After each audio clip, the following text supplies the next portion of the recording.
play here on Odyssey Sports Station. Check out the BetQL Network, wagertainment for every fan. Get sports betting tips from the best in the game. Available on the Odyssey app and our sister station 650 The Bet. Sports Radio 610 presents Seth Payne and Sean Pendergast. We coming to H-time. Let's get the work in, man. Let's go. Great day, great day. Oh, give me some juice, baby. Oh, yeah. Hey, what's happening, everybody? Happy Thursday to all of you. Nice to be with you. Appreciate you getting up with us. We are one day closer to convoying over to New Orleans for the Super Bowl, thanks to Flight by Yingling. We were very excited for that, but we're very excited for today. Good to have you with us. I am Sean Pendergast. He is Seth Payne. Hello. Hey, what's up? I realized something this morning. I've had this gnawing, weird feeling for the last few days, and it's that I don't like it when there's instability at home. And right now with the Texans, there's so much instability.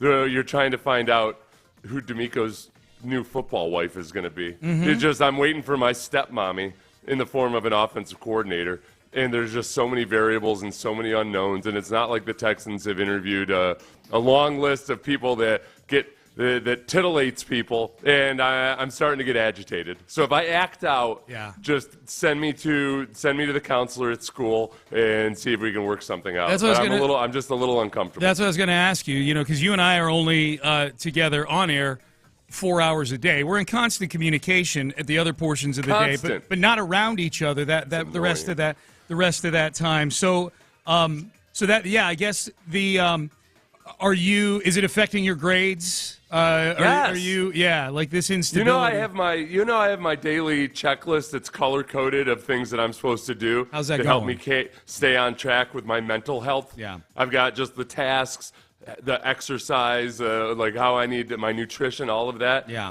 Full of nothing but red boxes now. Bad. Red boxes abound. That's bad. And I know from history. I've got documented evidence of it. It gets worse. If it's, I got to get some green boxes in there today. Okay. Well, there may be some. Can I share maybe some good news with you here, at least in terms of resolution? I don't know if you're going to like who your new stepmom is. I want 4K resolution up in here, Sean. Okay. Give it to me. Well, don't give me some old square box cathode ray now. Mom's Day for you, Seth. Potential stepmoms. One is named Nick Cayley, and one is named Bill Lazor, who you've actually spent some time with. Bill Lazor is on the Seth Payne coaching tree. He is. He was when I was a freshman in college. He was the starting quarterback, record-breaking starting quarterback. Record-breaking at Cornell, yes. Starting quarterback. Yeah. Back when quarterbacks were men, damn it, we didn't just spread it all out and dink and dunk all over the place. 1993. You had to sit in a pocket and take your punishment like a man. Back when quarterbacks were men. During the grunge era, huh? That's right, yeah. We listened to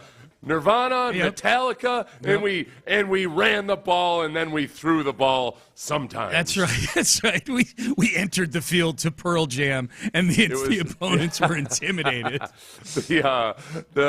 There's interesting things about both these guys. I think with Lazor's had, for whatever reason, I keep seeing people say that he's had 3 jobs as an OC, and I think because of the way they list it, it'll be 2015 through 16 here, 2019 through 20 there, whatever it might be. People look at it like a school year, and they think that he was one and done at those places. Oh, okay, yeah. Like 1 year and done. It's been 2-year stints, which isn't. It's not like, hey, no, wait, it's 2. It's not like it's a marvelous alternative. But in each time he's been an offensive coordinator, he was with a head coach who was on his way out. Yeah. So that's not. You could go any way with that. You could say, hey, well, he was part of not being the solution, but it was also with guys that since it was Marvin Lewis in his last couple years of coaching. It was what's his name from Kansas City? Nagy in Chicago. Nagy, and it was Joe Philbin. Yeah. So I think he's been regarded as a guy who's super intelligent and super bright. Maybe he hasn't been in the right situation, but the thing with Cayley's interesting because at least once and possibly twice, the Patriots did try to hire him as an offensive coordinator. Notably last year, where Gerard Mayo according to Albert Breer, offered him almost $3 million a year, which is one of the higher paid coordinator jobs in the league. Oh, yeah. And Caley said, no, I'm going to stay in L.A. with the Rams. They're going to make me the passing game coordinator. Okay. And then previous to that, the year when Bill Belichick ended up hiring Matt Patricia and Joe Judge, or didn't hire him, had them be the offensive coordinator, Caley was in the mix. It's not clear from what I saw whether they officially offered him the job or whatever, but Caley decided to go with Sean McVay instead. So I think it does paint the picture of a guy that people are intrigued by, but he's waiting for the right opportunity. It seems like the Texans would be that right opportunity. If you're looking at Gerard Mayo with a rookie quarterback and all of that, everything else that goes with it, versus working with C.J. Stroud, I think this might be more appetizing for him. Okay, so I like that. I like the things you just said there. Two things. One, if he's had other opportunities and he's been choosing on position coaches, waiting for the right offensive coordinator spot. And this would absolutely qualify to me if I were Nick Caley, to be able to come in here. The offense is going to be yours. You're going to call the plays, defensive head coach, really good young quarterback, weapons. The biggest project is the offensive line. I would imagine Nick Caley, if he's as smart as we're portraying him right now, has already thought through several years ago maybe like what an offensive line would look like and has names in his back pocket as to who he would bring in maybe potentially with him. The second thing that I like is he's clearly very smart because he said no to Gerard Mayo last year. $3 million. $3 million, one right? Of the higher paid ones. He's not going for a bag somewhere. You know what I mean? Sean, what do we know? What do we know about one of the biggest indicators of success in life? The ability to delay gratification. That's right. And delaying gratification when it comes in the form of probably $12 million or so guaranteed. That's delaying your gratification. He was also I'm getting a little bit annoyed because people keep referring to him as a Kubiak-Shanahan tree guy, where he spent the vast majority of his career in the NFL with the Patriots. Yeah. So he's actually seen two different systems, at least, and been exposed to them. He was a tight ends coach with the Patriots, so he's well acquainted with coaching up blocking, working alongside the offensive line, all of that. That's intriguing to me. I think Laser, the other guy that we found out about that they're going to be interviewing, he's been in the position before in multiple different scenarios with different head coaches. He's worked with a variety of quarterbacks. So the pigeonholing either of those guys into a Shanahan system, it's both of these guys I think will be their own guys, as well as the other candidates that they've interviewed. I don't think that any of them are really attached to a specific scheme. Yeah, so so today is when they're interviewing both of the candidates Seth and I are talking about. Nick Caley, the passing game coordinator for the Los Angeles Rams, and Bill Lazor, who's been a special assistant here in Houston, an offense coordinator and a play caller at several different stops. Very different backgrounds. Like Bill Lazor's been all over. Nick Caley has been largely with two organizations since he got to the NFL. So this will be interesting. Now, for what it's worth, Tyler Milner put up a poll yesterday on Twitter. It didn't include Bill Lazor because I don't think his interview had been reported yet, A. And B, you can only put 4 names up on a Twitter poll. So conveniently enough, the Texans had interviewed 3 already, and we knew Nick Caley was coming today when Tyler put this poll up. For whatever reason, and I'm not saying this derisively, like Nick Caley is way out in front of all the other 3 guys on this poll. He's getting like 60 to 70% of the vote. So I think that there is, for me, one of my holdups with Nick Caley, just when I first started glancing at everything, was, all right, well, is he that hot a commodity? Have other people identified him as being somebody that they would want to go for? And not that that's the be-all, end-all for making your determination, but the Patriots, and Gerard Mayo and people on him, I think that Sean McVay thinks very highly of him, wanted to retain him, made him the passing game coordinator last year. So the breadth of experience he has still makes me feel better than some of the other candidates, even though he hasn't been the guy in charge and the guy calling plays, all of that. Yeah. And meanwhile, everybody, if you just put Chip Kelly's name in a search engine on Twitter or Google or wherever else, put Chip Kelly Texans, all kinds of fan conjecture about Chip Kelly. At what point do we reach in this search where we start to give up hope on the Chip Kelly dream? Do you have a? Oh, I think now. Yeah. I'm really. Even yesterday, you were getting annoyed with me yesterday because I was giving so many disclaimers before we talked about.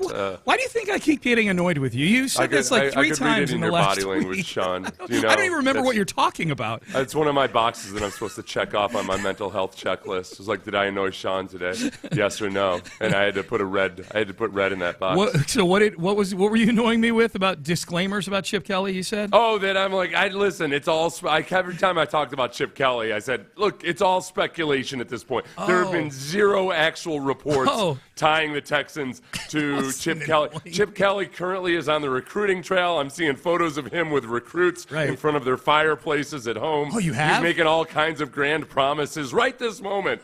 I hadn't seen that. So he's out on the Ohio State recruiting trail right now? Yeah. Okay. Yeah. I have not seen. So I don't until I see an actual report of interest by either side in that scenario. I'm not holding my breath on him. It'll be a pleasant surprise if they get him.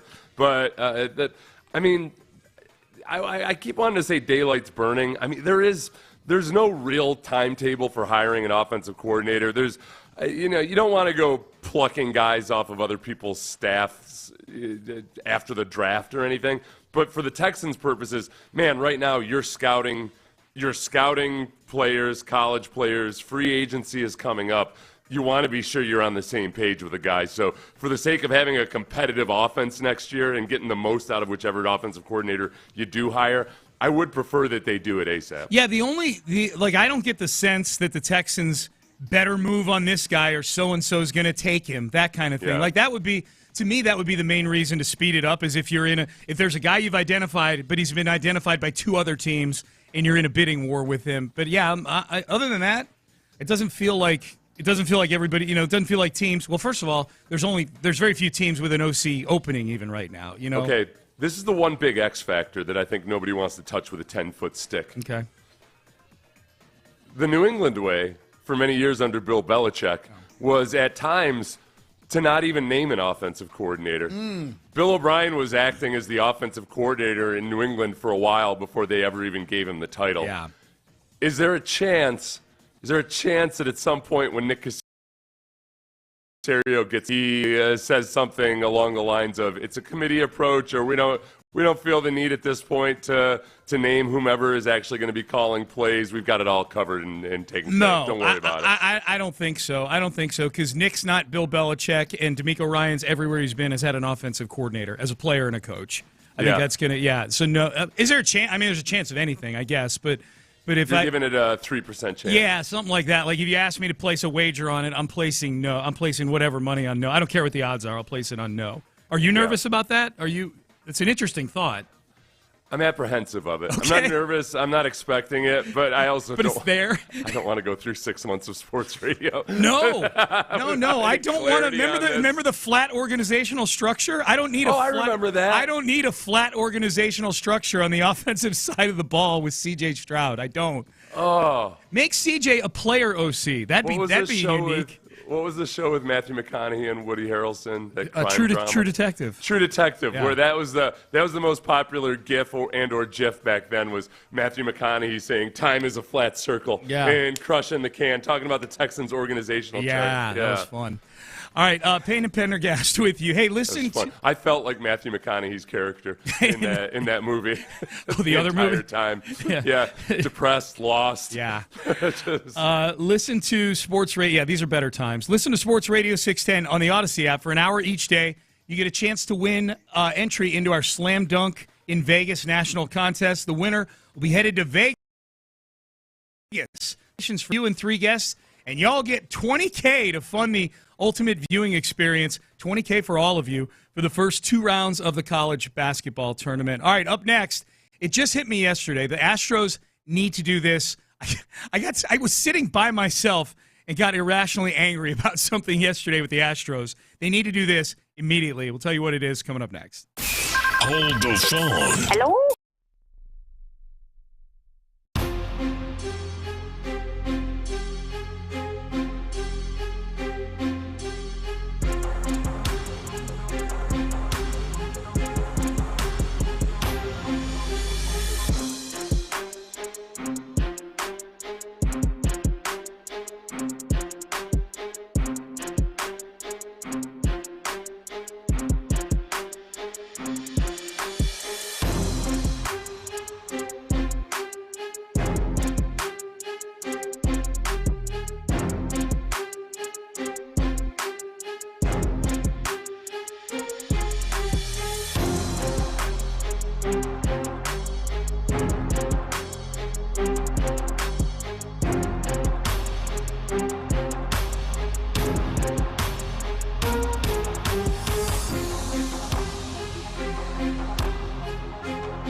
the giant American flag. Live from the Mokaram Injury Lawyers Studios, Sports Radio 610 presents Payne and Pendergast. I don't know why. I don't know why it hit me this way yesterday. It wasn't anything I read. It wasn't anything I saw. It wasn't somebody giving their opinion on something.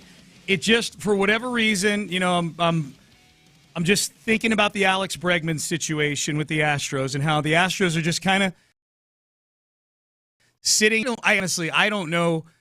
I don't know if Dana Brown is super excited to bring Bregman back at this price based on where the Astros are versus the luxury tax. Like every inkling you get from Dana Brown is like, yeah, the door's cracked. Oh, that's right. I got to call Scott Boras back. I totally forgot. Yeah. I'm not really – I'm taking everything with a grain of salt at this moment, including the initial report that the original deal is still on the table, frankly, because that just doesn't make any sense to me. So I think there's so many moving parts here, and we don't know exactly what either side is thinking. That I just know it's a possibility. Yeah, and so if the original offer, 6 years, $156 million, is still on the table, then for whatever reason, I went from like 4 on a scale of 1 to 10 to 11 on a scale of 1 to 10 to they need to give him a date. They need to give him a drop-dead date and say, we are removing this off. At this point, all he's doing is using your offer as leverage. If he wanted to be an Astro, he would have said yes. There's nobody else out there in this neighborhood that he wants to play for right now.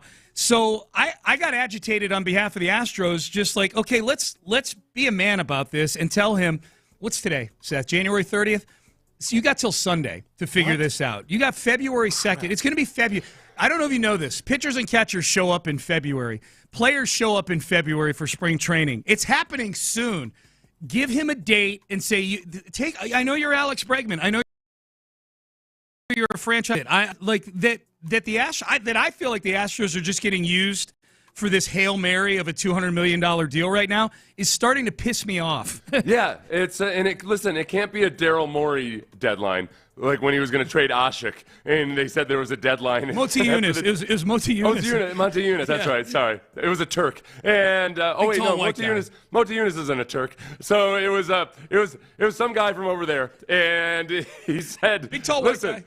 We're going to trade him by this date, and that's it. Yeah. And then the deadline passed, and Daryl Morey said, well, these deadlines, sometimes they're not hard deadlines. Yeah. No, it has to be a firm and tough deadline for Bregman. That, yes, the deal is either there, it's there until this date, and then it's not, and we got to move on. Yeah, we can only go by what we're seeing. Like, Scott Boras is not giving us a ton. Dana Brown gives us what he gives us. Again, I think Dana Brown's is about an open book as there is for general managers. Like he's pretty almost to a fault, like kind of honest in these press conferences. So I take his demeanor now to be honestly like how he feels and how the franchise feels about this. This definitely feels like whatever is being stirred more from Bregman's side. And if he's that anxious to stir the pot with the Astros like that, well, damn it, take the offer. If you're not getting anything in neighborhood, it's February on Saturday. Like, we got to get going on this thing. I like the thought of Scott Boras just sitting out there twisting in the wind. Oh, I do too. I would love it. I would love it if I found out eventually that Dana Brown actually didn't have any Alex Bregman back, but he just wanted to let them feel it a little bit. They're like, I don't know. All right, well. It feels kind of like what he's doing. I know. I'm like, maybe I'll get back to him, and maybe he'll send him a text that's simply, sup, to Scott Boras. What do you got for me? I'm not the one doing the talking here. Little Mr. Yappity Yap. You got to be the one doing the talking. It was kind of a power move by Dana Brown. Hey, Ben, do we have the Dana Brown? Dana Brown, like, in going back through the audio yesterday, like, my favorite part of the press conference that we didn't really dig into too much was this part right here. Well, I owe Boras a call. He sent me a text, today, so I'll probably end up getting back to him. I'll probably end up getting back to him. This is high school relationship drama to a T. And I feel like Dana Brown right now has got the upper hand. Oh my God, that was the most relatable part of that because I've got at any given time I've got 5 or 6 people I owe a phone call back to. Oh yeah, well you've got the upper hand on them. Yeah, Yeah. So are any of those people like desperately waiting for your answer? I don't think so. No. Is it a business situation of any variety? No. If it's a business situation, they get a call back for sure. Yeah. Like it's Okay. you know where I go. If there's a trail of money, then they will get a call back. This might be the end of maybe Astros players at least firing their agent to go work with Scott Boras because Scott Boras is the money train. I mean, but Correa, it's not like it was an easy process for Correa, and he ended up getting a really good deal in a place that he doesn't seem or never seemed all that crazy about. Remember when they asked him about living in Minnesota, he said, "Hey, they've got Netflix."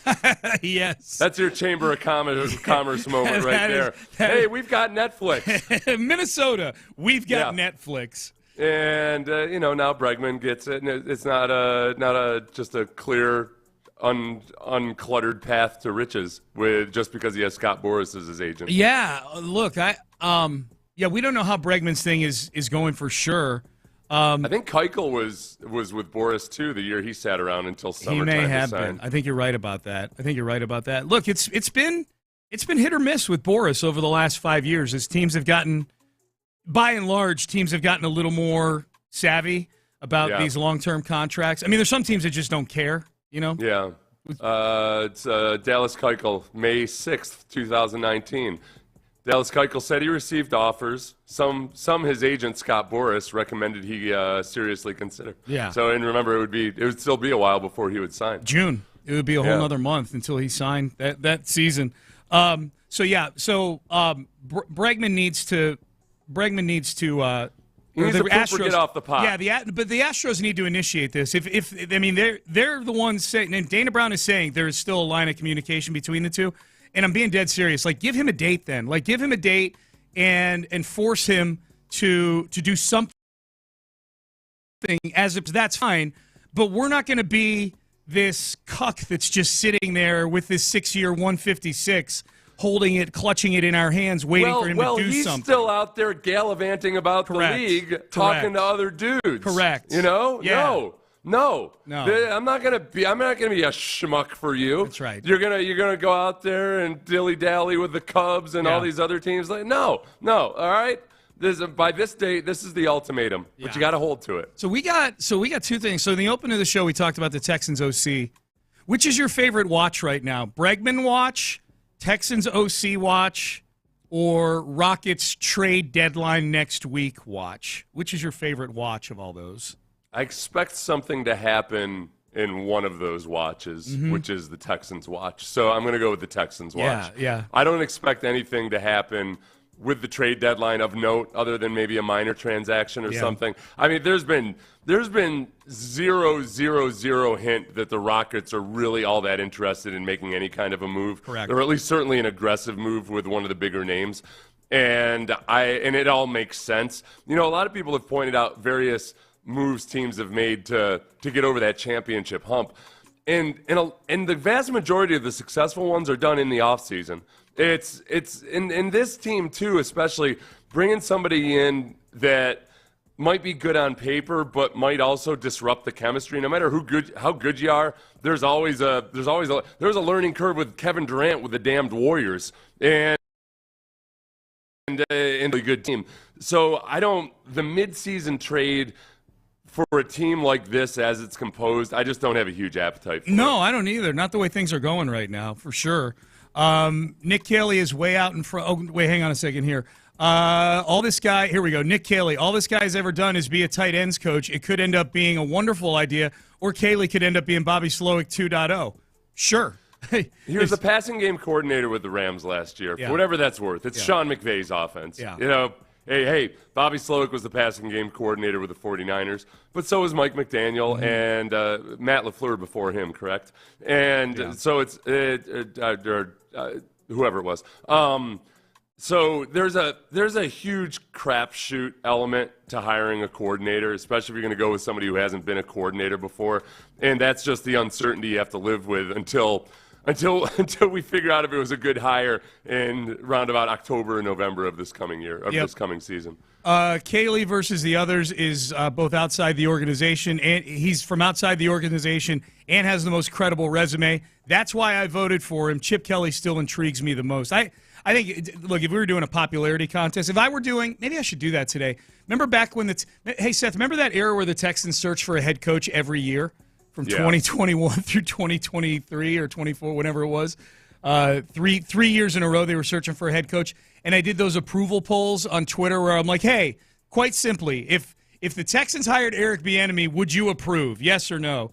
Should I do that for these OC candidates? Let's see if they approve Nick Caley, Bill Lazor. Should I do the approval polls for all these guys and see what the public thinks of them? Just what the actual approval rating is? Just yes or no. Would you approve of the hire? Okay, Real let's simple. do that. Yeah. Let's do that. Would you approve of the hire? Because I think we're heading towards a place where the Texans are going to hire somebody that the fan base is going to be very mixed on right now. Yeah.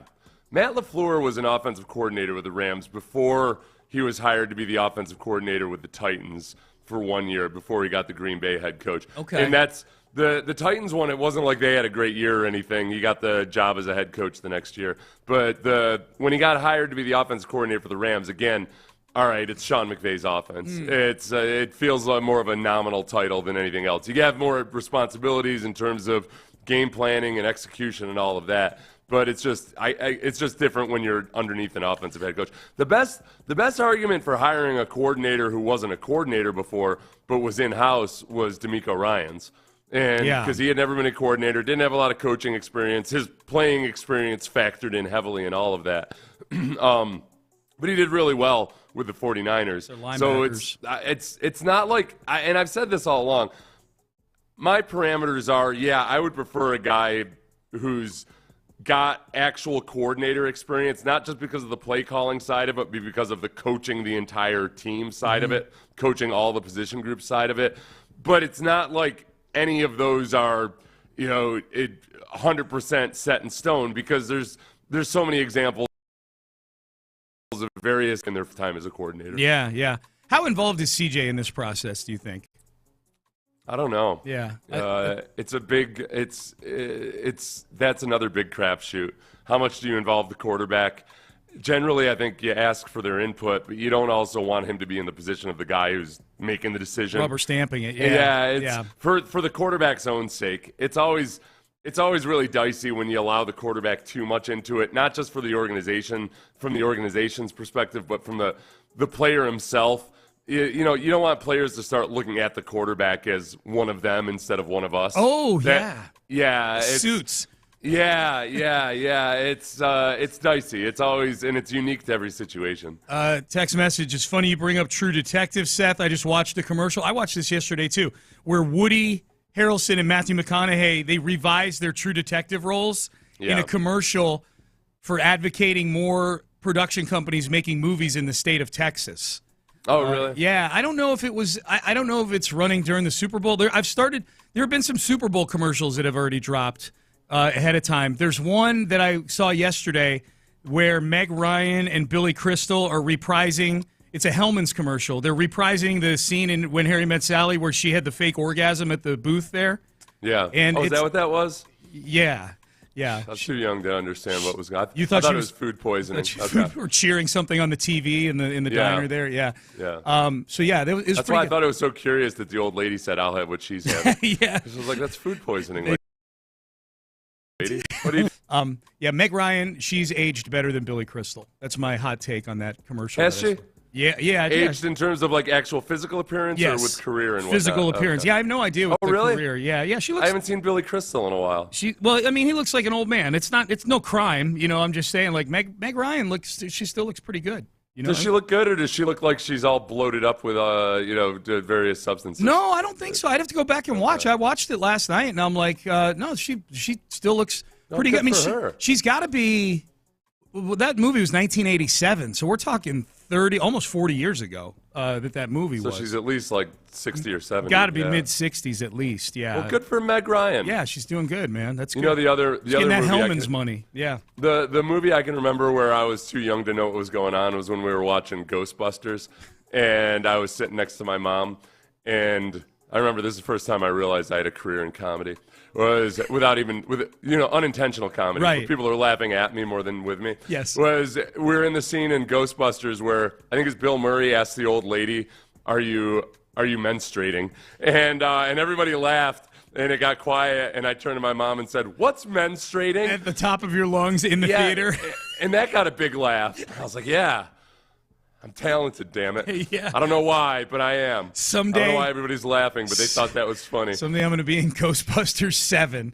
Yes. All right, Payne and Pendergast. Hey, we're on our way to the big game on Radio Row on Sunday. We're all leaving to head there. We'll be on. It's going to be big thanks to Flight by Yingling for not only loading us up with cases and cases of beer, but sponsoring our trip there. We're really excited to be partnered with them on this, with the Lotis Center on this as well. Exclusive furniture sponsoring the hot seat where our guests will be sitting when we interview them. And then the live stream will be up and running from Radio Row. You'll be able to watch us on the live stream thanks to Mokaram Injury Lawyers. Up next, headlines. It is a big day for interviews for the Texans. Big night for the Rockets tonight, man. They're trying to do something I don't think anybody around the NBA thought that they were going to be able to do a week ago. We'll tell you what that is coming up next. Hey, speaking of menopause, what?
and Pendergast with today's headlines.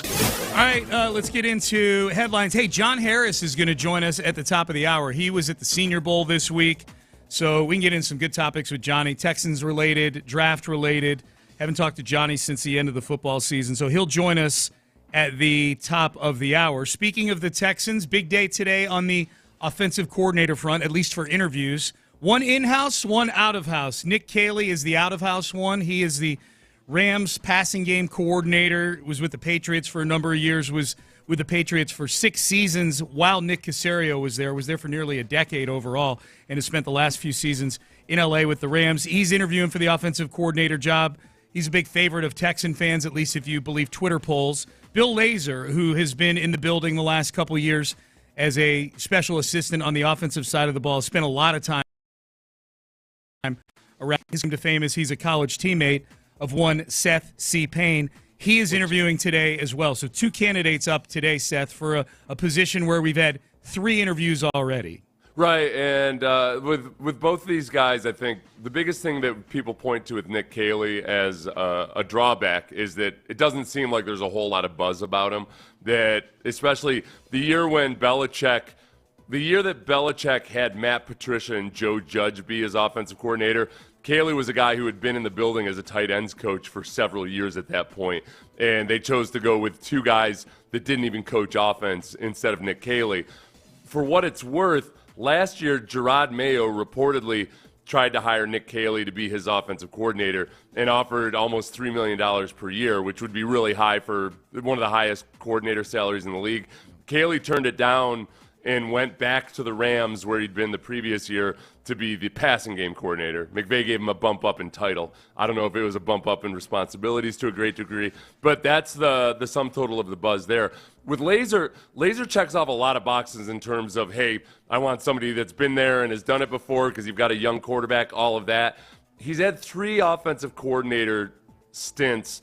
Each of them lasted 2 years or less. Yeah.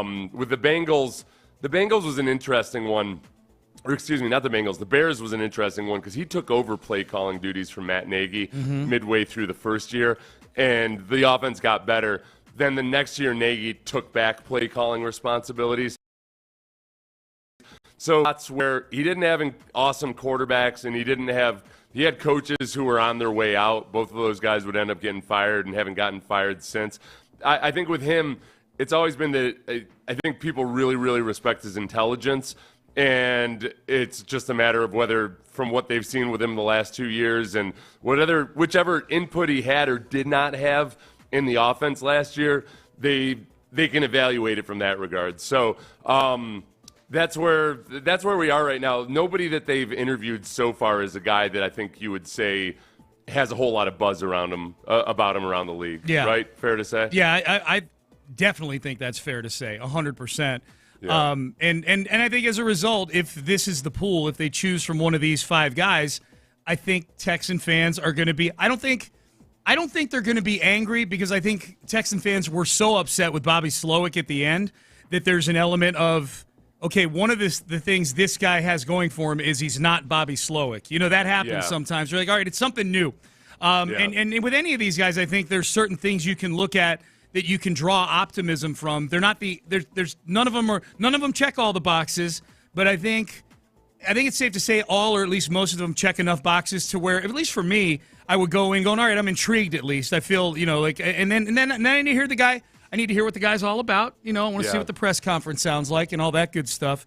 But it's a diverse group. I mean, you're right. Like, Jeff Nixon's got an interesting background where he's called plays, college and pro.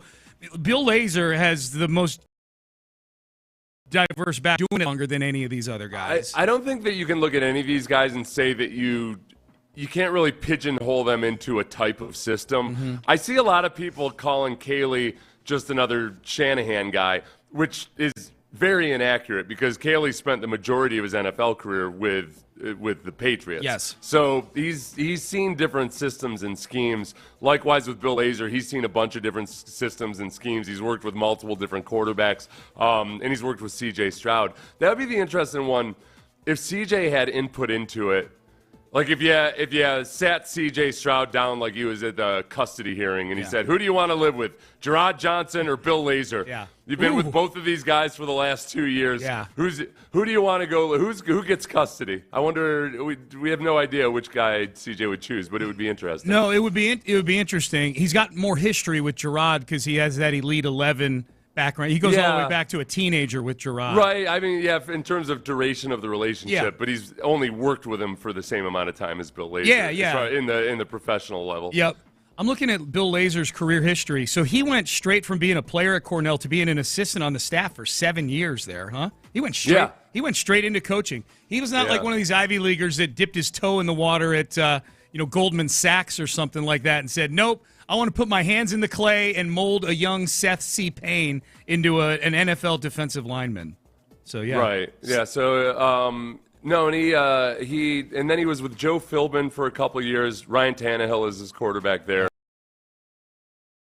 And with Martin Lewis in 2017 and 2018. Yep. And then he was with Nagy in 2020 and 21. Yeah, and the interesting thing about the Nagy thing is he was with Trubisky for Trubisky's last year there and with Justin Fields for Justin Fields' rookie year there in Chicago. Right. These are the quarterbacks that he's worked with. No, he wasn't there. In 2021. I'm looking at his gotcha. if Wikipedia. Right, yeah. No, he wasn't the offensive coordinator that year. Or he was the offensive coordinator, but Nagy was calling plays. Okay. These are the quarterbacks he's worked with. Ryan Tannehill, Andy Dalton, Jeff Driscoll for 5 games. Okay. Yeah, he's got some Driscoll cat experience. Nice. Mitch Trubisky, Nick Foles, and then Justin Fields again in 2021. And then again with Andy Dalton and Nick Foles that year too. Okay. So it's I don't know which one of those quarterbacks, except for maybe Ryan Tannehill. Ryan Tannehill had that resurgence in Tennessee where you could say, all right, well, yeah, if he didn't work magic with those quarterbacks, then what could he do? And likewise with those coaches that he was working for, Marvin Lewis in his last 2 years, and then with Joe Philbin and Matt Nagy, none of those guys have gotten jobs again as head coaches. Yeah. So I think with Lazor, a lot of the appeal to the Texans or what have you is going to be their in-house experience with him, and he's a super bright guy. Yeah. It is just it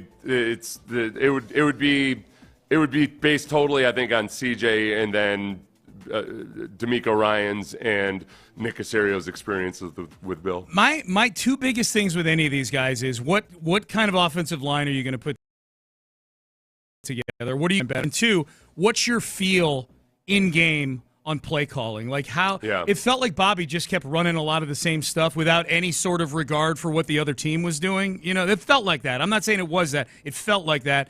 And you just watch some of these other guys, like the best offensive coordinators, just know the exact. I mean, I know I'm going to pull Andy Reid here, who's the best of the best, but like that, the Samaje Perine play to close the game, stuff like that. I mean, the hard thing is for coaches on the staff. I think there are probably a lot of coaches on the staff who are having the same frustration that fans in the stands were having about some of Bobby's inability to adjust. Yeah. And I'm not just talking about halftime adjustments. I'm talking about throughout the game and from week to week especially. Yeah. It felt like it took them several weeks to acknowledge even that they were going to see a whole bunch of cover 2. Right. They're like, oh.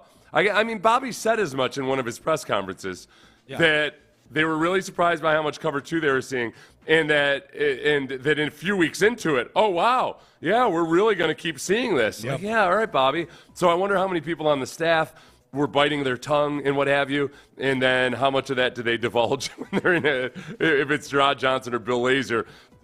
How do they have those conversations at the end of the season? Because you never want to be the guy who's selling out your boss. Right. That's one of the hard things about being a coach is that you really got to bite your tongue a lot if you don't agree with what the boss is doing. I mean, you got to be frank with him, but you can't go talking smack to the coach or the owner about it. That's right. You got to be a team guy. No question. Not many Rockets in Memphis tonight to close out this 4-game road trip. I don't know what the parlay would have been of them going undefeated on this road trip, but boy, when 3 of the teams are Boston, Cleveland, then Boston, and now Memphis tonight, I mean, you're talking about 3 of the top 6 teams in the NBA by record right now, and the Rockets, who've had good success against Memphis this year so far, trying to close things out tonight. I will be watching that on my couch tonight for sure. Yes. All right, Payne and Pendergast with you on a Thursday. John Harris was in Mobile, Alabama the last few days at the Senior Bowl. Draft guru, Texans sideline reporter. We'll see who Johnny had eyes on there. What should the Texans be shopping for in the draft? What would Johnny have been shopping for over at the Senior Bowl? We'll talk to Texans sideline reporter John Harris coming up next. Have you heard? Sports Radio 610 is taking over New Orleans for Radio Row, presented by Yingling Flight. The best football conversation.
access, exclusive content. Sports Radio 610. The Texans play here. An Odyssey sports station.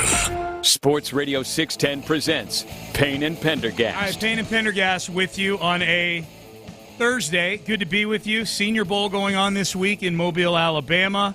A lot of Texans representation down there. Last few days, including our next guest. Joining us on the hotline right now is our good friend, Texan sideline reporter, and this time of year, he's the best damn draft guru in the business for my money, because my money goes to footballtakeover.com, which is his website, and his name is John Harris. Johnny, how we doing? Long trip back from Mobile. Appreciate you getting up with us, man.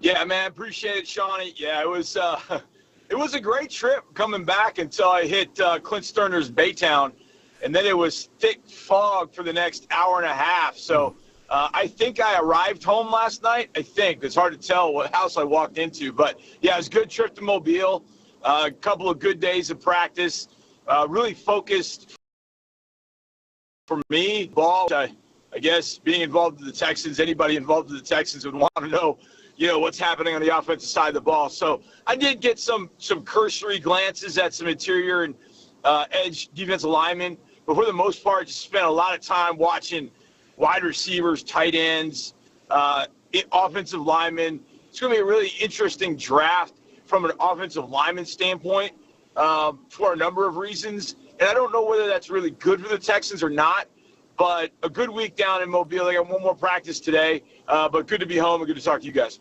What were there any offensive linemen that really stuck out to you that you think, okay, well, whichever scheme the Texans end up running this year, this guy could come in and this guy could compete immediately? It's interesting, Seth. I thought I actually had conversations with people from University of Alabama, somebody that I know knows somebody within the athletic department and close to the football program. And so I was picking his brain about Tyler Booker, who's not there in Mobile. But to me, Tyler Booker is like the quintessential gap scheme guard. But I think he could adjust and do well in a zone scheme if that's what they end up doing. But I think he's got multiple abilities to play in multiple schemes. And everything I heard back was essentially, I'll put it in my words, he's very swarmy. And I thought, okay, that's music to my ears. Mm-hmm. I like hearing that. He's the alpha on the offensive line.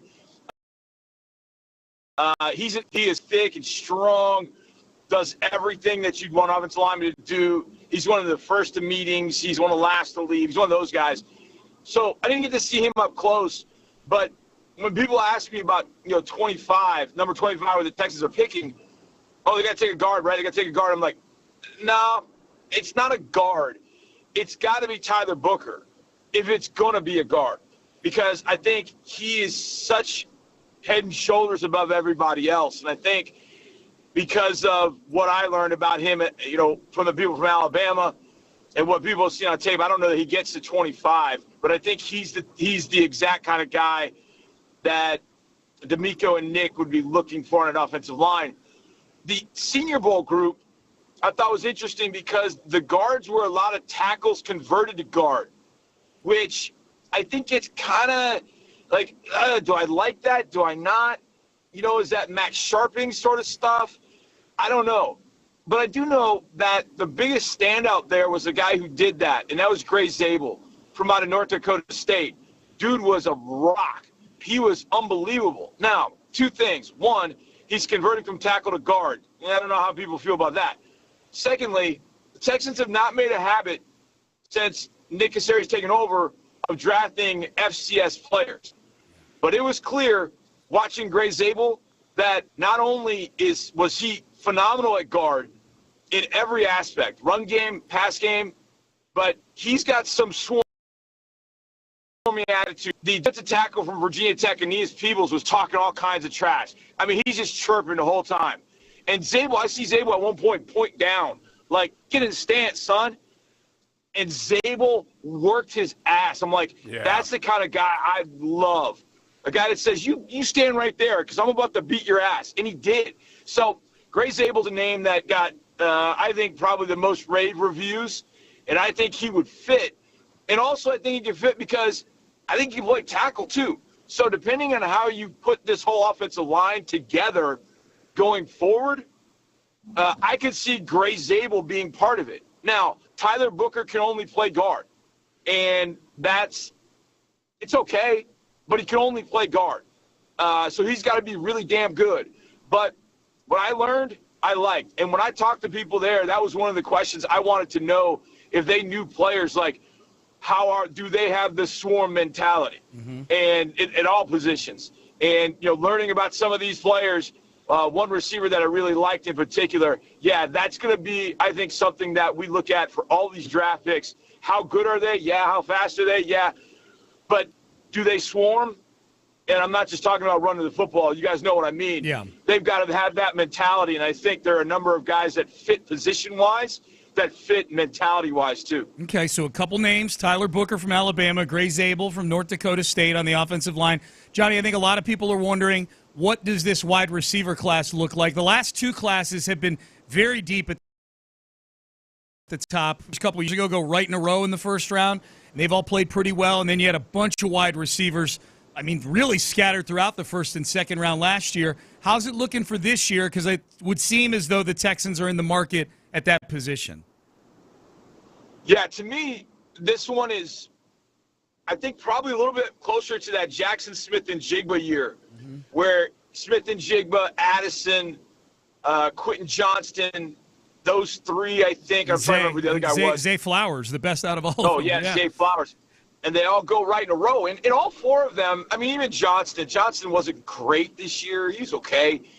But, the other three have been really good. Yeah. They haven't been number one good, but, JSN's pretty close. I think this group is probably closer to that.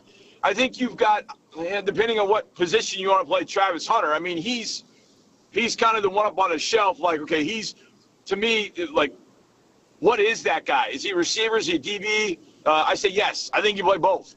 It's funny because I think I texted you, Sean. I was like, trade up for Travis Hunter. You solve your third corner and your second, third wide receiver problem all in the same guy. Yeah. So that would be fun. But after that, to me, it's kind of interesting. I love T-Mac, Tezero McMillan from out of Arizona. I love that guy. In fact, he's my number one wide receiver in this group. I love him. But then after that, you got Luther Burden from Missouri. You got Emeka Egbuka from Ohio State.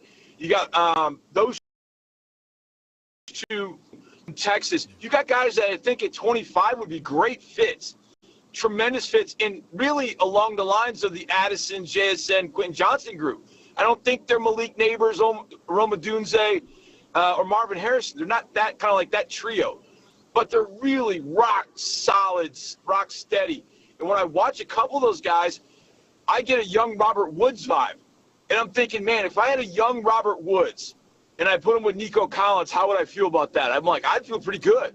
And that's kind of the vibe I get from those guys. Now, at the Senior Bowl, I thought the group was good, but it was probably more, day two, mid-day two guys going on into day three. But those are guys that, we've seen. Xavier Hutchinson was at the Senior Bowl. I thought he had a decent Senior Bowl. It wasn't great, but he goes in the sixth. Look what he's contributed to the Texans in his 2 years. This group at the Senior Bowl, I thought it was fun to watch. Jack Betch from out of TCU is one of my favorites. And that was the guy. He was awesome to watch because you could see the swarming mentality. And how often we joke about Kevin Walter blocking. Like, Jack Betch is that guy. He will block his ass off to the end of the whistle. Like, he did it to R.J. Oben, your guy from Notre Dame, on a toss crack play. And Oben got so pissed he, swung and hit him with an elbow at the end of the play. So, but Betch was also the guy making plays down the field, too. He had a couple of the best catches in the Senior Bowl, and he's good size. He's 6'1", 205. He started his career at LSU. TCU, a really good year at 24. I think he definitely should be on the radar screens. And I know one that Seth tweeted about yesterday was Tez Johnson out of Oregon. He's an interesting one because he is Tank Dell 2.0.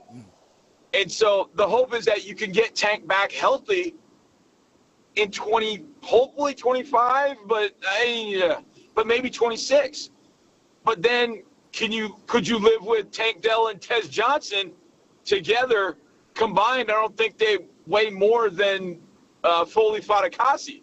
But when Tez Johnson runs routes, at the end of the route, he's open every time by 5 yards, and he just stares back at guys like, hey, y'all got to cover me today or what? Mm-hmm. Like, he is absolutely dynamic in the same way that Tank is.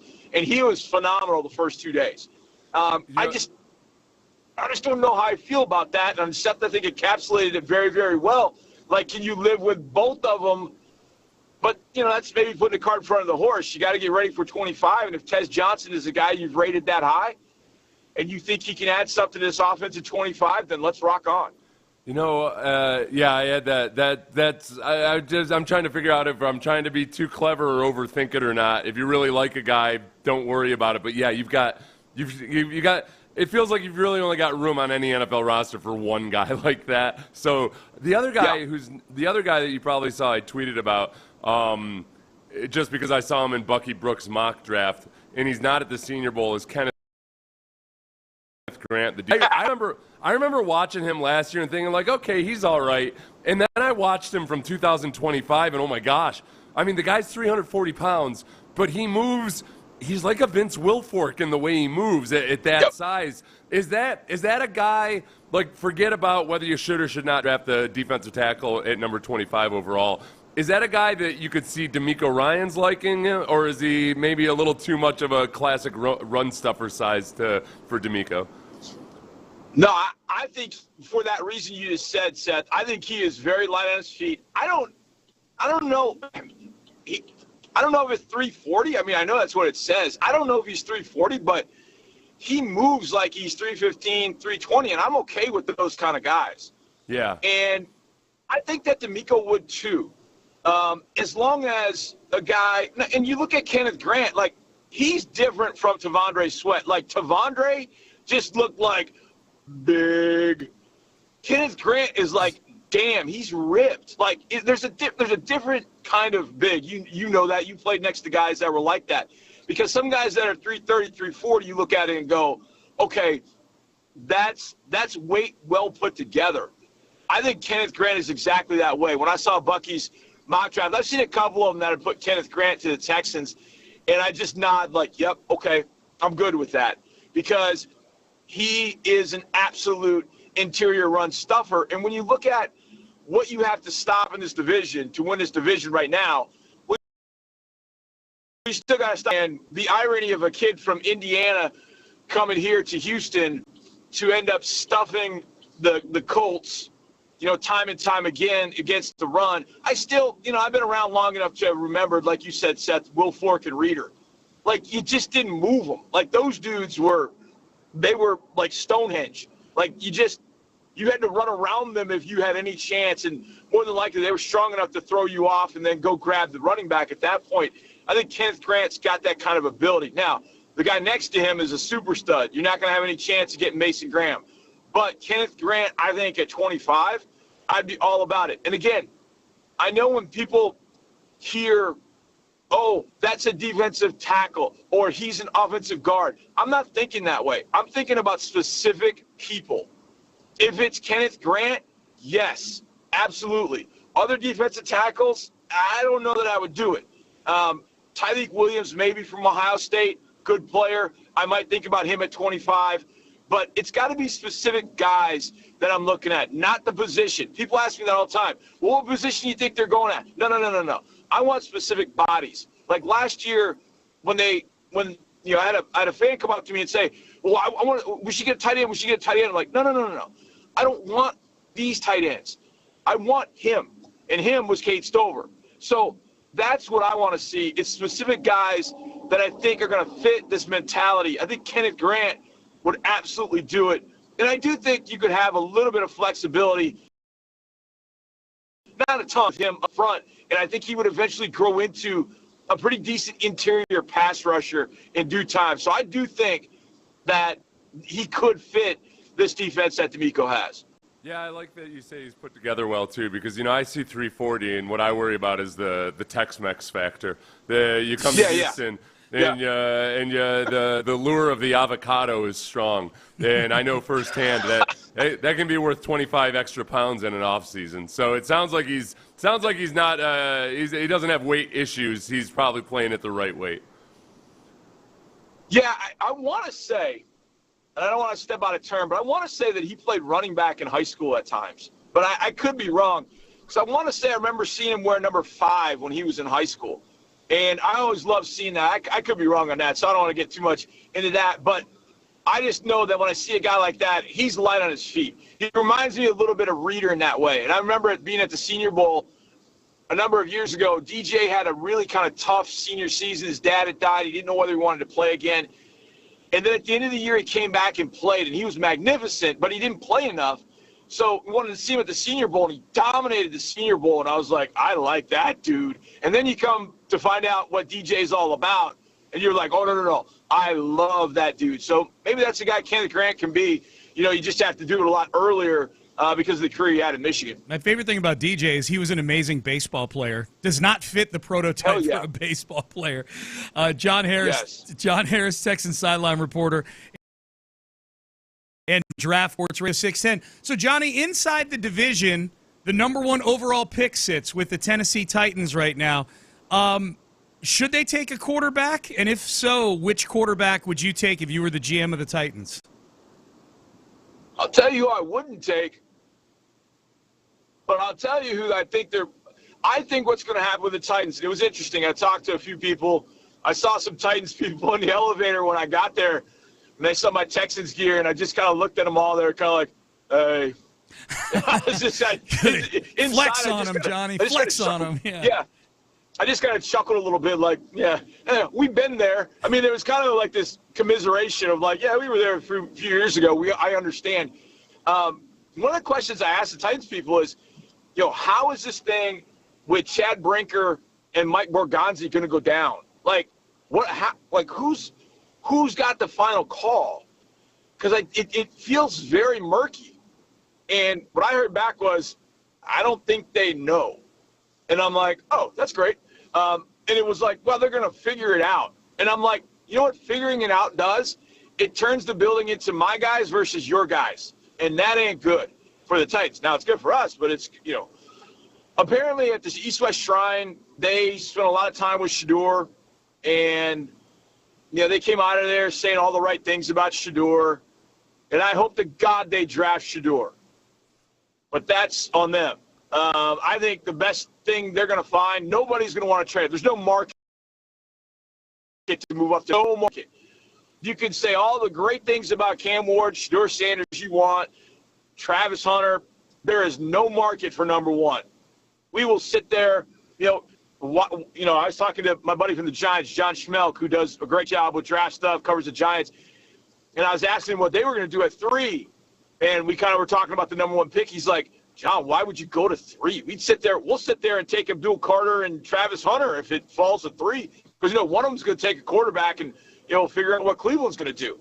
So we'll end up with one of our guys at 3. He said there's no market for 1. So now, could there be a trade? Maybe. But you're not going to get a haul as if you're trading up for Caleb Williams or whomever else, Bryce Young, whatever the trades have been to get up to number 1 lately. So there's just no market there. So I think Tennessee is going to resolve themselves to picking between Cam Ward and Shedeur Sanders. And that's going to be dicey for a year or 2. But I think Cam would be a better fit overall. But that's my opinion. Cam is going to be, for me, quarterback 1. I just think he's got a little bit more of the stuff that I like. But in all honesty, QB1 this year is more the lesser of 2 evils because I do not care for Shedeur Sanders as a quarterback or a leader of my team. So I'm going to go with Cam Ward going to Tennessee, and I think eventually he'll be okay. He'll be all right, but there's a lot of stuff to clean up that may not happen in year 1, and we'll see, kind of like with Will Levis, does it happen or not? And it wasn't going to happen. But Cam Ward's not Will. I think he's got more quarterback ability. He's got more playmaking ability. He's still got some stupid stuff in his decision-making he's got to get rid of. But I think for the next 10 to 12 years, it'll be C.J. Stroud against Cam Ward twice a year. John Harris, Texan sideline reporter, joining us here on Sports Radio 610. Johnny, I was just going to cut you loose right now after all this awesome draft talk. We're about to reveal the poll that we put up yesterday for Offensive Play of the Year and Defensive Play of the Year for the Texans. And you were on the sideline for all of these plays, so I figured, yeah, you know what? Let's get Johnny's opinion on this, because I know that your brain operates as a database, and you got every single play logged in your brain right now. We had to do 4 choices because it's a Twitter poll, and we played Mark's call on all of them and whatnot. But off the cuff, off the top of your head, best offensive play, and you can do this subjectively, however you categorize best offensive play of the year for the Houston Texans. I still say it's the Nico Collins bomb against Buffalo. Okay. I think that play is such kind of no, because Nico gets hurt on that play, and it obviously over the next 5 games has a significant impact. I think that's probably and here's the other thing too about that play, which kind of makes you wax nostalgic. They really didn't hit the deep ball after that. Right. After that, after Nico went down, the deep ball really did not have the calculus of this offense, and I hated that. So I would say strictly offensive. I would say Nico Collins' bomb against Buffalo. That's probably one of my favorites, and I think it probably was the one that really turned that game in that direction for us to go win it. The only reason it didn't make the cut for me, because I was the one who, I was the judge and jury as to what made it through the gate on this, and then Seth and I kind of talked each of these through, and then we left it up to the people. Because he got hurt on that play. That was the play where he pulled his hammy. Yeah. A lot of people were saying, hey, the Tank Dell touchdown might have been one of the best plays of the year, other than Tank Dell got carted off the field afterwards. That shows you the luck of this year, and just the luck of any year is like you have 2 monumental touchdowns from 2 of your stars, and you got to sit there and talk about injuries for the next 30 minutes. Yeah. And it's just it's amazing to think that's how it went. Defensively, this one's easy for me because of where it happened, how it happened, who was involved. To me, it's really easy. It was Derek Barnett in Dallas, the scoop and score. Jalen Petrie getting the final strip out. Yep. The fact that Petrie and Barnett are involved in that's the play to me. And I'll never forget that play because that's the corner of the end zone where most Texans fans were that night. And so cool. I just remembered when he ran past me, I looked up in that area, and it was like just the euphoria. That number of years I look up, and you know what that means to Houston fans to beat that team. We never beat them in Dallas, obviously. And then that's the coup de grace. I just remember taking it in for like 30 seconds, like, this is cool as hell, man. This is really neat. So that's to me the defensive play. We saw in the last couple of years guys come and play for the Texans on a 1-year contract and then go get a better contract elsewhere, the defensive line especially. So Derek Barnett is a free agent. If you had to give a percentage chance that Derek Barnett is back this year, what do you think it is? I think the way that Derek played the second half of the year, I think there's a good chance that he'll come back. Obviously the health, is something that, for all players, you don't know what guys are dealing with. He might have 5-6 different things he's dealing with, Seth, which so you don't know that part of it. But I absolutely would. I love Derek Barnett, and I still think he's got enough in the tank, plays the run really well. Obviously, he knows how to score touchdowns. I don't know where he finished on our scoring list or who scored more touchdowns than he did. I think it was Nico, Joe, and then Barnett. So I would think about it. But I do think, as crazy as it sounds, if you have Daniil and you got Will, obviously Will's still a young guy, but he's going to year 3. I think that, I think Jerry's probably done. But Dylan Horton did a good job, so, Dylan bring him back 100% fresh. I would like to bring back a guy that's a little different than all those guys. And a guy that would be different than all those guys would be somebody just pure speed. Speed. Like, how does that guy win? Rip, speed, rip, bend. Like, that's it. That is kind of a situational guy. Maybe a guy that plays like stack backer, but then on third down can maybe move up like a Josh Uche or somebody like that.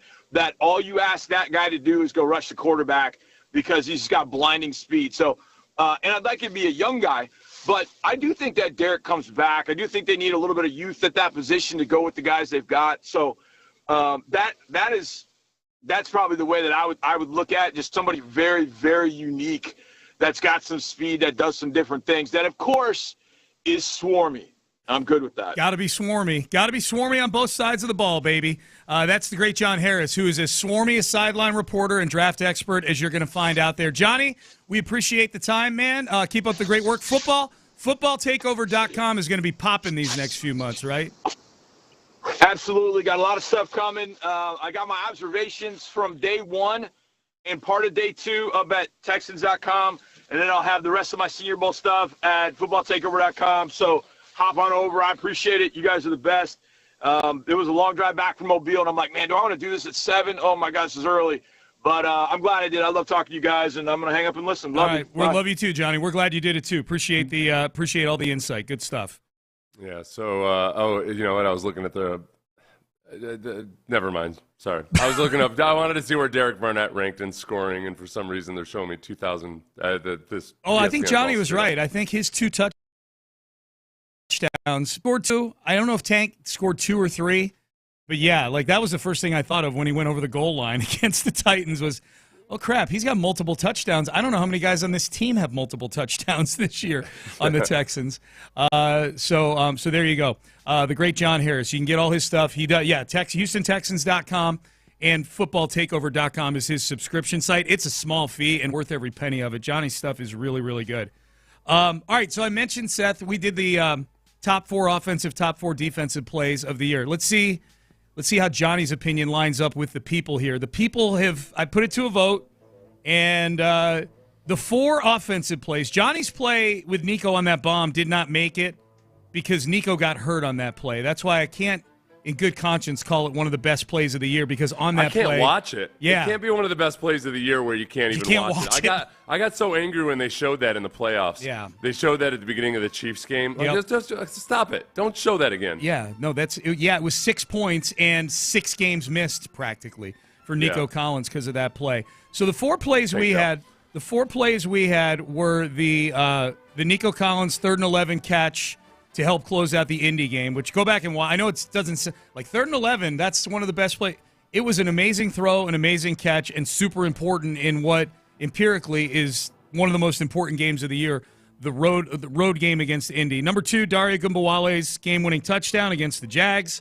Number 3, Dameon Pierce's 92-yard touchdown run against the Titans in Week 18. And then number 4,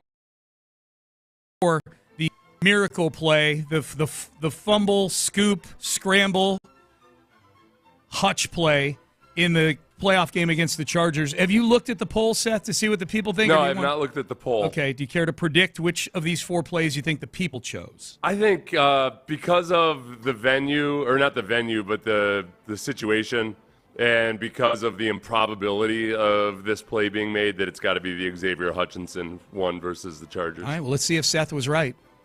Stroud calls for the ball. And the ball goes through Stroud. He picks it up. Scrambles out to the right side. Can he get rid of it? Airs it out downfield and caught at the 45-yard line and taken to the 50-yard line. X marks the spot. An amazing play for the Texans on 3rd and long. Stroud dropped the ball, but he picked it up and found Xavier Hutchinson for a first down at midfield as we hit the 2-minute warning. 33 yards, the Texans in business, down 6-0. So you got the right play. Do you care to take a stab at how the vote shook out here? I think it was 53% Xavier Hutchinson. 72.3%. Oh, wow. Yeah, Wow. 72.3%. Number 2 was the Nico catch at 15%. Number 3 was Dameon Pierce's run, 11%, and then poor Dare, 1.4% for a touchdown. By God, You as the gatekeeper got to keep the Tank Dell play out of it. Yeah. Maybe you should do one now where you go head to head, Xavier Hutchinson versus Tank Dell. Or Tank Dell. So do like a run, like a quasi runoff here, right? All of a sudden, some candidate jumps out of the stands. A little bit like some elections, where there's you introduce a new one in a late stage. Like, hey, by the way, Of course, what I'm talking about is when they hired Lovie Smith, right, where he hadn't been in the running, and then all of a sudden he was. Exactly. The Texans had announced their finalists, and they said, "Hold on, wait a second, Lovie Smith is a finalist now too." Not referring to anything else. Yes. Text page. All right. Oh, so on the defensive side of the ball, now Johnny's selection on the defensive side of the ball. If you just missed it, we just got done with John Harris talking draft, but I bounced this question off of him. The 4 plays we had for best defensive play of the year, I have Danielle Hunter's strip sack fumble against New England only because I needed Danielle Hunter in there in some fashion because he was so good this year. I picked that one. It was the most impactful to me in terms of the game flow. So Danielle Hunter's strip sack fumble against New England out of the gate in the second half. Jalen Petre's interception right before the half against Anthony Richardson and the Colts set up a touchdown. The Derek Barnett scoop and score play against Dallas that we just heard Johnny talking about. And then I had Derek Stingley Jr.'s second interception against Miami to close the game out against Tyreek Hill, where he went up and ripped the ball away from Tyreek Hill. Which of those 4, Johnny picked the Barnett sack scoop score. Which one do you think the people chose? I'm on to you now that I realized after I guessed on the first one that you've already shown me who the answer is. So I'm gonna say Stingley, the Stingley interception versus How did Miami. I show you the answer? You've got to highlight it. Ben must have highlighted. No. Okay. Yeah. Ben must have highlighted it so he knew which one to pick. Okay, sorry about that. Okay, well, do you care to guess the percentage at which? Yes, I Derek do. Okay. I think that will be. The Barnett one was so good. Yeah. And you didn't put clips of these up in your poll or anything. No. So people weren't watching. I think the Stingley interception was probably the victor by. I bet it got 70% of the votes. It got 58.8% of the votes. But pretty lopsided. Derek Barnett got exactly a third of the vote, 33%, and then Petrie got 6%. Hunter's the Dare in this one. He got 1.2%. Let's relive the Stingley pick. Tua takes the snap. Tua with pressure, throwing downfield to his right, and intercepted. Stingley again. That's going to do it. The Texans are going to beat Miami. Stingley's second pick seals the deal. Yeah, man. You could have put a lot of Stingley. We could have just done favorite Stingley interception in there, and we would have been able to fit it. I was thinking about Stingley and Kamari Lassiter and just how good they were as a duo this year. And it's extra annoying to me now that Kamari Lassiter didn't get more buzz for Defensive Rookie of the Year because I think people, I don't think they put much thought into this at all anyway, but if they thought about it for a moment and thought, okay, you've got a guy who's an all-pro veteran at one side with your cornerbacks, and then you've got a rookie at the other side. Who do you think teams are going to be game planning for? Who do you think target hell out of Kamari Lassiter?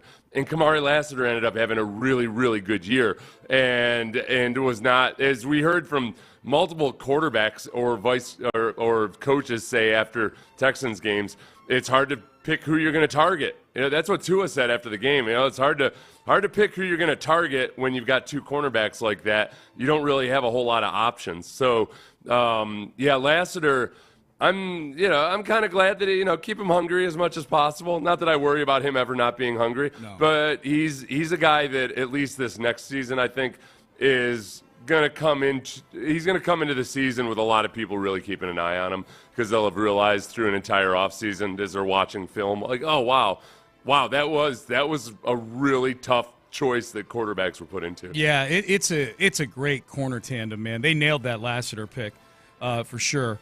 Johnny always comes in with some names. Johnny Harris when he goes to the Senior Bowl, and anytime we talk draft, and we'll have Johnny on throughout draft season with us as well for sure. FootballTakeover.com is his website.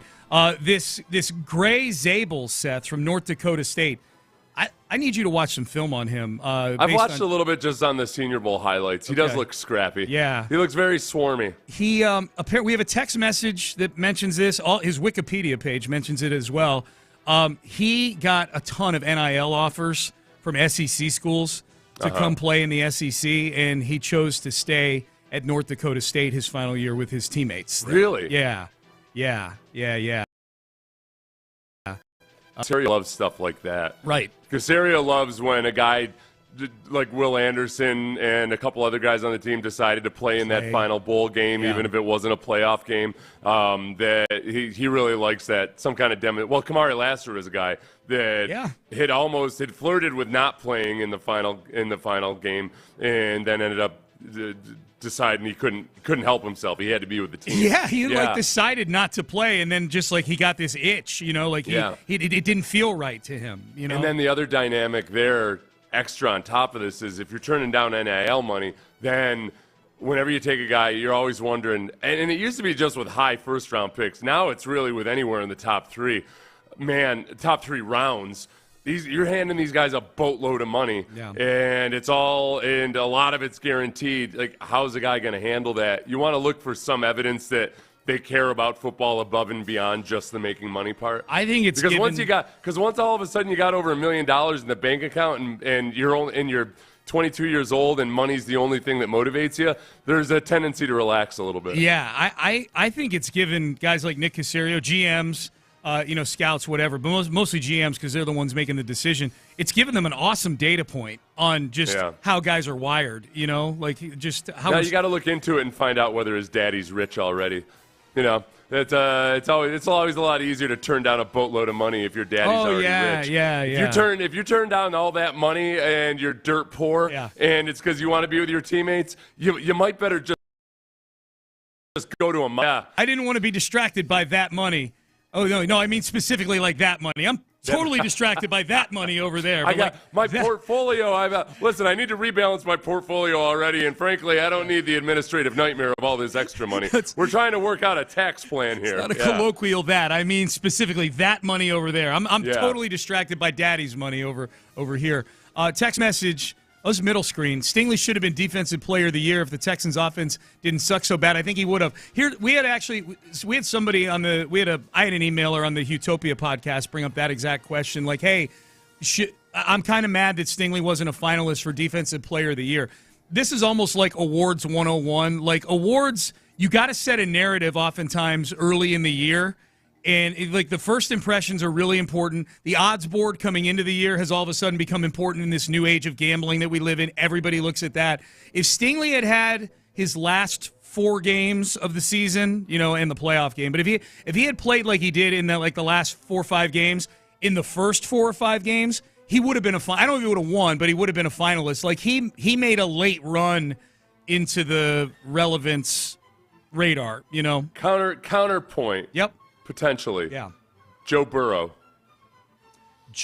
got into the mix with a lot of big numbers for the Cincinnati Bengals down the stretch. Yeah. Yes, he had the classic, hey, he should be the MVP because, look, there's nobody more valuable than him to his team. He did. Yeah. Now Joe Burrow has gotten to a Super. Joe Burrow had more pelts on the wall probably. Career-wise. Yeah.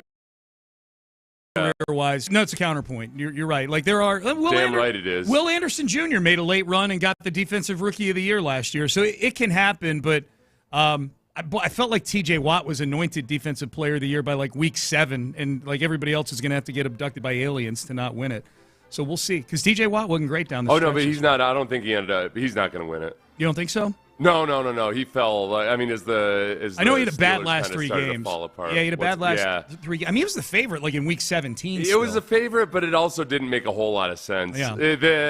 I think part of that was the Steelers themselves as a defense got off to a really hot start. Yes. And then they started to kind of fall apart. Yep. As they were leaning so heavily on the defense. Yeah. So I'll be surprised if T.J. Watt wins. I wonder who wins it then if it's not T.J. Watt. I got to go look and see what it looks like, what the odds board looks like there on that one. It was very tight at the top with a bunch of pass rushers, if I recall the last time I looked at the stats. Yeah, Trey Hendrickson probably up there. Probably a Bosa brother mixed in there, at least a Bosa cousin mixed in there.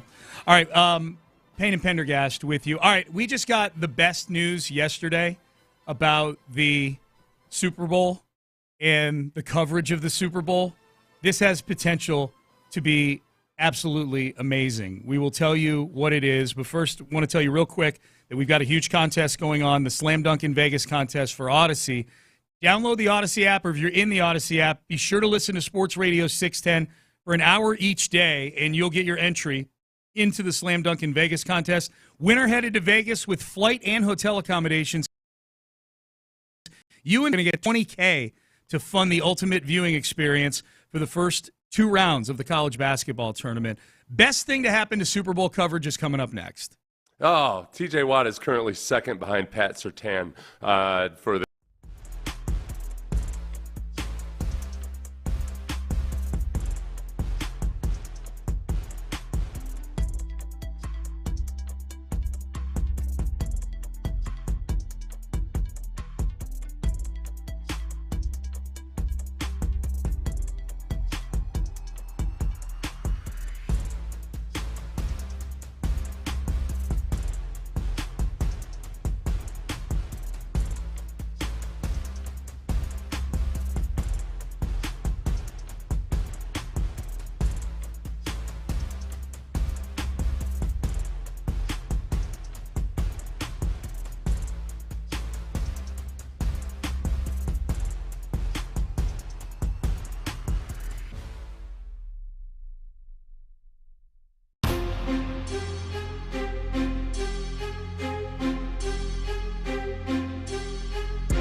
at Katy Freeway, 1 mile west of the Beltway, exit Kirkwood, under the giant American flag. Live from the McCarran Injury Lawyers Studios, Sports Radio 610 presents Payne and Pendergast. All right, so I'm getting some good texts on the some of the conversation we had about the Texans secondary and Derek Stingley. We'll get to some of those here in just a minute. The best Super Bowl news all week so far, and we're going to be at the big game on Radio Row next week, thanks to Flight by Yingling Center sending us there. Exclusive Furniture has the hot seat for us there. Very excited. We thank all of them, and the truck is loaded up with Flight by Yingling ready to go. But as far as coverage of the game, Seth, as far as things surrounding the game, I was very excited to see this headline yesterday. Jameis Winston to serve as digital correspondent for Fox Sports coverage of Super Bowl 59. This is and this has got to be as much about Jameis Winston out amongst the people as it can be. Kind of like when Marshawn Lynch. I don't want to necessarily see Marshawn Lynch get on and do hardcore X's and O's analysis. I want to see him out jumping through tables with Bills fans and what have you. Yeah, I think Jameis, and especially because it's in New Orleans, and he's already got a relationship there. This could end up being very entertaining. Played 4 seasons for the Saints, and what the announcement said is he'll be on site throughout the week, which could mean he's on Radio Row. Oh boy, if we got Jameis on the show, that would be amazing next week. That would be one. I know some of you text in and you're like, it's all interviews on Radio Row. It's not anymore. We're very choosy. But I'm telling you right now, if Jameis is available, I want to get Jameis Winston. But here's what they said, and you're going to get your wish, Seth. He will be on site throughout the week to attend NFL events, showcase food and entertainment around the city, and enjoy the championship matchup. Yes. That's exactly what we need. There would have been a time where sending Jameis out amongst the people in the food and entertainment part of the French Quarter would have been very dicey. Right, as he has been very open about. He had some alcohol back in the day. I mean, for a pretty long stretch of time. Yeah. But he's gotten himself on track, and he's a different guy now. He's a different guy now. Not only is he a different guy, but he's able to take some of what he was accused of or did before, the more benign things like, just the harmless, like, thieving of crab legs from a Publix in Florida, Right. And sorry if he was standing up against the man, the big corporate, big food. Big crab. All right? Publix wants to charge those prices. They're going to get what's coming to them. Oh, my God. All right? So he's able to turn that into good content, like this commercial in which he's offering free crab legs. What's up, y'all? Jameis here. As you make your plans for the big game, go right now to get a pound of free crab legs with a purchase of $250 or more from Fulton Fish Market, an official partner of SFC. So go now to FultonFishMarket.com/free crab. Free crab. Ding. Yeah, man. He's taking the bag. Very self-aware. Very self-aware. It's one thing I wish Manti Te'o would do. You remember watching that documentary a couple years ago where they went over that whole scenario in depth and detail? Mm-hmm. And you could tell that Manti Te'o still feels personally scarred by a lot of those things. Oh, yeah. I feel like he should own it, man. Lean there should into be a commercial of him, for Valentine's Day, getting a gift for that special person he met online. Or a dating app, something like that. Yeah. You know the crazy thing about the Manti Te'o stuff is there's still a part of me that's like, wait, I shouldn't joke about this. She died. There's a knee-jerk kind of like, oh, wait, that's messed up, man. She died. It's like Seth. I still haven't gotten over Ned Stark dying yet in Game of Thrones. So I give him credit for kind of embracing that embarrassing incident. If you're not excited about Jameis being part of the Fox team covering the Super Bowl, maybe this will hear a little more Jameis for you, thanking the equipment staff after a big game. Well, I think it's just one play at a time, man. I'm so grateful for our equipment staff for providing us with hand warmers, providing us with our cleat scrapers, so we're able to go out there and do the best we can to make it seem as easy as it possibly is. But as you can see, the conditions did not define our result today. Mm-hmm. You know what, though, honestly, that there's a little bit of that I hear from Will Anderson a lot. No doubt. Will Anderson is very much about caring about everybody in the organization. Yeah. And I think it's genuine with Jameis. I think because he's had a lot of hardcore counseling and a lot of time in church and everything. So I think the notion of being grateful for things is always very much in his mind. It's probably like in his daily affirmations and what have you. So and it's 100% true. The equipment staff during a game, when it comes to any kind of field conditions, those guys are under the gun. And you saw it with the Chiefs game. That one first down that CJ scrambled for to the right, where he got hit right at the first down marker. Yeah. You go back, and if he were wearing the wrong cleats there, that would have been a blown-out knee. Yes. If he'd been, those weren't bad weather conditions or anything, but kind of getting a lot of times after the first series, you might have warmed up in cleats, and then after the first series, you think like, no, my shoes are too grabby, it doesn't feel right. And then the equipment staff's got to get your shoes, get them on you, and get everything. Sometimes swap out the cleats in your shoes with under the gun. So good for Jameis recognizing the difficulty that the NFL equipment staff faces. Yep, indeed. I want more Jameis. I can't just get two. Like, Jameis is like a Lay's potato chip. You can't eat just one or two. Here's Jameis saying, my passion isn't football, it's playing football. As a kid, my passion was always football, right? But being taken away from the game, I didn't realize that my passion was playing football. Okay, this is a little bit like a Yogi Berra-ism because you know what he's saying, right? I think Yogi Berra-isms were always, or Yogi-isms, they didn't make sense. Like when he would say nobody goes to that restaurant, it's too crowded. Yeah. Like, you know what he means, right. And it speaks to a truth, almost above and beyond the logic of the words you spoke. Right. So with him, what he's saying there is, a lot of times, especially as a young man, you get wrapped up in everything that comes with football, either the fame, the money, the adulation, all of those things, the trinkets. Yeah. But what he realized was at the core of it all, he really just elementally loves playing the game of football. Yep. Like, my passion is football. I love football. My passion definitely is not playing football. I suck at football. Yeah. Yeah. Okay. What if you had come out and said that? I used to think I just liked betting on football, but now it turns out that would be a horrible end to a redemption story. Like, wow, Jameis Winston's gotten his life on track and everything, but then in part of it, he accidentally admits that he had previously gambled on football and ends up banned for life. He's got addicted to gambling during his suspension. Oh my God! All right, last one from Jameis. Maybe the greatest pregame pep talk of all time because he mentioned CC's Pizza.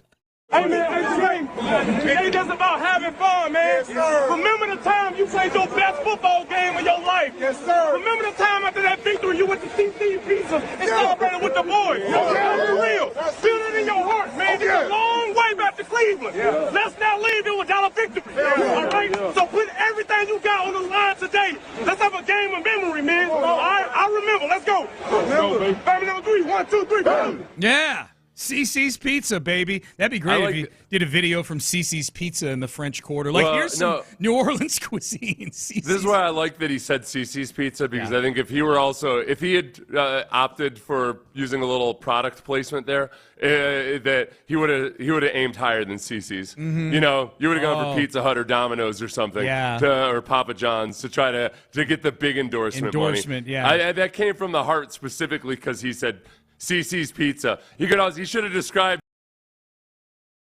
as the high school football team walked into the pizza buffet. That is genuine. Yeah, that's where you bring a team full of youth football players. You bring them to CC's, $7.99 or whatever it is, man. So man, Jameis is real. He's not out there fishing for those endorsement dollars. Speaking from the heart. All right, Payne and Pendergast with you. All right, Texans need to find an OC. I had a good question from a Utopia listener about the magnitude of this OC hire. Are we getting down to the nitty-gritty on this thing here? 2 candidates interviewing today. We'll do the thumbnail sketch on each of them coming up next. Something of equal.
Sports Radio 610. The Texans play here, an Odyssey sports station. Sports Radio 610 presents Payne and Pendergast. And I wonder if people are getting impatient with the Texans hiring an OC. I don't think you should. You know, they're taking their time. They're interviewing all the candidates they want to talk to here, and they've got 2 interviews today. Nick Caley, passing game coordinator for the Rams, a McVay tree guy, but also a Patriots guy. We're just going by number of years. He's more a Patriots guy than he is a Rams guy. But very well thought of. He's the favorite of Texan fans right now, according to a poll that Tyler Milner put up yesterday. Pretty sizable favorite. But Nick Caley and then Bill Lazor, who is a significant branch. Also includes Jeff Stoutland, the O-line coach of the Eagles, as well. Yeah, which is, I'm a little bit uncomfortable about that, like as far as leaning into it, because I got to try to be objective about this as possible. Yeah. So I just, like, from my personal experience, Bill is super, super smart. And he's had 3 different stints as an offensive coordinator, both for 2 years apiece. The way they listed on some of the articles, it leads people to believe that he was one and done. He got 1 year and done at all of those, because they're looking at the years like their school years instead of the actual seasons. So he's had 3 different stints. All 3 of them were with coaches who would never end up being head coaches again. So they're kind of in the last 2 years of those coaches. Right. Matt Nagy, Joe Philbin, and Marvin Lewis, who ended up leaving/retiring. Yeah. So I guess in the spirit of impartiality, because you know Bill. One of the things we have said on this show with Bobby Slowick, with Bill O'Brien, is that the Texans never had a genuinely good offense under either of those guys. Right. So the numbers for Bill Lazor, the numbers don't reflect well from that standpoint either. The best year he had as an offensive coordinator was in 2014 with Ryan Tannehill as his quarterback. Mm-hmm. Joe Philbin was the head coach. They ended up 11th in scoring that year. Yeah. But beyond that, they've his best years have been kind of 15th or 16th in scoring. So there's reasons that people wouldn't get excited about it. I also just know he was in and knowing him personally. There's more to it, but I get and understand why the resume looks, like it's not something that excites people. Sure, and I would say counterpoint to ourselves in defense of Bill Lazor, if we were making a case for him, is that he never had peak Deshaun Watson or C.J. Stroud as his quarterback at any of those places. Right. Yeah, I think that if you look at the various guys, whether it was Andy Dalton in the last couple of years of Marvin Lewis in Cincinnati. Andy Dalton's probably the best quarterback that he had a good chunk of time with. Unquestionably as a coordinator. Yeah. Because other than that, it's Justin Fields, it's Nick Foles, it's a young Ryan Tannehill. So there's that element to it. I think the biggest thing with Bill is that in NFL circles, people that know Bill really respect his opinion and his intelligence and everything else like that. He's been consistently employed for going on a long time. He's 52 years old. Yeah. So there's a lot of experience there, and I think a lot of that. I think with both Jerrod Johnson and Bill Lazor, I don't like going to a quarterback and specifically asking him, hey, who do you think the offensive coordinator should be? But you're going to perhaps just through conversations about how the end of the year went, what did you like, what didn't you like, whatever information you can glean from C.J. Stroud specifically is probably going to be a big factor in evaluating Jerrod Johnson and Bill Lazor. Yeah. And they were both working with him 2 years ago when he had a very promising season, but then both Jerrod and Bill were working with. So D'Amico and Nick have had a chance to watch that operation for 2 years and probably get a pretty good feel for what either of those guys brings to the table. I also think it's important for both Jerrod Johnson and Bill Lazor to point out, I don't think you can look at them and say, okay, well, I know what kind of a scheme he wants to run. It's not like these guys are products of spending years and years with Kyle Shanahan or anything like that. So you don't think if either of those guys stay, there's a decent chance they may be running a different system next year, is what it sounds like. Yeah. Oh, 100%. I mean, and Bill's been in multiple different areas and had to deal with, multiple different quarterbacks and the head coaches. When it's an offensive head coach like Matt Nagy, that's going to be a lot different than a lot of things that Kyle Shanahan was going to want to do. So, yeah, I think that that's probably part of the conversations, because people will ask, well, how come you have to interview a guy who's already been in-house for 2 years? It's because of that dynamic especially. Like, okay, what's your plan? What's your vision? How do you want to call plays? What do you see best for CJ? What do you think maybe, without selling out Bobby Slowick, what did Gerard and Bill think that maybe could have been done differently this year? That's the first question you're asking. What would you, for an internal candidate, is what would you do differently? Because if you're doing the same thing, what you're doing is what got you there, by and large. So that's Bill Lazor. So he interviews today. So does Nick Caley, who has history with Nick Caserio. They intersected at with the Patriots from 2015 through 2020. They were in the building together there. So Nick noted about Nick Caley, and you brought this up, Seth. Albert Breer mentioning that Nick Caley lost out on the Patriots OC job in 2020 or 2022, 23, whatever year they hired Matt Patricia and Joe Judge. He was up for the job that year. Yeah, and he's 22. He remained the tight ends coach, so they didn't make him the offensive coordinator. And that's the biggest question people bring up is, all right, he'd been on the staff for 5 years there. Why did Belichick choose to make a defensive coordinator and a special teams coach co-offensive coordinators instead of this guy, Nick Caley? But then 2 years later, after Nick Caley the next year goes to the Rams, when Gerard Mayo is looking to hire an offensive coordinator, Gerard Mayo, according to Albert Breer, offered Nick Caley $3 million per year, almost $3 million per year, and Caley turned it down to go back to the Rams in 2024. It was the 2024 season.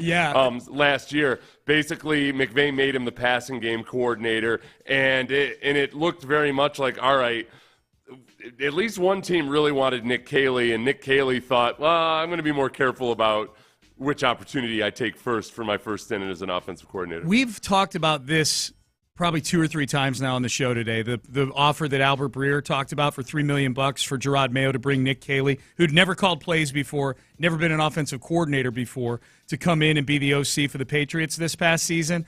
And the first thing that he turned it down, that much money. People need to understand, $3 million puts you easily in the top 3 or 4 offensive coordinators when it comes to pay. Yeah. Part of me, so at first my reaction was, wow, Nick Caley's being really choosy about where he goes, which I'm sure he is. He looked at New England and said, is $3 million to murder my career possibly? Because Gerard Mayo did end up getting fired after a year. There would have been an element, now that I'm looking at this again, there would have been an element for me too if I were Nick Caley of does Gerard really know what he's doing up there that he's offering me $3 million a year? Not that you don't have confidence in yourself, but okay, I've never done this. He's having me come in here and do all these things and paying me more than everybody else. That might not last up there. I also wonder too. Who knows what the dynamic was with Nick Caley when he was with the Patriots and Belichick chose to go instead. Instead of having Nick Caley be the offensive coordinator, he had Patricia and Joe Judge be the offensive coordinators. There's a little bit of an element of all right, what was he offered and did he want to stay in New England or not? Given that you could read the writing on the wall there that New England was in its dying last breaths there. Yeah. Tom Curran, Ben, if I didn't tell you to get this ready for this segment, Tom Curran from New England talked about this at the time. Curran's very plugged in up there about why it was hard to find an offensive coordinator. Have been in personnel and coaching for a number of years. Nick Caley would have gone if he had the opportunity. Josh McDaniels had to be kept here. The guys that they have now are guys who are out of chances where they were and came back, in Patricia and Judge. So I think that's one thing that's really interesting about this. That's what's hard about what the Patriots are trying to execute. You would think, well, don't you want to work for the Patriots? Well, Bill Belichick's a hard guy to work for. You don't get titles. Nobody makes a lot of money, and the pressure is excessive. We hear over and over again about how difficult this place is to work. So it's not a wonder that there aren't a million coaches on this staff who are suitable and ready to go. And when they are, they're guys who, are former lacrosse players or all went to John Carroll University, or it's really an interesting an unscrutinized aspect of the coaching continuity. They don't have a lot of coaches. Shot at John Carroll University right there, kidding, where both Nick Caserio and John Cayley went, right? Did John Nick Cayley go to- no, Nick Cayley, Nick Cayley. Nick Cayley went to John Carroll. He went to John Carroll, yeah. So I'm trying to figure out, like, all right, if I'm trying to make a case for Nick Cayley, but they didn't make him Belichick chose not to make Cayley the offensive coordinator and instead went with a defensive coordinator and a special teams coordinator.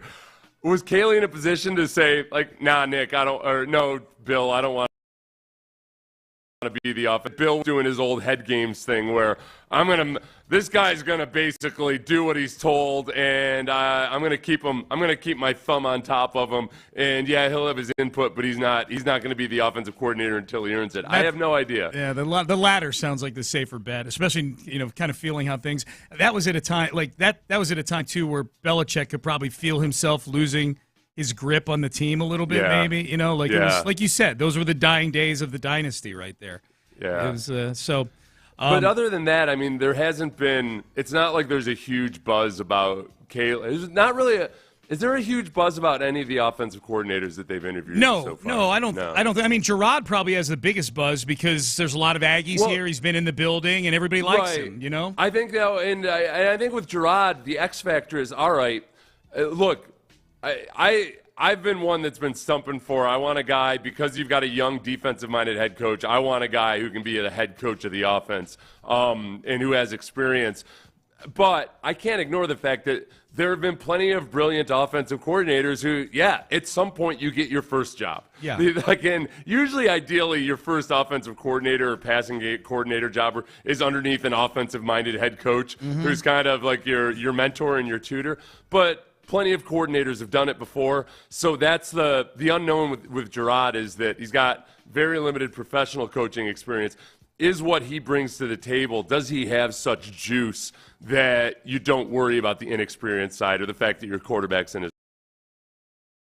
third year? Yeah. Only the guys who are in the building could answer. That's exactly right. We don't know. We know what interviews with Gerard look like outside of the building, but the juice and the interaction and that dynamic you're talking about, stuff that we don't get to, only they get to see that. We don't get to see that. Got a question. This is a question that was sent into the mailbag on my podcast, the Utopia Football Podcast. Subscribe, rate, and review if you can. If you guys had to guess, will the offensive coordinator hire end up being the most impactful move of the offseason for the Houston Texans? That's a great question. I think so. I think that's, not to overly simplify it, but the answer is simply yes, because I think there's guys on the offense who underperformed relative to how we've seen them play in the past. I saw guys who I know are intelligent players play like stupid players at times. Yeah. And all of that speaks to just a lack of a plan and a cohesive teaching of exactly what you want from week to week and throughout the year. It just looked disjointed and disheveled and messy. And a lot of that, it's not just the play calling specifically. It's the execution falls on the offensive coordinator as well. And that comes down to not just designing the game plan, but teaching and coaching the game plan and attention to detail and all of that. And we just saw very, very little of that. So, yeah, to get the most out of the guys that you have, yes. But then also to get the most out of what I'm expecting it to be a pretty heavily off. You're probably going to bring in a free agent on offense. You're probably going to draft pretty heavily on offense. I know best player available, et cetera, but there's a sliding scale for that. So, yeah, I think the offensive coordinator hire, especially with a defensive-minded head coach, is the biggest dynamic. It would be hard to think of something that's more impactful than this. As I try to go through in my head, it's hard to imagine the 25th overall pick being more impactful than whoever you're hiring to not just run the offense but fix the offense. It'd be one thing. Yeah. It'd be one thing, Seth, if it were a passing of the baton of a top 5 offense. Bobby leaves to go get a head coaching job. If it were last year, he leaves and goes get a head coaching job, and you're handing the baton to an offense that probably needs a few things tweaked, but it's trending in the right direction. Or if it were a highly functioning offense and you're bringing in somebody at that point, the only major impact one way or the other would probably be downward more than upward, Yeah. So, but like the 25th overall pick, or is there like a Diggs move out there or a Danielle Hunter signing that's more impactful than the OC? We'll see. But I can't imagine it. I think if you talk about how appetizing is this job and will the Texans have the pick of the litter, I think that's probably where people are the most let down in terms of just feeling like, okay, there would be more buzz about this, is that if you look at Bill Lazor's career, his first time as a coordinator in the NFL was under Joe Philbin, who's an offensive-minded head coach. Yeah. So it's not really his show, but it's also like Joe Philbin. And then one of the other two stints that he had was also with Matt Nagy, who was the play caller, then wasn't the play caller, then was the play caller again. It kept vacillating, but he's an offensive-minded guy. So in those two instances, he was in a situation where his fate was probably going to be kind of tied to the offensive head coach. Yeah. So you got to be careful, and you got to be really careful in which situation you choose. Totally. Because all of a sudden you get to it, and you've had a couple of opportunities, and if you haven't had good quarterbacks and you haven't had a good coach above you, you start to lose some of that shine, and you start to lose some of that buzz. It's a little like that cut that you found the other day that we played of Mike Toman, the new president of the Texans, talking about like who you go work for is important. Especially if you're trying to set your career on a certain trajectory, like make sure you're attaching yourself to the right people. Yeah, you're absolutely right. Nobody's talking about the Joe Philbin tree. Nobody's talking about the Matt Nagy tree. They talk about the Sean McVay tree and the Kyle Shanahan tree and Andy Reid. And with Nick Caley, you always got this sense in New England almost that part of Belichick's method was to beat you down psychologically and maybe make you believe that you're not all that special anyway. So and that he could keep people under his thumb for a long time that way. But so with Nick Caley, when he's there in New England, at some point, I'm guessing there's a reason that he specifically went to the Rams. Mm-hmm. The first year he was a guy that knows what the hell he's really doing offensively. Yes. And then is a career stepping stone, obviously.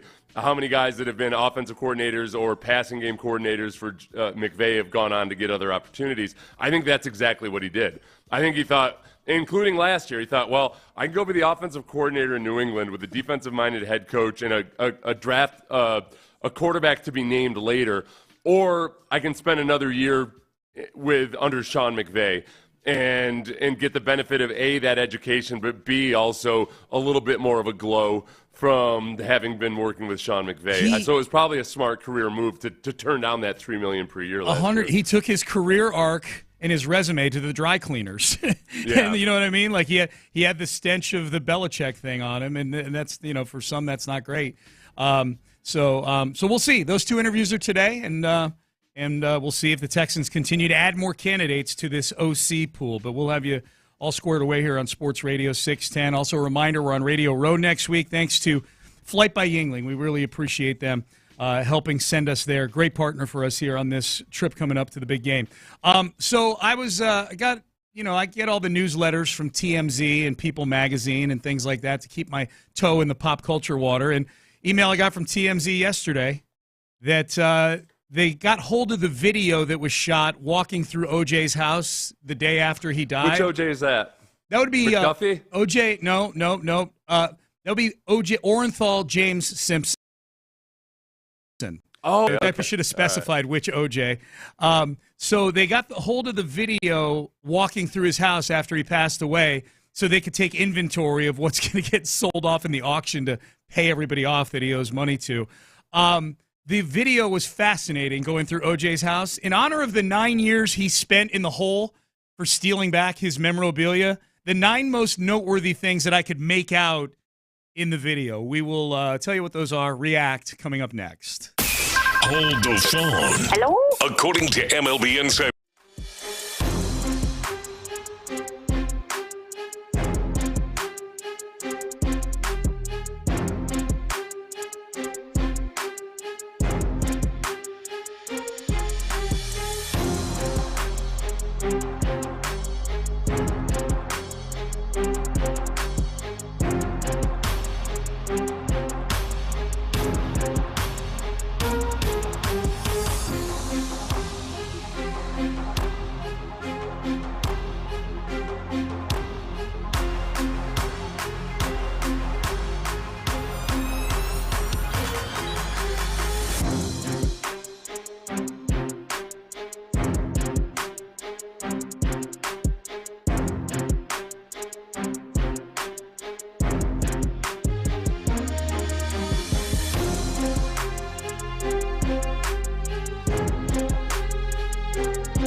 Lincoln of Sugarland on the Southwest Freeway, exit Kirkwood, and take the first U-turn at West Airport under the giant American flag. Sports Radio 610 presents Payne and Pendergast. All right, Payne and Pendergast with you on a Thursday. We're headed to Radio Row next week. Very excited about that. Thanks to Flight by Yingling for sending us there for sure. All right, so Seth, I got my 3 times daily email from TMZ yesterday. I get several emails from TMZ to notify me when they've got new stories popping on the website and on social media and whatnot, because I got to be kept up to speed on this stuff. What are all the celebrities doing out there? We know that recently O.J. Simpson passed away within the last year. I don't remember the exact date. But TMZ got a hold of the video that I guess it's normal when you're getting ready to auction a bunch of stuff off. Yeah. That you have somebody, the auctioneers or whoever, the company walks through and just videos everything. And OJ owes a lot of people a lot of money. So this, and that was a big thing. The estate's going to be liquidated to pay off some of those debts. Yes. And obviously OJ, you would think, would have a lot of interesting things in his home, right? So they got a hold. I mean, presumably, I just wouldn't have known. Yeah, how many he might have auctioned off himself over the years or what have you. Fair but it sounds point. like there's some pretty interesting things remaining. There was. It looked like he was, living in decent quarters. Had a nice man cave. Still had. It wasn't like the old. He didn't keep the old Brentwood home, did he? No. This is in Nevada.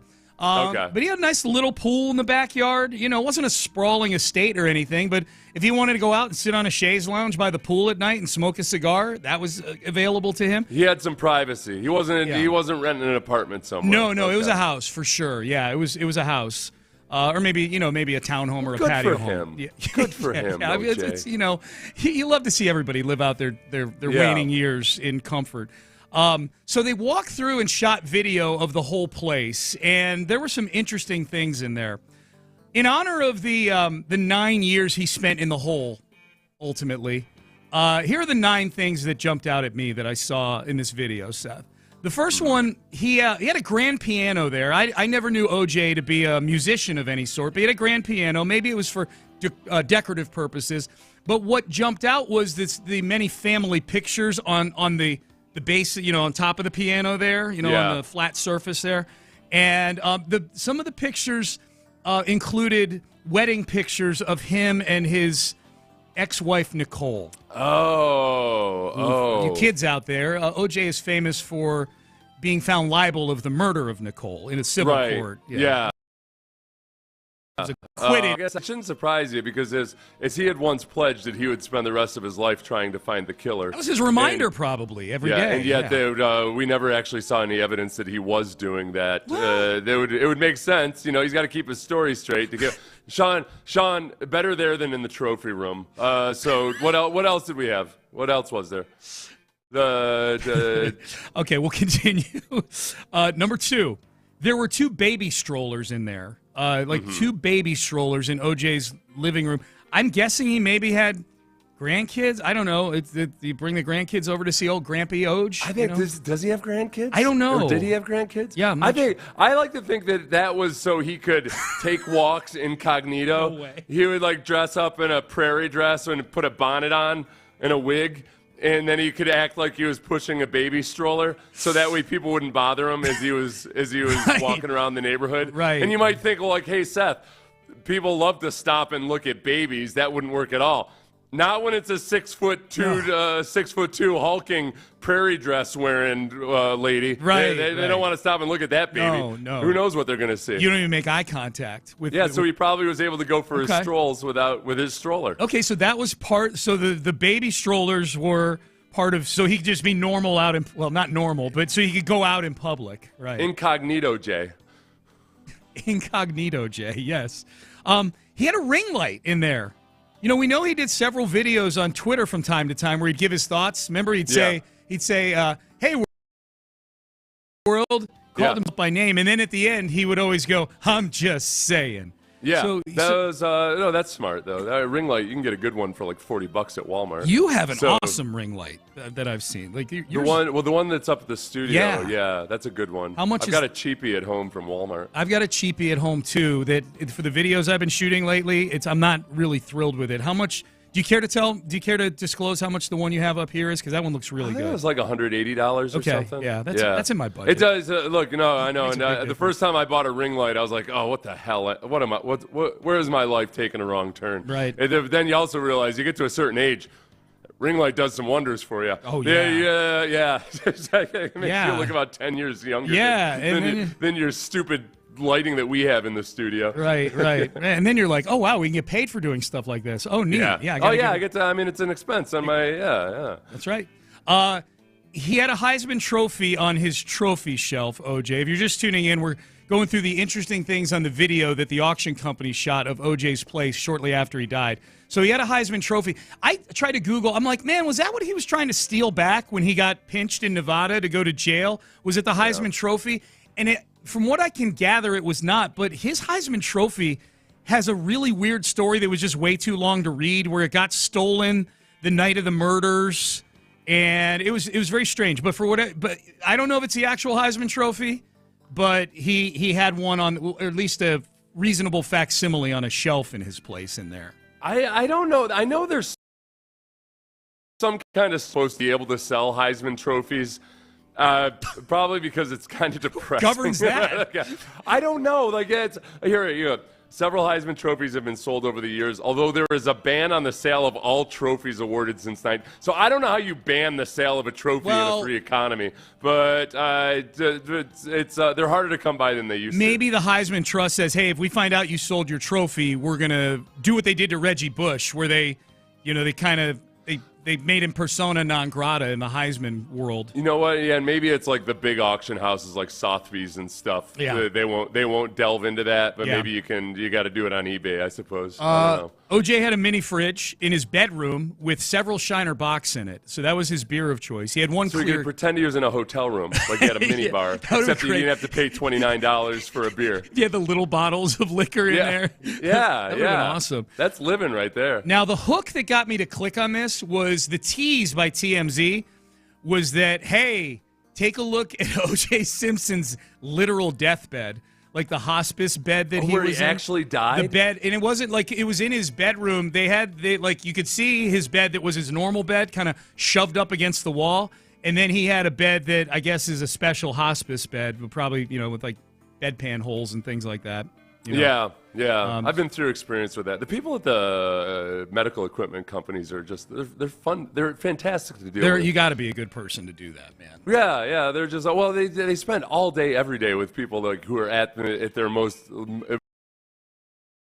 miserable point. They got to do business with them. Yeah. But they're super cool about, they understand that coming to deliver and pick up is it's not going to be a simple process sometimes. Would you be an ornery patient in that situation, or would you be a docile patient in that situation? How do you think? One of my biggest goals in life is to not be on pain meds when I die.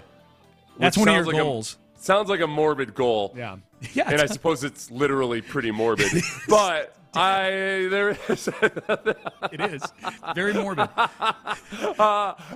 There's things you can do to live your life. When you're trying to live healthy, and there's always some bastard that's like, "Hey, everybody's gonna die anyway." Not everybody has to die with the last 10 years of their life being absolutely miserable. Yeah. So I'm just I'm trying to live my life in such a way that in the last days of my life I can not be on pain meds. I can be clear of mind, and I've got arrangements made for okay, time to pull the plug on old Sethers here. All right, sure. Yeah, let's get rid of this fella. He's dead weight. Seth not dead enough. Seth is gonna muscle through terminal illness. I'm just gonna muscle through it. No, honestly, it's because of various relatives of mine who have died. Yeah. At the very end, when they're in hospice, they do great things for them. Hospice people are saints. Yeah. But there is a part where you don't realize, all the stuff that you wish you would have said and all of that other stuff.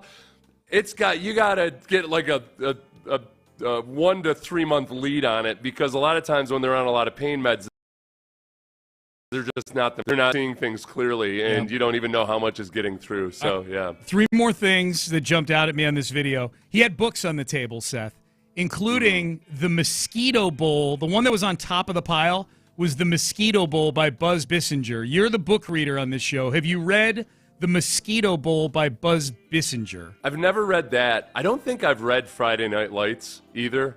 It's tough sometimes when things are famous. No, I never read that. But Buzz Bissinger wrote Friday Night Lights. He did, yep. He sure did. And he kind of then disappeared after that. I think he did. He's a very strange cat, I believe, yeah. I looked it up. He's addicted to both shopping and sex and has been to therapy for both. OJ or Buzz? Which Buzz. one? Oh. So I guess that's what he's been up to for the last 12 years. I hope the books did well. If you're shopping and sex can both be very expensive. That's the problem. No, I think the books did too well. Yeah, probably. If you're addicted to shopping and sex and then you have a hit book that turns into a hit movie and a hit TV show, you're probably not a lot of motivation to work, but also a lot of time for your hobbies. Shopping and sex. Addicted to shopping. Ugh. There's a way to combine both of those. Okay, it's called prostitution. yeah. Plus, kill two birds with one stone. All right, I've got everything I've ever been wanted. The thing I would be most likely to bid on, I think, because this stuff's all going to auction at some point, would be the golf clubs and the other golf paraphernalia. I feel like that's going to be the thing, other than like the jewelry and the trophies, like all the things that have that kind of like little like actual monetary value attached to them. I feel like the golf clubs and the other golf paraphernalia might be what goes for the most with OJ. It's right, yeah, because it's usable. And he was, he was a noted golfer. That was where half the times you'd ever see him interviewed or anything, it was out on a golf course. That's where he spent all his time searching for the real killers. Was on the golf courses. That's what he suspected. He's like, hey, I'm a big golfer. I've got a lot of acquaintances that I've won money from that might have it in for me. Yep. So I'm going to go out and scour the golf courses of America. Amen. In states where I feel safe doing so, and where the bankruptcy laws are generous. And I'm going to find that killer, damn it. Generous bankruptcy laws. The last thing, they did find a box of condoms in the nightstand. Well, good for him. Magnum, of course. Yeah. That's another thing I'm dedicated to doing when I'm in hospice is practicing safe sex.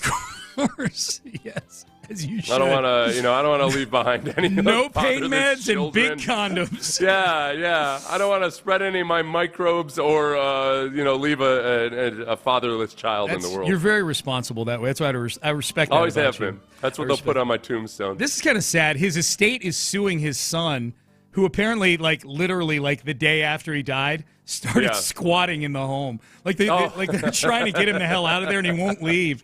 OJ's kid. Yeah. I would rather be homeless than a squatter. Oh, I think. I'd rather go live in a tent somewhere out in a national park than be living in a place that you're in a constant lawsuit. Okay. That's and you've got I don't need that. Okay. No. I like that you kind of have a plan for the homelessness. No, out in a park with a tent, you're gonna have a backpack every day, not under. Yeah, that's where I spend a lot of time on doomsday prepper websites, not because I'm planning for doomsday. Right. I'm just gonna that scenario. That's plan A of my hospice plan. All right. As soon as I run it out of my 50 cal ammo, I'm going to, I'll be Seth done Seth goes for. to doomsday websites because he's got, he likes to live out doomsday fantasies, It's. I would live in a tent somewhere in a warmer climate. I like that, in a warmer climate. Not even a tent. I'd live out under the stars with a tarp. All right. Of those things. Sean, you read about this, back in the day, rich people, super rich people would go visit people. Yeah. And they would, stay in a tent in the backyard. And it was really? It was kind of, it wasn't, I don't know, somewhere along the way we got this notion that, no, you got to have a facsimile of your own bedroom with air conditioning and everything else. Hey, Yingling is sending us to Radio Row. We have a really big backyard at our Airbnb. They're sending us there. I don't think it's a camping tent, but it's a huge tent, probably like a tailgating tent. Should we sleep out underneath the tailgating tent at Radio Row? Either sleep or pass out. Pass out, two. Yeah. With several empty cans of Yingling, but drink responsibly. It's easy to be an outdoorsman when you're passed out. Yes. You're like, I chose this life. I've done that many times. Hey, listen to Sports Radio 610 on the Odyssey app for an hour each day for your entry into the Slam Dunk in Vegas National Contest. Remember, the winner will be headed to Vegas with flight and hotel accommodations for you and 3 guests. Plus, you're all going to get $20K to fund the ultimate viewing experience for the first 2 rounds of the college basketball tourney. Up next, my demand to the Houston Astros. Do this ASAP. That is next. Do this ASAP. If you are thinking about building a custom home, you know that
From the Mokaram Injury Lawyers Studios, Sports Radio 610 presents Payne and Pendergast. Okay, most people enjoy the OJ segment. Hugo texts in, making fun of a dead OJ seems like bad radio. Nothing you've said is actually funny. I beg to differ. And number two... Hugo, you know what's funny, Hugo? Your dumb name. Okay. Yeah, the sticking up for OJ Hill is not one that I care to go die on. But Hugo, no offense to other Hugos out there. You guys spell it the right way. Yeah, Hugo spells it with 2 O's. Especially the restaurant. Yeah, absolutely. All right. No, he doesn't. That would be funny, though. Hugo. He spells it HUGH-go. Go. Like he's a snazzy car. That would be awesome. Hugo, you should think the smart car. You should think about changing that. All right, so this hit me yesterday. I made this plea earlier in the show, and I'll do it again for the later awaking people and see if you agree with me. And I think Seth is on my side in this. This Alex Bregman thing for me has dragged out long enough. The dancing, sort of kind of just sashaying around each other and like the door is cracked. Is it really? Do we really want him back? We're talking to him. Oh, hey. Oh, yeah, that's right. Boris texted me. I got to call him back. Like this whole high school thing that's going on right now with Alex Bregman clearly having eyes on places other than Houston and yet still holding a 6-year, 150 in his hands needs to stop. The Astros need to give him a date. It needs to be soon, and we need to be done with this. I don't think this is the part of the reporting that I just don't trust, is that it doesn't make any sense to me that the same offer is still on the table, especially with Dana Brown sounding like they've talked about it theoretically and bandied it about, but that's not something you do. It's not like they're okay, you want me to believe that the Astros are having conversations about whether it's possible while the offer still remains on the table. That doesn't make any sense.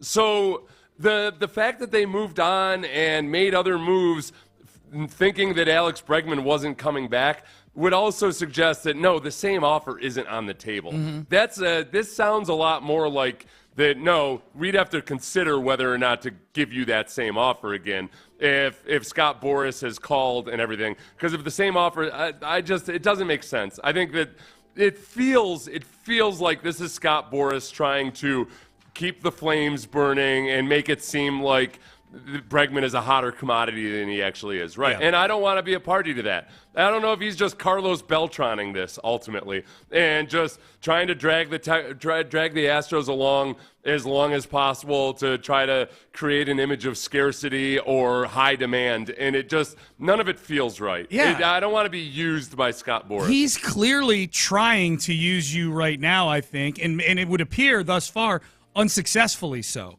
If the offer is still on the table, then accept the. That's where I'm at too. We need to be done with this, and it's making me angry at Bregman, and I don't want to be angry at Bregman. I want this to be an amicable split, like Springer, like Correa, like Verlander. They made a fair offer to Verlander. I don't blame a 41-year-old guy, whatever he was at the time, taking $43 million each for each of the next 2 years. I don't blame him for that.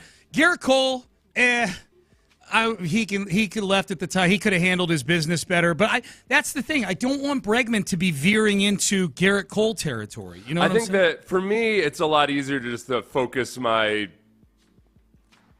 anger or discontent at Scott Boras himself. Okay. I'll do it that way. Whether it's accurate or not, I don't give a damn. Yeah. So for right now, I'm just thinking this is who knows if Bregman, suggested that they circle back with the Astros or anything else like that. Who knows? Who knows? But it's just easier to blame Scott Boras, even though Scott Boras works for Alex Bregman. Yeah. Scott Boras is advising Alex Bregman, and did he tell Alex, oh, no, dude, there's way more money out there. Don't even consider the Astros. Don't even consider the Astros offer. That's chicken scratch. I tell you, that's what I'm looking at it as right now. Maybe we'll find out more later that it wasn't like that. Dana Brown's acting like the opposite of a motivated GM to get something done with this whole thing. Here was Dana Brown yesterday saying he got a text from Boras. He's like, oh, yeah, I should call him back. Well, I owe Boris a call. He sent me a text, so I'll probably end up getting back to him. Can you imagine if Dana Brown started talking like I do whenever whenever calling somebody back comes up, I'm like, Dana Brown, he's like, yeah, I just don't like talking to people on the phone, you know? It's very time-consuming. That would be the least desirable part of being a GM in any sport for me, is how much time they spend talking on the phone. Yeah. How about back in the day, man? Like, kids, back in the day, it was like a big privilege. At least it was where I grew up. Yeah. Like, if you got a phone in your room as a teenager, like, that was as big a step as getting a cell phone is now for – what, an 8-year-old, or how old? What's the youngest people hand cell phones to their kids these days? I think like the 7th month of pregnancy. Right? They put it up to their belly and have them learn their ringtone. Yeah. There's a sonogram app on there. Yeah. Yeah. But back in the day, like, that was a big deal. Like, man, you'd spend like an hour a night on the phone with your girlfriend and stuff. Like, you'd have to be pried off of the phone back in the day. Right. The big things that you could get were the first time you got a wireless phone. That meant your family was going places in the world. Antenna that you pulled up out of the top of it. Yeah. And if you got call waiting too. Oh, call waiting was big. Yeah. Waiting. There was this thing, kids, back in the day called a busy signal that you used to get when you call people. They were on the phone. Yeah, it was the worst. If they didn't have call waiting, you had make it.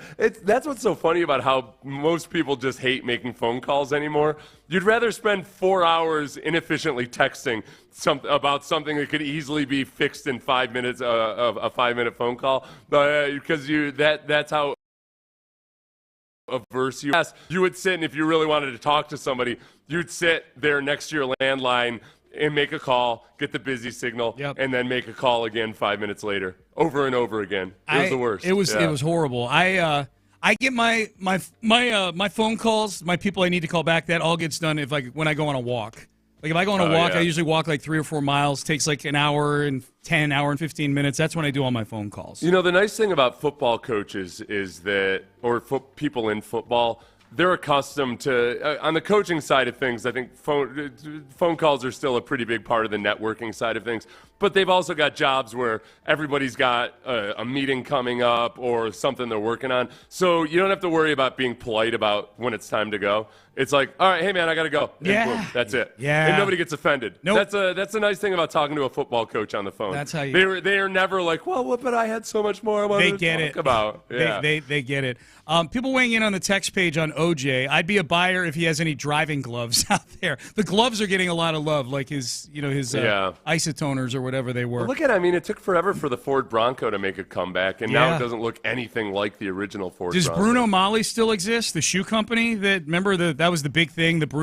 I never heard of Bruno Magli shoes until the footprints outside the Brentwood house were evidence. Well, didn't OJ say that they were ugly shoes too, like that he wouldn't have worn them or something? Bruno Magli is still very much around. Yeah. So. Okay. Yeah, they didn't take a hit from the OJ scenario. Just so people were like, "Oh, I'm not going to do business with the shoes." There are a couple people that got your trophy room reference. That's all I'm going to say about that. Okay. Yeah. On the text page, you can get a pair of Bruno Magli loafers for $249. Okay. Is the cheapest model. Most of them seem to be around $400. Do you own a pair? Do you own a pair of loafers? Not loafers. I have my nice dress shoes. I lost in a move a while back, so now I never wear them anymore. Yeah. I've got one night. I bought some. I'll tell you when you got the deals on dress shoes was during COVID. Dude. Yeah. I know. Yeah. Nobody needed them. No. It was. I remember talking to Gary Dante over at Suit Mart. You know, like nobody's buying suits. You know, like even after COVID, like people still aren't going out, or they learned how to work from home instead of getting dressed up. I haven't bought a sports coat or a suit since COVID. Yeah. And I've got the one pair of shoes that I bought since COVID, and I've worn them like twice. Yeah. It is nice dress shoes are worth it just for the comfort side of things. Yes. It is, boy. It's when you wear a nice pair of shoes, you feel like, oh yeah, I could go merge and acquire right now. Damn it. I buy. You and I are not in a business that requires us to wear suits really ever for this job, other than like fancy events. And so I try to buy a couple new suits a year just because you and I we MC things and there's pictures. Yeah. And I don't want to be the guy who's wearing the same suit for 4 years in every event that I go to. You know what I mean? I'm also a guy. I'm very much in a position in life where I wear sneakers to almost everything. Like, I don't care anymore. Yeah. I just stopped caring. And you know what the other thing is too? I realized it was one of the advantages of playing football, like aside from, all the stuff you would think of. I was around enough really, really successful people, and the more I realized is like, a lot of these guys just do not give a damn. Yep. Then the guys that they're not going to kowtow to anybody's expectations about how you should dress here, how you should dress there. So I'm really kind of like, I'm going to live my life. If all of a sudden you're not going to listen to what I'm saying because of the sneakers I'm wearing or whatever, or that I'm wearing sneakers, like I got no room that's for you. That's a you Go die. problem. Yes, Yeah, that's a you problem. All right, Payne and Pendergast with you. Into the 9 o'clock hour we go. Should they change the name of the Lombardi Trophy? This was suggested yesterday by based on some audio we played from up in Boston yesterday, a very unlikely idea generator. We will have that for you coming up next. But Prize Picks is what I want to talk about right now. I love Prize Picks.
HD2 Houston. Insider access. Exclusive content. Sports Radio 610. The Texans play here. An Odyssey sports station.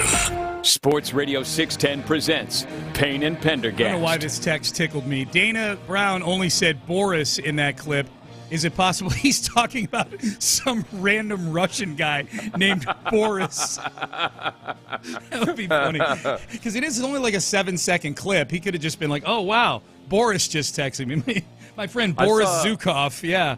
I saw some random clip a couple days ago on Twitter where it was a comedian talking about how whenever if he's out, because he's out, he's coming home from comedy clubs and everything, he's out walking alone in strange cities at 2 a.m. a lot of times. And he says whenever he's in fear of where he might be in a bad situation, like if somebody walks up to him and is like, hey, what the hell are you doing in this neighborhood?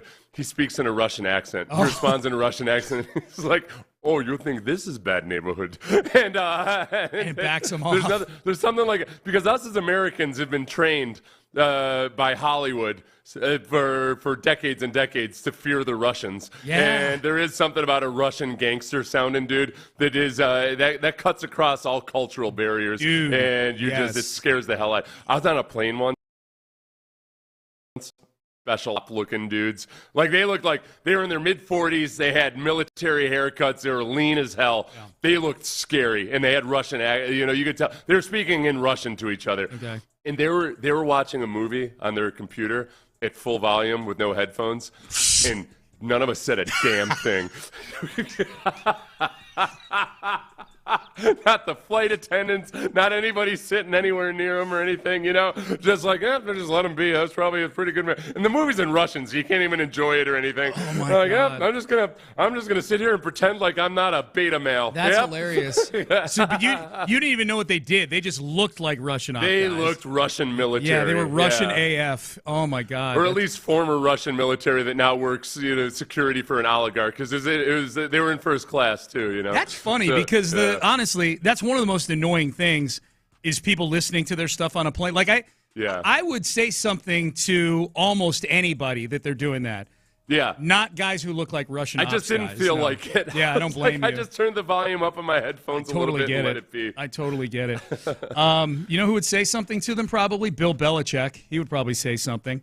He'd mumble it to them. Here's Bill Belichick yesterday. This is on McAfee, where at the very end of this cut is what you need to listen to, but he talks about the players and how important the players were to his success. And this is interesting, given some of what we played yesterday from Ted Johnson. Do Bill Belichick and Ted Johnson actually agree on something? Here's Bill Belichick yesterday. Players win games. I don't care who the coach is. It's impossible. You can't win without good players. I found out when I had Taylor and Banks and Harry Carson, Pepper Johnson, Jim Burt, Everson Walls, all those guys are the Giants. And same thing, when we got good at Cleveland and then at New England. I mean, it's Brady, it's McGinnis, it's Vrabel, it's Bruschi, it's Corey Dillon, it's Randy Moss, Troy Brown, Lawyer Malloy, Ty Law, Rodney Harrison. Those are the guys that won the games. Man, I didn't make any tackles. I didn't make any kicks. That was Vinatieri that made that kick in 4 inches of snow. You got to have good players. And as a coach, you want to give your players a chance to win. You want to put them in a position where if they go out there and play well, they'll have a chance to win. That's what Coach Parcells taught me is there's always a way to win. You just got to figure out what it is, and you have to give the players a chance. They don't name it the Star Trophy. It's named the Lombardi Trophy. Maybe they should name it the Brady Trophy. He won 7 of them. Should name it. It wasn't on McAfee. He was with Jim Gray on that Let's Go podcast. Yeah. That's what that was. I remember it being a Zoom. I always think when I think of Belichick on Zoom, I think of the McAfee show. So he was on with Jim Gray there. It was that comment at the very end that people are kind of running with today. They ran it, yeah, and it was kind of just like an offhand little joke, to something that Jim Gray said, but now it's being turned into like this is a campaign he's topic. on. They're asking on Get Up this morning, should they change the name of the Lombardi Trophy to the Brady Trophy? Should they change the logo to just like, they always have conversations about how the NBA logo should be Jordan, the Jordan Jumpman or Jerry something. West right now. You change the logo to a screaming Tom Brady. I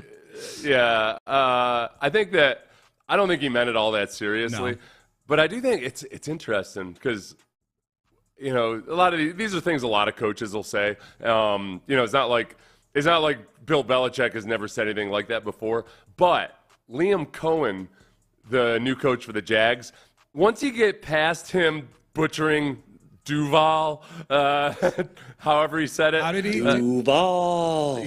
Once you get, he actually was pretty good in his press conference. Was I thought. Yeah, and one of the things that he really stressed was that players win games. Players win games. And I wonder if Belichick, again, that's something that's said by a lot of coaches, but I wonder if Belichick had seen that interview recently so it was fresh in his mind for him to bring it up in that situation. Yeah. I think that he 100% believes that, but I think that Belichick also, if you look back on a lot of his quotes or just the way he conducted his business in New England, it very much was in line with that philosophy. But because he's Belichick and because he operates a certain way, I don't think probably most of his players ever felt that that's how he felt. Yeah. Belichick probably has the largest group of players that he loves who, when they were playing for him, thought he despised them. Like if they have a conversation with him after their career and Belichick's telling them how he feels about it, the player is like, "Oh my God, coach, I thought you hated me. I had no idea you felt this way." Yeah. So it's just he didn't always express it to the players themselves, but I think their whole was find out what the strengths of a player are. Don't worry too much about what they can't do. Find out what their strengths are, what they can do, and let's put them in position to do that. And that was his coaching genius, was his ability to get those kinds of performances out of guys who would go elsewhere, running backs especially, and do nothing at all. They would look like superstars when they were in New England. Yeah, I'm guessing one of the players who would think that Belichick is not all that fond of him, and maybe right, would be our friend Ted Johnson. Now, Belichick just said it's about the players and listed about 20 players off the top of his head and said, no, it's about the players. If I don't have good players, I don't have all those rings. I'm paraphrasing. Well, you guys just listened to him say it. Here was Ted Johnson, our former colleague here at 610, on his afternoon show on WEEI in Boston a couple days ago, giving Belichick 10% of the credit for the 6 Super Bowl rings. You want me to chop it up? Yeah. I go 60, Brady. You ready for that? You're not going to like this. No, I don't think I'm going to love this. 30% others, 10% Bill. That's Ted Johnson. Let me ask you guys a question. Ted How Johnson. did you say? Excuse me. Did you just say 10% Bill Belichick? Yeah. 10% out of 100? Out of 100 got me. I mean, that's where in our obsession for having either or answers to stuff, or to be able to put just numbers and rankings on things, it's so frustrating because it's impossible to separate the two. Like, obviously, yes, it's the players, but it's also that Belichick is the guy who found the players and coach players and all of that. That it's impossible to separate the two and divvy it all up. And yet we're obsessed with doing stuff like that. I'm very obsessed with it. You know that. It sounds to me like Belichick and Ted agree with each other on this one. This is the one thing they agree on. It was all about the players. Now, I think that, you know what, if somebody asks Belichick, like, hey, what do you think of this? Belichick would totally say, I agree. You know, 10% is too high. Okay. He would give the smart answer about it. Do you think he's lying when he says that? I think he probably feels the way I do about it, is that it's everything. Yeah. It's everything all combined. That it's, okay, what's the most important ingredient in a bread recipe? Like, all right, is it the flour? You can't have it without the flour or the... I'll be honest with you, I don't know what bread is made of. I don't know. It's very tasty. But with all of those things, but I love it. I don't know what it is. Yeah. Is it the oven? Can't have any of it without the oven, No, you know? Right. You know, it's funny, the sentiment with Belichick there about putting the players in position to do what they do best and what you just kind of said about how good they were at doing that, it does bring me back to the Texans a little bit, and especially that last game. I'm thinking that last game against Kansas City, as we're watching Dalton Schultz trying to secure the edge, in the run game, and just watch certain times of the year where it looks like Bobby Slowick and the offense in general is just asking guys to do things that they're either not good at or not comfortable doing, or really both. If you're not comfortable, you're probably not good at it. What do you think Bobby Slowick does next? What's his next move? Fire is still under contract. The typical thing is if you don't get a job right away, you go and you either be a position coach somewhere or you go as an analyst, which is the sweet gig. Because these days, especially, a lot of it's done remotely. Yeah. You remember when Vic Fangio was? People made a big deal about how Vic Fangio had been working with the Eagles a couple years back in their previous Super Bowl run. I believe. Yeah, it was. He was a consultant for them. Yeah. But he was at the time he was mostly working outside the facility and just actually working with the Eagles offense, looking at their game plans and all of that. There's lots of jobs like that. But he could go back to Pro Football Focus. He could. Yeah. It's a bigger operation. I'd be surprised if he went back to PFF. Yeah. People, I don't know if everybody knows that. Like Bobby Slowick was coaching for a while and then was an analyst for Pro Football Focus. So was he one of the ones like doing grades on offensive linemen? No, and things like I think that? he was responsible for teaching the analysts how to do the grades. Oh. Or just maybe look at a lot of the way they – because people would be surprised to know that a lot of teams do subscribe to PFF. Yeah. Not for the version you can get on the internet, but for specific data. Because they do – their grades are the dumbest thing they do. But it's the grades are the ones that are most talked about. I like the most. Yeah, right. Because we like we talked about, we like to have numbers that we can attach to things. Yes. But their grades are the most unreliable things that they do. A lot of the stats that they do are really, really valuable, and a lot of NFL teams do use them. So I think they probably liked having somebody that could help them refine and all the rest of it. But I can't imagine that's what he wants. I think that he probably looked at that as like a way to look at the entire league and watch a lot of film and break a lot of things down and get a feel for how different teams operate. So it was probably really valuable in that regard. And he could look at things through a different perspective. But ultimately, I'm guessing it was all part of a plan for being a better football coach. You know what would be good for him, I think? You see a lot of coaches do this, especially the ones that still have money left on their deals. You know, I don't know what Bobby Slowick's contract is. I know he reportedly got a big raise last year to stay on as OC with the Texans. So, you know, if the coordinator contracts are guaranteed the same way head coaches' contracts are, then if he's got some money, if he's got the ability to do this, you see a lot of coaches, Seth, take the year off and they travel through the months of March and April. They're going to all sorts of different college spring practices. Yeah. You know, they're going through their network of guys that they've got relationships with, and they're observing and they're taking notes. And then during training camps in the summer, you know, Bobby could probably go still spend time back in San Francisco or in other places he's been and coached. And I think that's productive, and I think it'd be really productive for Bobby, even just the optics of it, looking like he's trying to, because I think one of the big criticisms was his the lack of creativity, how hell-bent he was on doing just his thing. If he were going to places where he's taking elements of other people's stuff, I think it would be a really good look for him, at least. Yeah, it would probably be good just fundamentally for educational purposes, too. No question. And there might be teams that want to talk to him, and then you're networking and all the rest of it that goes along with it. Yep. I remember when, I think it was, I can't remember which year it was. It would have been, 2000, the year before Coughlin took the job with the Giants. So early. Whatever it was, he kind of took a year off and was going around and touring and everything. Yeah. And he was at Texans practice for a few days. And I can remember, I got rid of this guy. He had been coach for my first 5 years, and I was, terrified of the man. Yeah. And all of a sudden he's standing on the sidelines in practice, and I practiced my ass off those few days. See, can you imagine, and whoever was at practice for Sports Radio 610 that day, and they were doing their winners and losers of that day at practice, Seth Payne has been, oh boy, my gosh, they're predicting Pro Bowls for Seth Payne. Seth Payne might make the Pro Bowl this year. Did you see him at practice? I was afraid that I'd get cut after Tom Coughlin watched one of my practices. Yeah. No, he wasn't even the coach. It would have been power he had over me. It would have been 2003. Would have been that year because he took a year off between 2002 and 2004. So yeah. Yeah, man. So Bobby Slowick, I don't see him winding up on somebody's stat, as a quarterback's coach or anything. So I would take the year off if I were him, and I would try like hell to get back to being an OC sooner rather than – you don't want to get stuck you know on where a lower rung, go. Yeah, you know where he can't go back to San Francisco. Right. Because I think that's part of the – I think part of the concern or the stigma about him would be okay, he's just trying to be Kyle Shanahan or whatever. Yeah, I think he's got to get outside of the Shanahan tree a bit because he was in Washington before that. He was, yeah. Okay, so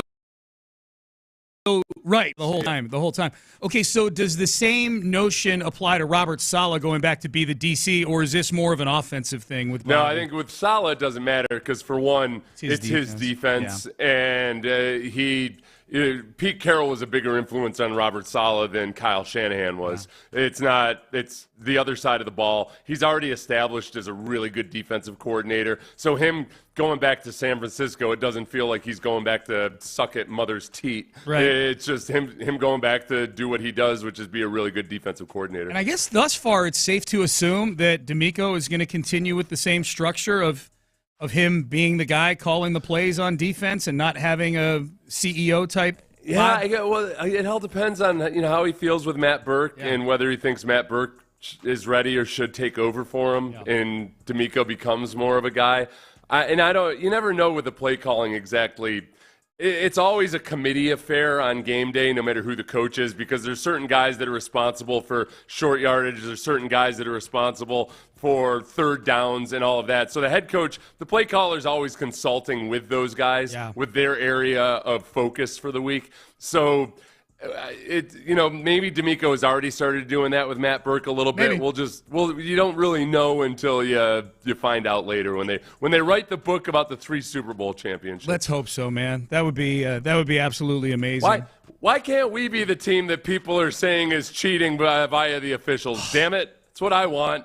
Would you take all the cheating and referee 3 Super Bowl rings? Oh my God, in a second. Oh, yeah, in a second. Look, I know how to use my filters on social media. Yeah. You just filter a few words out, and you never have to see any of the allegations. Hey, I'll take – good job. Hey, I'll take 2 World Series championships for a being better than everybody else scandal. How do you like that? At some point, you just start to own it, you know. I enjoyed just being able to – make jokes to Yankees fans about how like what do you guys expect? We own NASA. Yep. We've got the best technology in the world. You're never going to beat us. You'll never be able to outrun our cheating. That's right. Just own it, Chiefs. Yep. Come on. All right, Payne and Pendergast with you. All right. Speaking of the offensive line, we just got done talking about Bobby Slowick, the offensive line. I had a lot of good questions to the podcast that I wanted to bring to you this week, Seth. I had a listener want us to go buy, hold, and sell on the Texans offensive linemen this year. So join us next as I do Sean's podcast for him. No, it's done already. It's in the can. I just thought you would enjoy these questions. So we'll do that. Buy, hold, sell on the Texans O-linemen. We'll do that coming up next. Stay there. Payne and Pendergast. I don't need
Sports Radio 610 presents Payne and Pendergast. Buy, hold, sell on the Texans offensive line. This question came in from a listener to the Utopia Football podcast. So let's do that. I think it was Joe Q who sent this in, loyal listener to this show as well.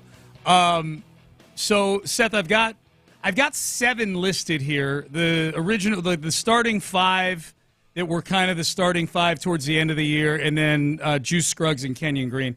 Shaq is in here, so we'll go through them. Buy, hold, sell. Buy basically means they're an anointed starter. Hold means they're competing for a job. And sell means see you later. We're dumping them. Yeah.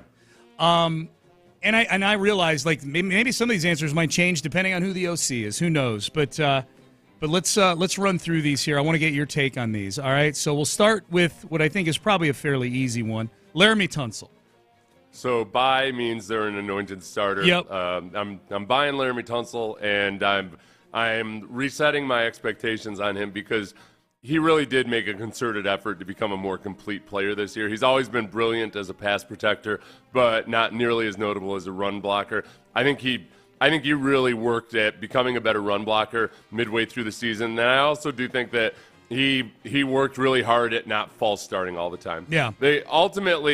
His false starts, which he's been a league leader, one of the league leaders in pretty much every year he's been with the Texans.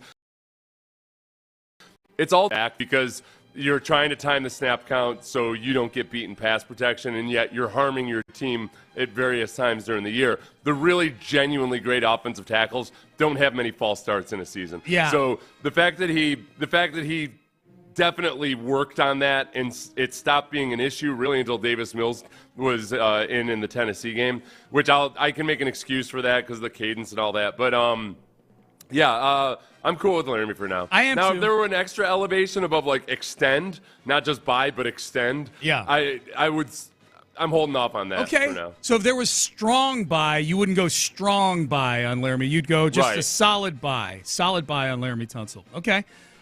Titus Howard. Buy, hold, sell Titus Howard. I'm buying him at left guard. Okay. Well, hold would be competing for a job. And I think Blake Fisher showed some things, but he's got to take a step. Yeah. I think, Titus might be in hold mode where I want him to either really genuinely embrace the left guard role as Blake Fisher competes at right tackle, or that it is a genuine competition, that if Blake Fisher comes back a little bit beefier in a good way and it refines some of the technique and everything, that I think he's in perpetual competition with Blake Fisher for the right tackle spot that right makes now. Sense, yeah. And then it's a question of whether they want him at left guard. So for you, there's 2 Tituses. There's Titus at left guard, which would be and I think you said this a couple of days ago. The only have on the offensive line would be Laramie Tunsil, and if it was left guard, Titus Howard. Yeah. I think you said that a couple days ago. But I'd also put that. But I think he's got to. I mean, if they choose to have him move to left guard, they'll put him in there. Yeah. But I feel like he's got to be better than he was this year. Okay. I think there were some good things they could do in the offense when he was at left guard that they couldn't do with the other ones. But there were also some weaknesses because he's playing out of position. Even though he's played a boatload of left guard, I think because he's always been so reluctant to play left guard, he's not as refined as he should be. So I put a hold on him at left guard. You keep getting yo-yoed back and forth, too. You know what I mean? For 2 very different positions. So, all right, Jarrett Patterson. Hold. Yeah. Compete for a job. Yep. I think it's an easy one. Shaq Mason. I think it's time to move on. Sell. And you can have a net savings on the cap. By letting go of him, you're going to take like a $10 million hit, but the net savings is it's a net savings still. That you've got to get somebody younger, or somebody that's, if they're a little bit older, that they're not showing their age the way Shaq Mason is. Yeah, if you missed it earlier, we had John Harris on in the 7 o'clock hour, and I thought he had a couple really interesting names for on the offensive line that he saw at the Senior Bowl this week. Tyler Booker at Alabama was one of them. Basically described him, Seth, as like an offensive line Will Anderson coming out of Alabama. Just that kind of energy.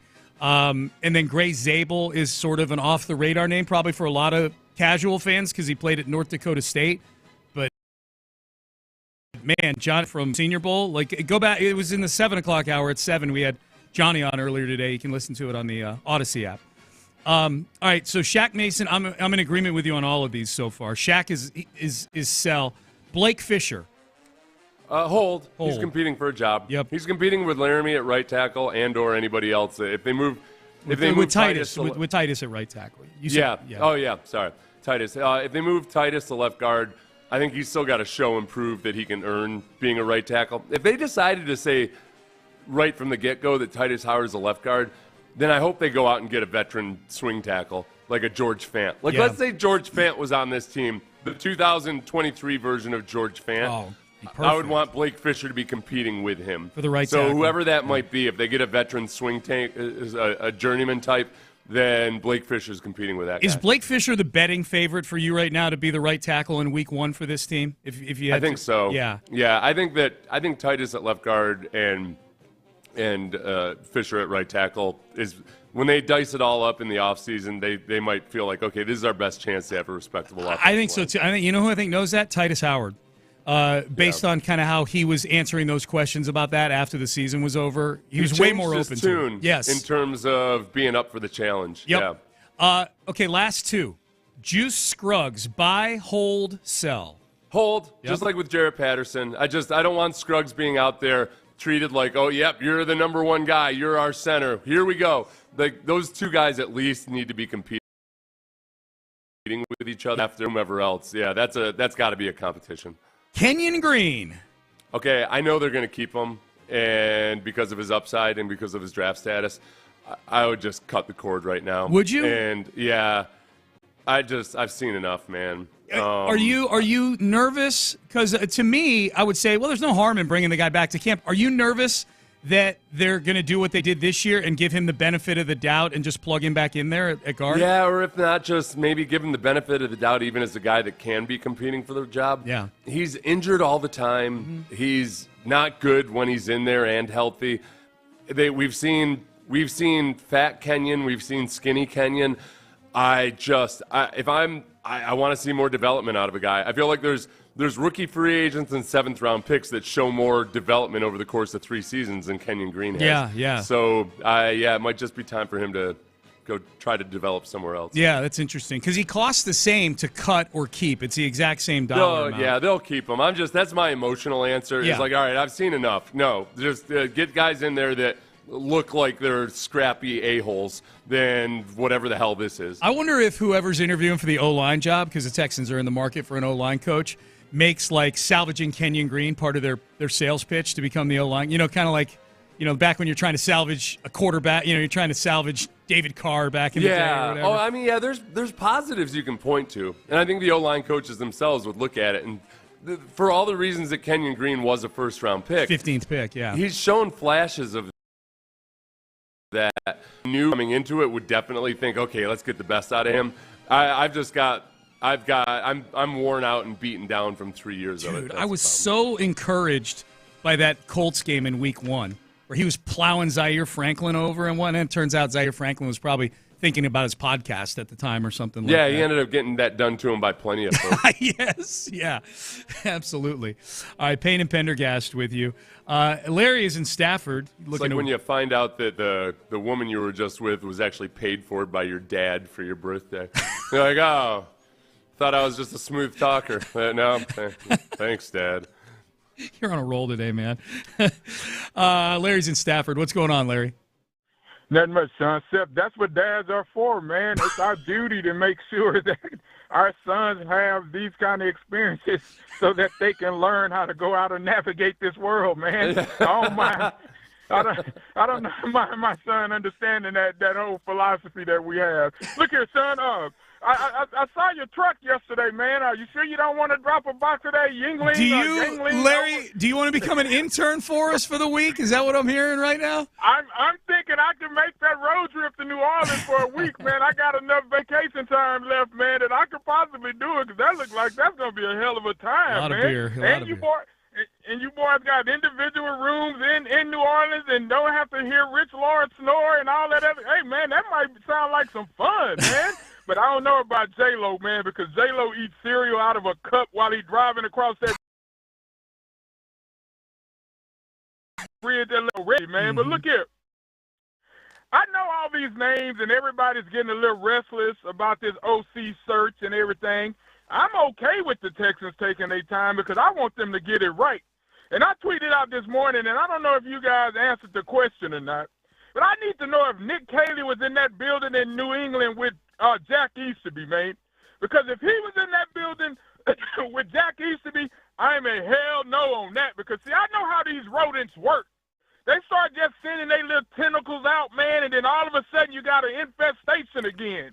And last week when Jack came out talking about he had all the influence on what's going on with my squad right now, I wanted to go find his ass then. I like the fact that Caley is over there in L.A., man, but I'm a big proponent of now, man, we had just gotten over that fiasco with Jack. Leave their ass buried where they are. What D'Amico and Nick are doing is they are turning over every rock to try to figure out how to get this offense fixed, because I cannot have my quarterback looking like Blake Bortles or whatever again, man. We need CJ to be fixed, get his feet right, and get his head right so that we can finally get this thing, because that contract is going to be about $70 million probably, man. So I want to make sure we're giving him the money that he deserved and that he earned. Fellas, I hope y'all have a good time in the boot, man. If y'all need some advice about Bourbon Street, which I know y'all don't, handle your business and watch your wallet. And, Sean, when you go into the old casino over there, put $100 down for your boy. For you. Text me and tell me exactly what you want it on, but I'll put it down for you, man. What if we found out that Nick Caley, one of the reasons that they didn't elevate him to offensive coordinator was because Nick Caley and Belichick had butted heads on Jack Easterby back in the day. Caley didn't like Easterby at all, and Belichick was like, I don't know if I can trust you. Okay. Well, then I think man's a saint. He'll tell you himself. I think Larry would pick Caley up at the airport for the Texans if that's the case.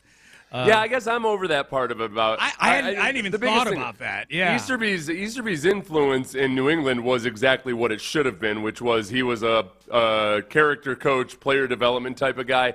It wasn't the same scenario. So I think it's Easterby and what he became when he was given basically a blank check in a lot of regards to wreak havoc on the organization. Yeah. That was where we saw that Easterby. I'm not worried about the guys that saw him as a character coach in New England. No, I'm not. But, man, it just goes to show you how much damage Easterby did to some people in the fan base. That Larry's calling in 3 years after Easterby's gone, and several years after Caley would have even crossed paths with Easterby. Like, I don't want anybody that had lunch in the same room with Jack Easterby.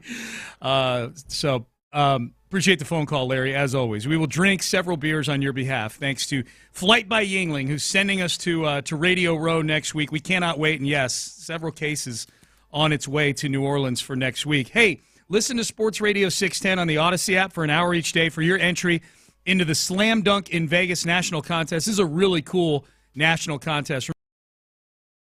Remember, the winner, flight and hotel accommodations paid for you and 3 guests, plus you all are going to get $20,000 for the group to fund the ultimate viewing experience for the first 2 rounds of the college basketball tournament. One of the most fun times to go to Vegas, and just by listening for an hour a day to Sports Radio 610 on the Odyssey app, you could be on your way on this awesome contest and this great trip. All right, up next, cities that are most discussing boycotting the Super Bowl. They the good folks at betonline.ag went to the most reliable source for stuff like this, X, and do these cities have a good reason to boycott the Super Bowl, and where do Houston Texan fans fall in this? That's coming up next. We're bringing the best sports talk in town to the Big Easy.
the Mo Karam Injury Lawyers Studios, Sports Radio 610 presents Payne and Pendergast. Payne and Pendergast with you. All right, love me a good boycott. So the good folks at betonline.ag did I hesitate to call it a study. I never know what to call these, Seth. You know, where they gather, they sort of geofence and geotrack all the data on there. I don't know this is as much geotracking as it is hashtag tracking. When they do those maps, that's when it's geotracking. They just look to where people like. One of the big ones they like doing is, okay, which teams are hated the most in which areas. So they'll look for keywords where, you know, Yankees and hate, or Yankees bums, Yankees cheaters, whatever it is, and they see that, oh, this is most mentioned in Houston, Texas, and in Los Angeles or wherever else. That's right. So the good people at betonline.ag did that whole thing where they come up with, in this case, they came up that are most claiming they'll boycott Super Bowl 59. These are fans that are essentially using their hashtag for their team, you know, like hashtag Bills Mafia, you know, hashtag Ravens Flock. I don't know what it is for the Ravens. You know, Chiefs, hashtag Chiefs Kingdom. I don't know what the Texans one is. It was We Are Texans a year ago, but I'm not sure what their hashtag, where the little logo pops up after it on X, you know, automatically. Yeah. But at any rate, and they combine that. They take all the the tweets that have the hashtags and then like the words boycott the Super Bowl, or, you know, things like that. The fan base most claiming they'll boycott Super Bowl 59 is the Buffalo Bills. 24,000. Which is impressive because they didn't, you know, divide this by population size or anything. No. Buffalo is one of the smallest markets in the NFL, and yet they had by far the most mentions about boycotting. And, you know, with understandable reasons why, but still, it's even if you multiply it by however much bigger Houston is than Buffalo, then they've got 4 to 5 times as much as anybody else on here. Yeah, it's not per capita. It's literally the sheer volume of tweets. It's the sheer number of tweets that they sent. So Bills are number one, and that's understandable because of, you know, they probably feel like in some ways they were cheated out of being there. You know, the fourth down. The catch by Xavier Worthy that wasn't overturned. No, it's 100. Any of the boycotting talk is all based on the officials. Sure. It's not like in any given year people are like, I'm boycotting this because my team lost. So the Bills have a reason to boycott the Super Bowl. Number 2 on the list is the Ravens. Do the Ravens have a valid reason to boycott the Super Bowl? The Ravens What were the sketchy calls in the Ravens game? Well, the Ravens didn't even play the Chiefs in this postseason. That's right. They got knocked out by the Bills. They got knocked out. They got knocked out last year by the Chiefs. But like last year, what were there? Were there any? I can't remember any sketchy officiating from last year. Last year it was Zay Flowers not holding on to the football. Zay Flowers not holding on to the football. Lamar Jackson throwing a pick in the end zone in the fourth quarter. Those so to me, I'm like, hey, Raven fans, get over it. This is your fault that you're not in the Super Bowl. You know, like so you have no right to be boycotting the Super Bowl. But both those teams are also the two teams that you've been wondering the last couple of years, okay, are they going to get over the hump? Are they going to figure out a way to beat Pat Mahomes and the Chiefs? Oh, yeah, for sure. All right, so maybe they've got a moderate reason for it.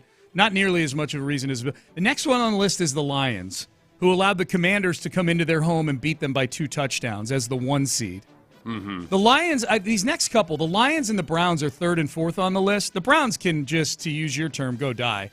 You boycotting the Super. You've been boycotting the Super Bowl as a franchise since the inception of the Super Bowl. As have the Lions. You've never made it. You know. This is the classic. Like, well, I didn't want her anyway. You know. Right. Like, oh yeah, of course I'll boycott it. I didn't even really want to go to the Super Bowl, nor have I ever. Yes. You know. People are making too big a deal about this. I'm just fine. Mm-hmm. She's probably a lesbian anyway. That's what those guys are saying. Super Bowl, yes. Yeah.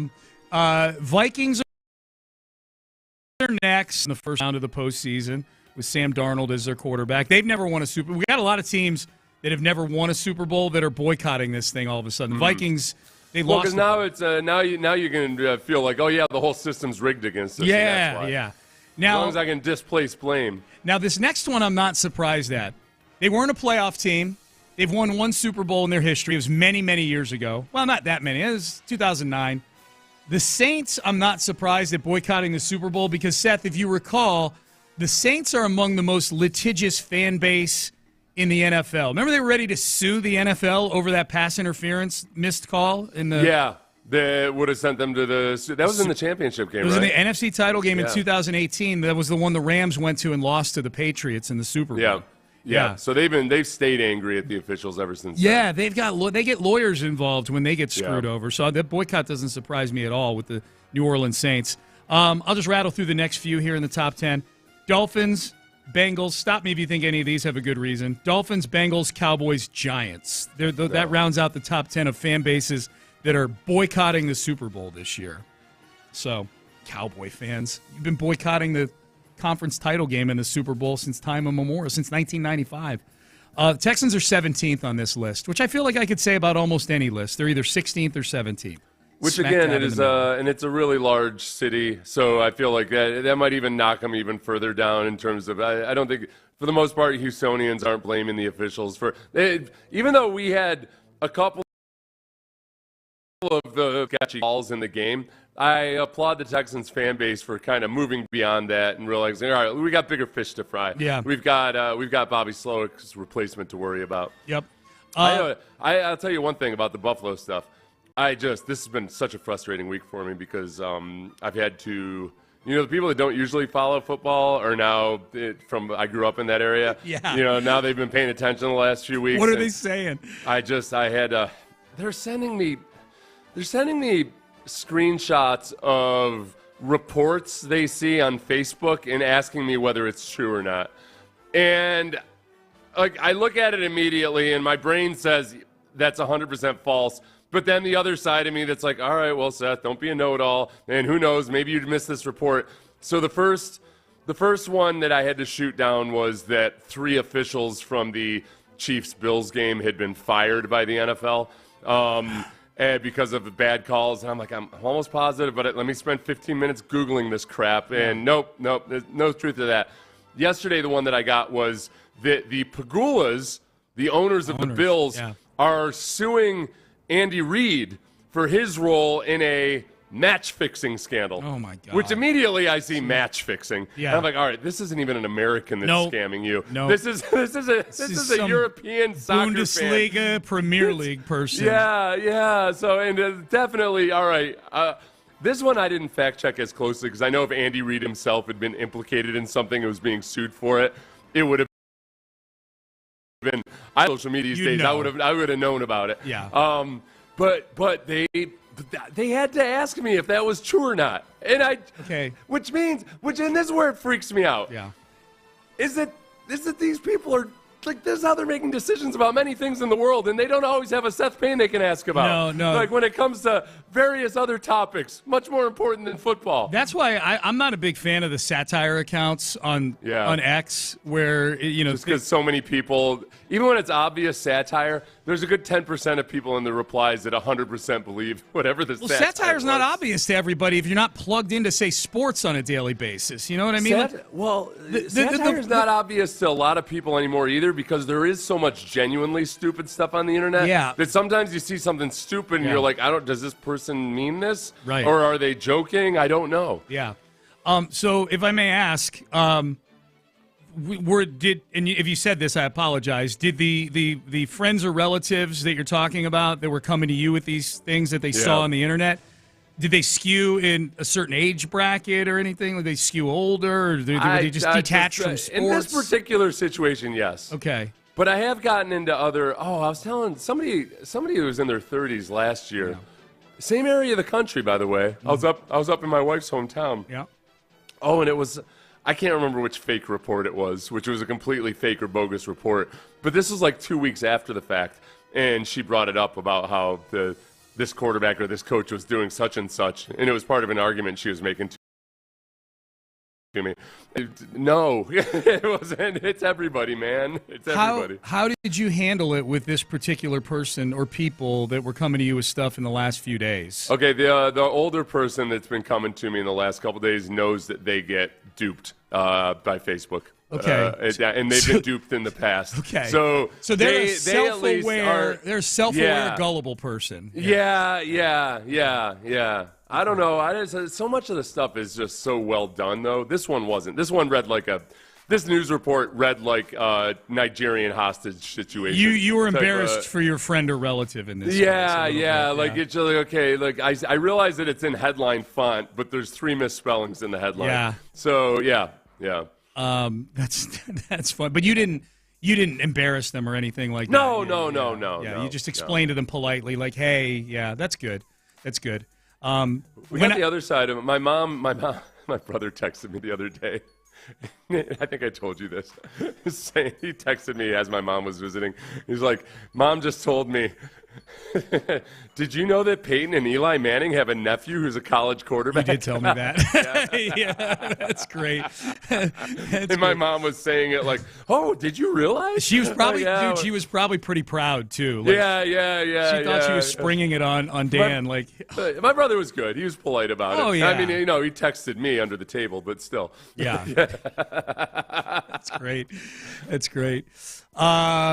So we've got the 2 OC later on today. We've not heard any rumblings about how these interviews have gone so far with any of these guys. No, we haven't heard rumblings about squat. No. And I think part of that is the Texans are very, very careful in what they leak. Mm-hmm. They don't like to invite extra outside noise into it.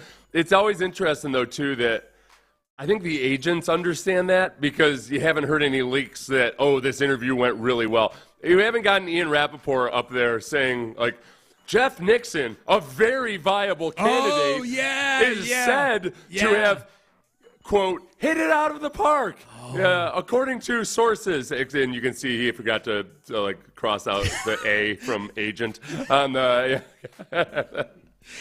That's according to his sources. No, that's a great point. And there's been no discussion about how they did in the interviews. But you're right. With none of these for none of these candidates so far that I can remember, has there been anything where the Nugget hussies are trying to skew our view on them one way or the other? Right. And that happens a lot.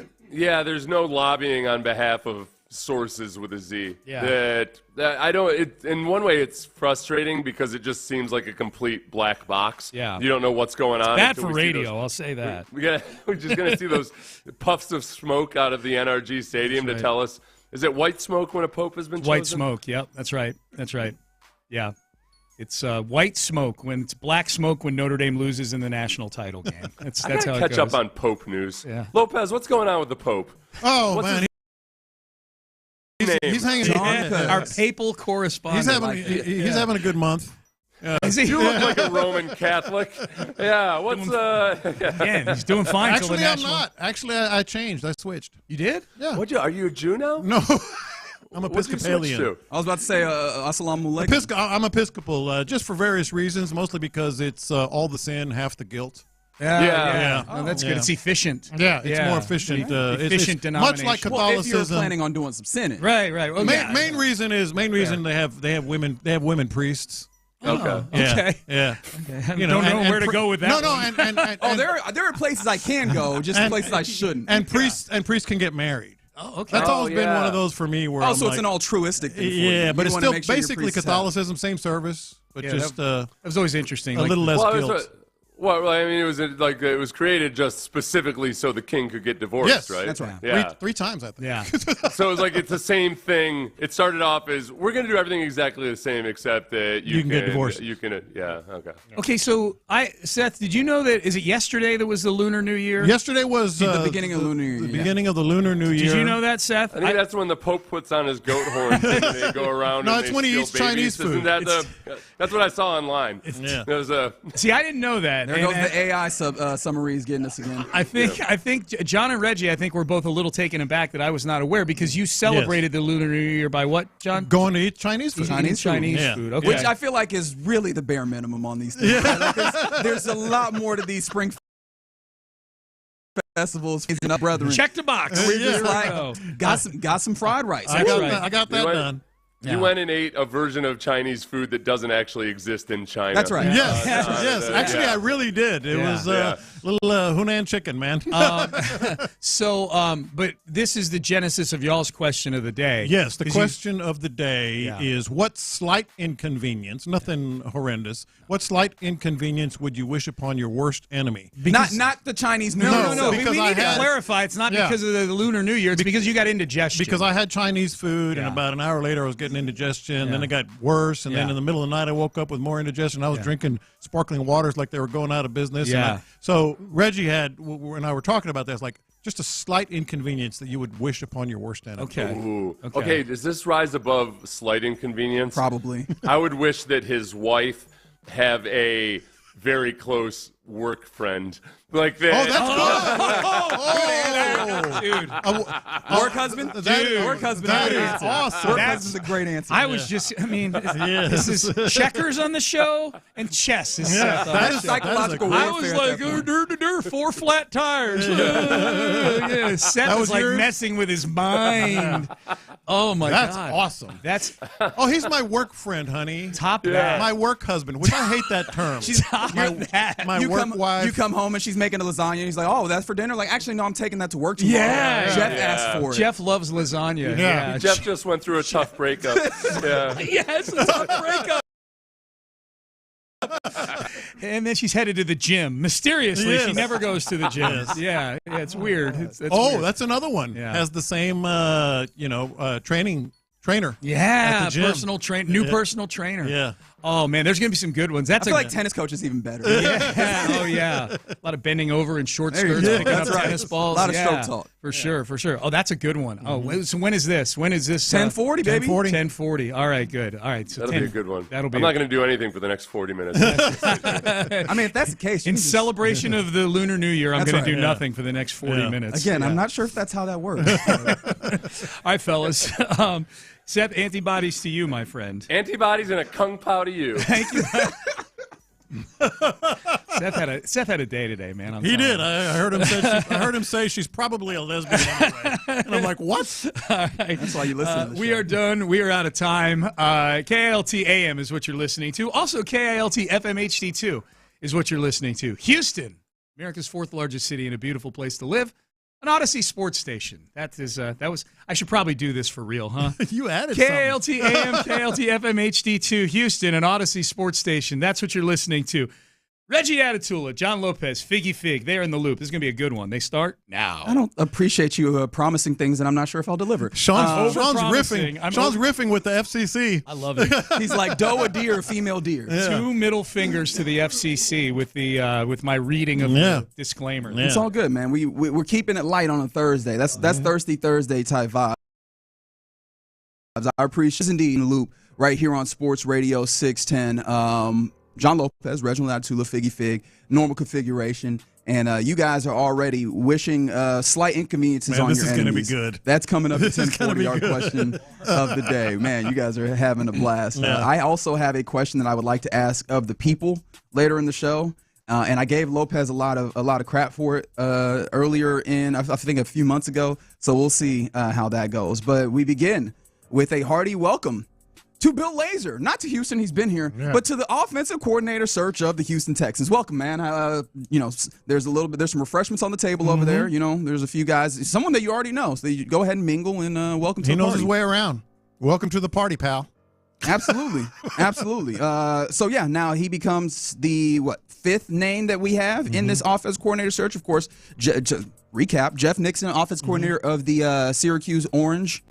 Is it Orange? They changed their name. We got away from Orangemen, right? We moved from Orangemen to now they are indeed the Syracuse Orange. We made this a little bit more wider scope. I appreciate you, Syracuse. And then, of course, Gerard Johnson, quarterbacks coach here for the Texans. You add Thad Lewis, quarterback coach for the Buccaneers. And then today, the Texans talking to 2 candidates. Bill Lazor, who is an offensive assistant, I believe, or offensive senior assistant. A senior assistant. There we go. I want to make sure. I was like, that didn't feel like it had enough clout, and I know his title had more clout. Senior offensive assistant. He was a poobah.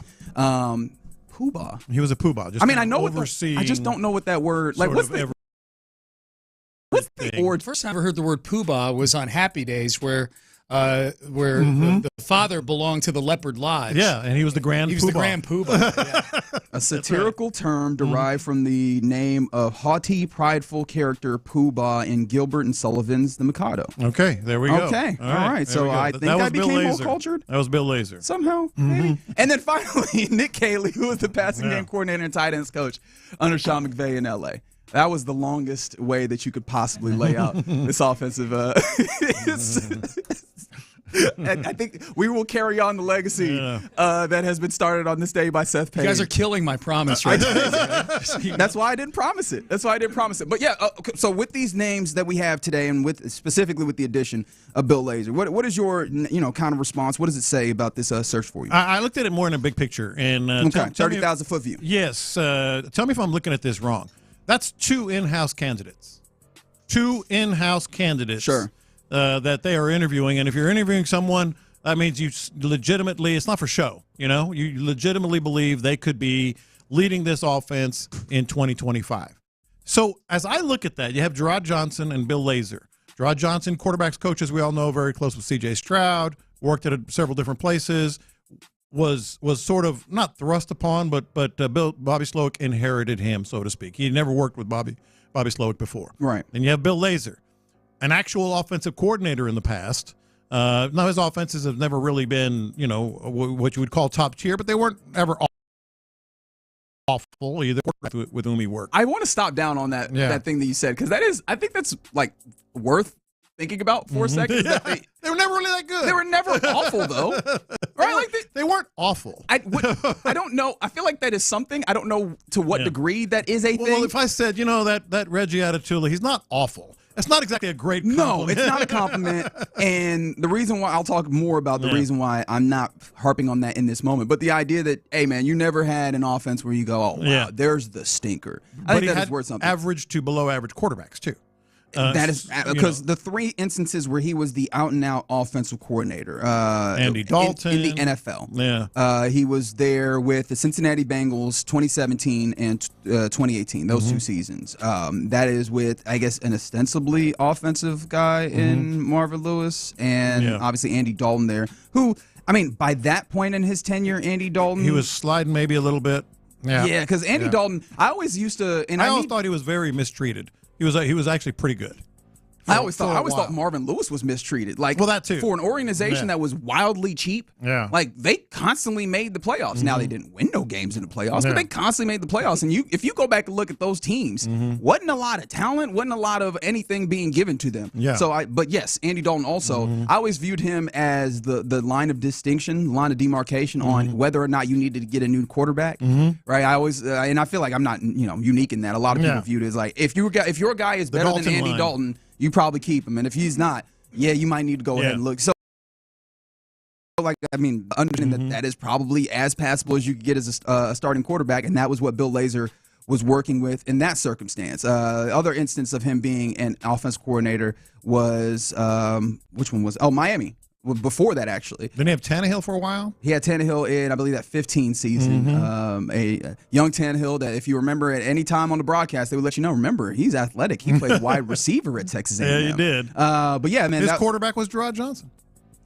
Yeah. That's right. That is true. He didn't play quarterback because Gerard was the quarterback. That is fair. Yeah. That is fair. Wow, I did not think about that connection. Appreciate you bringing that up. And then the final instance was a little bit more recently, 2020 and 2021 in Chicago under Matt Nagy, another one of those guys. And Justin Fields, whatever you think of that. Yeah. And look, that was a time period where there was some real complaints about what that offense was with Justin Fields. But, of course, Matt Nagy, I guess he is a part of that Andy Reid tree. I don't know how decorated he is a part of that Andy Reid tree. Yeah.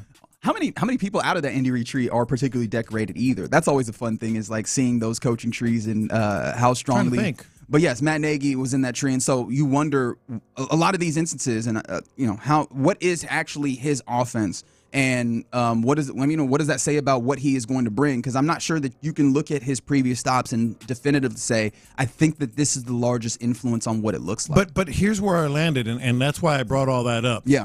You have two in-house candidates that they are serious about and they believe are qualified to be the offensive coordinator. and implementation of his offense that bad? Was it worth? Like I've been trying to avoid piling on Bobby, doing that whole thing of now that he's gone. Well, let me tell you how really bad it was. That because a lot of people do that. Now, once someone He was over there going off on everybody. I've been trying to avoid that, and so let's still avoid that. But let's ask the very real question: they're hiring 2 dudes that worked with Bobby Slowick, or they're talking to hire. They're talking to 2. I was like, unless you want to report something to me. I said hiring. Yes, they're talking to 2 co-offensive coordinators. Breaking news: they hiring 2 offensive coordinators per John Lopez. And you know what they say when you have 2 offense coordinators?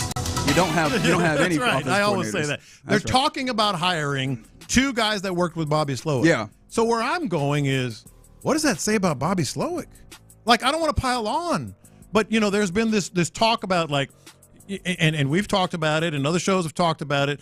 Like, he was very headstrong in do it this way, right. Even with personnel that could not do it that way. So maybe Bobby really was, had some communication issues. He really was headstrong. He really didn't have maybe the best communication and relationship. I'm not saying they were hating each other, but with C.J. Stroud, or maybe simply that the offense wasn't as collaborative as maybe you would hope. And it was all on him. And that's one way. Yeah. It could also just be that maybe there's a level of they still want a level of connective tissue to what you had in the first 2 years, particularly with the young quarterback in C.J. Stroud, or whatever relationships that exist later and or Gerard Johnson with C.J. Stroud. That could be a part of that as well. I mean, why else would you be considering Bill Lazor and Gerard Johnson if the offense was a problem? Like the and that is not a word that we cannot use the word if. The offense the offense was a problem. But flat out. But I think where we're going here is what do they see as the biggest reason? Clearly they don't see the problem being Bill Lazor. Clearly they don't see the problem being Gerard Johnson. And clearly those guys have other ideas. That kind of narrows it down. One would think. Yeah. But I mean, at this point, not a moot point, because I think it's worth like bringing up and considering in some ways, but that is a thing that you don't have to worry about nearly as much, because you have moved on from Bobby Slowick from the 713. And I'm reading this, and we don't have to direct any malice or anything in the direction, but this is a text that came in, and I feel like it gives us an opportunity to discuss something. They said maybe CJ was just a little B. And again, we don't have to be jerks about or anything, but how does that then affect the inability of this offensive line to block a damn thing? Exactly. Right? Like, how does that affect putting certain players in positions where they are not able to succeed? I feel like one of the key ones that immediately comes to mind is putting Dalton Schultz in many, many situations where he is forced to block, when we all understand, like, regardless of what you want to say about his actual effort and his actual ability to block, we understand what it is about him, and we also know that this offense frequently asked him to do something that was not a position for him to succeed. But there are 3 great examples that we've been hearing about that point to it was more Bobby Slowick being headstrong and stubborn than this offense not being able to get it done. You just gave one example, Dalton Schultz. If Bill Lazor and Gerard Johnson, I'm sure they were good soldiers. I'm sure they weren't like trying to stab Bobby Slowick in the back. I'm sure they were just doing what the game plan called for and transmitting that message.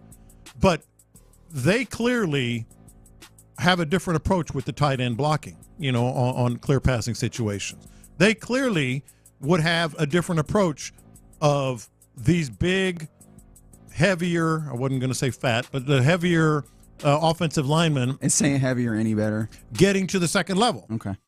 So clearly Bobby said, no, the tight end is going to block. No, you got to get to the second level. And, oh, by the way, the third thing is, what was that communication like?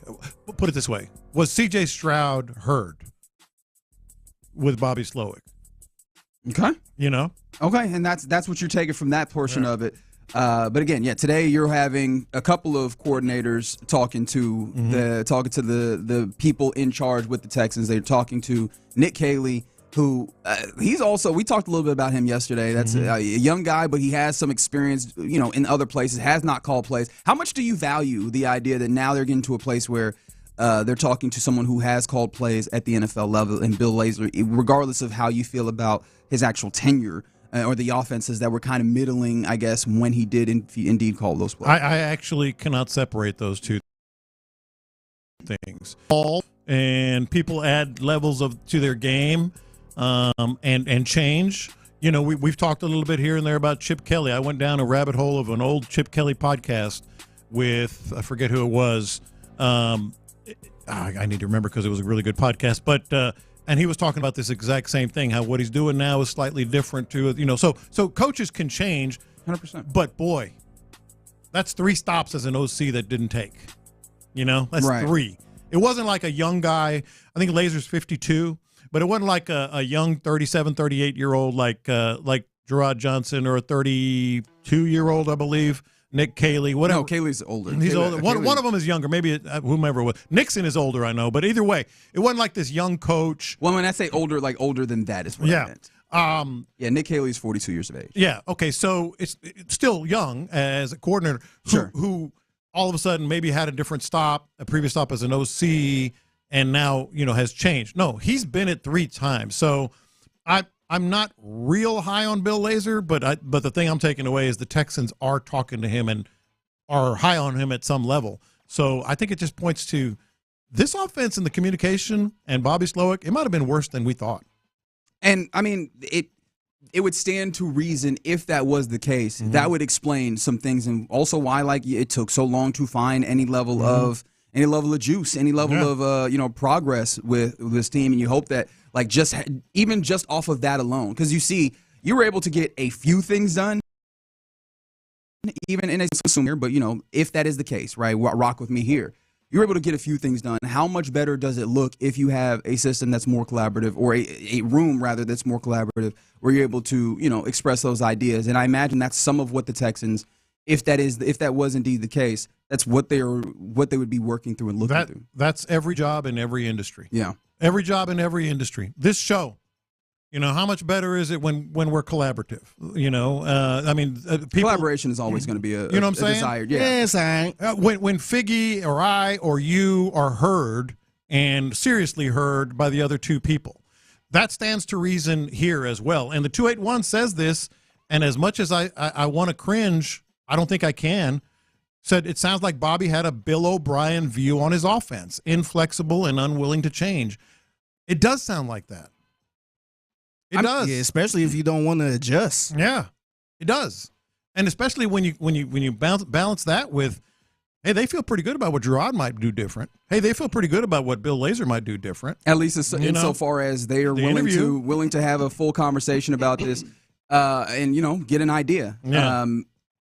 But yeah, I'm interested in this, and I appreciate that the Texans are, again, casting a fairly wide net. Ellie, we're still early on, and I don't know, like how many more names could you expect, or could you reasonably feel that they dig into? Because this is 5 here, and that's a solid group. Yeah. You haven't had a lot of guys that have a lot of experience, and as you mentioned, was that yesterday, 2 days ago? They still have not officially got things that you did want to talk about, and we'll talk more about that. Is like, there's some guys with connections to Chip Kelly on this staff. Yeah. Like, do you think we eventually get there? Because I know that you were very staunch on the idea that, hey, nobody has actually gotten to that point yet.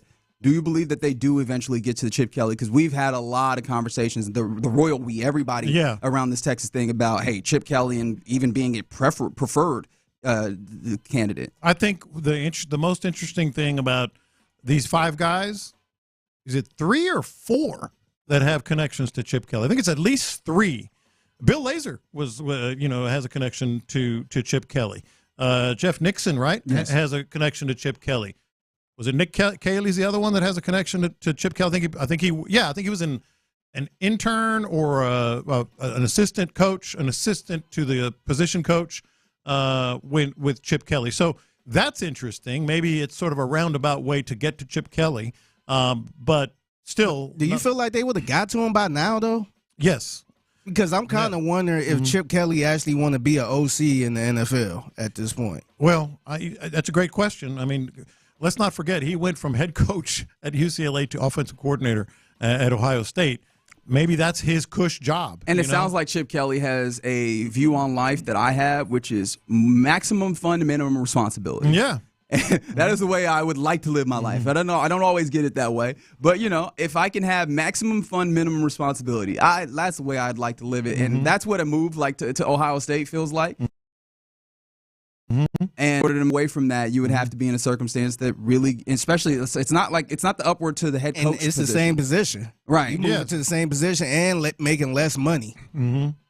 I mean, yeah, probably, because I imagine that there's going to be big money put on the table for him at Ohio State, especially considering that they just lost their defense coordinator. Yeah. I don't know. It's interesting. There's been a lot of, as we talked about, there's been a lot of conversation about the possibility or like the interest that would be logical, especially being able to work with someone like C.J. Stroud in this offense. But we'll see. But yeah, man, the two coordinators talking to the Texans today.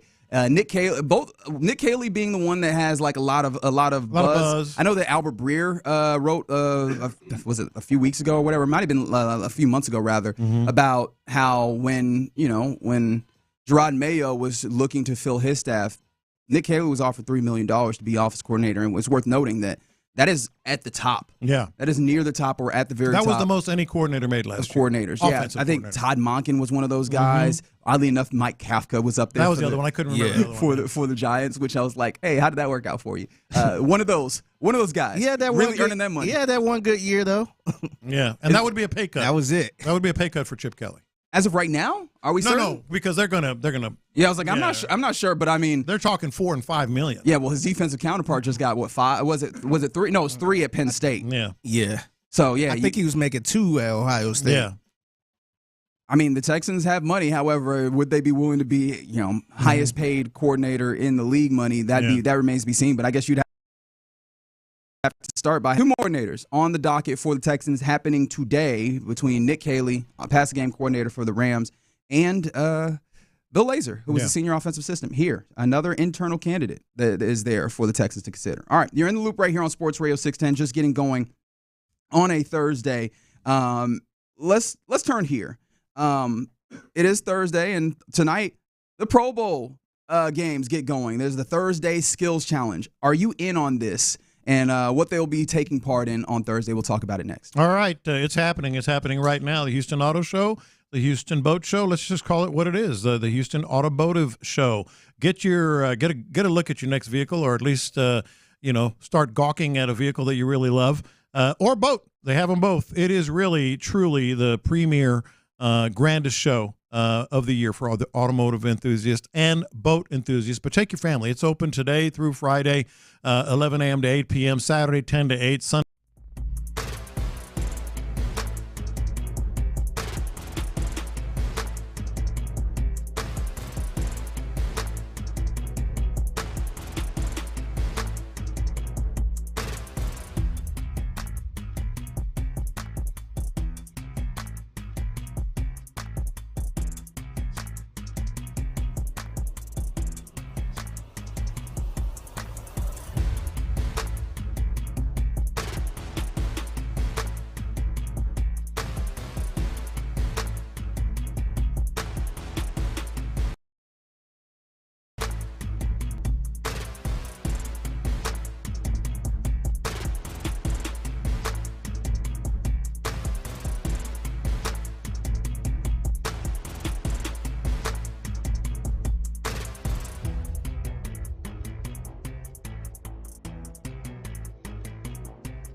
leader, Sports Radio 610. Figgy has hit him big time. Houston, let's get in the loop. You better get ready because we're going to show up and show out. With John Lopez. It is what it is means nothing. And Reggie Atatula. And that, my friends, is a scoregami. Always live, always local. 713, what's the damn number? 572-4610. You're in the loop on Houston sports leader, Sports Radio 610. Happy Thursday to you. You're in the loop right here on Sports Radio 610. John Lopez, Reginald Atatula, Figgy Fig, hanging out with you on what is like kind of like a rainy Thursday. Not quite rainy. It's like gloomy, a little gloomy. I don't know, man. Like it's been overcast a lot recently, and I guess that's to be expected in February. I probably should just get over that. But I literally just got some new plants. Like I'm becoming a plant dude. That's a good thing to get into. So I was trying to, just making the apartment look nice. Yeah. I mean, just trying to dress it up.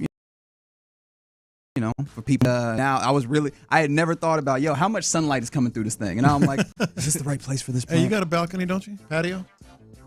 No, I don't. You don't? No. I ain't got all the money. That's tough. I ain't had the money for all that. Windows, baby. I just extra $500. Yeah, I ain't got it for you, man. I don't have it for you. Look at the skyline. Yeah, sorry. This one is extra $1,000 a month. Yeah. Yeah, I was like, is the sun just gonna come in? Just a little bit of sun is all I need. I just needed to have some light. All right. Let's have a good one. Now. Typically, like a gloomy, rainy day might be great for sitting and watching TV, especially if there's something that you want to watch on. And it seems like, I don't know.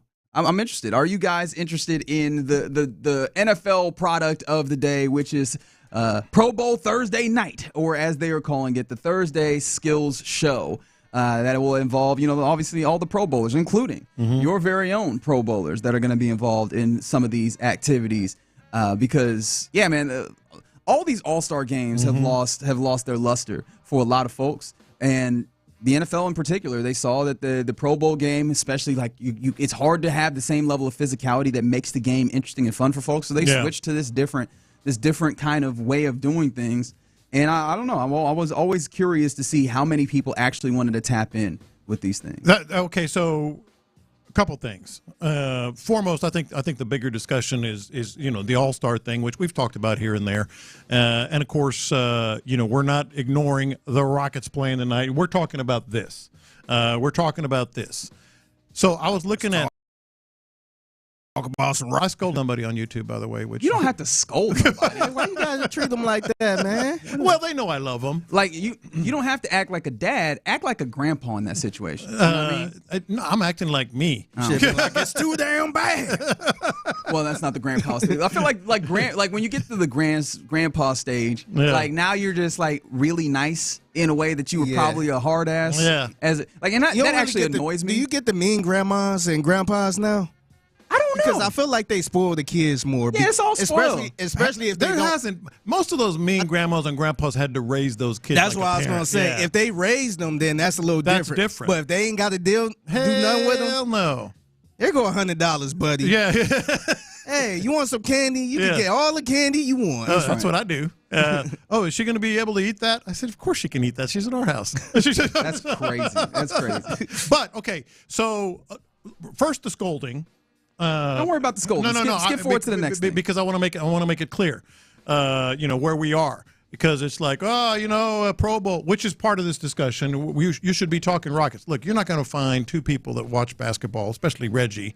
I watch the local teams, but last night I was in full. You were in a dark mode. place. I was in real sicko mode. All three. Would you watching that women's tournament? What's that? Unrivaled. Yeah. I actually haven't watched as much Unrivaled as I. I didn't know what that was, but 3-on-3 basketball to give like some of these women, especially the big ones in the WNBA, a place domestically to play as opposed to having to go overseas playing Russian. So those days on. Reggie just absorbs basketball like crazy, and we both absorb Astros and Rockets like crazy. And I think it ties in with this because old narratives can be bad and old narratives can be good. So I was watching some highlights. In fact, I just called it up of the 2004 Pro Bowl, an actual game, and the three quarterbacks on one team were Drew Brees, good quarterback, Tom Brady, good quarterback, and Peyton Manning. Were they not in the Super Bowl? I mean, you got Drew Brees, Tom Wait, was Brady. this when we had the Pro Bowl after the Super We used Bowl? to have it after the Super Bowl, Yes. Which I think they should go back to. Drew Brees, Tom Brady, and Peyton Manning on the same Pro Bowl team. Didn't they used to bounce back and forth between before the Super Bowl? After it was like when you remember For a while, it was always after. when like Matt Nagy or Mike McCarthy, when their offenses would be bad, then they would do the trade off of like, I'm taking play calling duties. Yeah. Now I'm giving play calling duties away. Yeah. That feels like that's what the Pro Bowl did. It's like before the Super Bowl. No, after the Super Bowl. Yeah. So what I'm getting at is like that's the good narrative of what these All-Star games used to be, but those days are gone and they're never coming back. They're gone and they're never coming back because of money, injuries, interest. That was in, by the way, Hawaii, which was that was their first mistake, getting away from Hawaii, because guys would just go just for that. Yeah, why did they get rid of that? Who wants to I go know to they Orlando? weren't trying to save no money. Yeah. Who wants to go to Orlando? Disney? Disney World. Yeah, you can take your kids. Yeah, but that's the only reason you want to go to Orlando. Exactly. So we're never coming back. Now you have, what's it officially called? Well, the Pro Bowl games in general, and then tonight they have the skills show, the Thursday skills show, which includes games like one of them is called Helmet Harmony. I was like, I have no idea what this means, but passing the test where quarterbacks try and hit targets at various distances, kind of akin to one of the things that you know of. But before the challenge, each quarterback selects a Pro Bowl games teammate to answer 5 trivia questions about current Pro Bowlers, and for each correct answer, the quarterback gets an additional 10 seconds. Yeah. You add a little gamification. The reason why I give you all the rules there, because I'm going to be honest, y'all know y'all don't care. Right. Nico Collins is going to be the trivia teammate of Joe Burrow. Yeah. So Nico Collins' knowledge of the rest of the Pro Bowlers will determine if Joe Burrow succeeds or not for the AFC in this thing. So that's my point. Like, it is gone. And you're like, I don't care. No. Here's what I'll say. If you like games, those days are gone. If you like game shows, tune in. It's a game show.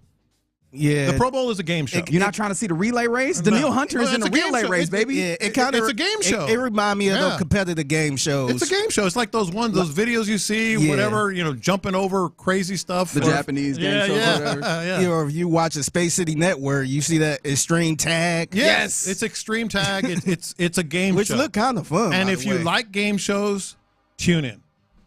I feel like football is always one of the things that they try to do is like, hey, have these dudes without their helmets on where you get to know their personality. Yeah. And that's one of the things I do enjoy. And I'm hoping to get a little bit of a feel of that. Although I feel like watching Daniil Hunter run a relay running, or like the T1000, is that what it was? I never remember what the actual name of it. But yes, that's where another one of your Texans is going to be taking part in all of this. And then, of course, always dodgeball is always an interesting thing. But also, you know what some of this is? We're in an era where you don't really have to watch anything live. Just when somebody cuts it up and puts it on social media or YouTube, you can circle back around to it. Yeah. It's a clip type of subject. Oh, you mean like a game show? No. I'm just kidding. Nobody was fighting you on that. Yeah. It is like a game show. Like one of those competitive game shows where you climb the rope and fly over this bridge and all Those that ones stuff. where they're they're jumping over bouncy balls. They fall in the show water. Wipeout? They fall in the water. Remember that show Wipeout? Yeah. Man, Wipeout went on for a good longer than I thought. Yeah. And then, of course, Derek Stingley is going to be involved, as many others are going to be in the actual flag football finale, where the guys will be playing like a classic 7-on-7 flag football game. Which absolutely, that'd be cool. Then we get into that space where Derek Stingley is going to be able to put on a show, just like going out there. How many picks does Derek Stingley get in the flag? 17. Okay, I think that might be a little high. I was going to set the over/under at 1.5, but you know what, 17 sounds good to me. And it also is kind of cool because flag football is going to be an Olympic sport. You can kind of do some scouting there. But remember that was something that was real contentious because the dudes that play flag football, they're like, you can't just. It's not the same as NFL football. I'd like to find out. Yeah, the guy that's better than Patrick Mahomes. Yeah, I'd like to find out. Yeah. Somebody said there's no contact for fear of injury, but I don't know that they're running those at the same speed or whatever. However, all it takes is one person. That is true. It's a roll ankle. That is all it takes. But I don't know. I'll have it. This is the benefit of having 3 T's, or maybe the curse is that you can just throw it up there on one and see if there's something that's interesting. it'll pop up. I will try and be the curator for you, dear listener, because it seems like majority of y'all like, no, keep this away from me and my families. I'll try and see if there's anything fun, and I'll try and bring it back to you tomorrow. I just watch the clips on social media, man. That's right. That's right. All right, you're in the loop right here on Sports Radio 610. Let's get to the thing that it seems like Sean was very excited about. The question of the day today, which I don't even want to talk about the inspiration, but just answer it. 713-572-4610. If the person that you hate the most were to experience one slight inconvenience every day for the rest of their lives, what would you choose for them? Again, 713-572-4610. Let's discuss that next. Yep, let's talk about your new car. Yeah, you're getting a new car, aren't you? If you're not, you can at least look. If you're in the market, you got to go to D&M Auto Leasing. You know that interest rates are going down, rebates are back, incentives are back in the auto market, and the best place to go is D&M Auto Leasing. And I say that with experience. We've gotten 2 vehicles through D&M Auto Leasing, and the experience could not have been better.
Live from the Mokaram Injury Lawyers Studios, Sports Radio 610 presents In the Loop with John Lopez and Reggie Atatula.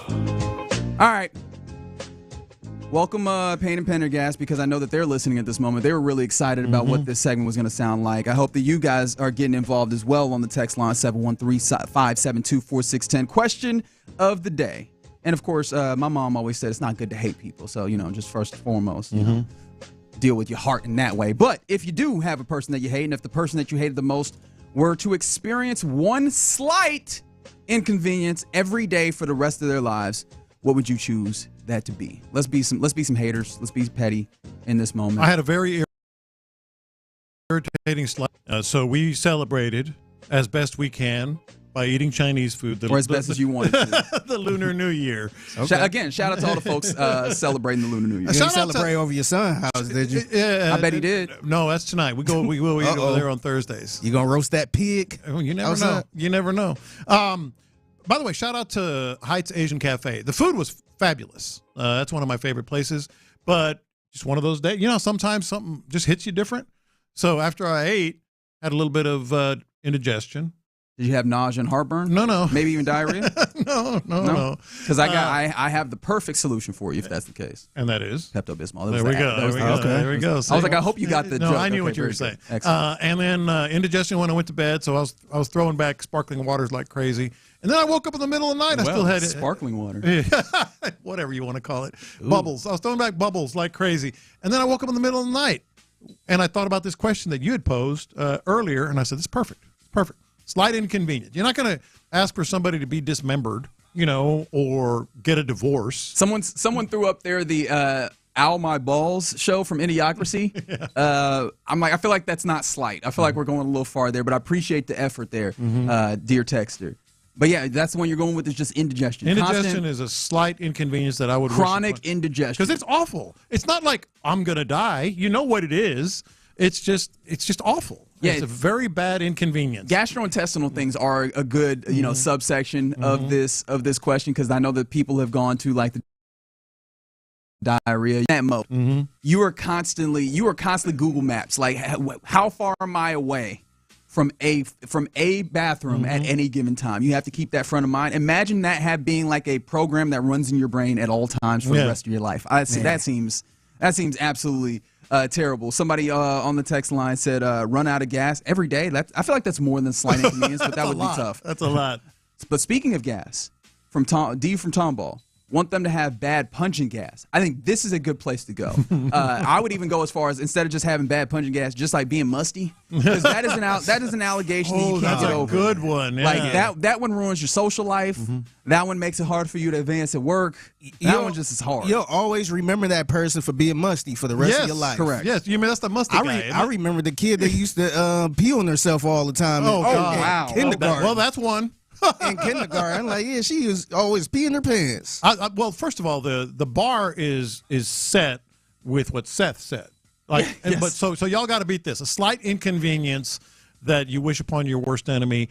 Seth had like an incredible run right off the cuff. He said, which made me a little concerned. I'm gonna be honest. Yeah, he went right there. I hope he's all right. Your wife or girlfriend has a quote very close male work friend. That's right, work husband. A work husband. That's right. That's awesome. That because there is not like what was it you that said why are you making that lasagna? That's right. No, I mean, he just starts cooking stuff that's not for the house. It's for her to take to work. Like, hold on, Jeff likes this. You're cooking for that man? What's happening here? No, the worst is me and Jeff going out to we whipped me at lunch. Oh yeah, like, great. Wait, what? Great. Hey, it's always in a place where you can't be jealous, but you are. Right? Like but the thing you're not is, allowed to be. But the thing is, if Susie take you out for lunch, it's an over. issue. It's over. Yeah, don't be letting no other girl buy you food. What's wrong with you? Constantly running out of toilet paper. That's solid. That's a solid. good one. Yeah. Or at the very least, just like even if you had toilet paper, it's in the other room. Yeah. Like it's never nearby. You always got to. You got to do the waddle. Yeah, that's right. You got to do the waddle. Some other ones that came in can't find the TV remote. That's a good answer. That's a good answer.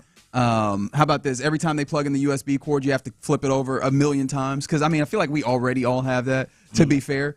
How about resetting your password? Like you constantly have to reset your password. That's a good one. Because I went through that yesterday where I had to, because Nowadays, like with all these two-factor authentication and all that, it's not even just reset the password. You got to go into your email. You got to get a code. You got to bring the code back, right? You got to get your phone. I'm like, oh my goodness. Yeah, exactly. I just want to watch this streaming site that I Once haven't a week, used for a little bit. twice a week. Got to do that. Stub a different toe on a piece of furniture every day. Classic. What about having permanent hiccups for the rest of your life? That's the one. That was the one. That was the one that I had, because hiccups drive you mad. Hiccups is like being waterboarded in a way. It is torture, slow, painful, or I mean, it's mildly painful torture. It's somebody who had permanent hiccups, right? Somebody that I want to say NFL Hall of Famer, right? I couldn't remember who it was. It was, and I can't. Was it Barry? I don't remember if it was like Barry Sanders. It was something like that. It was. Yeah. It was something specific and clearly coming from a woman. I hope he bites his lip in the same spot every other meal. He knows what he did. And that might not be a woman. That might not be a woman. Sometimes, yeah, but actually, biting your lip when you're eating is the worst. Yeah. Like, oh, what am I doing? Am I that big of an animal? Hiccups is absolutely a winner in my book right now. How about this one? All their technology, every technology that they come in contact with, runs slow. Oh, boy. Oh, man. Yeah. That is the worst. It's like old dial-up. You can't Google nothing. The computer at work slow. You try and play some video games. Yeah. All of it. What about this one? And people probably go through this already, but permanent traffic. Oh, yeah. Always in traffic, man. You're like, traffic for the rest of your life. It's 2 a.m. and I just wanted to run to Whataburger. How are y'all all out here? What is happening? By the way, I heard back from He Knows What He Did guy. It is a guy. There you go. Says, I'm a 350-pound black man, Lopez. Okay. Oh, man. Congratulations. I was like, that was interesting. Constipation. Boom. I do appreciate. We mentioned the stubbing your toe. Yeah, constipation is tough. I mentioned the stubbing your toe. This person. The reason why we read this, you'll understand as soon as I say it. Baby mama hit her shin on the coffee table or bed frame every day. I appreciate that you put a name on it. He's like, look, this is not just about a nebulous person I hate. This person in particular. This is my baby mother. Somebody said Bo Jackson had hiccups for a year. Is that what it was? But I imagine for Bo Jackson, I was like, I mean, it's an inconvenience, but Bo Jackson. Because I think he got surgery where he stopped that, but he had it for like a year. Oh, more. Here's a cord. That's the worst. You're like, this one doesn't fit my phone. This one doesn't fit my. I do none of these work. What about having a permanent sty in your eye? Oh God, that's just permanent sty. That's just cruel. All right, if you wanted to make it like a sports inconvenience, how would you do? Because I was thinking like immediately, I was like, could just a terrible your sports team is all super terrible, but I feel like that would not be the one. I was going to say, because at that point you could just drop out and just not care, and that's almost freeing in a way. You always have a good quarterback. But not a great one. Yeah, so you're not going to the top of the draft. Just an but you're not quarterback. You're not going to the Super Bowl. Just like mediocre ass team always. Yeah. I was gonna say holding on every drive. Oh no! Like once a drive. There's a lot of Texas fans that are like, oh, so you hate me then? Because I've already been in that place and it was hell. As soon as you start holding, like, damn, 10 yards. Oh, you're playing the Chiefs every week. Oh, wow. Condolences to the texter from the 573 who said they've had hiccups daily for almost 5 years. Ooh. Yeah, I actually knew somebody that had hiccups for years, and he actually had a health problem. He didn't know that at the time, but it didn't work out for him at the end. Wait, I thought hiccups were just like this nebulous thing that we didn't understand. Like they can actually be signals of a health problem? I think that's what, especially if you have it constantly like that, and the guy I knew just didn't go to the doctor like that, and come to find out he was really sick, ended up being in the vegetable stage, and it just went bad, man. Always have a pebble in your shoe. Oof. Oh, that's a good one. I might become... What is it, Mac Hoffman, if we're going to do that? Yeah. Shoes never stay tied. That's tough. Need the sneeze but can't get it out. And conversely, anytime they sneeze, you get like the 10 sneeze run where you just can't stop sneezing. That's solid. Or what about having that cough that I've been having for the past 3 months? Yeah. I will put that on I'll put that on my worst enemy. Every time you go to buy tickets, the system is down. Oh, yeah, that's a good sports tied one as well. Someone said being good enough for the 16th pick every year. Yeah, that's kind of right like the quarterback thing. Yeah. 8 and 9. Oh hell, we're picking 16th again. 8 and 8. What about like you always lose? Like your team always loses, but it's always close. Oh, for sure. Oh yeah. Constantly, socks just constantly fall. Socks fall down. Oh, like especially if you got the ankle ones where they don't stay. Yeah. And now you just got you got a sock that is like crawling up. Your sock up. That's terrible. Oh, here's the one with the sports. Get pulled out at security every time you enter the stadium. Like they got to do the hand or the wand search and all that. Yeah, that is mildly inconvenient. That's definitely mildly inconvenient. Or right, where if you are one of the fans that maybe doesn't have the good fortune of being live at the game and you're watching it on TV, your TV like the net it always buffers. Oh boy, or something to that effect. Yeah, where your zipper stays down all the time. I feel like that one might be too mild. Oh, okay. And I like this from the 713. We've just gone full Jameis here, who will show up again later in the program. Funny enough, your quarterback throws for 30 touchdowns, but also 30 interceptions. Shout out to Crab Leg Boy. That's Jameis. That is him. Yeah. What about as a media member? You know how we got the credentials. Mm-hmm. Everywhere you go, they got to check your credentials. Oh boy. Every single way. So you get carded everywhere, basically, as a regular human. And that happened to me multiple times this season. Same guy too. I know exactly who you're talking about. Yeah, as soon as you walk in, he grabs your credential, looks at the credential picture, looks at the credential picture again. Let that man do his job. Same dude. Like Bill, you know who I am. What you doing? You go to 20 freaking games. You've been going for years, or not 20, 10. And it's like, oh, let me make sure that's you. Oh wow, okay. So we got some youth sports coach beef from the 281 who said, as a youth sports coach. Coach that wins everything. I wish he would have a team full of kids that just don't listen on game day. Oh, on game day in specific. Because I was like, a team that doesn't listen all the way around would drive you insane. But it might be more insane that they listen during practice and then right when it goes to apply it to the game, they're like, sorry, coach, don't remember what we were supposed to do. I love this one too. You got to spend every weekend with your in-laws and they don't drink. Why are you assuming that your in-laws are bad? You might like it. Hey, I have a good time with mine. I know, but you can't drink. You're like, can I open a beer? No, well. This might be a winner for me personally, considering how much I hate these. Permanent Charlie horse. Oh, man. Just cramping up. Nope, don't want it. All right, you're in the loop right here on Sports Radio 610. I'll tell you what's not torture in any way, shape, or form is listening right here to Sports Radio 610. Otherwise, you wouldn't do it, right? And just by doing that, you have a chance to win big on a Slam Dunk in Vegas national contest. Listen to Sports Radio 610 on the Odyssey app for an hour each day for your entry into that contest. And remember, the winner will be headed to Vegas with flight and hotel accommodations for you and 3 guests. Plus $1,000 cash to fund the ultimate viewing experience in the first 2 rounds of the college basketball tournament. And remember, this is a national contest, right? So we would love it if it was somebody from Houston, somebody who listens to Sports Radio 610 who wins. Break up saw something, man. So get yourself on that Odyssey app. I still man. don't think that you can do that, but break us. See, now you done got me saying it. Download and listen to the Odyssey app. Make sure you log in for your chance to enter. All right, coming up next, let's go around the NFL where I said Jameis will come back around, right? Yeah. He's going to get to the Super Bowl. Clearly, he's not playing. I'll tell you how that works next. Have you heard? Sports.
KILT-FM HD2 Houston. Insider access. Exclusive content. Sports Radio 610. The Texans play here. An Odyssey sports station.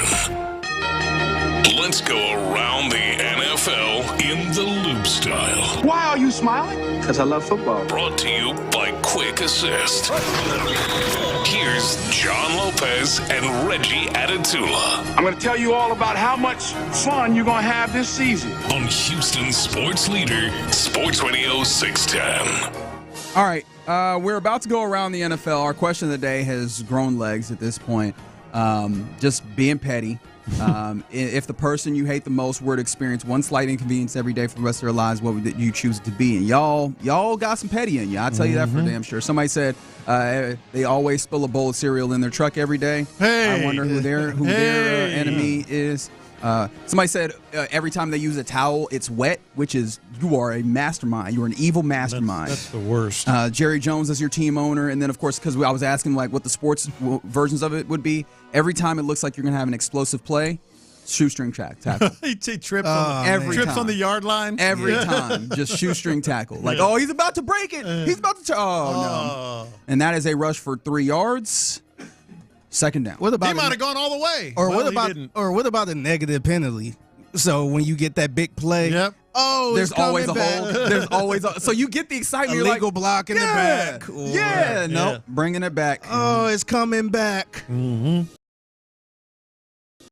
All right, let's go around the NFL now, which is brought to you by Quick Assist. If you got extra game day tickets, turn them into cash with Quick Assist. Download Quick Assist from your app store today to find H-Town fans looking for seats. That's QUICKASYST. Quick Assist, your ticket everywhere. And we begin with one of the big news items that happened yesterday, especially for them folks that love them some Jameis. Mm-hmm. Your Super Bowl will not be Jameis Winston-less. Is the way that I wanted to say that. There we go. Chipotle. Yes, sir. I forgot about that drop. That's right. The Chipotle man himself is going to be back in a Bayou. Remember, he played in New Orleans for a little bit. I guess maybe he's from New Orleans. He played. No, he's from Bama. He's from Alabama. I thought he lived in. He's from Bessemer. Does he live there? That's right. He's from Bessemer. He's from the same place as D'Amico. Now remember, he played there. He played in New Orleans. That's what it was. Yeah, okay. that's what it so was. he knows New Orleans. Oh, 100%. And that is why he is going to serve as a correspondent for Fox Sports Digital. Now, he's not going to be on the Super Bowl broadcast itself, but he will be around New Orleans. Doing some content? Doing some content, I imagine, during the Radio Row, like we were out there. So maybe there's a possibility that Sports Radio 610 bumps in to Jameis Winston. That's an A+ hire, man. It's awesome. That's a wonderful idea. I mean, it's not having them on the desk or anything like that. Just give me some good content around New Orleans. Go be yourself, is what they're saying. Remember, he's a big Popeyes guy, too. Yeah. He had that other... endorsement with Popeyes. Yeah. And then he had the locker room. He was explaining it to some teammates or something. There was a clip about sports. I do love that Fox Sports, in announcing this, they headlined it on their own website. Jameis Winston, viral star, joins. What did he go viral for? Everything. What did he go viral for? Yeah. And yes, so I'm trying to get an idea of like what exactly his responsibilities will be, and of course they link to the eating a W and all sorts of things for Jameis. But yeah, he will just be responsible for like creating, I guess, stories or whatever. He might be walking around amongst the people. He needs to be Snoop at the Olympics. Everything. Just go out and do the town. He'll take fans through a tour of Big Easy and a series of digital videos as he visits several of his favorite go-to spots. I feel like it needs to probably be a little more organic than that, but I'll take it. Yeah. I will take it and see, because one of the things I appreciate about Jameis, he is being sincere. Like it feels all of that to be that case, and you know he has had a lot of moments where with that sincerity he has been absolutely hilarious. He's awesome. I want to see it now. We're around New Orleans. Like, how funny would it be? You said he's a Popeyes guy. If he's taking the people like to like national chain type spots instead, like, you know, that person who they're giving you a tour. You're like, this is my city. Like, oh man, what's the best places to eat? All right, Olive Garden. Yeah, the Olive Garden has really, like, if you like Italian, I got this spot. It's called the Olive Garden. They got the tour. But that would be Jameis. I don't know if that would. I could absolutely see him doing a little bit like that, and being sincere. I like the simple fact, because you could tell he getting a little money for promoting little local stuff. I want to play this for y'all real. I guess it's like a seafood spot where you could buy crab legs and all that stuff. What's up, y'all? Jameis here. As you make your plans for the big game, go right now to get a pound of free crab legs with a purchase of $250 or more from Fulton Fish Market, an official partner of SFC. So go now to fultonfishmarket.com/free crab. I mean, Jameis knows there's one way you can get free crab. He knows about free crab. That's right. yeah. No, but yeah, man, he's leaning into it, and I'm kind of happy for him in that way that he's getting to enjoy it, and we'll see how entertaining the content is. I trust him to be funny, but I do wonder if he is trying to be entertaining. He need a reality show, man. Oh, he'll get one. Oh, he absolutely will. Does have he? One. Does he need a full reality show? I think so. Yes, if he they does. do it right, it ain't got to be like a messy reality show. Yeah. Like just him being a family man, coming home to his kids and trying new things. Funny stuff he says. I feel like Jameis sincerely. Just have him trying new things. I feel like Jameis is fun in bits, in like chunks. I don't know if I want like full 30-minute I don't know. I don't know. Winston. Like I could see, Snoop just dominated the Olympics because you never knew where he was going to be, what he was going to be doing. I could see Jameis doing that here, and then maybe also like a reality show. I think if you put him in the right situation where he tries some random weird stuff, and he could give his honest opinion on different things, I think it'd be gold. Jameis tries new things. There you go. I think 2 Chainz at one point. He was trying to. Now I think he too cool for school though, man. Yeah, that's true. And it was also a really expensive things. Which what a heady play, right? I will have a show where I try really expensive things, and thus it is now incumbent upon the TV channel to pay for all these expensive things that I will try. Yeah, Really smart play. Yeah. Really smart play. Hard Knocks, Jameis Winston edition. Oh goodness, that's a lot. That is a lot. All right, so yeah, Jameis Winston will be a reporter Super Bowl week for Fox Sports. Some other things around the NFL. The NFL is taking a victory lap on one thing that they implemented this year, and that is the dynamic kickoff rule. They're saying it worked as intended with more returns and fewer injuries. That is per executive vice president. I can't leave off that executive of the NFL, Jeff Miller. He said that yesterday that the league wanted to see more returns, more big plays, better starting field positions for the offense, and fewer injuries, and it got all of those things. 57% increase on returns. Starting line advanced several yards, according to them, more touchdowns, and more dynamic kickoffs out past the 40 in this. How did you feel? Because, I mean, I feel like that is clearly that is a positive spin by the people who implemented the thing, the people who are now telling you that we implemented a thing that worked. Pat on the back for us. Well, it is, but I don't think they're making up numbers. No, I wouldn't say making up numbers, but I'm just saying from your perspective as a viewer, did you feel like it was the success that they claim it to be? As a viewer, and I don't know, are we supposed to say this or not? Because we all criticize the NFL about just about everything, and they deserve it oftentimes. I liked it. Okay. All they need, because one that you still have the element of surprise in is what you're that's going for. all they need to do. Did y'all like it? I liked it. I was down with it at first, but I kind of missed the old, like me watching college football kind of made me miss the old kickoff rule. Yeah. Well, college is probably going to change. I like how they be in the line and they be moving back and forth, and then they all take off and run and try. I like that a little more. Yeah. Yeah, me personally, I take it or leave it. Like, it did not feel like it was a major upgrade. But one thing I will say is, for me, with the kickoff, I don't know that I had a lot of, this needs to change besides the health and safety aspects of it. And so if that's helping, then I'm fine with it. I'm cool with that.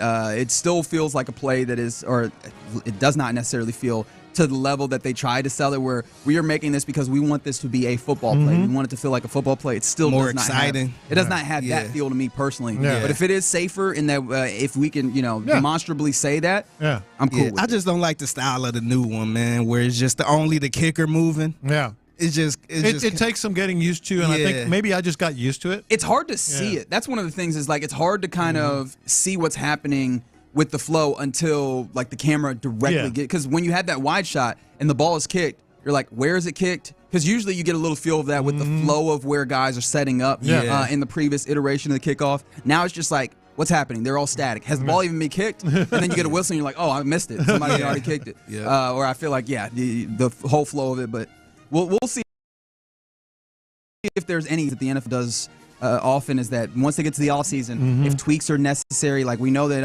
replay is probably going to get some tweaks expanded. And maybe the onside thing. Maybe so. I don't know what the ultimate rule would be that fixes that, though. Like, 'cause, again, having to declare, like, I understand why you have to do that because of the way that you've set this up. But this, at least this NFL coming out and having this posturing, it makes it feel like the dynamic kickoff is here to stay at the very least for another year. Yeah.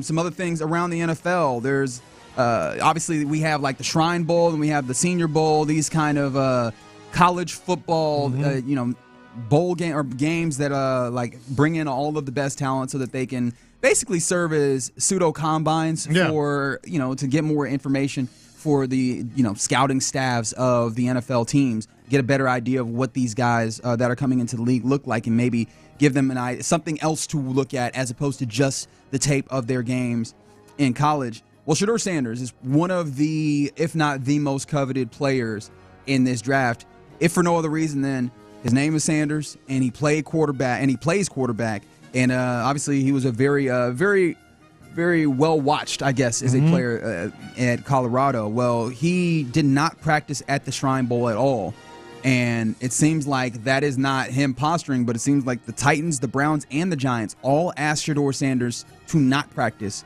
at the Shrine Bowl. I would. Those are the top 3 teams in the draft. That's 1, 2, 3, man. I mean, so what's the reason?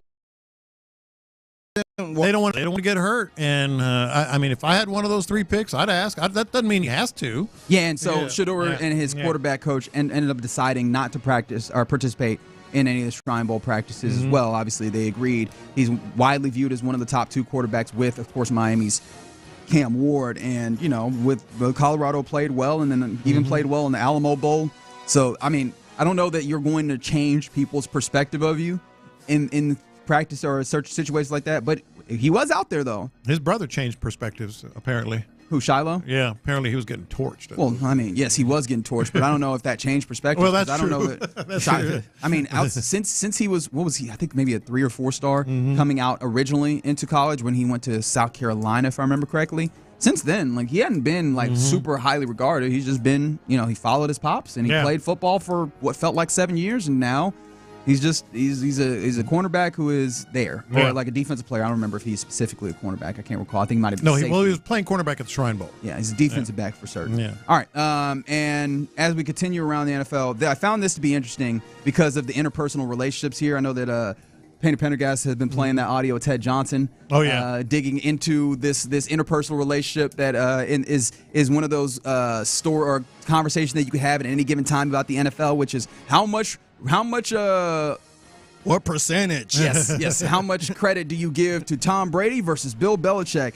And I don't know if this fully fits into that place, but I don't know. I have a hard time not thinking of it in that way, as apparently Bill Belichick Super Bowl trophy be renamed. Renamed to what, you might ask? Renamed after Tom Brady. He said that because the Lombardi Trophy, named obviously after one of the great coaches in the history of the game, he said that coaches can't win games without players, so he suggested that you rename the trophy after Tom Brady, who won an NFL record 7 Super Bowl rings in his career, with 6 of those obviously coming in New England with Bill Belichick. Yeah, look, I appreciate and kind of endorse the sentiment, keeping things more modern, sort of giving due to a player that is, at least for now, the greatest quarterback in history. Yeah, because we all know Tom Brady does not get enough due. Yeah, well, I'm saying nobody sings I get the the praises sentiment of of Tom Brady. Honoring the greatest quarterback in history with something. What I don't like is certain trophies you could probably change the name. I don't think you can change the Lombardi Trophy. It's like generations have grown up with the Lombardi Trophy. The highest of the high. I think he just kind of living in the moment too. Yeah. Because remember, I think they tried to do that with the I think in the NBA tried to name something like I guess change the logo to Kobe Bryant. Yeah. Or it's just like I feel like people kind of just live in the moment where they when something happened they like, oh, we need to change it to something current. I don't think everything need to be changed. I agree. Yeah, I think what the NBA did might be somewhat the NFL already has some of these, but the NBA, they named some of those other trophies. Yeah, do something like that. No, that's cool. That's cool. Eastern Conference Championship Trophy and the Western Conference. MVP. He has like the Lamar Hunt Trophy and some of those things. Like, maybe you start naming the MVP award after, like maybe you start getting to that place. But I don't know that you change the name of the trophy. I think it's fine. I don't think nobody complaining about the name of it or anything like that. Is that the second most prestigious trophy in American sports? American sports is Green Jacket is number one. No, it's not. Yeah, it is. Stanley Cup's number one. Green Jacket is number one. Disagree. Strong disagree. But you're wrong. There's no way. There's no way the Green Jacket's number one. The Green Jacket is the most prestigious trophy in American sports. 713-572-4610. Please tell us, Dan. There's no way. And you said Stanley Cup? That's right. That is the most prestigious trophy in and of itself. This is the Stanley Cup. 100%. What am I going to do with you? What are you talking about? No, it's up there. It's up there. They literally put everybody's names on it, and you have the opportunity. You're just caught up, and they get to take it home. Well, they get to. Is that not part of the prestige? They get to take home the Green Jacket. Okay. The Green Jacket. Do they? Don't they have to leave it in the clubhouse? No, you get to. They can leave it in their locker, but you get to take it home. Especially the defending champion takes home. Why do you feel like it's better or is the best? You see somebody in that green jacket, you know exactly who he is and what he did. Okay, and that does not work when somebody's carrying a 6-foot-tall trophy. Sure, that's right. What are you talking about? It's the Green Jacket. It's not even close. He didn't even go with like any of these other. Like he went to the Green. In American sports. 100%. Okay. We've got some interesting. Somebody said World Series championship. Heisman. Somebody said it's the Heisman. Heisman's idiots. up there. Appreciate you calling us idiots on top of that. You didn't do that. Heisman's up there, sure. Heisman's up there. All of them. Larry O'Brien's up there. All of them are up there. The Green Jacket is number one. It's number one. Lombardi. Somebody said from a black man, Lopez is right. I'm a black man too. And I'm saying he's wrong. What now?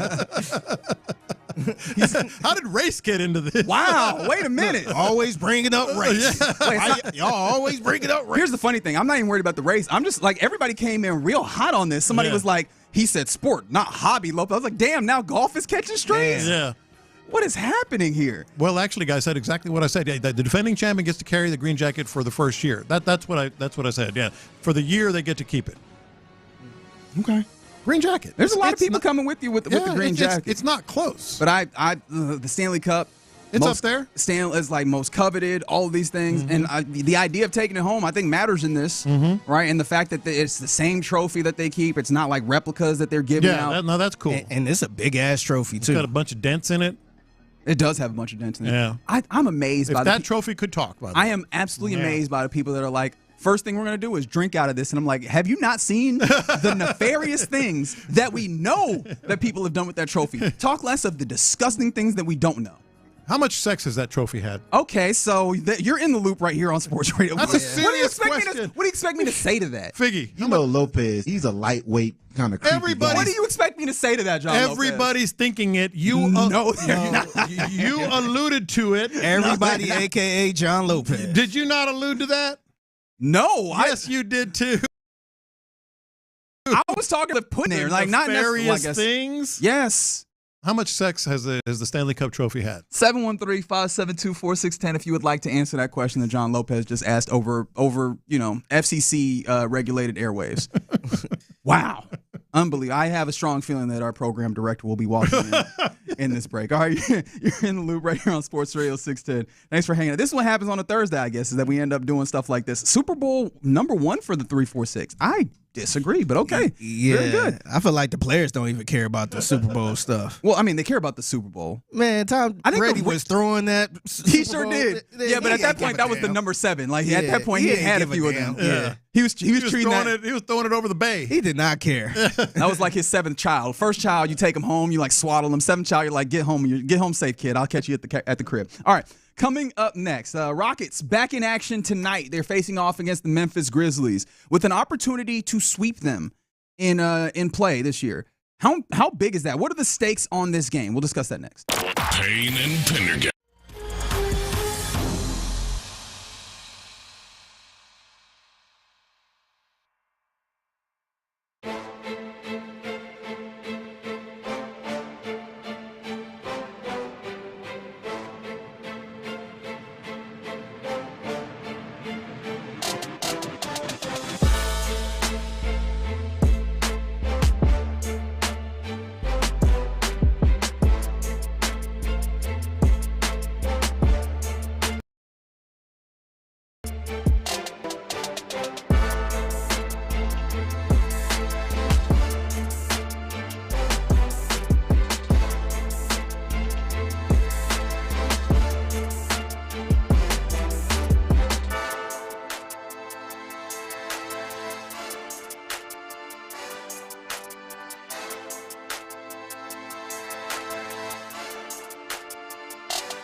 Sports Radio 610 presents In the Loop with John Lopez and Reggie Atatula. I'm trying to remember what song this is now and who produced it. If you could work on that for me. Yes. Wow, you're getting deep. Because I was like, this sounds like a Ninth Wonder beat, but I also, like, that's way... It might be. It sounds might like be a Ninth because Wonder I put a whole bunch of Ninth Wonder beats.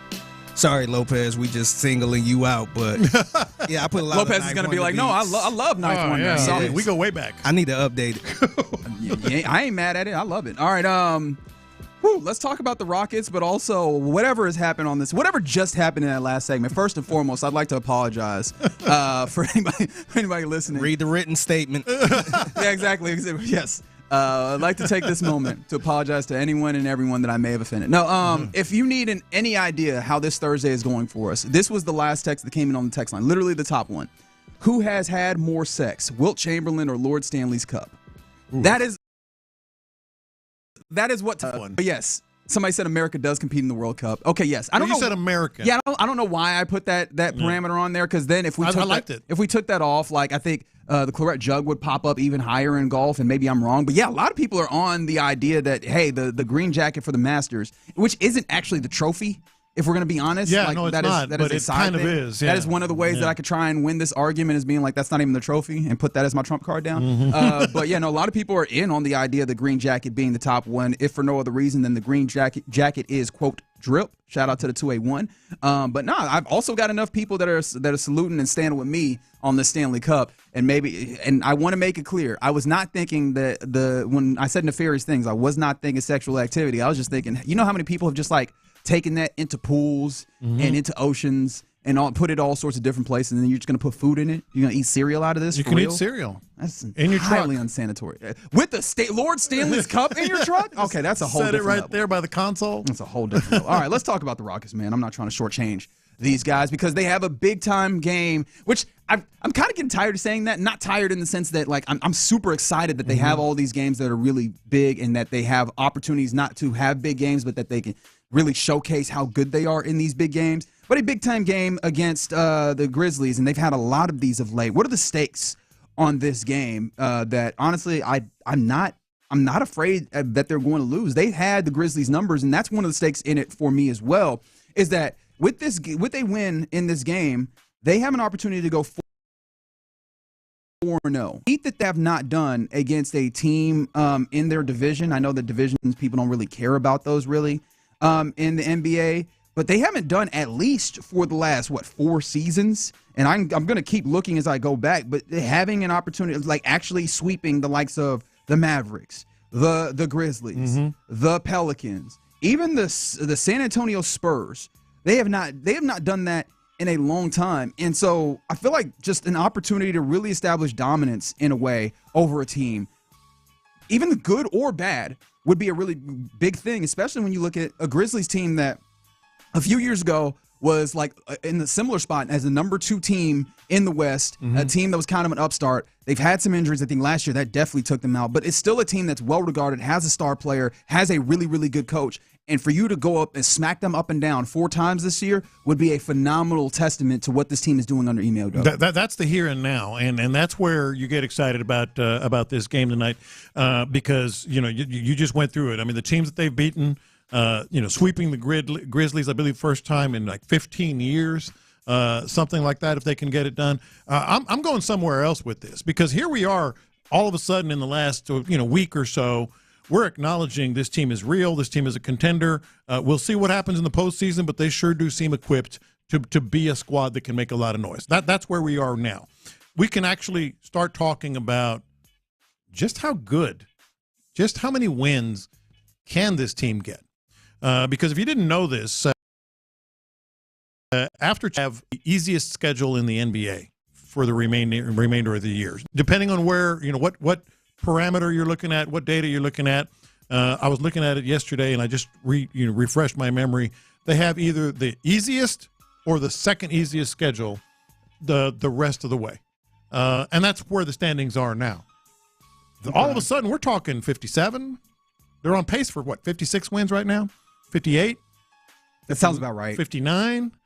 And then what does that do, for setting up the postseason? Right. That's where I'm going. The basic parameters, if you're not like super NBA pilled, is that 50 wins is pretty solid season. 60 wins is like, oh man, you're a really good team, and you're, at least when that projection goes, you're starting to get close to that. I always tend to look at like Tankathon and look at their remaining strength of schedule. That's based off of opponents'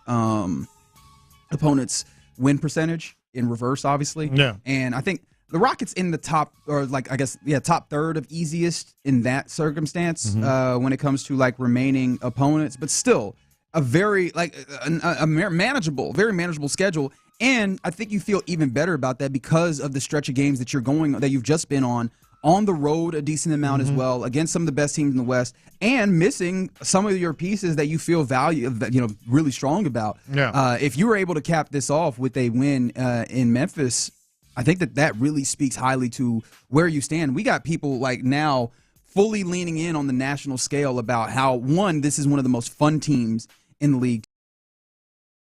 to be the star potential that is here for the Houston Rockets, which, I mean, for particularly Ahmed Thompson is clearly there and taking over a lot of the conversation. This what a fantastic place to be for this Rockets team, and I think that you can fully put a cap on that, or fully, I guess put an exclamation point is probably the better way to say it, with a win tonight in Memphis. Yeah, after tonight they have 2 left. These are the tough games. 2 left against Oklahoma City, 1 against the Knicks, 1 against the Bucks, 2 against the Lakers, easier 2 against the Nuggets. They have 3 against the Jazz, 2 against Brooklyn, 1 against the 76ers, 2 against the 1 against the Bulls. So yeah, all of a sudden you're thinking, all right, so we've established ourselves. Now where do we go? Now you can go to some pretty lofty heights with this squad, and obviously stay healthy and keep getting what you're getting out of these guys that are emerging. Yeah. So is there anything in particular you're looking for? I asked Adam Spillane this yesterday, that you're looking for in this game, or is it just like get another victory? Well, I think what I want to – all eyes right now are on Ahmed Thompson. And I want to just see that, we talk about Jalen Green consistently and his consistency. I'm not worried about that. I'm just curious, like, how dominant and how much of a franchise guy can he become for the remainder of the year? Because then that starts snowballing a little bit, and he's so good on both ends of the floor. Are they going to be able to have more than one option? They do have more than one option that can go to option late. Yeah, and well, I would much rather them not be able to figure it out in this game. I'd rather them handle their business. Yeah. Haven't swept a regular season series in 15 seasons. Have the opportunity to do that tonight. I think also one of the things that has been a mild curiosity for me with this Rockets team is seeing the teams with really, really strong dribble penetrators. Someone like a John Moran. I think the reason why this popped back up for me is when you played Atlanta a couple nights ago. Trae Young is one of those dudes who is little and quick, and obviously a great passer. I think he leads the league. Last time I checked, led the league by a pretty solid margin in assists per game. And seeing that perimeter defense is one of those things that the Rockets do well, but they have pretty large guys that are long, and sometimes you can see like those quick, really fast dribble penetrators get to the center of their defense and kind of make it tough.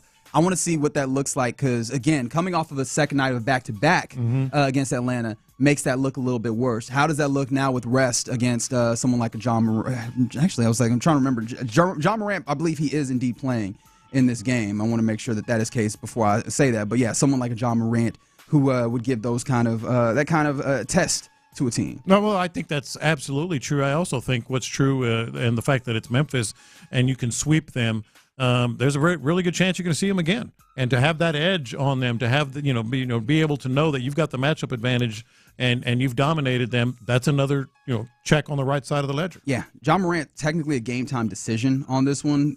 I think the expectation is that he plays, and I think one of the things that will play is this other part of the stakes here. This is a national TV game. It's a TNT game. It's a TNT game, which means that you're getting a little bit of a later start as well, 8:30 p.m. So, this one might run you a little late in the evening. Go ahead and tomorrow's keep Friday. that. I mean, if you have an opportunity to catch a nap or something, you might do that as well. Tomorrow, what is that supposed to mean? You still got to go to work on Friday, don't you? Everybody cheats on Thursdays. Thursday's you know what? Let's go ahead and have a good time. What do you mean by that? Because everybody mails in Friday. Oh, okay. Yeah. All right. I don't think you should say, again, we're going to have another back-to-back. I didn't say I mail in Friday. I didn't say you mail in Friday. Like that was the implication. I did say everybody. Alperen Şengün and Steven Adams, both game-time decisions in this. Steven Adams is something I want to see. Yeah, but I think Şengün's the bigger story here. Because yeah, but I just like the way he fits in. But yeah, you're right. Şengün's probably the bigger overall story. Yeah, because that's been something that we're watching. It seems like there's been he's had like an injury thing that they're now admitting to. I think that earlier on in the season, and I'm not sure that this has been the case all the way through. It felt like he had definitely gotten to a place where he looked fairly healthy, but of late you've seen a little bit of struggles, especially with mobility. And of course, on the second night of a back-to-back, again going to that Atlanta game, maybe some of that you just attribute to fatigue. Yeah. But is this a game where you see continued lack of mobility if he plays, or is this to a place where he's going to need the day off or the night off, especially in a time where you don't have Jabari Smith to kind of help bridge the gap there? Would you end up being really small as a team and having a lot more, whether Jock Landale and Steven Adams, if he plays as well in this game? I think an interesting play. Rather, those guys, Şengün and Steven Adams, currently game-time decisions in this one. It's good to have depth, that's for sure, and the Rockets have that. But yes, I do want to. I want Steve. Now look, it's not even close to the postseason yet, but I want to see what he can do with this iteration of Aman Thompson, with this rotation that he's using, and especially against Memphis. Man, put the league on notice, man. A national TV game and getting a chance to do something you haven't done in 15 years. Go and sweep the Memphis Grizzlies. Yeah. And I do appreciate someone saying that they believe the Rockets are going to be the number 1 seed. I don't necessarily agree with that because that Thunder team still looks really good, and Chet Holmgren is not back yet. So yeah, man, that one's going to be tough for me to get to. But the 2 seed is, I think, I still want to stop and appreciate how much further along they are than what I had imagined, where they were talking about their goal was a playoffs to be a playoff team. And I was like, man, they could be a real-life playoff team. And yes, they are even more than a real-life playoff team. Big game tonight, 8:30 on TNT versus the Memphis Grizzlies. All right, you're in the loop right here on Sports Radio 610. Coming up next, let's get into what's popping on this Thursday. And I pray to God that there will be significantly less Stanley Cup sex talk. We'll do it next. We're bringing the best sports talk in town.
800-790-9617. Again, 800-790-9617. The biggest stories in sports and entertainment. Sports Radio 610 style. In the Loop presents What's Poppin'. All right, let's do a little What's Poppin' here on a Thursday, and I would like to start. They're still coming. They're still coming in. I'd like to start by, wishing Amen Thompson. I'm gonna say his name right. I'm gonna call him Amen. Amen Thompson. Hey, happy birthday! Happy 22nd birthday, young fella.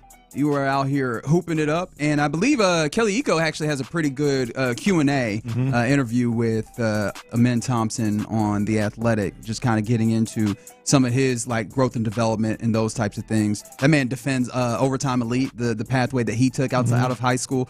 He defends that with his life. He really respects it. But yeah, man, shout out to Overtime Elite for bringing us Amen Thompson, because that man is hooping. 22 years old. That's right.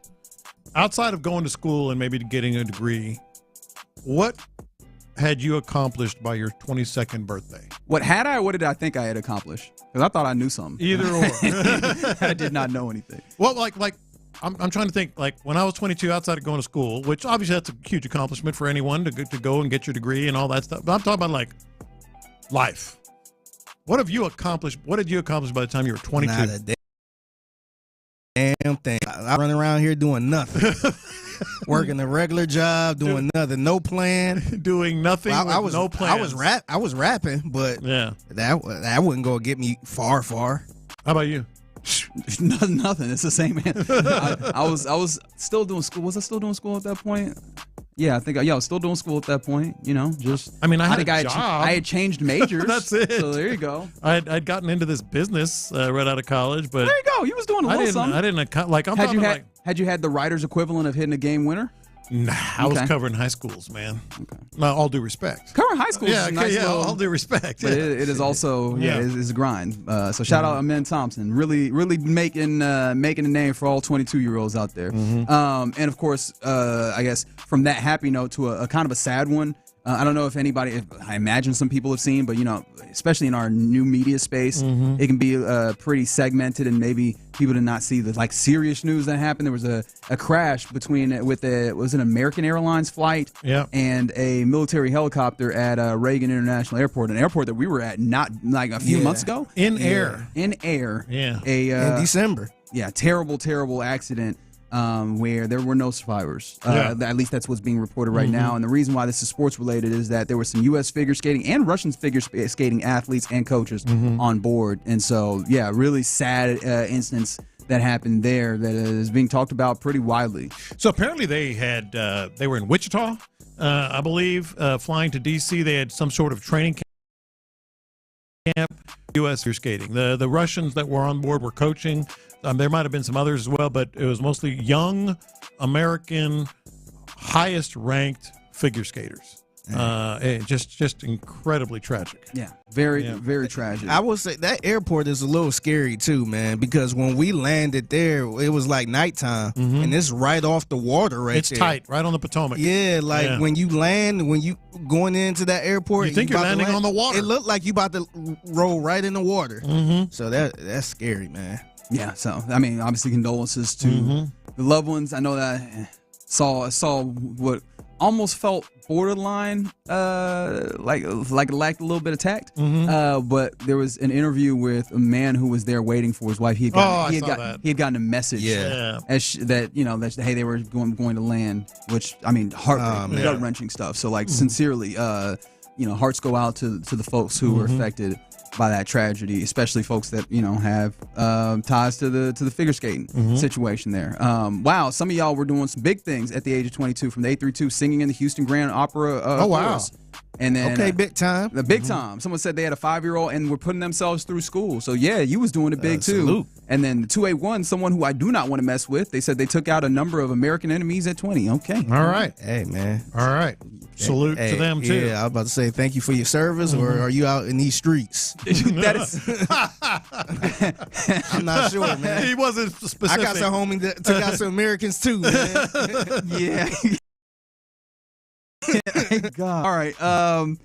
As we continue into what's popping, I know Today is a big day for the Texans. They interview a couple more of the candidates for their offensive coordinator job, one internal, one external. Bill Lazor, who is the senior offensive assistant for this offensive staff, he will get an interview today. I know that I saw that Aaron Wilson was the one that I saw that that reported that he's been a coordinator, coordinator at this level a few times, 3 times, in fact, which, I mean, I don't think any of the other guys that have been interviewed for this thing none have can been say. the play caller. So, that, and being a play caller is something that is unique with the pool as we know it currently. The other one is a widely regarded name, and a widely well-regarded name, in fact, I should say. Nick Caley, who's currently the passing game coordinator in L.A., and I guess one of the things that's not new, but it's worth remembering, is that he turned down an opportunity to be offense coordinator with the Patriots with last cycle, and the report is that he was offered $3 million. So he knows that not all money is good money. It makes it very abundantly clear that he is waiting for the right opportunity rather than just an opportunity to be a play caller. Yeah, you got to respect that. Do we know, is D'Amico still at the Senior Bowl? Or did he come back? I don't know. Yeah. I know that yesterday, because there's a lot of people that are out there doing some good work and reporting and getting video and all sorts of stuff that's happening out there. I know that I saw a video of Caserio, I believe, yesterday. With D'Amico. I think I saw D'Amico, pictures of D'Amico on, well, I guess yesterday was Wednesday. Yeah. So, yeah. Yesterday, but I don't know if they're coming back. I gotta imagine if you have 2 interviews you came back for, right? I mean, that's how video. Of course, they calling could be works. meeting there. That is also a possibility. Yeah. Or if they already met already. A lot of the NFL world has descended upon that place. Like, all it takes is a hotel room or a conference room or whatever to have a meeting. Although usually when we're talking about interviews, these aren't your 30-minute. Like, these are long, drawn out, multiple hour 4 hours situations where you come in and you lay out, hey, what is your full plan? What is happening there? So we will get to 5 known candidates by the end of today, maybe already. I don't know what the actual timeline is. They don't give us give us their itinerary there, but yeah, a couple more guys being interviewed for that job. How about this? As we've talked about All-Stars already with the Pro Bowl games happening later today, or the Thursday Skills Challenge, which I think Skills Show rather, which I know that Derek Stingley, I know that Danielle Hunter, I saw that who was the other one? Oh yeah, Nico Collins, who will be doing trivia, funny enough. Those guys are all going to be participating in some shape or fashion in that tonight. But speaking of other All-Star situations, we're only about a week and a half, 2 weeks out from NBA All-Star Weekend, which again, no, not everybody's excited about, but there was a possibility to have an event that would really garner, I imagine, a lot of interest. Caitlin Clark already garnered a lot of interest for the WNBA and for women's college basketball before that. And there was thoughts that maybe she could help garner some interest for an All-Star Weekend thing that they've kind of developed, which is this 3-point contest, not the regular 3-point contest amongst the players in the league, but then this kind of little challenge that was done. I know last year, there's some hypothesizing and rumors that you could possibly see a Sabrina Ionescu team up with Caitlin Clark versus, or in some conjunction with Steph Curry and Klay Thompson. It has been reported yesterday, in fact, it was reported that Caitlin Clark rejected that. I think what she ultimately put up is that her decision was, that if she wanted to do that, she would want to do it first and foremost in the WNBA and the 3-point contest there before, doing any level of branching out, I imagine. You'll hear from this again at 1 p.m. In Buy or Sell, but my first reaction to this would be, that's an honorable thing to do. Hey, the WNBA, I want my first contest to be there. But I also think there might be some other factors here, whether it's financial, or she just doesn't want to sort of steal away any attention from the WNBA to the NBA. I don't know, but whatever it is, I think it was a win-win if she went. I'm a little confused why she's not doing it. Yeah, I mean, according to her representatives at Excel Sports, she just would like to do the WNBA All-Star 3-point contest. She wants that to be her first. So maybe there's like a sentimentality there. I'm looking out for our All-Star Weekend, not y'all's. I guess so. And she didn't participate last year in her rookie year. But yeah, and I think that's in part because I don't recall exactly why that was. Well, she got drafted later, didn't she? Well, I mean, the WNBA season starts after their draft. Yeah. But yeah. It would have been really helpful. I imagine a lot of people would have turned All-Star Saturday night, and with that particular showcase, Went up 31% from the previous year. So, still a really low number overall versus the rest of their, participation or rest of their numbers on these competitions or these Saturday nights. But yeah, they were hoping to kind of float some of those things a little bit more. And I guess speaking of floating various things, is this the right place to do this? Do we have time to do this and get into this? No, you have this as a confession. I have it as a confession too. I will save it for there. Yeah. I did want to laugh a little bit more, or maybe not laugh. I'll circle back to the question that you asked, as it is Amen Thompson's 22nd birthday. It said they were collateral duty inspector for two squads, I'm guessing, of F-18s when they were 20 years old. Yeah, man. I feel like anybody that's gonna get in here with the military part of it, you win the game. I want to make that abundantly clear. You win. From the 281, they said they were breaking their two upper front teeth from opening a beer can. Yes, shout out to Splitty. That's most of us. Yeah, shout out to Splitty. At 22. Yeah, man. I mean, Amen Thompson just at 22, just turned it today. All the things that he's already accomplished and done and still ahead of him.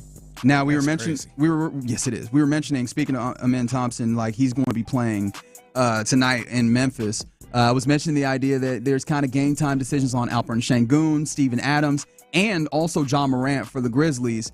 That is the case. However, warm-ups, shoot-around has started for, early points of the day. Those guys show up early on in the day, and they're there pretty game. And both Alperen and Steven Adams, interestingly enough, shooting together. They were working out this morning. So they're still obviously questionable for the game, but I imagine getting some shots up might. I don't know that they always let you know what's going to happen, because sometimes the guys just getting their work in and they might not be full game ready. But I'm going to choose to view that from a hopeful lens, that you still get Alperen Şengün tonight, because that's going to be a big game. I imagine that Adam Silver himself is viewing that from a hopeful lens, because they've done so much work to try and get stars playing and like big players playing in these big TV matchups. It'd be a real shame if Alperen Şengün game time is like, I actually can't go. Yeah. I can't go. Just got this from the Houston Texans as well. Houston Texans cornerback Derek Stingley named first team All-Pro by the Sporting News. There you go. Salute. That's a big one. Sporting News is always one that's highly respected across the league. Can we mess around and be like two-time All-Pro, even though it's the same year? Can we cheat the game like that? Yeah. Because I feel like I would like to cheat the game like that. Yeah. He's an AP and a Sporting News All-Pro, so he's a two-time All-Pro. Hey, that's two trophies, right? Or if he had plaques, trophies, whatever it is. Whatever it is, two of them. Yeah, give my man his hardware. And just going back to the debate that we had earlier, not to bring back old stuff, but I'm bringing back old stuff. Someone did say, and I believe that this is the case, the Green Jacket can't leave the Augusta National Grounds. No, the champion can take it for a year. Once you win it, you take it the whole year. Oh, okay. Yeah. All right. Now then it goes back to Augusta. I don't know. It don't sound like Lord Stanley's Cup. There are two. That's all I know far two gold jackets that are not at Augusta. I think they're in museums somewhere. One of them is here in Houston, I believe. Oh, yeah. Okay. Yeah. Shout out to the 512 failing at pro golf at 22, but that's a lot. Does that mean you had a tour card, or what level of pro golf are we talking about? And then 713 med school at 22. No, shout out to you, man. That's tough work. That's tough work, and you did something. I hope you did something, because I mean, going to med school doesn't mean that you finished, but I hope that you did and that things went well for you. All right, you're in the loop right here on Sports Radio 610. Coming up next, let's get into this. All the teams in Houston are in some level or of dance or what have you when it comes to team building. And that got me thinking, what is your belief level in the various Houston area general managers? 713-572-4610. Oh, yes, and somebody said, don't forget the NFLPA All-Pro, so three-time All-Pro for Derek Stingley. But yeah, what are your belief levels in the Houston area GMs? We'll talk about that next. Hold the phone. Hello?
HD2 Houston. Insider access, exclusive content. Sports Radio 610. The Texans play here. An Odyssey sports station. Sports Radio 610 presents In the Loop with John Lopez and Reggie Atatula. Yeah, happy Thursday to you. You're in the loop right here on Sports Radio 610. John Lopez, Reginald Atatula, Figgy Fig. And I'm sorry, I've gotten stuck in the numbers weeds right now. We will get to what your belief level is in the various Houston general managers, because they're all doing some level of personnel management. I mean, it's a 24/7, 365 kind of proposition for those gentlemen, anyways. But they're all kind of these interesting places. Obviously, Nick Caserio is into the offseason, has some real work cut out for him, especially offensive line. But obviously, we're in that draft season. In fact, we were talking about how this week they're out in Mobile, Alabama, at the I almost said Shrine Bowl, but it's a Senior Bowl that's in Mobile. Looking at various young dudes that have an opportunity to come into the league and make impacts. Obviously, you talk about baseball. Dana Brown is knee-deep in or maybe not knee-deep, depending on the way that you view things, in the potential negotiations to possibly bring back free agent Alex Bregman, or figure out what you're going to do. Like, is your bullpen complete? Is your outfield look right? Like, are they going to bring in another? Still a question to me. I still don't fully understand the Jorge Polanco thing, but I get if Spillane was talking to us yesterday, the idea of buying low on him because it was a down season in Seattle. But then you also look at the Rockets, and they're actually in a place where it's the absence of moving that speaks to the general manager and Rafael Stone not wanting to make that move, even though there's a constant parade of possibilities out there for, would you like to trade for this? Or to trade for this guy? I mean, De'Aaron Fox being represented as the most recent one, Houston kid.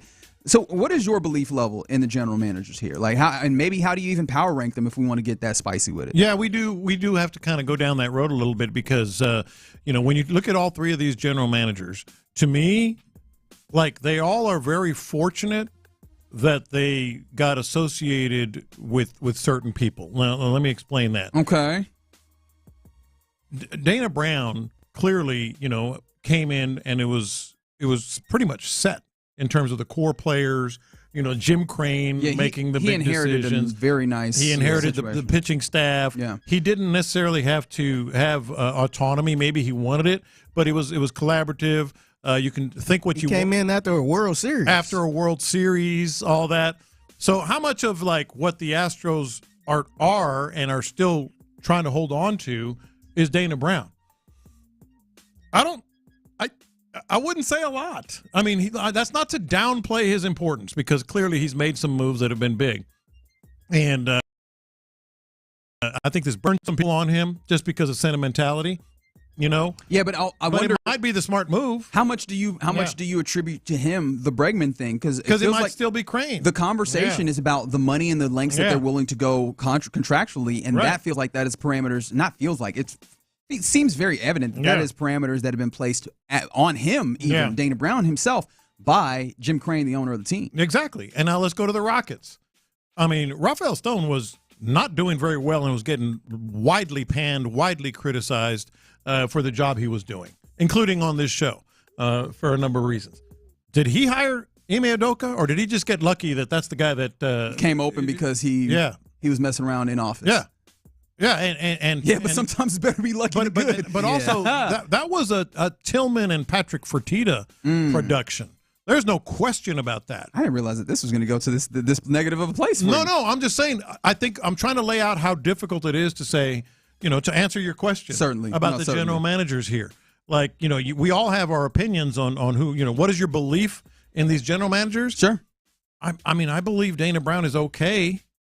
I believe Rafael Stone is lucky because he's got one of the best coaches in the NBA, and Tillman and Patrick Fertitta probably did the most of the legwork on that, which leads us to Nick Caserio in terms of hands-on impact, making decisions, most decisions. He probably has done the most. So I would say as much as there's been or questionable with Nick Caserio, he might be the guy that you probably have the most belief in. So for you, you have this as a Caserio 1. Probably Rafael Stone 2, just because he did do some things, even though I didn't necessarily agree with him, and some of them backfired. What are the things we're talking about backfire? Because as of right now, and maybe this is just the benefit of hindsight, looking at the situation is, you've drafted good young players. You have also, I think we cannot ignore the position of power that they stand in, not just with having a whole bunch of young talented players, but then also having a strong stockpile of assets. Namely Steven Silas. Fair enough. Namely Steven Silas. That hiring in particular. That was awful. I mean, that was awful. And it's kind of hard to get over that, and that was his. But at least as far as we know. And then probably Dana Brown. And again, they're all fortunate. They're all going to be in the hunt, if not, certainly already in the hunt. But I think if I had to say, like, that you believe in, that actually, makes big decisions, has done some good things. Now, you can't ignore those three big fellas up front that are getting paid a lot of money courtesy of Nick Caserio. Right. And they've all he's had a decision on all of them. He inherited from them, to be fair. Yeah. But the re-signing of a couple of them, and then of course the actual draft of Kenyon Green, who looks very clearly. Yeah. He looks very bust-like. That one too. Like he looked very bust-like. Even if I don't want to go all the way to be committal in that way. Yeah. He looked very he looked like a bust. Yeah. I might not say that he is one in particular, but he's trending. I've seen some pictures. And your features in there. Yeah. And so, they're particularly. And that's not a little thing. No. I mean, what you mean it's not a little thing? We literally just saw how that can blow up a season for you. Yeah. But the money that he spent as well, and a little bit maybe hasty on some of these, giving up that money. So none of them are without their flaws and clear faults. Yeah. But if you believe, let me ask you guys, like you believe in this guy, more than the others. Honestly, this might shock y'all. I might be leaning a little more towards Stone as number one over Nick Caserio, just by a little bit, because I agree with you. I do think he got a little lucky because he got the right coach in, and players started playing together and playing right. But he did like all the people we draft are panning out right now. I can't say that with Nick Caserio because obviously Kenyon Green, and I feel like Nick Caserio got a little lucky too, man. Yeah, right. Just having the Deshaun Watson who ain't want to be here. He got those first round draft picks, and he was able to do a lot of stuff. But that was all him. He held strong. Yeah, no, it's going to take 3 first rounders, or we're not talking. No, I agree with that. I think that was good by him, and I think he deserved a lot of credit for that. But I just think right now, just the Rockets are rolling right now, and all their draft picks are actually playing really good. Well, I mean, if we're going to talk about draft picks playing pretty good, we still have to come back and give Caserio his props. Like now, of course, the Kenyon Green one as a first rounder, not your first rounder that year, but hey, your first rounder that year is as I have now deemed him, probably would anyway, 3-time Pro Bowler. All-Pro. All-Pro. Yeah, let me make sure I have it right. And Derek Stingley, right? That was a number one. That was a first-round pick. Jalen Petrie has panned out, even in the face of maybe looking around and being like, I don't know. Like that one's come around in year 3 there.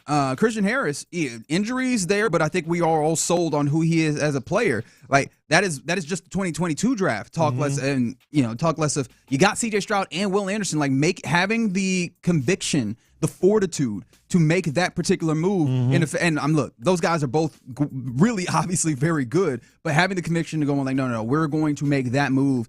They were widely panned for. Like, hey man, you guys aren't going to actually be good. Why would you trade your future first? Come around and it's like, oh no, this was very obvious. And even without that future first in the 2024, right? You get Kamari Lassiter, who, I mean, if he wasn't a first rounder, but he might as well have been the way that he played this year. Then you add a Blake Fisher who played for you and looks like he has the possibility of holding down that spot for you. At least the possibility is worthwhile there as a second rounder.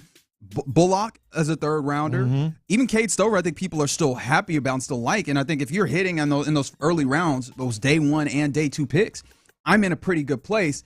And I think really the reason why I asked this question, right, all the way around is just as you head into this season, Nick's got a lot of work to do. Like, and some of it is, of course, of his own doing when we talk about that offensive line. But he's got a lot of work to do there. There's still some depth issues with cornerback. Like, there's still some things that there needs to work on. And so ultimately what I kind of wanted to drill down and get to in some ways, well, you obviously have all of these.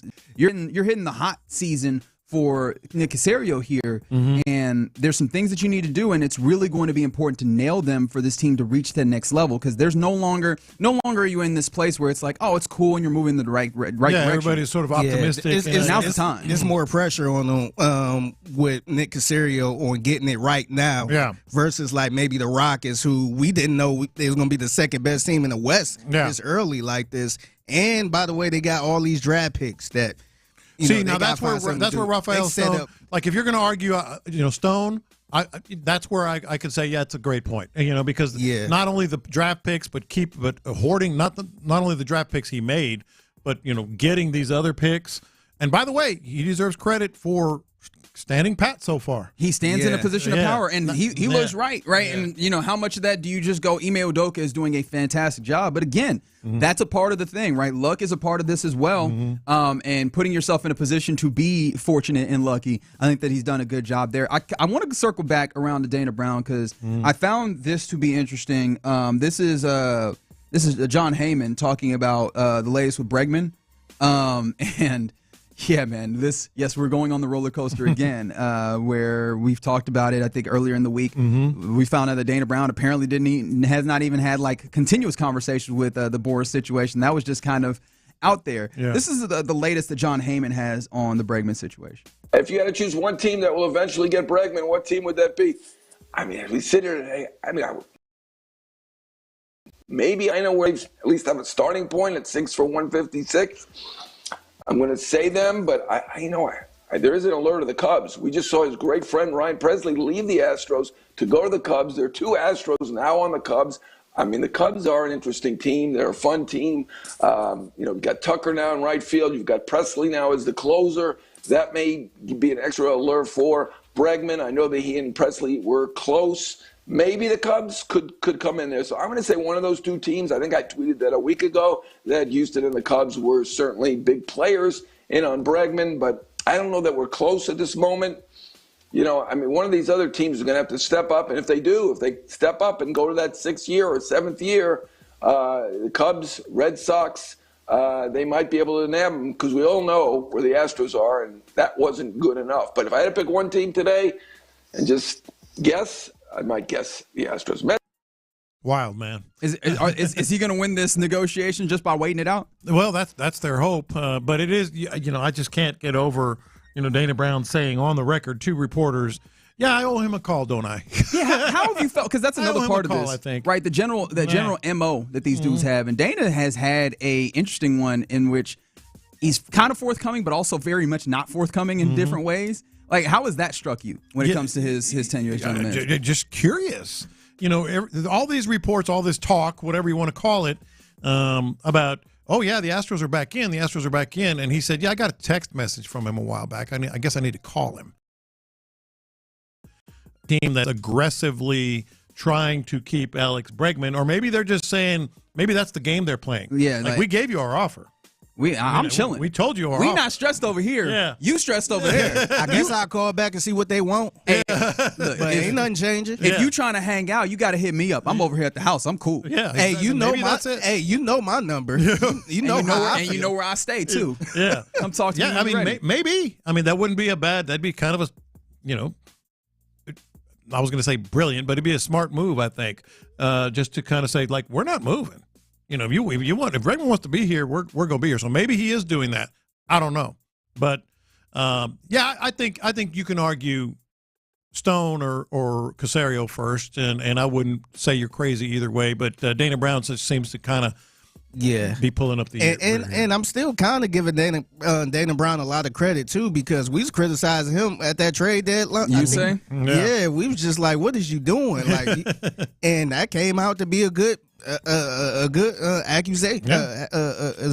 Acquisition, yeah. I got you. Although in retrospect, you had him for a few months, and they gave up 2. Yeah, I think 2 prospects. Yeah. So you can look at that several different ways. Yeah. Okay, so it feels like we as a show have gotten to a place where even while trying to give Dana Brown his props, and I think he's still also very early in this, in his tenure of being that general manager. Yeah, and the situation was a little different too. For sure, a lot different. Yeah. Yeah, he's in this place where I think we have him third. And you didn't give me your list. That's why I'm trying to sort it out on the fly here, because I really do. I have a lot of respect for what Rafael Stone is doing. And yes, he started in a place where it felt like it was bad, but I feel like that was also the situation that was handed to him in some ways. A place where there was not a lot to work with. They had kind of been ravaged in some ways by the James Harden situation and all of that. And he's built this thing up to where not only do they have a good young team, but also they have a good young team with a strong position of power with all these assets. They feel a lot like Sam Presti's Oklahoma City Thunder, and that is a general manager who is getting a lot applauded. So I want to do a similar thing for Rafael Stone. So I almost want to put him first and Nick Caserio second, while also acknowledging that Nick Caserio is doing a good job. I feel like, all right, let me ask you this question. Is it unfair what I think my brain inherently does, where I look at all these drafts and I'm like, yeah, how hard is it to go to Georgia, to go to Ohio State, to go to Alabama, to go to Notre Dame and be like, I'm picking that guy? Yeah, that's fair to a degree, but somebody passed on him. Yeah. Somebody passed on him. Yeah, and see when I look at Nick Caserio, all the good things he's done, I still look at some of the questionable decisions he made. It comes down to Kenyon Green and paying Titus Howard and all these guys up front. Not only that, though, I would do this trade again, don't get me wrong, but Stephon Diggs, he gave up a first-round pick for Stephon Diggs, and you could have had Brian Thomas Jr. All right, Ocho, thank you for your input. I don't know how that's going to go. I'm still cool with the move, but he did do a lot of questionable Mechie. Yeah. So it's a lot of stuff you could pick at Nick Caserio, and I feel like it's not. I think we still waiting and seeing for Rafael Stone. Right, and I also want to be careful about all this, because with being a general manager, and especially when we talk about draft picks, it is still a crapshoot just inherently. Nobody bats 1,000. Yeah, nobody bats 1,000, and you've hit pretty well. I think ultimately one of the things that we could take away from all of this is that these teams have all been in a very good spot when it comes to management, at least in this stretch, which is very beneficial. And they all have their varying challenges ahead of them. I think Rafael Stone probably the best situated all the way around, because he feels like he has the least issues, and some of that is the way that they've set themselves up. He is at this point where it's just like, know when to wait and when to pull the trigger. That's his strength right now. That's been it. I think the best way to judge him is probably next year. Next year, when you come into the season, like, all right, we got to the second round or the third round or whatever. So, championship time now. So I think that's when you kind of really put a judge on and see what he do. Yeah, did you pull the trigger at the right time there? But yeah, man, all the general managers are in a really interesting place, and for Nick Caserio, this is the time period. This is the time period when it comes to draft season. We're like 3 months out, funny enough, of the draft still. It's happening. It feels like it's close, but also it's kind of far. But then also free agency is coming up soon, and then making those decisions on which of those guys, because I don't know that you can do the free agency spend in the same way that you did in this past offseason. All of that really lies ahead with your Texans and with your various Houston teams. All right, you're in the loop here on Sports Radio 610. Time Confess. We'll do that next. All right, let's talk about the Franklin team.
in each of your pockets for the ultimate college basketball tournament experience.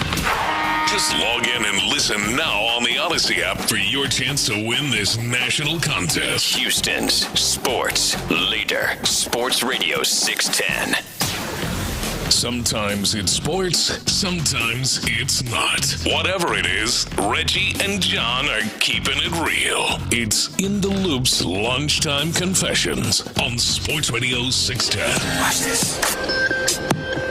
These are my confessions. All right, this might not go over real well in this room. It's always a great way to start. My first confession. So Adam Silver has talked about shortening the length of the NBA to 10-minute quarters. Yeah, we actually have it here of him talking about shortening it from 12 to 10-minute quarters. I'm probably in a minority. As we get more involved in global basketball, the NBA is the only league that plays 48 minutes. And I am a fan of 4 10-minute quarters. I'm not sure that many others are. I mean, putting aside what it means for records and things like that, I think that a 2-hour format for a game is more consistent with sort of modern television habits. I don't think people in arenas aren't asking us to shorten the game. Here's my confession. I don't mind that. He said he's in the minority, then put me in there too, for two reasons. Not just that, 2-hour games, I get it. They're trying to make their game much more, approachable for just average fans or casual fans and all that. But I think it also leads to this. Your stars are probably going to play a little more often. The whole cut down on fatigue. I had not thought about it from that perspective. Damn it, I might have to agree with you. Yeah. The star. I got one, Figgy. I got I was ready to man. I was ready to cut back at you. Like your stars are going to maybe play a couple more games, or certainly be fresher for a lot of games. I would think that would be the right approach, but I feel like that's kind of like when somebody make a rule and you find another loophole. Maybe, but I think just that 82 games shortened by 8 minutes. That's a lot of minutes. Yeah, people that focus on like load management and all that stuff. I still think they're going to try to find some type of loophole to still get that off too. But I just don't see how they could do it that often. No, and and we've had that cut back with the rules. Now I still think that the rules when it comes to awards, when it comes to for stars, where they can't be considered unless they have play 65 games, what have you. And we're going to see another year where we're going to miss out on some guys who probably would be well deserving of awards because they just can't play enough games. And that's neither here nor there. But, man, I'm actually intrigued by this because I think the basketball game isn't all that long. We're talking about 2.5 hours usually. Now, start times is one of those things that really drives me up a wall. When you say, hey, this game going to start at 8:30 and then it starts at 8:45, 8:50, that'll annoy the hell out of me. And that's one of the things they probably, just being punctual to the start times would probably be very helpful. However, the time of the game does not feel super long. Now, of course, I know that I'm in a minority of being a really huge fan. Right. And he's not wrong. There are other college basketball games, WNBA games, basketball around the world, 10-minute quarters or, ultimately a 40-minute game is what they play. And seeing that, being somebody who watches the WNBA, that 2 hours, it flies. And I'm like, oh, okay, well, I guess on to the next one. Me personally, I'm I would like I'm still good with a little more basketball. But you get casual fans, hey, I can check in on this. Yes. Especially because you'll have that game stretch out sometimes in the close ones. And you're not wrong. We're not cutting down the season. I saw someone that was like, no, leave the time and cut down the number of games. The problem is, yeah, they're not going to do that. Nobody's giving back money. They're going to cut season down to 60-some games and then have less inventory for the TV product, where the TV product is well, we can't give you as much money because you're not giving us much inventory. Yeah. They're not doing that. You can keep the same number of inventory and we can shrinkflate this. Is what's going to happen. Yes. We all learned about shrinkflation at the very least coming out the pandemic when all these companies was trying to save some money and they took 2 ounces out of your pancake batter box or whatever. I don't know why that's where my brain was. I think I recently bought pancake batter. Deal with it. But yeah, man, we'll shrinkflate this. We'll take this from 48 minutes to 40 minutes, where you're still getting the same number of same inventory, games are a little bit shorter, and you're not wrong. Where we're talking about minutes and really weighing on these folks are the dudes that are going to play a majority of these games anyways. Yes. You can pull some of those minutes back. Now, I do wonder, are you going to get the Tom Thibodeaus of the league where they're still going to give those guys 30-something minutes when we get to the playoffs, 40 minutes? It's just that but now we're going to have fewer guys that rotate in. Yeah. Like, is that what's going to happen? These are my confessions. Super Bowl coming through here soon. Big game, whatever you want to call it. And advertisement season is here. And I got to confess, I'm sick of it. We're doing too much. Like, it's already enough that, when you're watching a game, especially if somebody that actually likes watching the football, you're basically locked in for the entirety. Because it's not like I'm watching the football game, I'm locked in, and then we go to the commercials where you typically, turn to your phone or whatever, and now I'm locked in there because I want to see what these commercials are. Now we getting commercials for the commercials? Before. We got Matthew McConaughey doing an Uber Eats ad, like prepping his dick. Texas, was it Dick Butkus? Is it maybe? Yeah. I don't remember who it was. That he was for some reason the name eludes me. It was Dick Butkus. It was Dick Butkus. Yeah, it was like Dick Butkus. prepping his Dick Butkus. Actually, it was the SNL people doing Dick Butkus. Like it's so much. Shop Bears. And I'm like, we're doing a 30-second commercial 2 weeks before the Super Bowl to tease the commercial. During guys. Were we not done? They did the when Harry meets Sally. Yep, that's going to be one for mayonnaise. Yeah, that we're teasing that one. What are we doing, man? Yeah, this is too much. Yeah, hey, but you know what? It's Mike Ditka is what it was. Dick Buck is wrong one. It was Mike Ditka. It was Mike Ditka. I was like, I knew I felt wrong, and I was like, Coach Ditka. Goodness gracious. But no, you do realize, as much as it is frustrating, and I don't disagree with you, like there's about 30, 40, maybe more percent of people that are there just for that.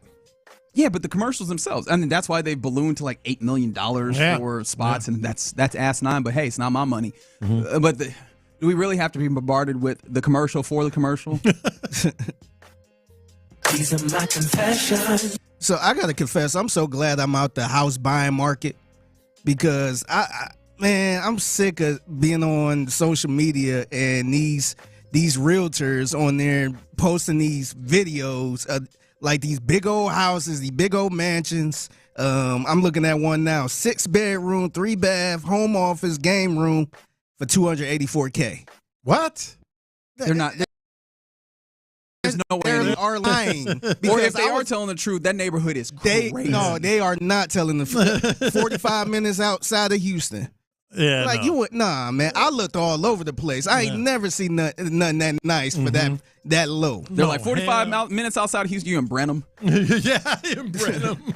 That definitely ain't Brenham. Yeah, and it's still more than that. Yeah, you are not buying a house for that price. That big old house for that price. I'm sick of the lies, man. Like I don't know how they can get away with that stuff. Yeah, do you think there's regulations on who does their but like you're real offering, estate TikToks? But you're offering a real price. But see, what they doing is they putting in the description, DM me, and so I could give you all the information if you're interested. But it's not that price. Well, that's what I'm saying. They're lying the fact that to you. They're putting in a wrong price is what gets me. Yeah, but think of it. The number of people that are actually going to DM you is so small compared to like the number of people who are just going to be like, "Ooh, look at this house. That's cool." And just like it's worth it for them. They live the cosplay, and what they get, because we're talking about social media in this instance, they get those engagements, and that's all they need. It was one time my wife got into it with somebody who did the same thing. She was like, she just asked a question, "Where is this house?" And he said, "DM me." No. So it's just like, what? So she actually DM'd him like, "Where is this house? I'm just trying to see what area it is." Yeah. He wouldn't even give her he talked about, "Oh, I don't give out addresses, but you can sign up for my thing." Oh, get it. Like, bro,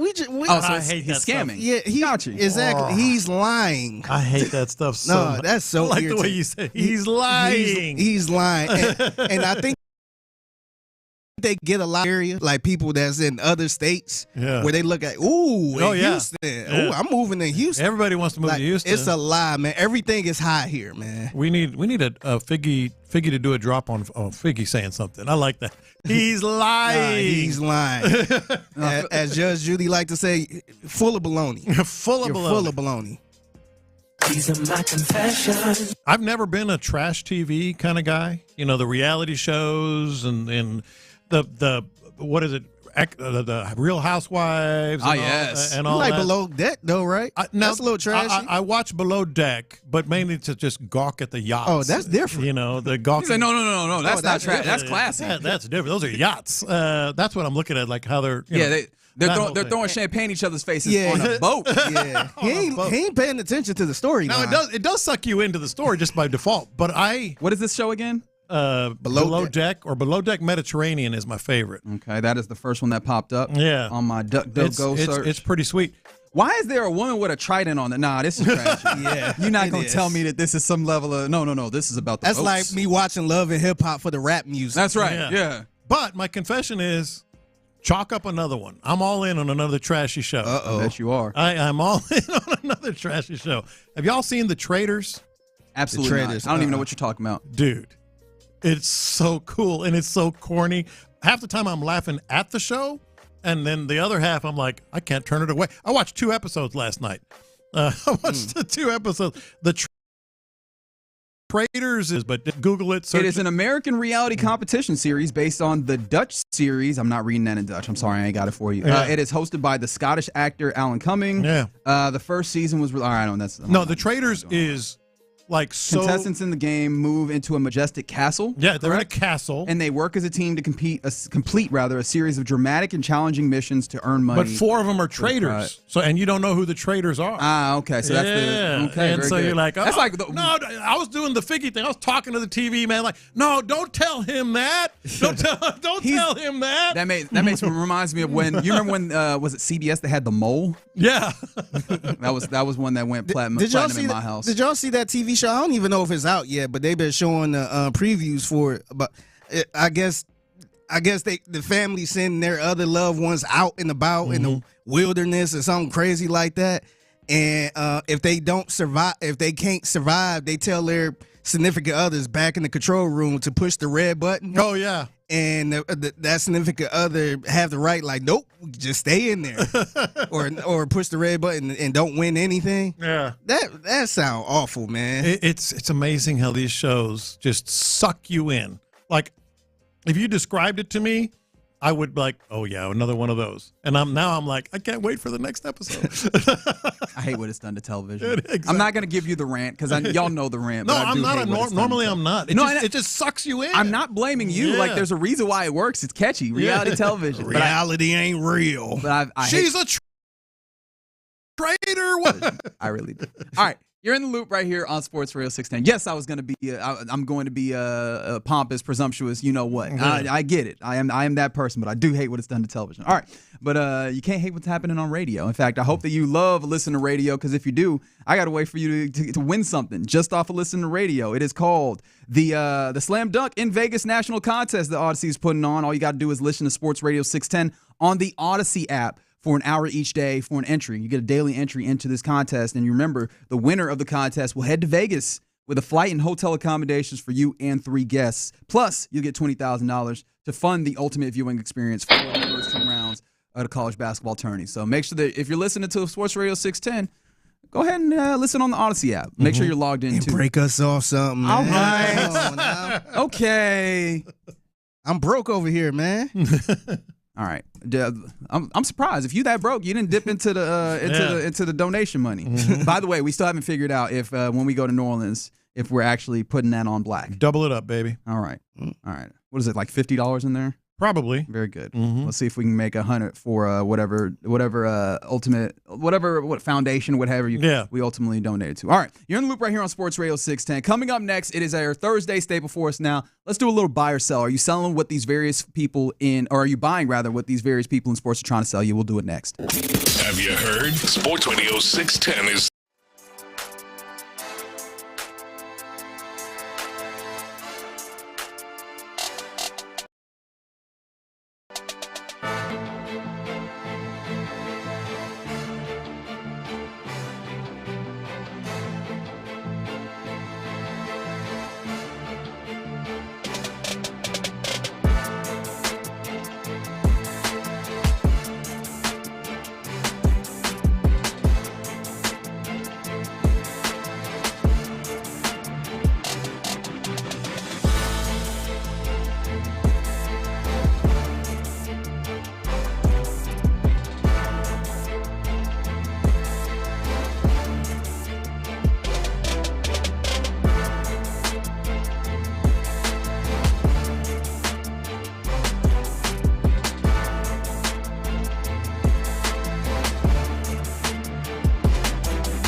Injury Lawyers Studios. Sports Radio 610 presents In the Loop with John Lopez and Reggie Atatula.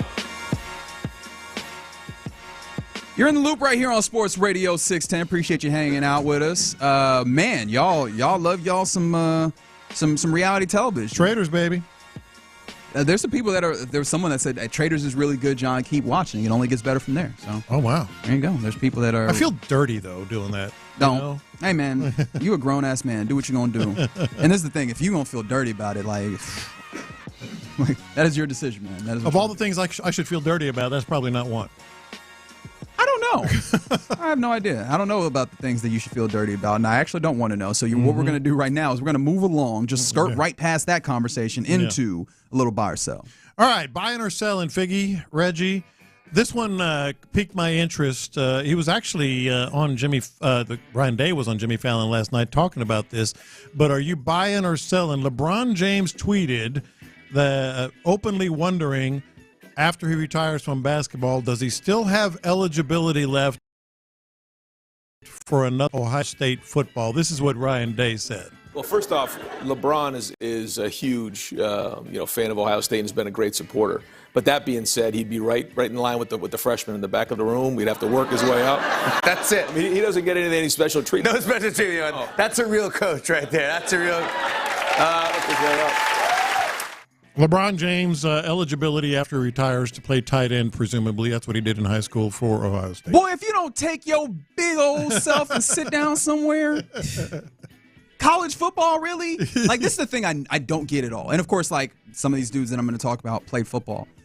I will never understand the competitive drive that these dudes have that makes them so pent up when they're done with their sport where they're like, I got to go do something else. Yeah. That is more dangerous than the sport that I played. Like all these dudes, these former football players that were like, I'm going to go box now. I'm like, for what? Yeah. You won. You did it. Won. You traded on your physical. You traded on your body. Yeah. Do a little UFC. You're going to deal with box. And it's like, we're going to go UFC. MMA. Like, why? Why are you doing that? And LeBron really won. You got all the money in the world. And I know he's joking. Because and you know how I know he's joking? Because Savannah ain't letting him go do that nonsense. Savannah's like, if you don't bring your... After all we've been through all these years, you better go home. I will say, man, I'm kind of interested to see if he would have stayed playing football though, because he was good in football. Oh, he would have been a monster, man. I love those videos from him in football because you could tell that he was a monster, and the other thing you could tell is that his quarterbacks. Oh my God! Did you see the way that dude was throwing the football? His quarterbacks were bad. Yeah. He was throwing like it was 1952, man.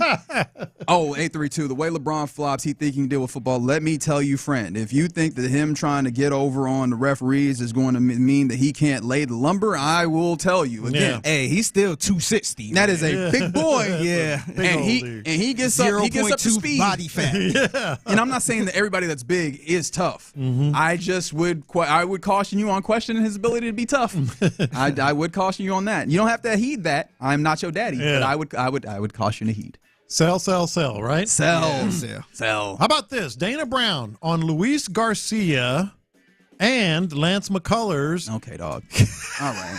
He said, sell. Both are throwing and looking good. He hinted that both pitchers could be ready shortly after the season begins. I don't have the budget to buy this. I've learned my lesson. Like this has a scam likely notification that pops up. Yeah. I can't afford to get my hopes up with the way that we've done this with the Astros, where it's like, oh, it's coming. Yeah. Like since I've been here. Mm-hmm. Since I've been here on the show, there's been a few of these already. Talk less of the number of times. I can't afford to be like, oh, I got my hopes up. Yeah. I will believe it when I see it. Put him out on the mound, and then I'll get to that place. But no, I'm selling for the I might put a couple dollars on Luis Garcia, maybe coming back a little after the open. I'm cool on Lance McCullers, man. I think Dana Brown's the dude that sent you that email about a $284,000 house. 6 bedrooms. But see, wait. Hold on. You two throwing Forrest Whitley in there, and we have a deal. Oh man, yeah. Oh man. All right, you buying this or selling this? Jerry Jones, talking about Jerry Jones, which is always fun. says, I have a good background in knowing what a good coach is. So I've seen it when I was a pup. I have a good background in the makeup of what a coach is. To think that you could make a decision in an interview and not have talked, if you didn't and hadn't ever communicated or had a visit, I wouldn't dare have had an interview unless I talked to many, many people. That's probably good there. He even brought the tears. Yeah, but that was very. It sounded like that movie script he was doing. It was. Oh, we forgot he's a good actor. Yeah, that's right. Yeah, it was very. Look it sounded at me. just like that. It was very look at me, right? Because in that press conference when they introduced Schottenheimer, Shotty gets a little emotional, and Jerry's like, "I got your emotions right here. I'll show you what emotion is. You better fall back. This is my show, baby. I'm gonna win an Emmy." Here's the thing, right? I think our natural inclination is to sell. Jimmy Johnson, obviously he hires him. Yes, he had just like that was his homeboy from way back. But he was a good coach. Yes. Had personal connections with him. Good coach. Chan Gailey? Dave Campo? No. Bill Parcells? Good coach. Wade Phillips? Didn't get what they wanted out of him. But he's underrated. Good coach. Jason Garrett? Pass. Mike McCarthy? I don't personally like him. Fairly good coach. Yeah. Like, he does have a record of hiring good coaches. And here's the problem, right, Jerry? It's not about hiring a good coach. Are you going to hire a coach that gets it done? That's your particular circumstance. And even if you do, are you going to be able to allow that coach to get it done because your own personal shenanigans are going to get in the way? Yeah. So, like, I actually... You're buying? I might buy this a little bit, but it doesn't matter either way. Like, it's not going to end the way that the Cowboys needed to. I'm kind of selling it a little bit because I feel like all the names you named, like, we all know that they were good coaches, though. Like, outside of the Jason Garrett and stuff like that. Yeah, I'm not giving Jason Garrett a coach, sorry. But, yeah, I mean, I feel like anybody can make those obvious hires. Anybody probably could have hired Mike McCarthy. I just felt like he's not really he's making it seem like he be turning over every rock and finding all of these under the radar guys. Like, I know what a good coach is. Right, he's not uniquely able to find a good coach. Yeah, like I could get out there and hire the same guys he was hiring. No, you're not wrong, and so I'm selling as well. And it does give me the opportunity to give a very unpopular opinion in some circles. You just like those, don't you? No, because you mentioned Barry Switzer's name.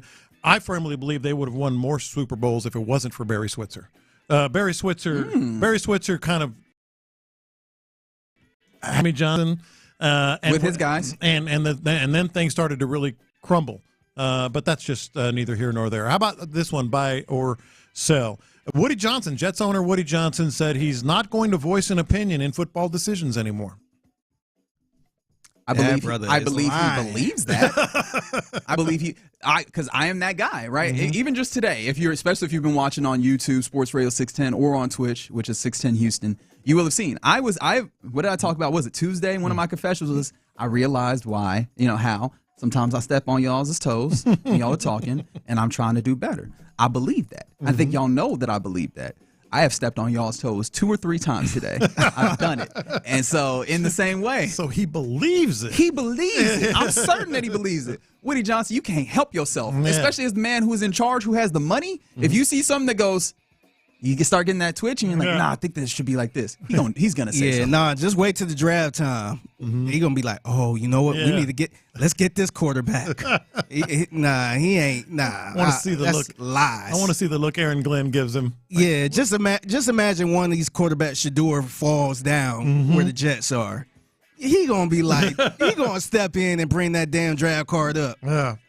I'm with you. All right, Pebble Beach Pro-Am, huge event. I think the kind of unofficial kickoff to the big tournaments in the PGA. Scotty Scheffler this is his first tournament because he said he was out after having surgery on his hand, and he was out. He said it was because he cut his hand. I'm trying to remember the process of ravioli, and I can't think of instances where you really need. I think I never made homemade ravioli. I read the story. You got to kind of roll it out, the pasta, Yeah. He said he used a wine glass instead of a roller. Oh, I've seen people do that. And the wine glass broke or whatever. Yeah, I'll buy it. Now, here's the thing. it's also one of those things that's very convenient, and there's a lot of times in sports where the story that we get publicly is absolutely not the story that happened. And I know all the time. I know a few stories firsthand that were like, no. That's not actually what happened. Yeah. So like, I'm willing to buy it because it's plausible, and that's more of just a salute to you. If you lying, you did a good job because I can buy it. Yeah, I'm buying it too. It sounds like it. I mean, to me, it sounds very innocent. Mm-hmm. And I don't think it was no funny, but I don't think he got in a bar fight or something like that. I mean, I guess you never know, but I'm buying it too. I think I've seen that as well. You know, you're rolling out the pasta. Well, you have to use something. You don't have a rolling pin or whatever. Do people still have rolling pins? Oh, yeah, we got one. Okay. Yeah, absolutely. All right, how about this buy or sell? Hal Steinbrenner says the Yankees can't compete with the spending the Dodgers are doing. I'll sell that, but I do think that there is some level of like a small truth in here, which is that owning a team, we think of it as like, oh man, this is a thing for the rich. It's becoming a thing for the super rich. Mm-hmm. Like we saw Mark Cuban get out the game to sell it to a even richer organization. And like Mark Cuban existed as, and I mean, before he sold, he was like one of the in the middle, maybe towards the lower of the like net worth guy folks. We got the Waltons in this thing, right? And we have the more Adelsons, and yeah. we're it's taking like real multi-billion-dollar situations in order to own these things. We're talking about the Ballmers of the world, where if you were just like a mere multi-millionaire, this gets real tough for you, right? And I guess you would have to be some level of billionaire to afford it at this point at these levels, but. Man, Wick Grusbeck, the owner of the Celtics, they won a championship, and he immediately put that team up like, yo, I'm going to sell this because unless you have like a ton of money, it's actually getting a lot harder to own these teams. There's so many more expenses as these things go up. There's a lot of income coming in, don't get me wrong, but there's so many more expenses. But you're not going to get me the way that he's trying to sell it, as in like, oh man, we're just so poor. Nah, y'all the Yankees. Yeah. Dog. I'm kind of buying it a little bit because I feel like all these owners can compete with the Dodgers. Now, I feel like they don't want to compete with the Dodgers. There you go. They trying to see how this going to look. Yeah. Now, if the Dodgers go on this dynasty run, then I think you'll see more owners like the Mets maybe just go all out and put everything on the back end and just say, screw it, we'll figure it out later. But I think right now, every owner is watching the Dodgers, trying to see how this season gonna go. I totally get what both of you guys are saying, but I would sell this in half a second. Okay. You're the Yankees, as you put it, first of all. Have some shame. And if the Yankees cannot, he said can't. He should have said won't.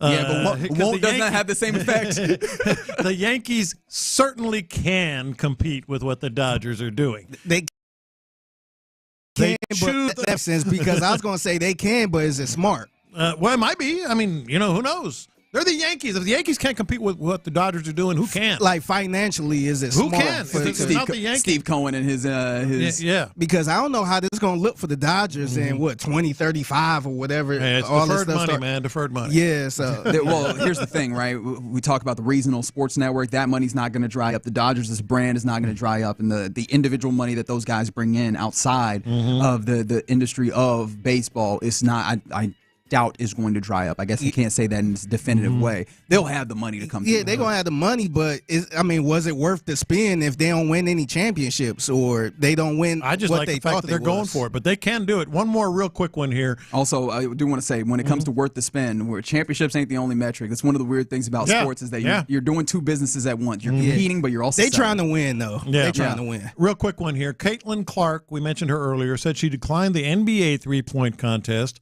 shootout because she wants her first one to be in the WNBA All-Star Game. Are you buying that? Sure. I'm buying that. I'm selling it, but only because of my own skepticism and speculation here. Her agent had to have told her a million times, what are you thinking?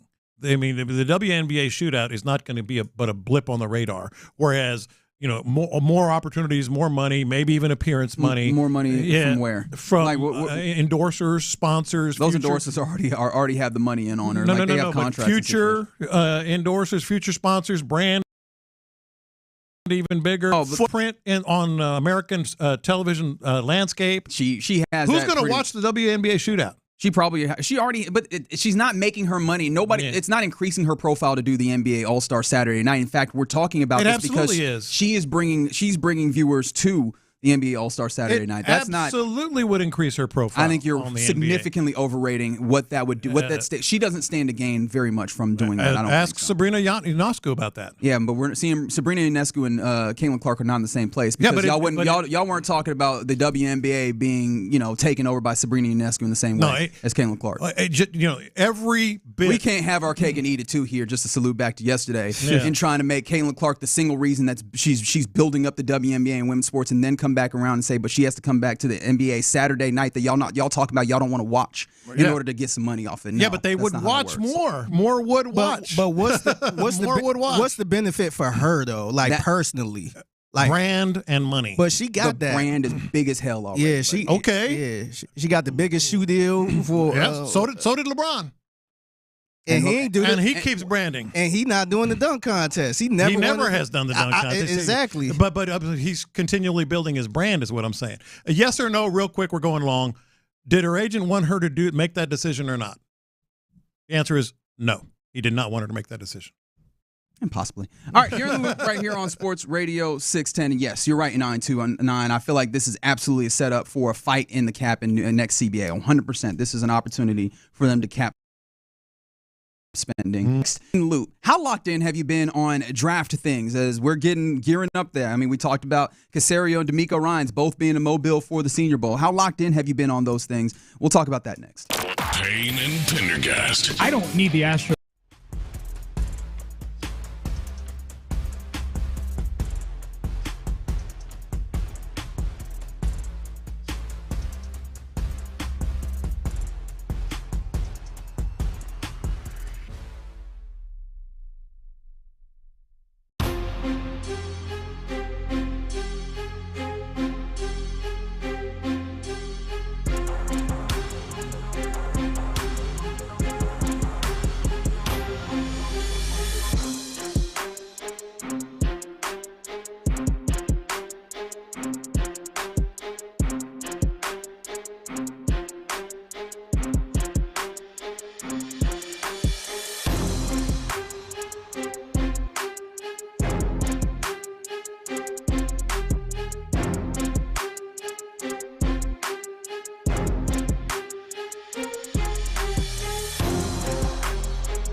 Radio 610 presents In the Loop with John Lopez and Reggie Atatula.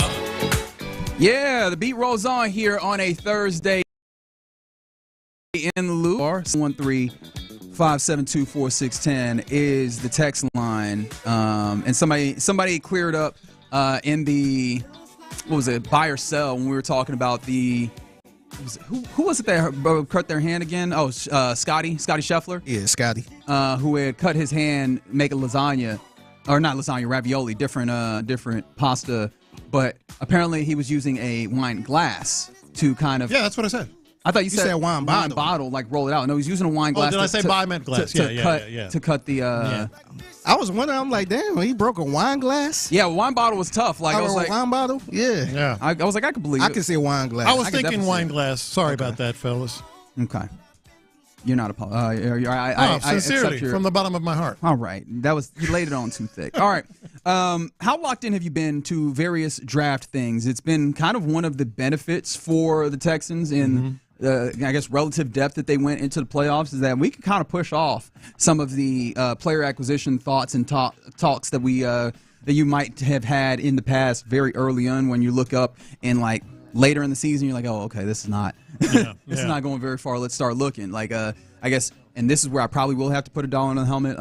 My friends that are still in Dallas, right? The season that they had, where it was very evident they weren't doing nothing special. I'm talking like pretty early in the week 14 type stuff where they were like, well, let's start looking at players, right? But the Texans had a lot of high hopes. They get to a place, and obviously we were still in the playoffs. Now that you're kind of into a little bit of a lull before you get to the Super Bowl, have you looked at mock drafts? How much or how tapped in are you into some of the broadcasts of like the Senior Bowl? I know that was it NFL Network that's had some everywhere. ESPN had some coverage of those practices. How tapped in have you been? I almost feel like apologetic that as much as I have been. Right. Because like last year, I will say last year I wasn't quite as tapped in. We're good. We're okay. Let's just see what happens as we get closer to the draft. I think it's more the power of the NFL, and as we mentioned yesterday, it's not even an NFL event, the Senior Bowl, but there's just such an NFL presence there. It's just the power of the draft and the power of NFL that just sucks you in, because a lot more, to answer your question, than I thought I would be. I mean, like literally, most of the day I go back and check some stuff or read some stuff, et cetera. Yeah. And so we're seeing all sorts of people. I know that John Harris, who was at the Senior Bowl, called in, talked to Payne and Pendergast earlier this morning. Worth the listen, I think. Go ahead and check out the Payne and Pendergast. I was about to say YouTube. Check out. Well, first of all, definitely check out YouTube, Sports Radio 610. But check out SportsRadio610.com and check out the podcast page is what I wanted to get to, because you definitely want to hear John Harris on those things. But yeah, man, I only just started dipping into like some more mock draft stuff and starting to get a little bit deeper outside of like the cursory watching a whole bunch of college football, and then starting to look at maybe the ways that some of these players are being, and that made me think like, hey, we probably should just establish, as you're talking about player acquisition, what is it that you actually need as a Houston Texans team? Well, here's where it ties back with our conversation we had earlier on the coaching staff and Bobby Slowick, how much of a disconnect was there, who you're going to bring in as offensive coordinator, because this is key to me. Like, if the new offensive coordinator comes in and says, we can win with my system with these offensive linemen, then you might be good. And his blocking scheme might be very different than what Bobby Slowick was demanding, and so he might be able to say, no. We can double with Titus at guard and whomever, Jared Patterson, whomever at center, and we can win with this. If that's the case, then my focus would be more wide receiver. Maybe some other positions, because if you can play with these offensive linemen in the new system, then you might be able to be good at that spot.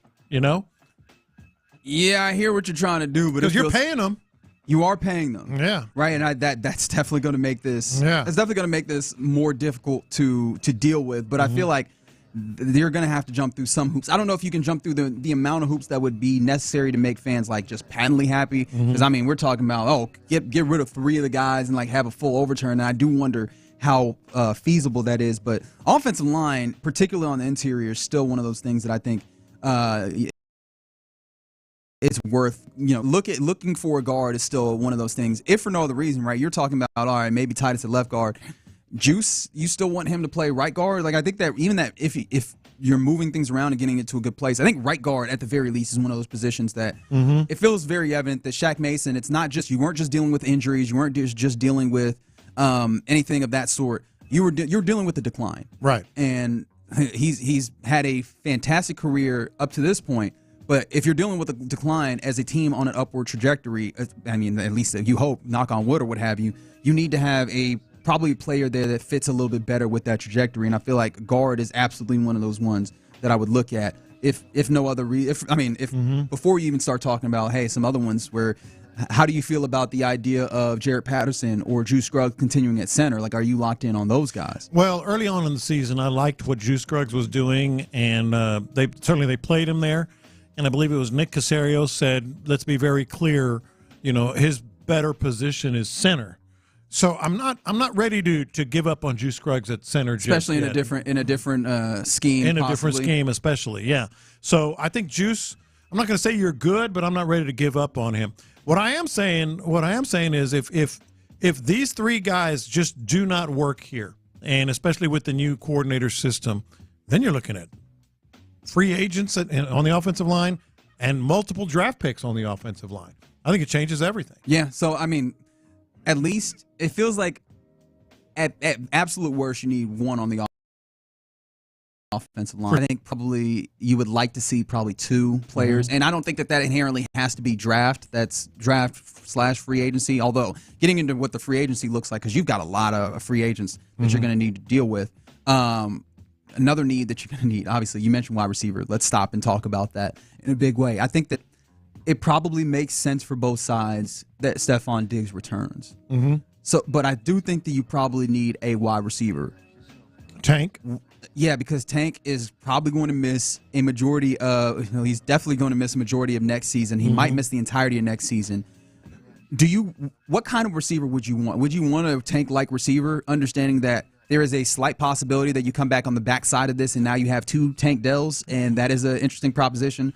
Or are you in the place where you have enough questions about a Tank Dell who's had quite a few of those lower body injuries as a relatively smaller wide receiver and those things where maybe, just maybe, you might have to start living with the possibility that Tank doesn't return to being the same guy, or maybe even if you don't necessarily even get him back at all, really? You're going to need to draft a wide receiver no matter what. But I kind of hate to keep going back to this.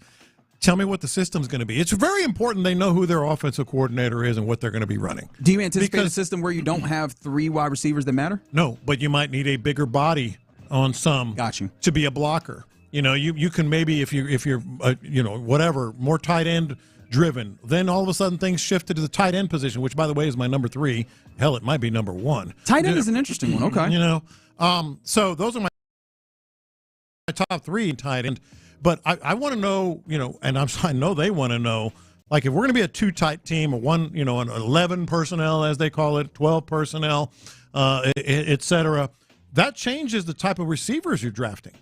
Like, you can maybe get away with some smaller type wide receivers. But if you're going to command Chip Kelly, he's a big time. And, of course, we're not going into that discussion, but let's say a Chip Kelly type offense. And 3 of these guys that are in here have Chip Kelly ties.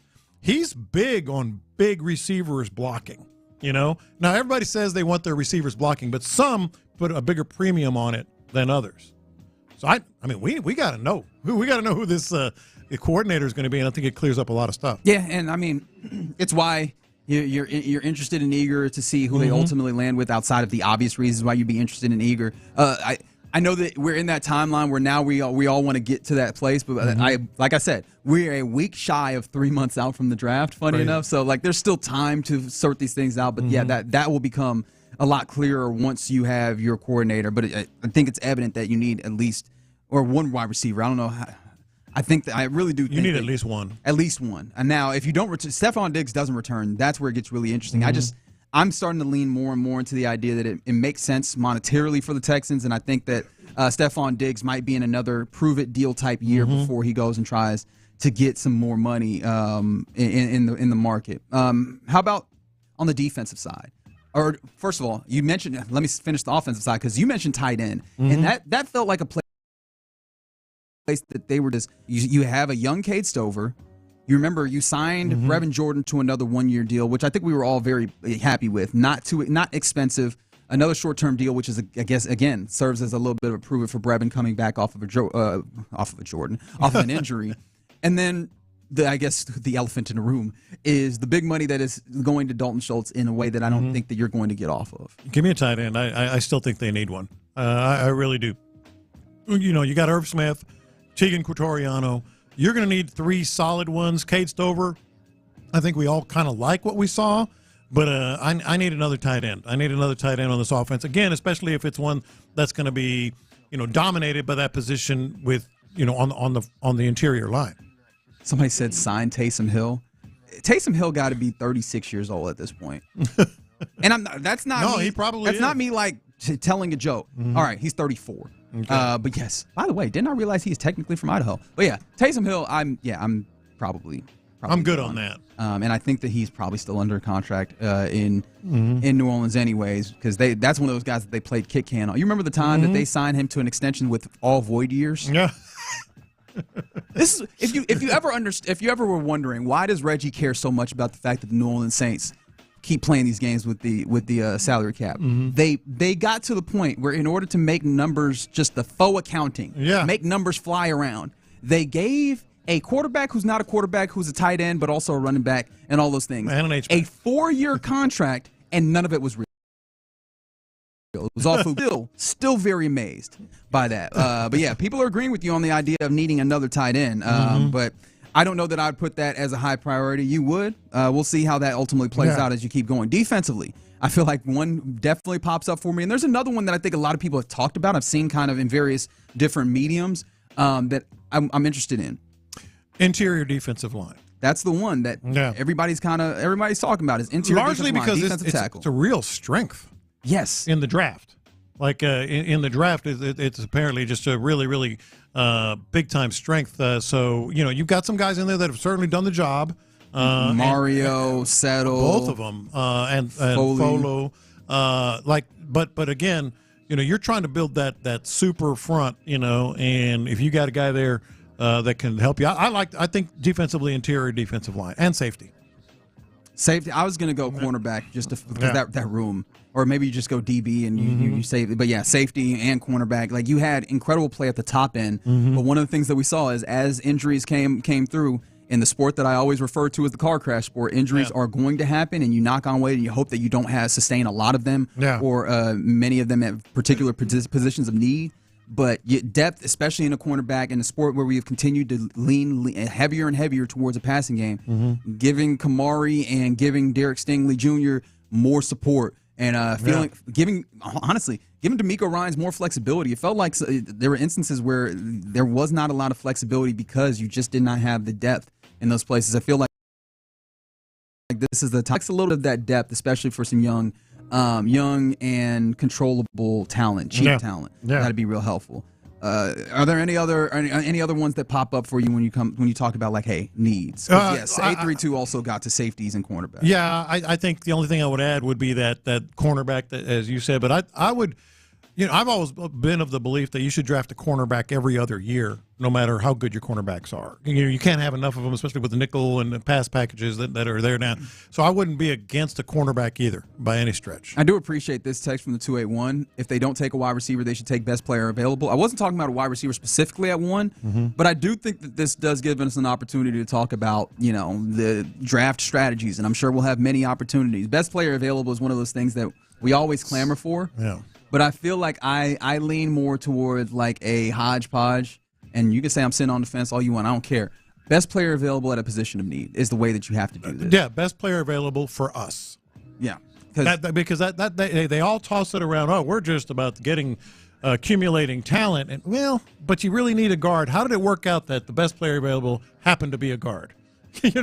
It's like so I mean, I think the way that you do this is you kind of power rank those needs, those are the ones that are the most vital, and this is where you doing your work outside of it, whether it's free agency and just like in years prior, making it so that you don't have a need that is so heavy that it forces your hand, gives you the flexibility to go, hey, this is the group of positions that we would like to address, and let's look at the best players up here, unless there's somebody who just blows best player available within that kind of group and class. And then, boom, you're cooking with grease at that point. What do you think the Baltimore Ravens are going to draft?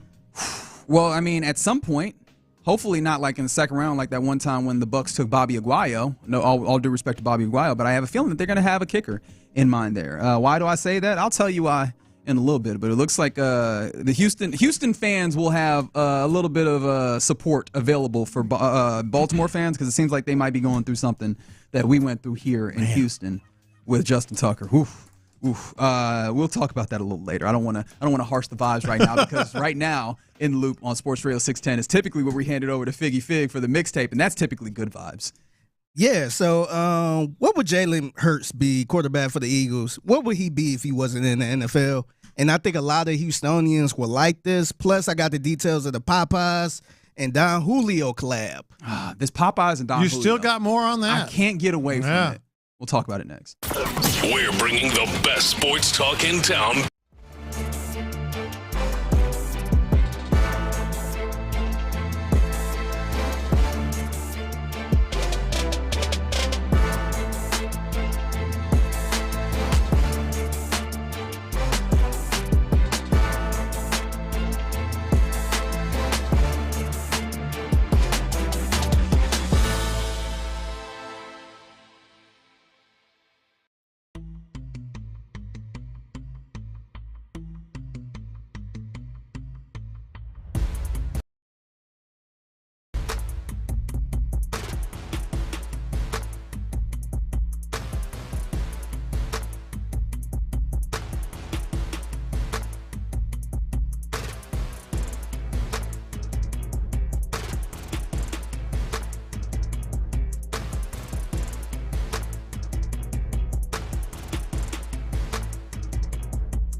aux cord and crank up the volume.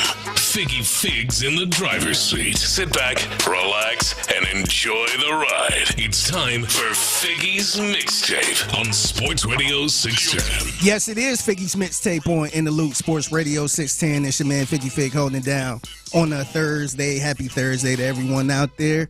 Jalen Hurts, the pride of Channelview, Texas. Mm-hmm. Stand up. Yep. What do you guys think he would be if he wasn't in the NFL? Jalen Hurts. Yeah, what do you think? Sports or like just industry? Just anything, not sports related. What do you think he wants to be? Whatever he would be, it would be enough time for him to hit up the cigar lounge afterwards, go get him a nice drink with his Kangol on, smoke him a cigar.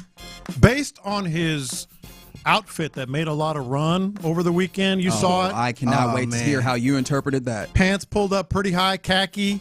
Little pullover, like a sweater shirt. You know, it wasn't a sweater, it wasn't a shirt. It was kind of almost kind of a turtleneck, kind of mock turtleneck. Yeah, I'm gonna say vice principal. See, that's not where I would have went. Vice principal. I'm trying to think. What's the most unk jobs of all unk jobs? Yeah. That's what I'm trying to figure out. Vice Whatever principal. that is. Nah, that looked like a vice principal. No, it did not. Yes, it did. No, that man said Shamar Moore be out here looking like a vice principal. That's crazy. Nah, he looked like the boyfriend on a sitcom. Like the boyfriend that walked through the door on the sitcom. Worked as a vice principal. Ah, hell no. I'm trying to think. What does the cool unk always be doing? Yeah. You have an answer here, Figgy? Nah, I don't. Someone said he would be a butcher if not a football player. Why is that? A realtor? Okay. Well, this is his answer right there. He actually answered this question. This is his answer to that. I could be a coach. Sure. I mean, obviously my dad, but I would probably be like a professional crawfish cooker. Like, I got the best crawfish ever. My man, I did not know he was so into crawfish like this. Hey. I mean, I could actually see that. I always get my crawfish in Liberty. Sorry, they 860 just texted in the Stacey Adams model, that's hilarious. Yes, that's it. Good right answer. There. Good answer. Rocking them hush puppies. Woo! Best crawfish that I buy whenever we cook is in Liberty, which is not too far from Channelview. So okay. I bet you he's done a lot of that. Yeah. So this is him. He was with a guy by the name Martinzi. I think that's his name, Martinzi Johnson of Anscape. So I'm gonna set the scene a little bit. It was kind of like a kitchen feel, and they had a bowl of crawfish right there, and Martinzi pretty much asked them about what looks good in crawfish, what's a good sign of crawfish, and all that stuff. And this is Jalen Hurts breaking it down. I think walking into the room, I don't have to look at these crawfish to see that there's an issue. The thing about crawfish is I ought to smell them from a mile away. I should smell them walking to the street, and once I get to the backyard or front yard, I know what time it is. Crawfish is one of those things that I think is just rooted in me from my dad. He grew up with a lot of confidence in it, and he actually kind of built the name for himself in our community, and I don't do crawfish for nobody else. What do you think is missing from these particular crawfish? Well, we got broccoli in the crawfish. That's the first no? He's not wrong. Okay. What a nice color. When you cook crawfish, you want it to be filling. You know, you can have some shrimp, you can have some potatoes, you can have corn. Get down south, you have turkey necks, neck bones. These days, I know people that just try and throw anything in there. My dad throw chicken wings in there. Can you say your recipe, or is that like a hidden family secret? I would say this: if they're not clean, then you can put all the nice things in there, all these fancy seasonings in there, but if they're dirty crawfish, they won't amount to anything. Dude, he knows. He seemed like he know what he's talking about. You got to purge them. That's what he's talking about. You purge them in some salt water first, and that gets them nice and clean. Dude, he's not playing. He's not playing. Why does it sound like he has like a trade magazine, like he gets Crawfish Monthly or something? Sent to his house. Yeah. You know what, audio fam? I just heard that audio. But it reminds me like somebody asks you kind of a fun question and then you get all serious about it. Like, hey, so what do you think about Okay, let me tell you about crawfish. She's like, that's me every time that somebody's like, oh, yeah, so what do you think about like the Rockets? And I'm like, all right, but so I love that they have these first round picks, but I feel it's like, that was not what we were trying to do at all. That guy was trying to have a fun, nice interview, and Jalen's in there, all right, so here's the deal. Yeah. He said the first thing I realized, I ain't smell it when I walked through the door. So that's the first problem. The second problem problem. You got broccoli in here. Broccoli. Which actually, that is the very first problem. Broccoli? Yeah. No, but I do love, because I was like, is he so good at crawfish that he was talking about uncooked crawfish that he just has that scent that, nope, those ones aren't good. I'm going to need some different ones. But yeah, he meant cooked, and he's absolutely right. You should be able to smell cooked I would love to, if he weren't in the Super Bowl, I would pray that he was on Radio Row so we could talk to him about it. He knows it. If I run into, I'm gonna ask him about it. I'm gonna kind of maybe media day. Yeah. Media day. Hopefully somebody ask him about some crawfish. Yeah. But that was awesome. 713 said, why does that surprise y'all? Yeah, we knew he could be a high school coach. His pops is a high school coach, all those things. I think the surprise is more just that the level of seriousness that he takes with the crawfish. Not that like a lot of people like crawfish, 100%. but just how deep he is into crawfish and how his dad was into it. And all that stuff. Chicken wings and a crawfish, huh? Yeah, I never heard of that. I haven't heard of that one. What we do pretty generic, potatoes, corn, crawfish. We put raw eggs in there and make them hard boiled. I've seen those before. Okay, baby, have those you are good. Do you ever put mushrooms? Let the salt up that flavor. Yeah, solid. So this is Jalen Hurts. So the guy asked him, what's your price for? So backstory: Jalen Hurts is very picky. I seen a couple other videos where he said, "I ain't eat none but my mama's barbecue." Oh wow! So yeah, it was a fun little video. But here's Jalen Hurts pretty much talking about do it come with a price for you to try somebody else's crawfish? There's a price. When you asked me that, the first thing that came to my head was like, what would it take to like open up a restaurant, like something like that? Like it's a real thing, it's a passionate thing, and maybe one day I'll open up a crawfish restaurant or something like that to give everybody an experience. We getting Jalen Hurts crawdads. I'm down for it, man. Jalen Hurts crawdash. Hey, he really should do that. I'll be there. And don't open it up in Philly, man. They're not going to appreciate it. They don't deserve that. They're not going to appreciate it. Open it up in Channelview. Yes. Like I would drive to Channelview. It's not that far. It's an easy drive. Yeah, I think I'm especially from where you are now. Yeah, I'm actually right by Channelview. Yeah. So man, like hey, let's get this going, man. If I see him at Media Day, I'm gonna tell him to get that going, man. The streets need that one. 100%. From the 929, it's like Bill Belichick talking about the history of long snappers. There's that, and there's one more thing that actually isn't even like sports related that I'm trying to remember. Those are the things that outside of just like the fullness of drawing up a play or whatever that I've seen Bill Belichick light up about. Lawrence Taylor. Yes, that's one.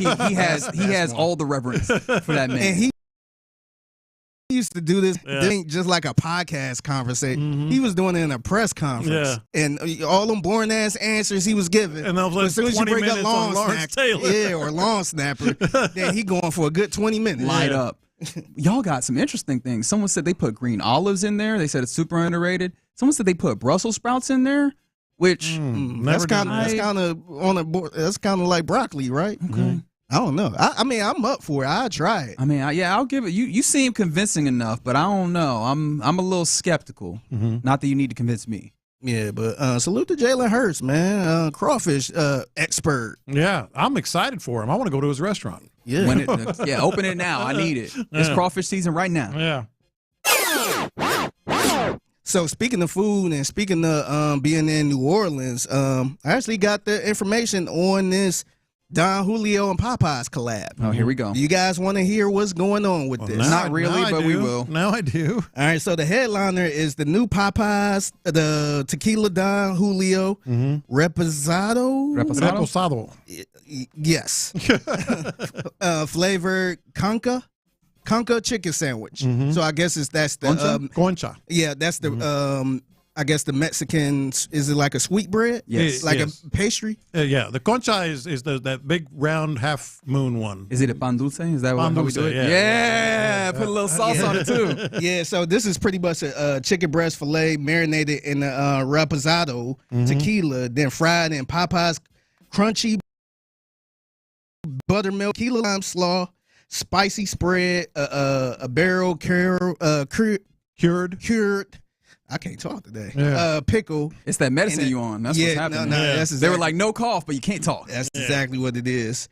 And then got that concha roll. So all right, so that's one of them. Just real quick on that. That's a lot. That's a lot of stuff all kind of melded together. But go ahead.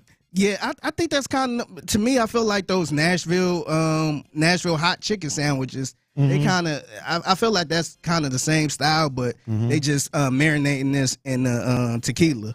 But the other thing they have is the flavored Louisiana garlic 3-piece wing, which is marinated in that reposado flavored tequila. And then they to top it off, they got the spicy strawberry hibiscus flavored lemonade mocktail. Well, and they are mixing together some stuff, man. And this is, and you can't get it in Houston. They only got limited locations. So they got New York, Miami, New Orleans. Wait, what? Philly and Kansas City. What was the third one? New Orleans. You know we got to do it, man. Sounds like Figgy's going to be on the gram. We got to do it, man. Hey, ain't nobody else going to do it here. You're darn right. So we're going to be. All we got to do is try it, man. I ain't saying in New Orleans. Yeah. And of the limited meals that we will have on ground, you got to try it. You want me eating Popeyes? You got to try. You got to try it, man. You can't get this at every Popeyes. You got to try it, man, just to say you tried it. Y'all some fools. I'll try it. You ain't got to eat the whole sandwich. I want to know what a concha and all that other stuff in there that they have on the Right. Yeah. So yeah, make sure you keep it locked on the Sports Radio 610 Instagram page, because I imagine that along with the other New Orleans shenanigans will show up there. By the way, again, shout out to Fly by Yingling for helping us get out there. Yeah, and follow us on Instagram too, at Sports Radio 610. Follow me at TheFiggyFig and on Instagram. And yeah, it's gonna be fun. It's gonna be a fun week next week. It really is. Now that we've said it on there, we have to go to the Popeyes and get this too. Yeah, we are. Just gotta try it. I'll go with y'all. All you gotta do is just try a little piece, give a little reaction to it, say you did it.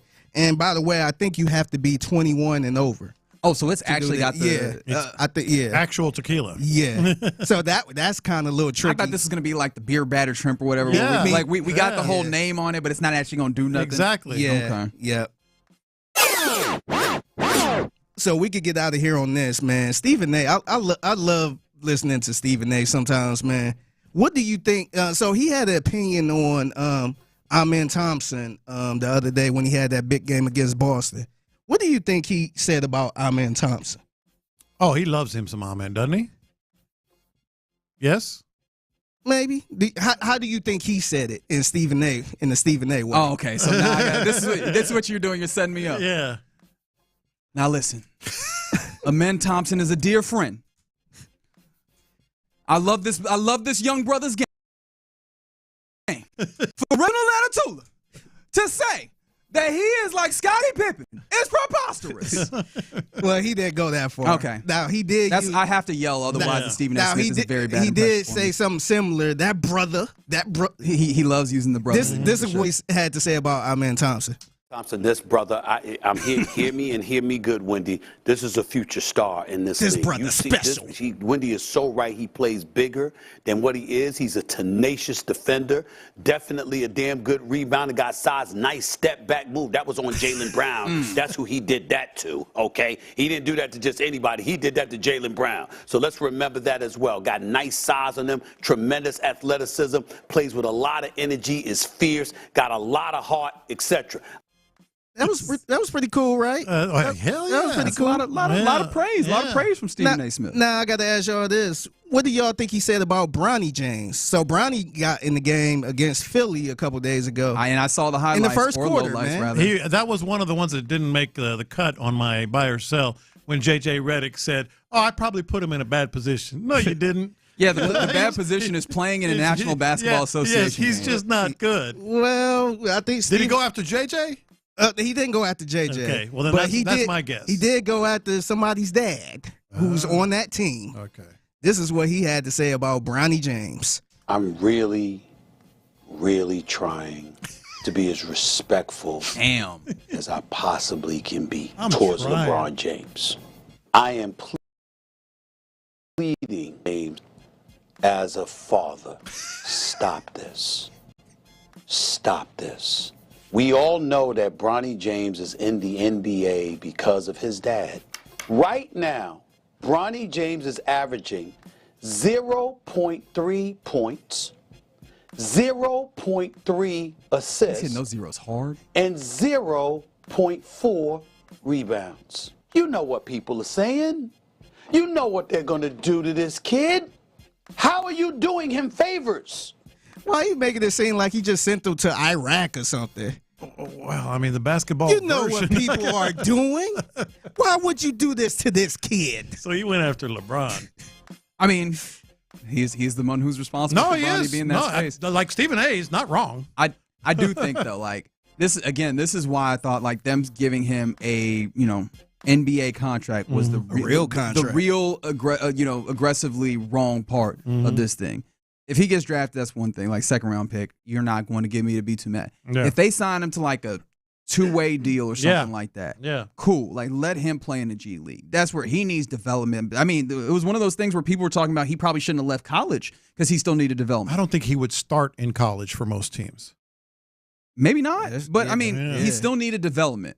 And I thought, okay, if he goes to the G League, go continue to develop there. That's fine. Do that. Put him on this NBA floor, man. We're not helping nobody out. Like, this is literally helping no one. Yeah. No, he's not wrong. Yeah.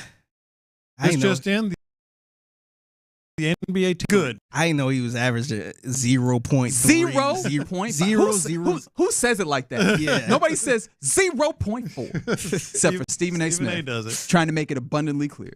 Somebody said if Bronny James was on the University of Houston basketball team, he would be the third string guard. He absolutely would. At best. Yeah. No. By the way, shout out to UH. Yes. Shout out to UH getting another victory versus West Virginia yesterday. And the reason why I know that is because I have the alerts to try and remind me when games are on. Except I didn't see the game, the alert when the game started. So I just saw the alert that they won. I was like, damn, I 49 points. Wanted to watch that one. They gave up 49 points. Is that good? Okay. That's Figgy's mixtape. At the Figgy Fig on Instagram, all the social media. Hit him up if you see something that you Give think. us all a follow, That's man. right. Yeah, That's man. right. But yeah, you hear that at 1:20 p.m. every weekday right here in the Loop. All right, coming up next, we get ready to hand it off to the drive with Clint and Show. But before we get there, apparently the Baltimore Ravens, there's a little bit of, breaking news. The Baltimore Ravens are now in a place that is somewhat similar to the Texans where they had been prior. I'll explain next. You don't think that's a little bit strange? Hold the phone. Hello? According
Live from the Mokaram Injury Lawyers Studios, Sports Radio 610 presents In the Loop with John Lopez and Reggie Atatula. Been a very fun Thursday here in the Loop on a Sports Radio 610. We've laughed, we've cried. We have. We've had. I don't know about crying. Oh, we were close. I was close once. Fair enough. But man, it's been a fun one. Thankful for all of you that have joined us on this, especially for those of you that have been on the Odyssey app, because when you do that, you have a chance to win. And I want to see our listeners be winners. So all you got to do in order to listen to Sports Radio 610 as you always do, but on the Odyssey app, make sure that you're using that, whether it's on your phone or on the desktop or what have you. Do that for an hour each day, and you get entry into the Slam Dunk in Vegas National Contest. And remember that the winner will be headed to Vegas with a flight and with hotel accommodations for you and 3 guests, plus $20,000 to fund the ultimate viewing experience for the first 2 rounds of college basketball tournament stuff. So there you go. Go ahead and make sure that you're listening there. Some other things that have popped up during the course of our show. One of them is kind of incredible, and I don't mean that in a good way, like incredible in the ways that, like, the truest sense of the words is that just I am flabbergasted by this. Justin Tucker, Texas alum, one of the best kickers of all time in the NFL, huge, Baltimore Ravens legend, is now under similar allegations that were, levied against a former Houston Texan, Deshaun Watson, and of course he's a Cleveland Brown now, and I don't love bringing that back to the Houston Texans, but we went through this process here, and you don't think that's a little bit strange? Well, I knew that was coming. It's definitely a lot. It's a lot strange, in fact. The Baltimore Banner, which is not their major paper out there, but kind of almost like an alternate paper in some ways. A little bit smaller of a paper, but they do at least, I guess this is kind of editorial. I believe that they do pretty good work around the city. They have a piece that, details apparently 2 spas saying that they have banned Justin Tucker, and he denies the behavior that is alleged. He was alleged to have engaged in inappropriate behavior at centers, according to 6 massage therapists.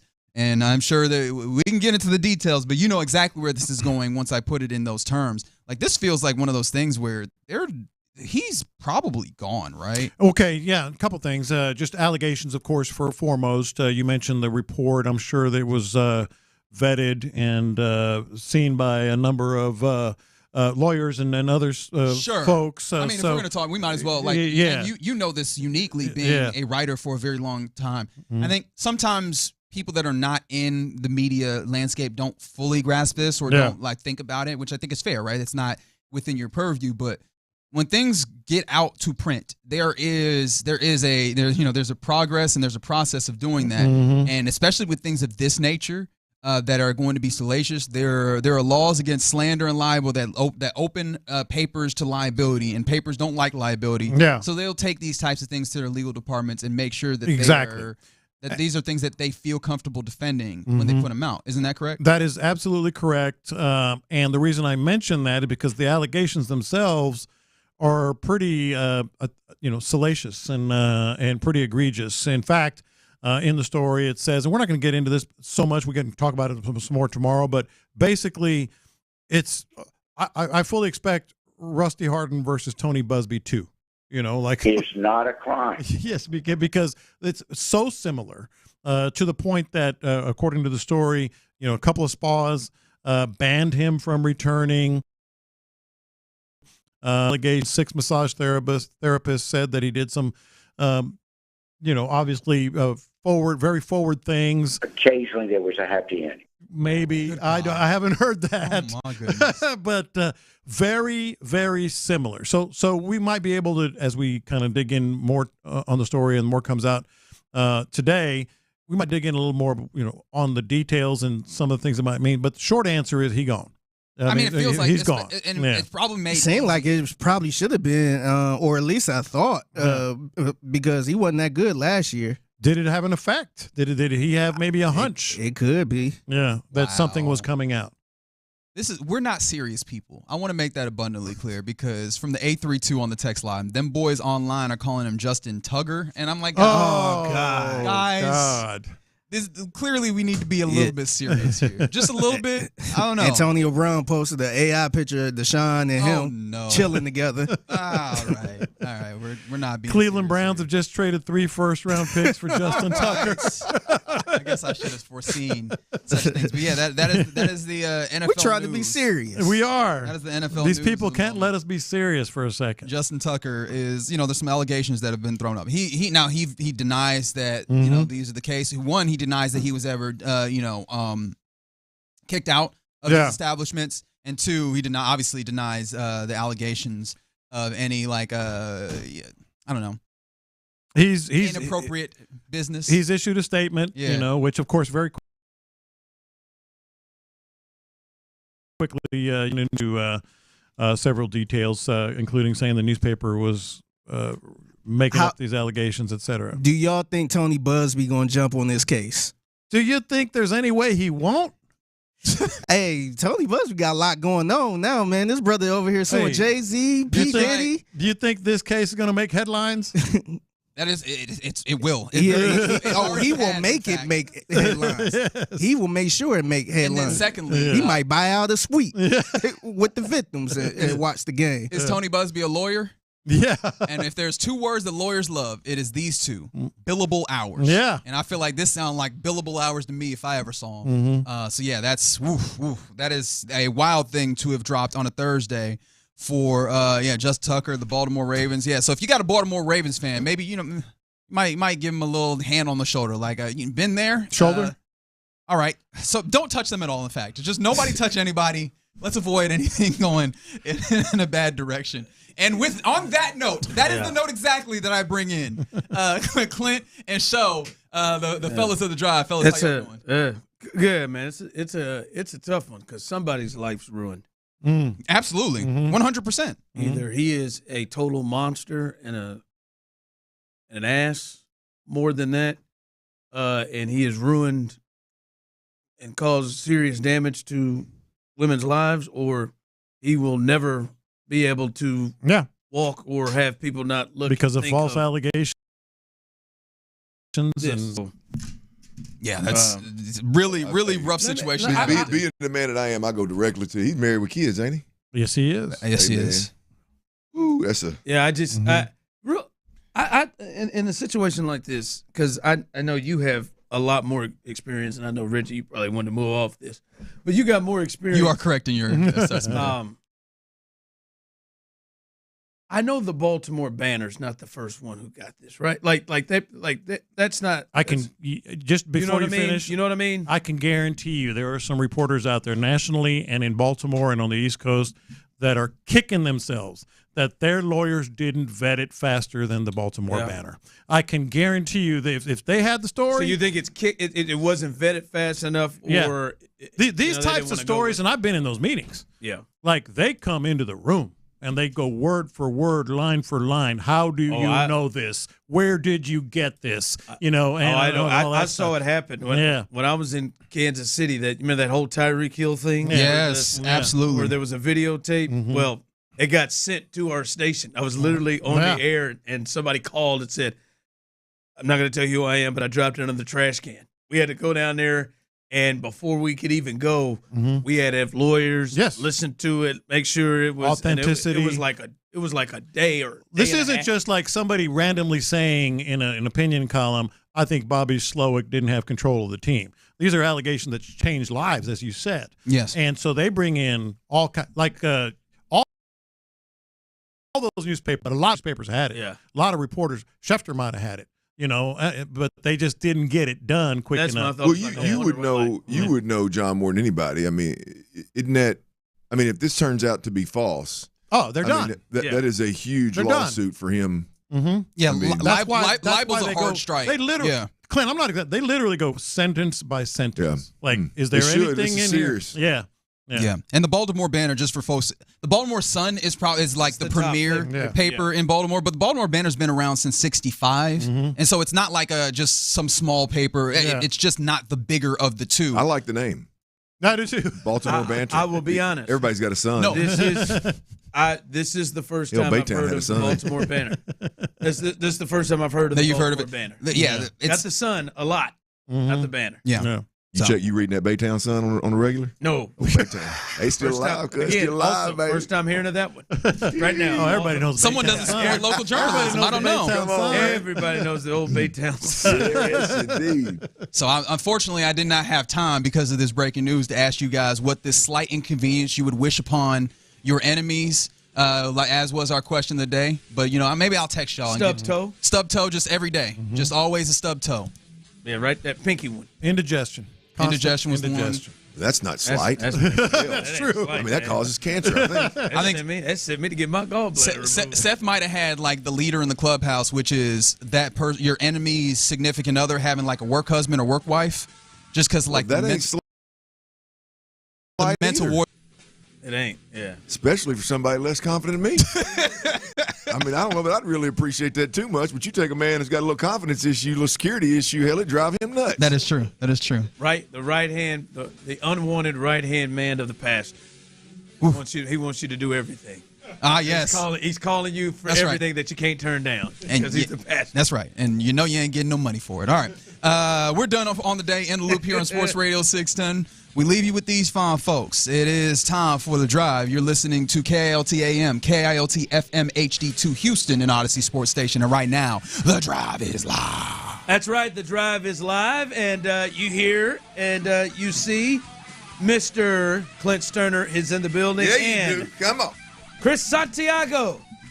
Big D. Hey, what's up, guys? Santiago, he's in the building. You normally hear him each and every night on Area 45. But hey, Onyx, if you're hiring, you hear that voice? You ain't lying. Hey, them shake giants out there. If you're hiring, hey, I don't know if his girl's gonna approve of him working in the shake, but he damn sure got the voice. He got the pipes, baby. I'm alone, Chris. When he said Onyx, did you immediately think like, oh, an announcer? Because in my mind, I immediately thought, you trying to put him on the floor? No, I did not actually. You think he looks more like a dancer? What the hell do you think I was reporting? When I first heard Onyx, I thought, well, damn, he's trying to put him in the No, I ain't got him Then he dancing. said the voice. I said, oh, okay, I got you. I mean, if you look at the visual, it's Klay Thompson. If you look at the visual, it's Klay Thompson. If you look at the voice, it's Shake Joint. I mean, that's it, baby. Put him on the stage Real at Onyx. smooth with it. But no, Tyler's in the Magic Kingdom, and he's hopefully enjoying himself. Probably getting slaughtered, I would imagine, in the Magic Kingdom. He's going to do his thing. We did learn that you get a lot of folks go out there just to drink. I tell you, I did not know that. I didn't either. Until we did our research for our Disney trip. Yes, there are people that roll out there just to get themselves hammered. But it'll be a fun show today. Even though Tyler's gone, I am here to read his turds list.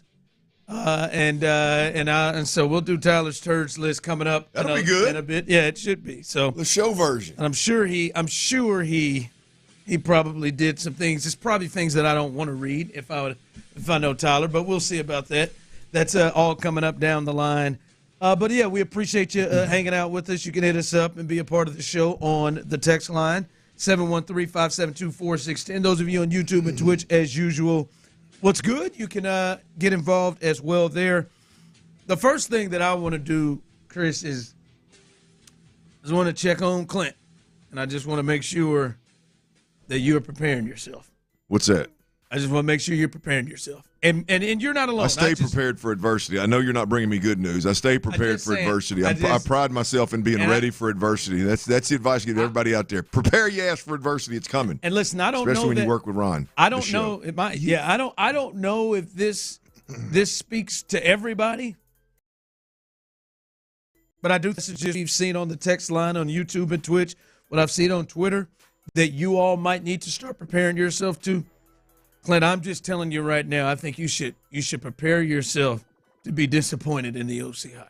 Oh, I think you should prepare I'm just telling you, just in case you're going, and anybody else, because I've seen some people, Chip Kelly or we riot. I've seen that text. Well, don't riot, just prepare yourself, and hope for the best. I just want you to make sure you get yourself, because the day that it gets here, the day that they hire the new OC, I think it's likely to be somebody that you are not thrilled about.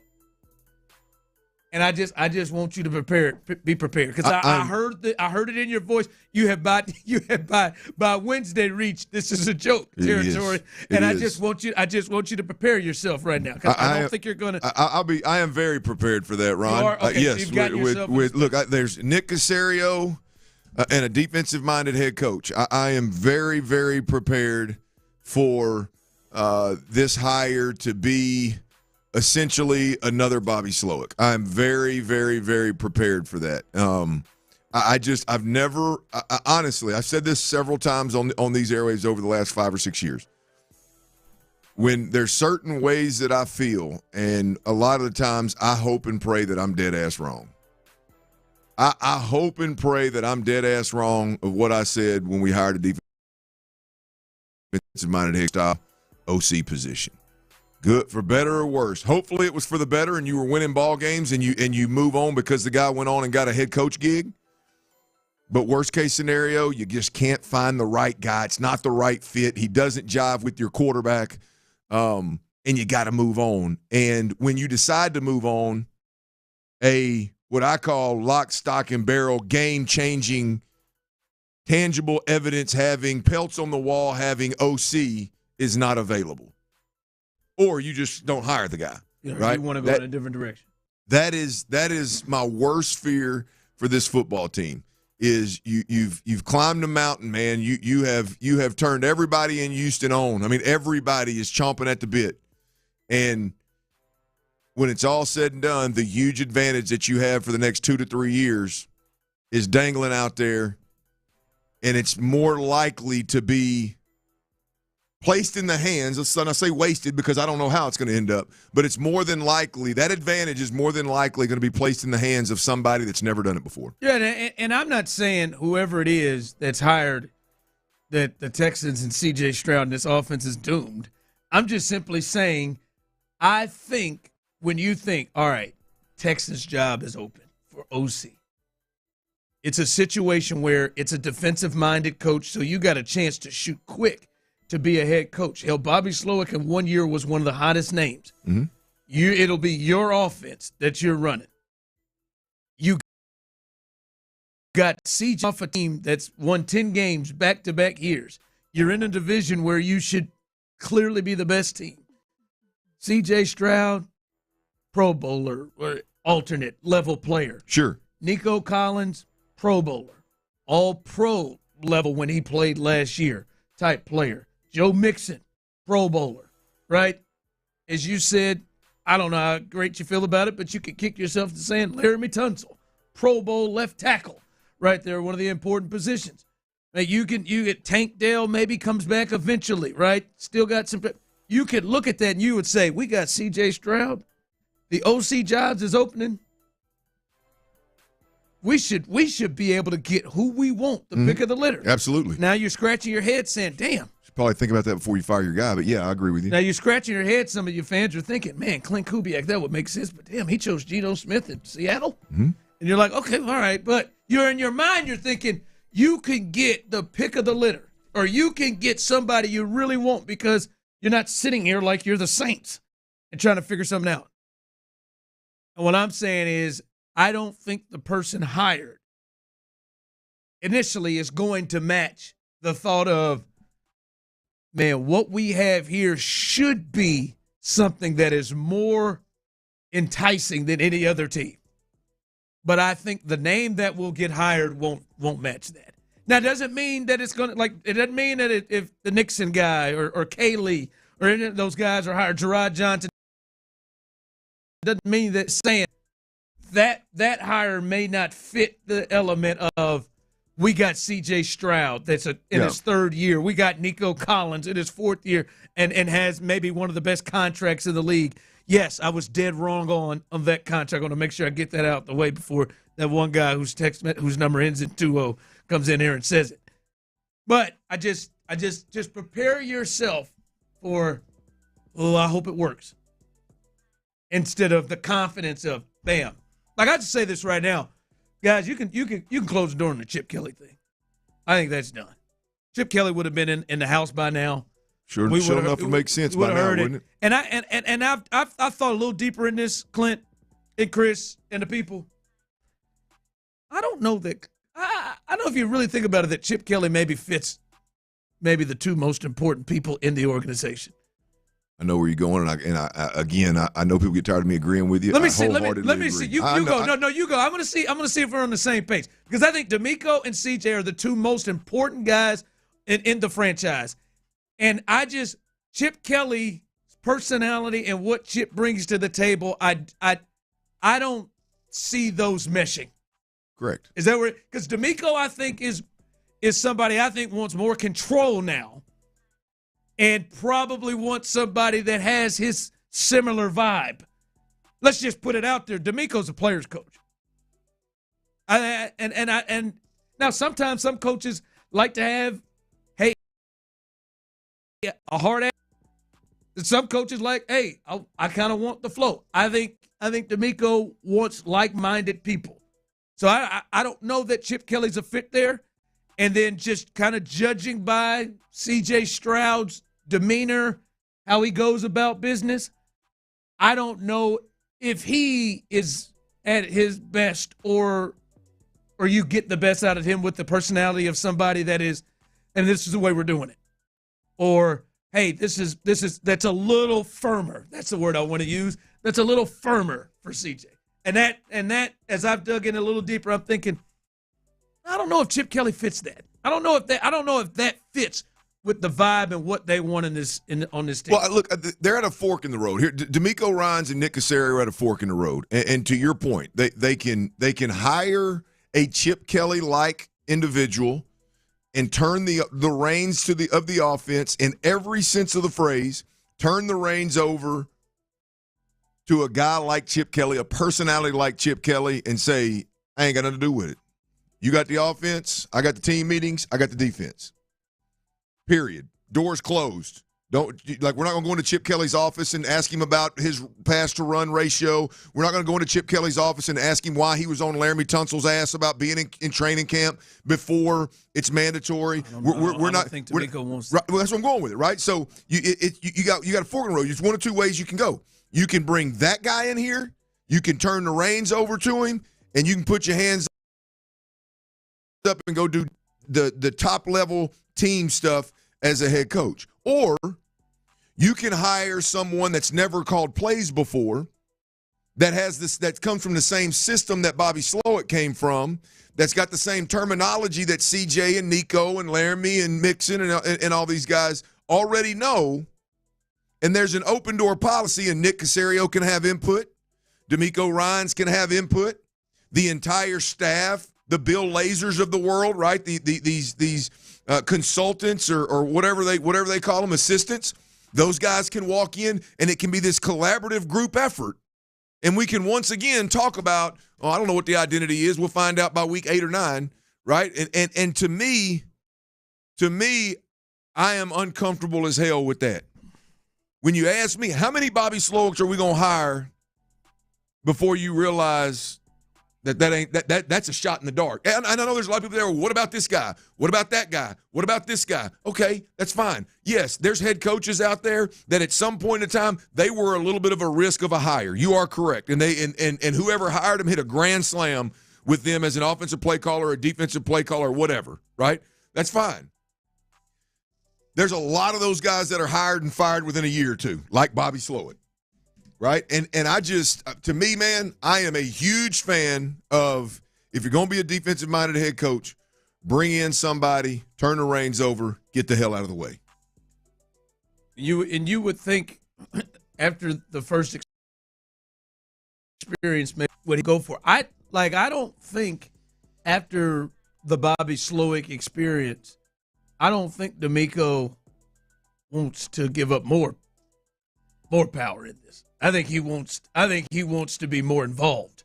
To me, and hell, I can understand because maybe D'Amico is thinking to himself, "Hey, this thing's got to get right. It's got to get right." And so that's if you think about it, Clint, Chip Kelly he's a lot closer to a guy that I think they would never even look at in Eric Bieniemy. He is very demanding. There have been not countless, but there has been a good amount of former players that he didn't rub right. There have been former players in San Francisco and Philly that don't have great things to say about Chip Kelly. And so I don't know if that's what they want to bring in. And like you said, I don't know if D'Amico is comfortable with the OC coming in and just telling Laramie Tunsil, no, you're practicing. Or no, like I don't know if he's comfortable with it. I don't know D'Amico well enough to know like the power, because it seems like kind of the way you're couching it is more of a control or a power. Like maybe control, more involved. Yes, that's right. I don't think the firing and moving on from Bobby Slowick is going to cause him to be less involved. Yeah, I think involved he wants I think he wants to be more involved in this situation. Hell, we're looking at it. He's interviewing people. Yeah. That is like, I don't know the power trip, D'Amico. I don't know one way or the other on that. But the being involved, like, I'll be honest with you, I don't know at this point the way that he's handled C.J. Stroud and anointed C.J. Stroud. I don't know that he can pull back. You know what I mean? Like that. Like there is like if C.J. Stroud's going to stand next to the head coach every time he speaks, and he's going to feel the need to speak right along with the head coach, I don't know how you pull back and go, hey man, I'm not the guy. Hey CJ, I'm not the guy to come to. Like you can't come to me and complain to me about the OC, because they've been in such lockstep. Yes, they've been in such lockstep that you could see that CJ and him have a great relationship. Yeah. You create the and again, I don't know how true it is, but the reports that at Ohio State he didn't speak to the offensive coordinator, he went straight to the head coach. Like a lot of people go, okay, yeah, no big deal. No, it is a big deal. Yeah, I don't care if he was the tight ends coach or what. I don't care. It don't matter. Like it doesn't matter. Like you're OC. And again, I've never seen anything that would seem to show that CJ would be that disrespectful, especially at that age. But think about how dysfunctional that is, Ron. Even if the OC doesn't care. And even if you go wing, how dysfunctional is it that your quarterback, the most powerful player in your organization, really the most powerful being in your organization other than the head coach, has a direct line to the head coach and has cut off the offensive coordinator? Like how big scheme of things. Like how is that offensive coordinator, how is he going to discipline anybody? How is he going to make the necessary changes? How is he going to communicate just on a daily basis what he needs to communicate? Again, I don't know if it's true or not. I'm just a firm believer in if you're a quarterback, like stories like that don't just get completely fabricated.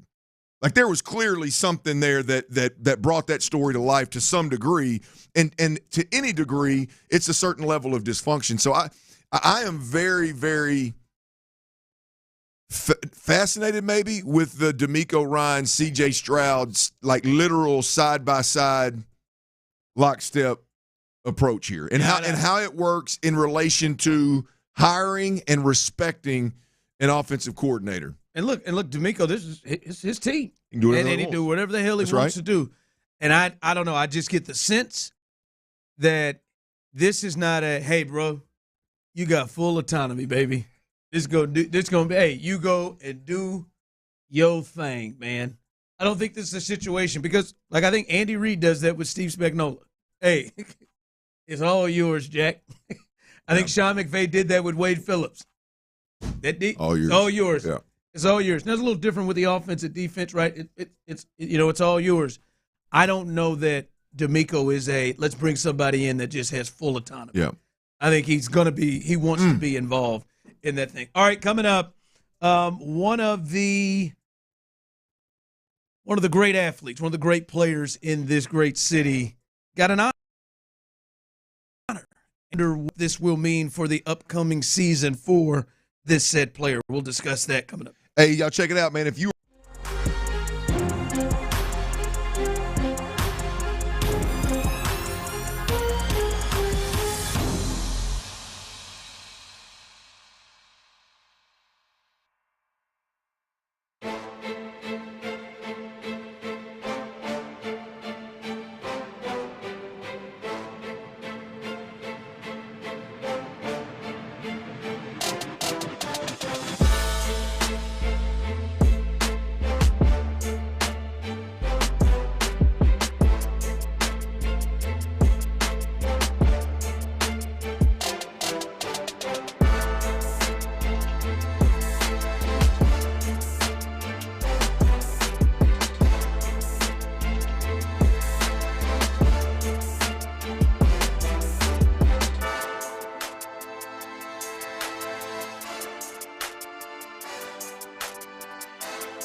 sports leader. Sports Radio 610. Live from the Mokaram Injury Lawyers Studios, Sports Radio 610 presents The Drive with Stoerner and Hughley.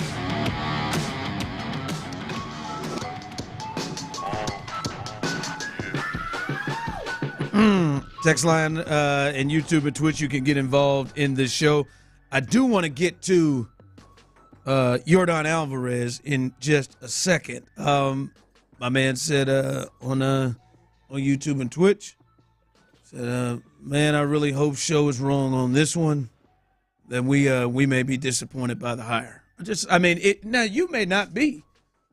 If you are good with some of the names that you've heard, and I've seen some people really excited about Nick Caley. I've seen some. Have you? Yeah, I've seen some people who have. I have too. Have said like, "Oh, bring on today." I saw something. But he said Caley. I've seen some people, but I also understand, like you and many others, that a guy who's never called plays or never been an OC, that their highest rank is passing game coordinator with the Rams, and because I've seen the other side and was beat out by Patricia and Joe Judge. I like to call him. That's right. When he was a tight end coach at New England, he could have been hired as an offensive coordinator there. Instead, they went with the defensive coordinator and a special teams coordinator. Yeah. Now, again, I don't know if that's Nick or Bill. I don't know what Sure. was doing. Yeah, no. But I bet there's some people who are really excited. If you're excited about some of these names, Jeff Nixon or Gerard Johnson, I know there's some people who are excited about Gerard Johnson and would like it to be Gerard Johnson, then you won't be disappointed. If you are, and I just think obviously when you have a fan base, there are multiple thoughts, and I think there are a lot of people in the thought of Clint of like, when I think about firing Bobby Slowick after what actually he did while he was here in 2 years and who they have here, like there is a bigger thought. Yeah, and look, here's the thing. I'm not going to be disappointed. I mean, I guess I could be, but I don't foresee this being a disappointment as much of I would go one direction. It doesn't appear like this group is going to even attempt to go that direction. That don't mean a damn thing. I'm just passionate about talking about it. I'm not going to be disappointed. Like, I like Gerard Johnson. I'd love for Gerard Johnson to be that dude and get the chance right here in his hometown and be a head coach in 2 years. I would absolutely love that. I'm not gonna go dance in the streets if he's the offensive coordinator that's named here until I see a product, until I see what's going to be different from Bobby Slowick, whether it's Gerard Johnson or Bill Laser. Like it's either a hell yeah, I'm stoked about this guy because we know what he brings to the table, or we'll see. Hey man, we're gonna have to wait and see what happens here. Yeah. And that's it. I like that. I mean, it's not I'm not upset or I mean, I'm passionate about the conversation we're having, but I'm not concerned or upset about who the hell they hire. But like sit around and talk about like how in the world is anybody excited about Nick Caley? Is that his name? Yeah, Nick. What excites him? Being under Sean McVay and stuff that you can say about 42 people. I just tell him what people are excited about. Like, what have you heard, Chris? What have you heard? I'm just curious if you like what is the reasoning? What's the thought behind it? Being in multiple systems. Yeah, basically just being a McVay type of guy, coming from the McVay tree. McVay and also under Josh McDaniels in New England and multiple systems multiple quarterbacks that's worked. That's what the excitement. Gotcha. Maybe the next Kevin O'Connell. I've heard that he could be the next Kevin O'Connell who came under him. Yeah, I mean, I'd like the next McVay. I'd like the next Shanahan. I would like the next Kevin O'Connell. But just like that, there's also the next Bobby. There's 10 extra. 10 next. More Bobbies in. Absolutely. The other LaFleur. There you go. Yes. There you go. I guess. Nathaniel comes out of that tree too, doesn't he? I mean, there's Nathaniel Hackett. There's a bunch of them. There's a bunch of them that come out of that tree, and cool. I get it. That rightfully, I love the thought of bringing somebody in that doesn't change terminology. I like the thought of, and I can get down with the thought of keeping somebody, Gerard Johnson, that's in house that keeps the again, the terminology along with the understanding of the chemistry in the building. I can get down with all that. I'm not going to get excited about it until I see what kind of changes, how they approach the game, how they approach the players, what kind of changes are going to be made. I just am not of the belief at this point in time, Ron, in any way, shape, or form, that this is an offense where remove Bobby Slowick and run it back. Like that just is never – it's never struck me as that kind of situation. I guess he was just icing everybody out, I guess. I just didn't think he had that kind of power. Was he keeping the assistant coaches from coaching the right mechanics and techniques? Was he keeping assistant coaches from making sure that their players know the right routes to run, the right depths to run in the routes, and where to line up? Was he responsible for the tight ends coach and the physicality that was never there? Like was he responsible for those things? Those are all the things that need to change. There's a lot that, and I'm in wait and see mode for somebody that gets hired inside the building. We'll get to Yordan Alvarez. Yeah, we'll get to Yordan. Listen, this is the one that gets me. As I said it earlier, like you start thinking about the teams that needed OCs. I just with what the Texans have, I just don't know how. It would have been at the top of the list, you would think. Clint didn't even wait to even get in, to even be offered. Kubiak, you talking about? He didn't even wait. He said, Gino. Yeah. Aging DK. He didn't he didn't even and he's been here. His daddy coached here. In a division with some monsters. Yes, that one threw me off. Because that was the one early that made a lot of sense of hey, he's got ties here. Mm-hmm. His dad is the most revered coach here, even right now, even including D'Amico, did what he did. I'm sure he's lived here. He didn't even, Seattle scooped him up like they had CJ. Again, maybe D'Amico was has his mind and his eyes somewhere else. That would seem like a fit. That would seem like a fit that I think would have made the fan base excited. Would have been something. All right, this guy's called plays. We know where he comes from. As you know, Grandma said, comes from good stock. She said about me. She said that young man comes from good stock. Comes from good. That one. I just said, damn, Seattle. The hell they got over there? They got an offensive line that's kind of in and out. They got Geno Smith, but hell yeah, that's where I want to go. All right, coming up, some news that we want to pass along about a future Hall of Famer in the NFL. And who's next? Who's next in 2025? Come on back. We'll let you know what we mean by that. That's next. Have you heard? Sports Radio 6.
Lawyers Studios.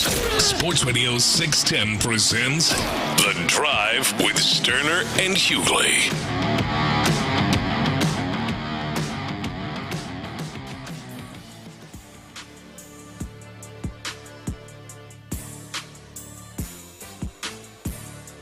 All right, welcome back in to The Drive. Clint's in the building. Chris Santiago is in the next couple days as Tyler is out at the Magic Kingdom. You feel like Tyler's the guy that just about to ride a bunch of roller coasters? Yes. I would if I was it.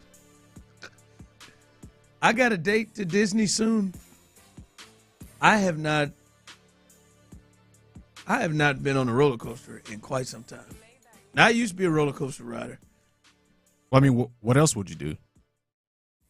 Watch the kids. Watch the kids. Hold crap on the kids and drink. Well, I mean, I forgot y'all. I think y'all have kids. I don't. I think there's other stuff out there besides roller coasters. I mean, I'd probably get on one a time or two. Get on some. I mean, of those. I think Tyler's he's lathered up. He's worked up a lather. It's just full sweat by the time he's getting there. He's got to put on body spray when he walks. Voice match out. He's got his Old Spice with him.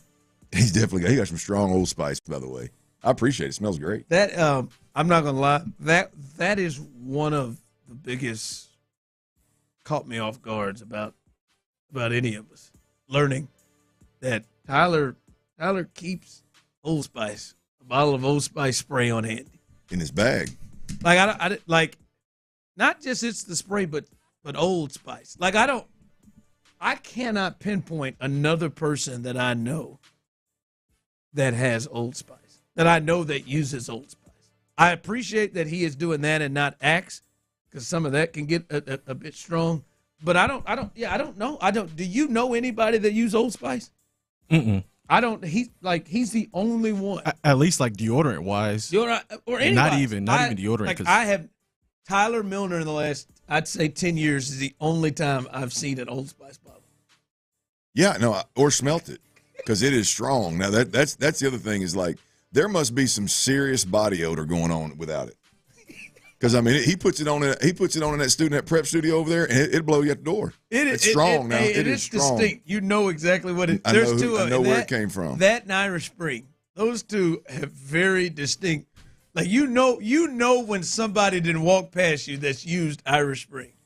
Hell, I can even tell if it's the bar and not just the. Yeah, that bar you could definitely tell. The bar even has a stronger taste than it is. It strikes me as probably a real. Is that it? I think a lot of the Aggies I know that are men, I could see them. I could see them wearing out some Old Spice.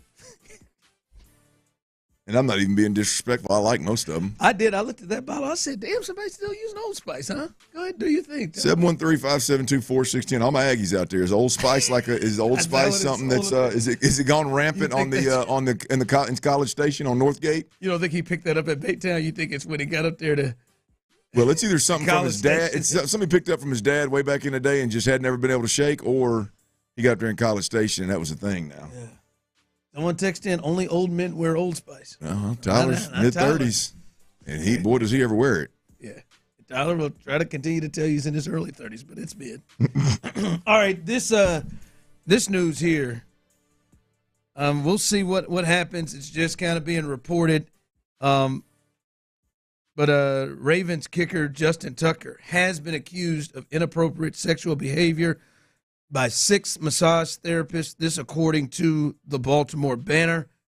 And then this reported from Adam Schefter, said Ravens kicker Justin Tucker called allegations against him unequivocally false. He had a full prepared statement for it, and that was the big piece of it. He completely denies it, as you hear there.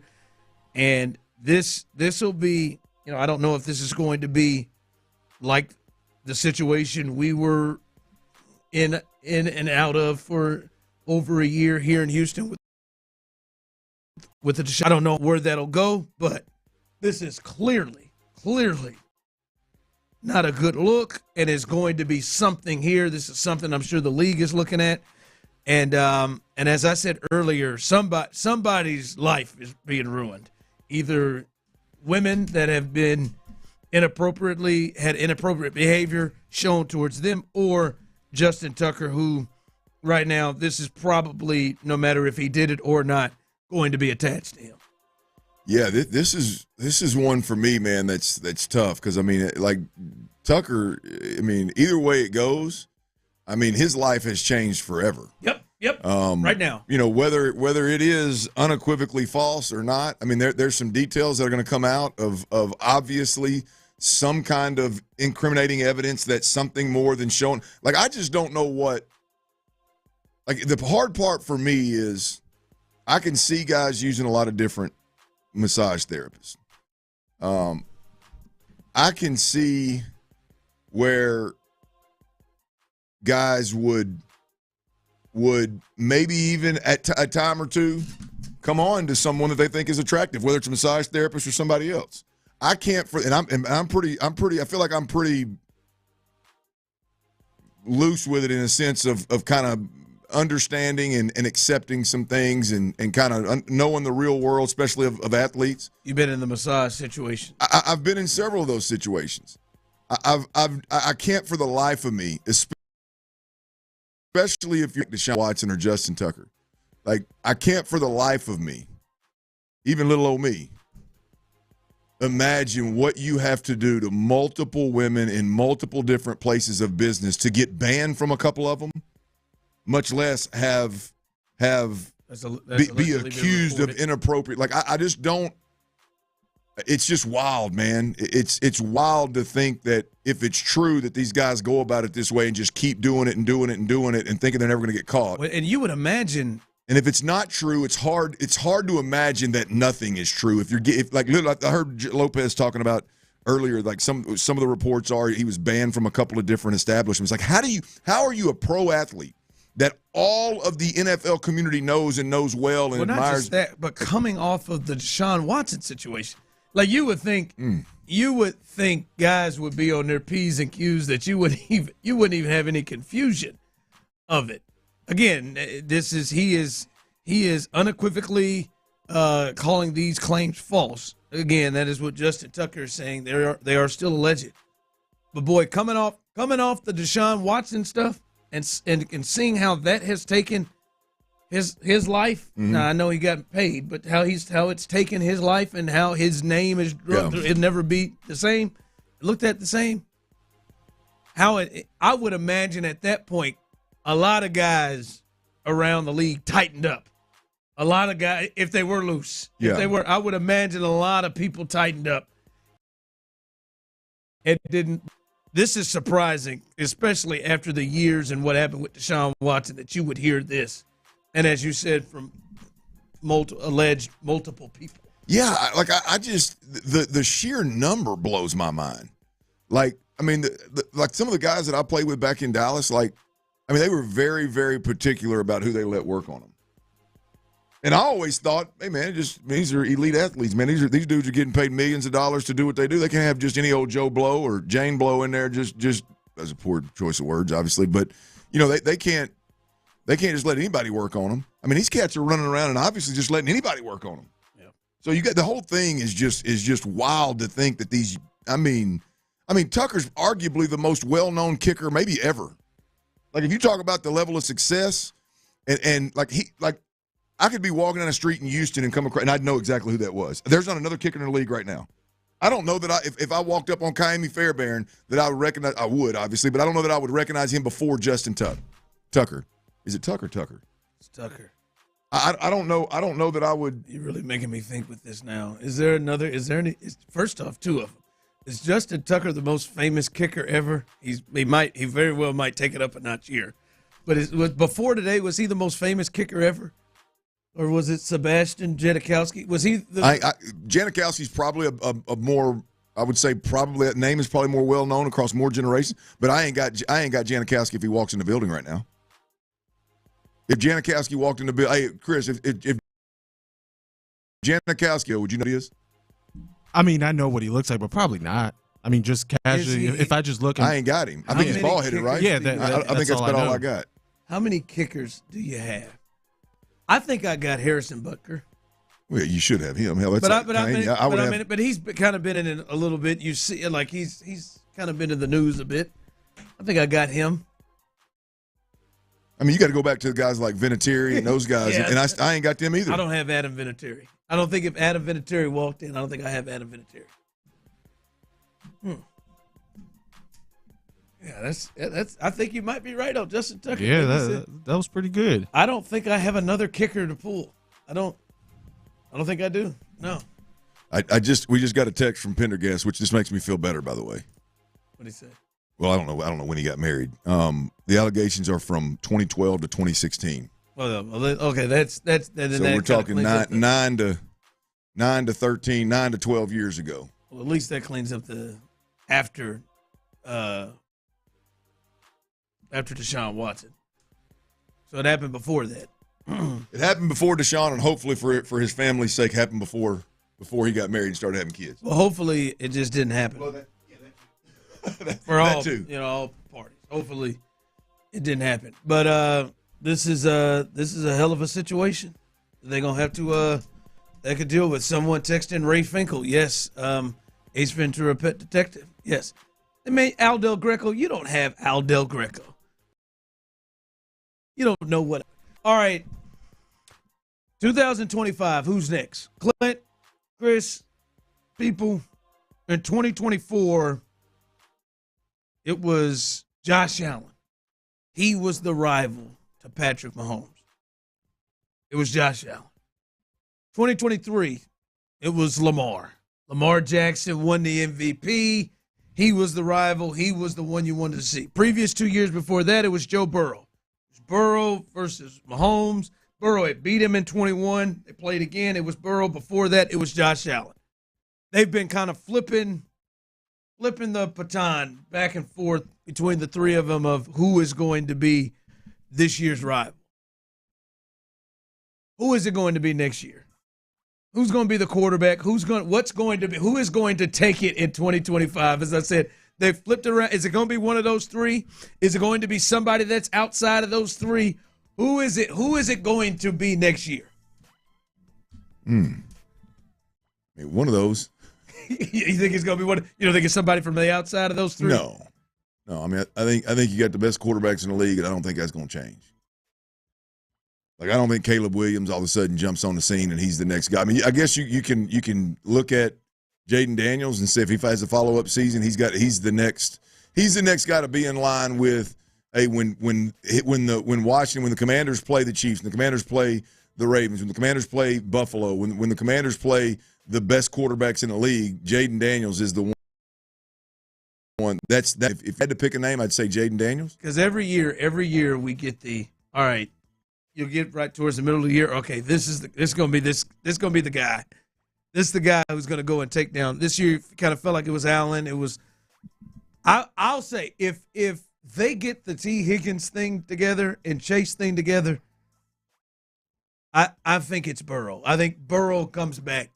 That's kind of who I was. To me, that's kind of who I was thinking. But to me, it's more about, can they fix their defense? Yeah, I mean, they got to fix their defense. That's really what matters with them. They also got to maintain it. Like, to me, I think T. Higgins is probably really important to their offense, and they fired their coach and they're going a different direction. But he was rolling. He had his best year of his career last year and was rolling. And I feel like by the middle of the year that will be the next one. Somebody said, "I come nobody talking about CJ." No. Yeah, that ship for me personally, that ship has sailed for me. He would have been he would have been somebody we would have thought would have been in the conversation right now. Sure. Going into year 3 after the first year. Sure. Yeah, I mean, I thought. You can. I'm just not. I'm not there right now. Yeah, Black Greg, you can shut down the Bo Nix one too. I don't. Well, I don't think Bo Nix is there either. I'm not going to read this other one. Who you got? Come on, man. Who you got? I don't know because it's going to set you off. Let me hear. I'm gonna guess Justin Herbert. Yeah. Yep. But that's what Howie Long said.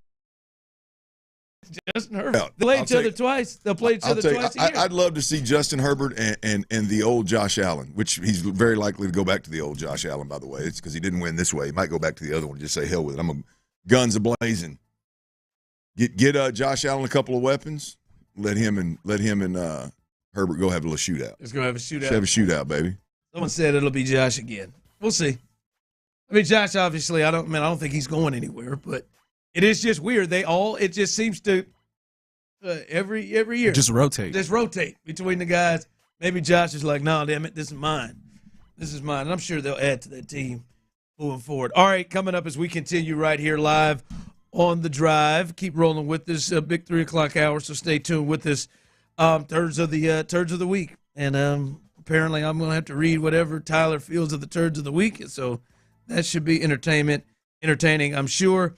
But I want to get into this coming up. If the Texans are going to make strides and take the next step, then they're not only going to have a great offseason, but they're going to need to have some guys take more steps, take leaps, some guys to take their game up to the next level. Who are those guys that you think on this team have another step to take, and who are the ones you think are just maxed out? That's coming up next. Payne and Pendergast. I don't need the Astros to spice up.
exclusive content. Sports Radio 610. The Texans play here. An Odyssey sports station.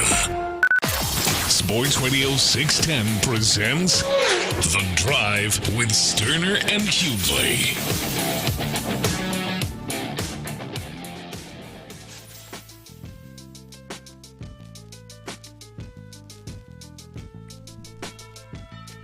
All right, welcome back into The Drive. Good times today on a Thursday. Clint Stoerner's in the building. As I see across the glass, if you're just joining us, Tyler is out. Tyler is at Disney, and in his place, you hear him every single night, Area 45. Chris Santiago, I don't need you to pull anything. Chris, a birdie told me somebody was talking a little trash about your boy again last night. I heard a birdie. I have no idea, man. You didn't hear nothing about that? No, I didn't hear nothing. Did you work last night? I did. You did the show. So you didn't hear nothing about that? All right. Mm-mm. I just wanted to maybe so you don't know anything about that. Gotcha. I got you. All right. So you didn't hear that. Maybe my birdie's out here telling lies, Clint. Well, let old Dirty do a little investigating here.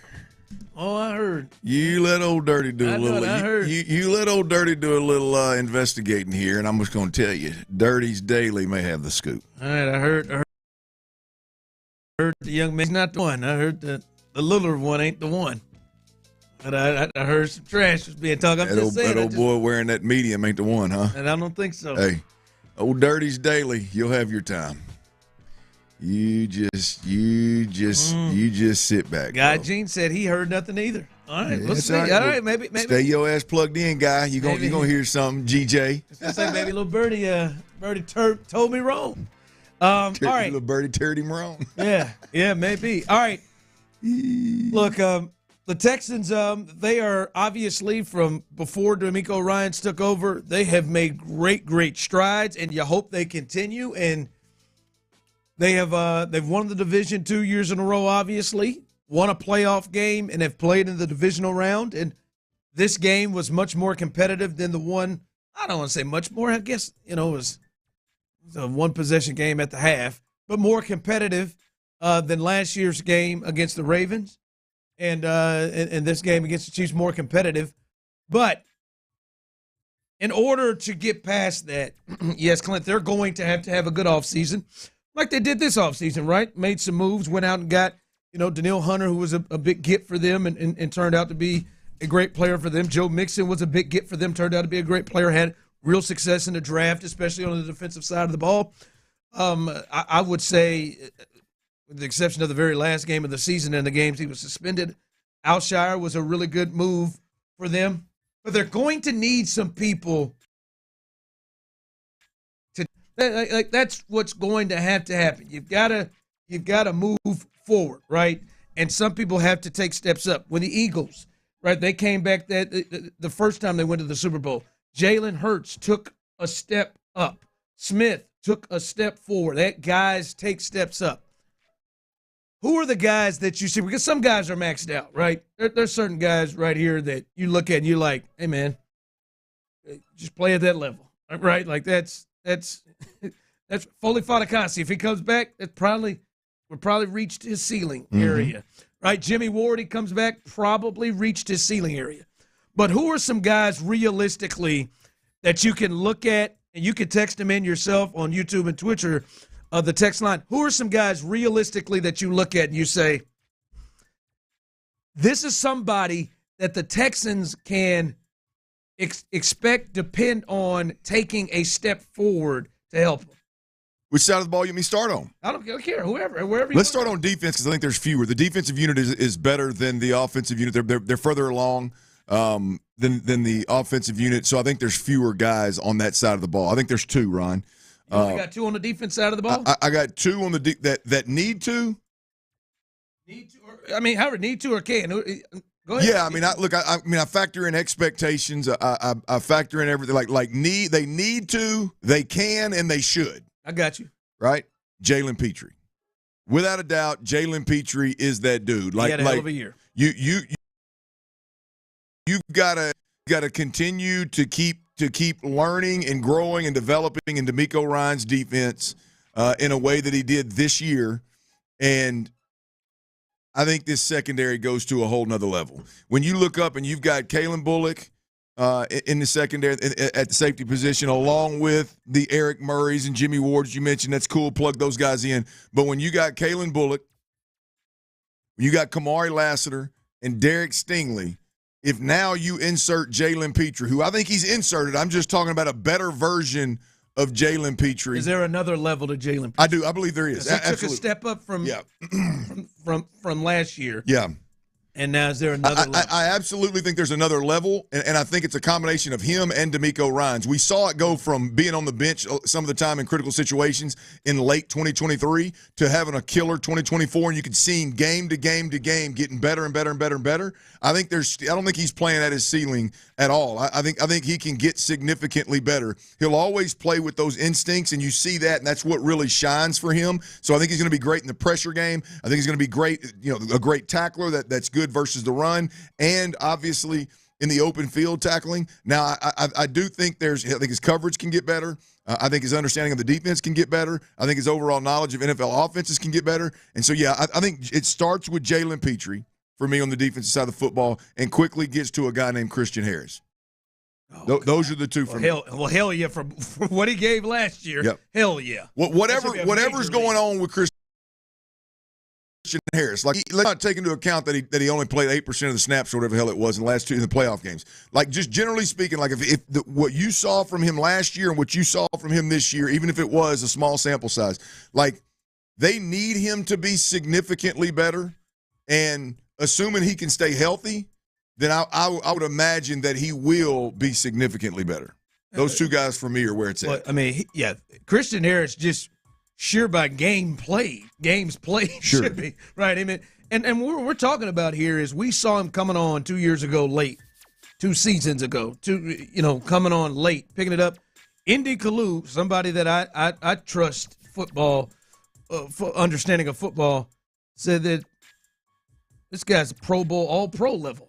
That's what he thought he would see him under D'Amico coming up. He thought that he thought that's the potential of what he could be. And obviously with the injury, we didn't get to see a lot of that on here. Someone texted in Lassiter on defense. We'll see. I that's not the rookie I'd go with. I think there's another step for Bullock. I think there's another step of comfort with him with Kalen Bullock that he can reach. Right. I think I think all the young guys can. Yeah. Eric Murray, that's another good one that is a maxed out. I think we've seen the ceiling. Mm-hmm. That's fine. I think the young guys naturally you can see more from, right? So we can name any really young player or player that hasn't played a lot, but I mean I think there's guys you start like Henry which he was tremendous this year. I mean, definitely the most improved player on the Texans team, without a doubt, is Henry To'oTo'o. And so I don't know that we get a significantly better or should expect a significantly better Henry To'oTo'o. I think he made his huge jump last offseason, right? I think it's about guys that have been in the league and maybe have either not developed, not improved, and it's time that they do. That's kind of how I couch my two guys, Christian Harris and Jalen Petrie. Right. The time is now. Yeah. All right. Go to the offensive side of the ball. Good God, there's a bunch of them. Start with the big dog, C.J. Stroud. I mean, C.J. To me, there's got to be a moment, like when this team, and I'm not even talking about like 2023 versus 2024 C.J. Stroud. Forget about that conversation right now. With C.J. to me, where C.J. Stroud can and needs to take the next step is overall ownership of the offense, overall ownership of the situation, right? And look, I don't know how much Bobby Slowick allowed him to do at the line of scrimmage. I would imagine that's part of some of the struggles between him and C.J. Stroud. My word on the street is that he was limited in terms of what kind of freedom he had and what kind of control he had of the offense. But it's time for C.J. Stroud to take over the Houston Texans offense, and it be C.J. Stroud's offense, and he handles the situation. He handles and is more assertive about. Again, I'm not asking him to be a leader that he isn't. I just don't think CJ is a super vocal alpha leader. I'm asking and expecting CJ Stroud to take control of the offense and not be so dependent on the right call being made all the time. Yep. No, he definitely can take a step up. And you would expect coming from next year. Absolutely has to. The next one here, it's Juice Scruggs. This team has a major problem on the interior offensive line. And there's several guys, Shaq Mason, Kenyon Green, like the ship has sailed on those guys for me. The one guy that could step up and continue, like, look, he wasn't great this year. The injuries were a problem. The communication was a problem at center. But he is a guy that I could see, okay, he is going to fill one of those three spots, guard, center, guard. He is going to fill one of those three spots.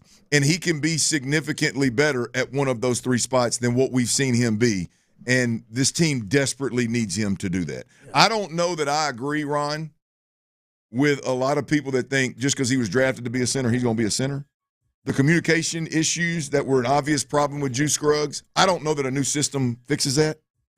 Maybe the quarterback assistance, allowing the quarterback to have more freedom, fixes that a bit. Yeah. But that communication piece, I mean, there's a reason why we've seen undersized centers in this league year in, year out be some of the better centers. And it's because it's less about the physical aspect of the game. You obviously have to be a damn player, but it's less about the physical aspect and the communication side of things when you're a center. And so I think Juice Scruggs is a guy, whether it's a guard or center, he has to step up and take his game to the next level. You got to definitely be patient with him, but it's just concerning because he gave it a shot at all three of those interior spots. And I guess maybe right guard where you were like, all right, that wasn't bad. Yeah. You know, there wasn't. Well, he's got, to me, again, this goes back to a lot of conversations we had when Bill O'Brien was here, right? Like, there's one thing when you have an offensive lineman, like what's my man, Joe Tooney, that can play center, guard, and tackle. And I played with one of the greatest, Larry Allen, was all pro. It was a Pro Bowler at every position, like except for center, I think. If you got a guy like that, cool, let him go. Like Titus Howard playing inside and out, I don't necessarily like it. It's not ideal, but cool with him playing multiple positions. To me, Juice Scruggs is a guy right now at this point in his career where you got to go, we want you to learn to play right guard. Left, whatever it is, right or left. I don't give a damn which one it is, right? Pick a position, guard, center, guard. We need you to perfect playing that position, all the mechanics and techniques that go with it, and let's ride. Like all this switching from the left side to the right side to center to communicating to this and that. Like to me, he's a guy that you need to put him at a position. Like there's a reason why I think Shaq Mason was signed here to be the right guard and played nothing but right guard. So I think Juice is a guy that they need to do that with and let him ride, see what he can do. You haven't said a name of somebody that I've. Well, I got a few rattle off and let you run with whichever one you're talking about. Let me see. I got Damian Pierce, John Mechie, and Cade Stover.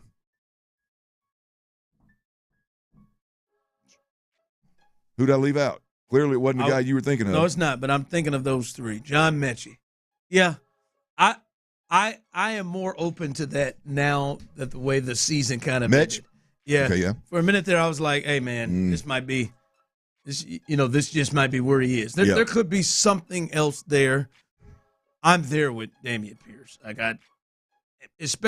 Unless there is a different system that is maybe closer to whatever it was that they did in year one, maybe. But right now, I was hoping that his confidence would come back after last year, and I don't think it did in this system. So we'll see there. Cade Stover, definitely. But no, the one I was thinking about was, I know you ain't gonna like it, but Dalton Schultz has to be better than this. You damn right. Dalton. That's an elephant in the room. I apologize. We're talking about somebody that can take a step up, right? Like you're looking at, you could say, all right, hey, we're going to have to pull some people. It can't just be free agents. We're going to have to pull some people. Dalton Schultz, to me, is somebody. Absolutely. Should have been first on my list, by the way. That you know is better than whatever he put out there. Hell, even if it's not just – because the thing that, and I understand, especially if you listen to this show and you watched him, that pissed you off was his ability to call a run game or anything, pass protection, whatever. But the real thing was he wasn't that good in what it is that you brought him here to do. His specialty, He wasn't that good in catching the football. And as you then started to point out later in the year, like, hey, man, there's no separation from linebackers or safeties. Dalton Schultz, to me, is better than the 400 yards receiving, especially with all the injuries that have gone down. Like, that to me, he is one right off the bat that I look at and say, now look, man, they shouldn't be in there having to go get, the Warren kid in the first round and go and draft a tight end with all the needs they have. Dalton Schultz is better than that. I know he pisses off a lot of people. He is better than what he put forth. And he was a lot better the first year he was here. Like, I'm not even trying to find newfound Dalton Schultz. Be the dude that you was just 2 years ago. There has to be a difference in his play. Yeah, no, you're right. That should have been the very first guy we talked about. I mean, he's so far off my radar. I'm so mad at him right now that it's as a player. Yeah, as a player that it's I left him off the list. But you are absolutely right. You want to talk about this game outside of C.J. Stroud? You want to talk about this team taking the next step? Well, you don't know who your number 2 wide receiver is going to be. I mean, it would be beautiful for Dalton Schultz to step up and be a $12 million a year tight end. And as you said, not even being more physical in the run game, just be that you're paid to be in the pass game. Yeah, it would have helped tremendously. It would have felt a lot different if he had 800 yards this year. Like, yes. I'm just, what I'm saying, receiving. If like, all right, man. All right, I'm gonna trade this off. I know he might have some problems here, but he'll go make a play. And you've said it, like, it's not just he dropped a couple. Yeah. There was some that hit his hands that he dropped. So to me, Dalton Schultz is someone that jumps out. Like, you got to be able to get better out of your tight end position. All right, coming up as we continue here, Amen Thompson. He has started to really take off in this city and take off for the Rockets. And tonight, baby. They're back at it tonight. And it feels like he's the best player. We've heard Brandon Scott say that right now, the best player, or at least trending to be the best player on this team.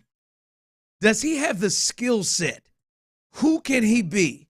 Does he have the skill set to be the best player on a championship caliber team? Who does he remind you of that's been that? We'll discuss that coming up next. All right, y'all. I see orchard signs popping up all over you.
Handcrafted for your comfort and guaranteed for life.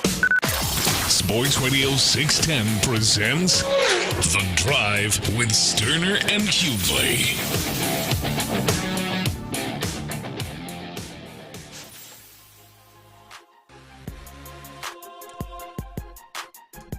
Upcoming at the bottom of the hour, Tyler's turds list.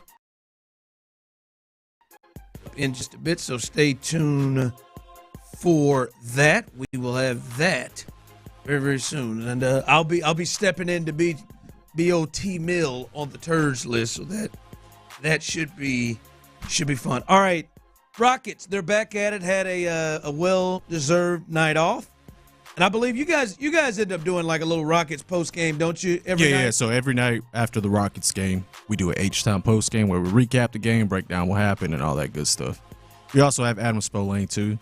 Just depends on if he's available or not. But yeah. So every night, the little H-Town post game show. So make sure you're doing that when you're listening to Area 45 live and local 6 to 10 every night after us. The story has been Amen Thompson. I said it earlier this week. Feels like in the last month he's grown in like dog years in terms of his play and his game, and you can really start to see it.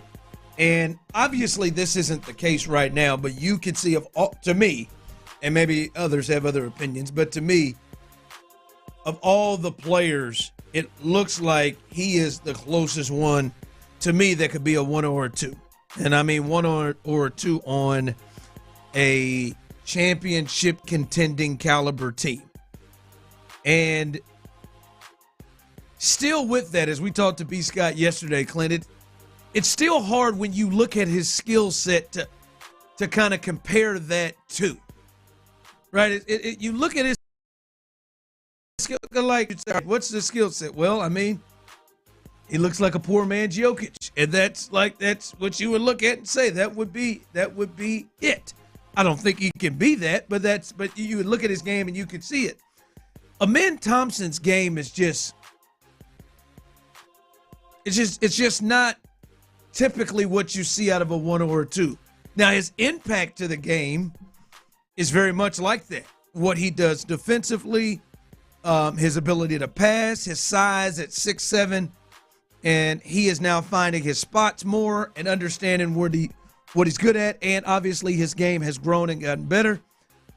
But what players? I see somebody texting in Russell Westbrook, a bigger Russell Westbrook. Well, I don't know. We'll see. That's not a bad one. Someone said a young T-Mac, Tracy McGrady. I don't see that. I don't see that at all. But if we look at this, the last 5 years, Clint, guys that have been in the finals, teams that have been in the finals, and their best players. And last year, Tatum or Brown, whoever you thought was the best player against the Mavs, and that's Luka.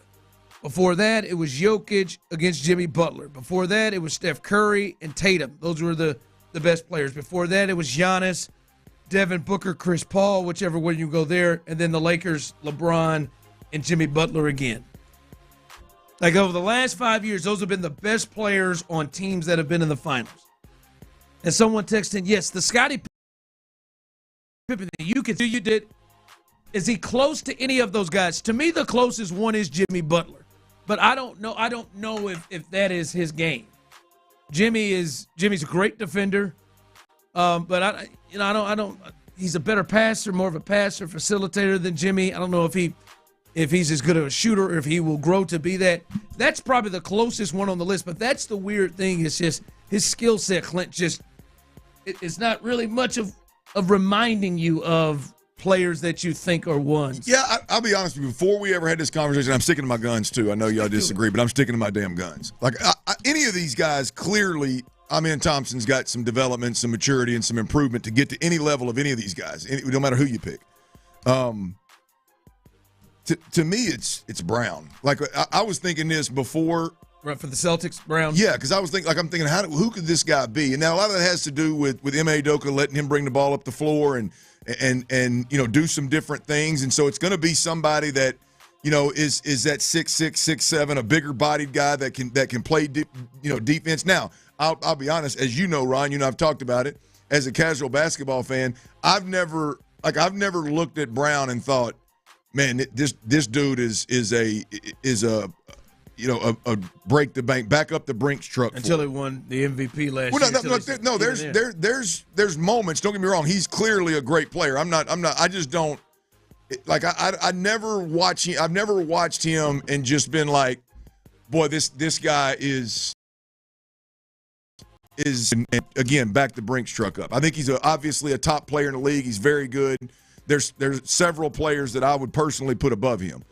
But I think Amen Thompson, to me, when I watch their games, the little I've watched Brown, I think there's a chance he could be in that cut. Jaylen Brown. I want to see if he grows as the shooter.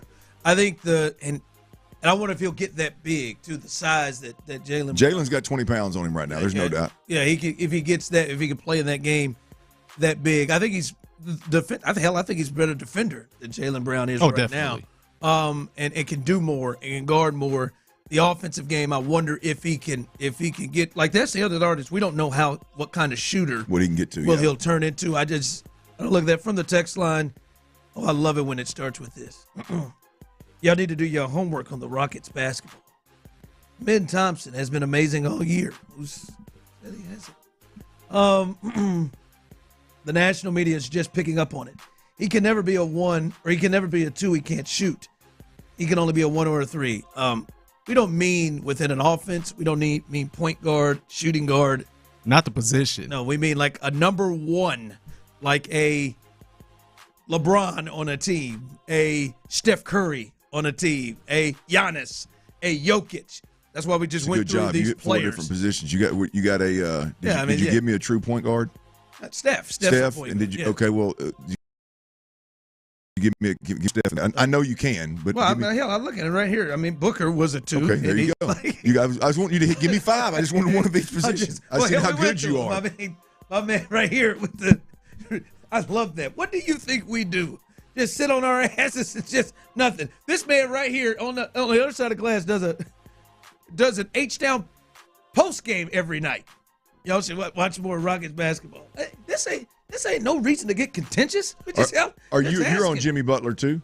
Nah, I can see the Jimmy Butler, but I think he's a better passer than Jimmy, and I want to say probably right now a better defender than Jimmy.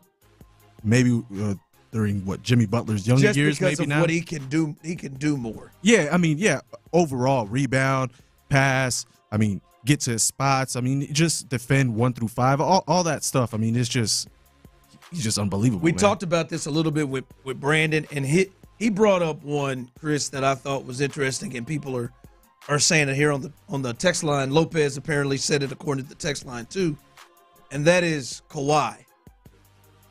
Somebody brought that up yesterday. Kawhi, again, we'll see what kind of size. Like, it's just hard when you look at, like, that's the thing. When you look at Kawhi and Brown, you're like, the size, man. He just looks thinner. But who knows? I mean, he's really, really young. He could put on weight and get stronger. But Kawhi couldn't. When he came out of San Diego, he couldn't shoot, right? He couldn't shoot. No, he was broke. And really, he is. I still don't know it when that goes with them big ass hands he's got. Well, the thing is, he developed his mid range, and but that's the thing, and we're starting to see that from him. Mm-hmm. And so I think that one's a good one, and he was definitely someone who could defend everything, but centers like he was a great defender, because that's when he was early. Whenever he won that first MVP against the Heat, it was more of his defense. Yeah, I mean, we saw a video of LeBron like looking back at at whenever he was checking in, he was just like, "Oh man, like he's checking in." That's unnecessary. And he can't admit it. He can't admit it. It's just it was. Chris, I wish you did that on purpose. We're talking about Kawhi Leonard and now you're gonna make he's checking in like he was scared of Kawhi. Like, it was completely unnecessary. But I'm a LeBron fan, so don't take it personal. Don't take it personal. I do. I wish Chris did that on purpose. I'd think more of you. Taller. Someone said taller Westbrook. I don't know. See, to me, there's more. The guys you mentioned, like even Kawhi, there's a more calculated game to Kawhi, and maybe that's because he's older and more mature and more developed. Like Amen Thompson strikes me as a guy that's going to be more like Russ and just balls to the wall all the time. That's like his brand. I don't know. Yeah. Maybe I don't get just like up and down crazy. There's like he's young, but there's some level of patience that he has that I think earlier than they did. The Russ thing is it's harder when you say a taller Russ because like Amen's great trait defense and his ability to guard several different positions. And when you say a taller Russ, well, hell, that's getting from 6'3" to 6'7", right? Like that's completely changing who the player is. I do think if he grabs that patience that maybe Kawhi plays with, I think the first one you named, Jaylen Brown, kind of has learned that patience too. I mean, like he was breakneck. I mean, Russ, him and Derrick Rose, they were just up and I don't get that. I mean, those are two of the best athletes I've ever watched exist in any sport. A good one. Someone saying he's what Ben Simmons was supposed to be. Yeah, I mean, hell, Amen attempts threes, so it's hard for me to even. Yeah, that is true. You know, that man went high school, college, NBA. Now, granted, he only played 1 year in college, but he went. Like his first 5 years in the NBA, he had only taken 2 threes in that time period. Well, yeah, I remember that. High school, college, and the NBA. He's a guard. I think he took 1 3 at LSU, and I think it was the time was running out, and he had to hoist it up. Nah, I gotta give my man Amen more respect than that. All right, we'll do Tyler's turds list. We'll see if I agree with these. I will be fair and try my best. But Tyler's turds list without him coming up next. Hold the phone. Hello? According to MLB.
Drive with Stoerner and Hughley.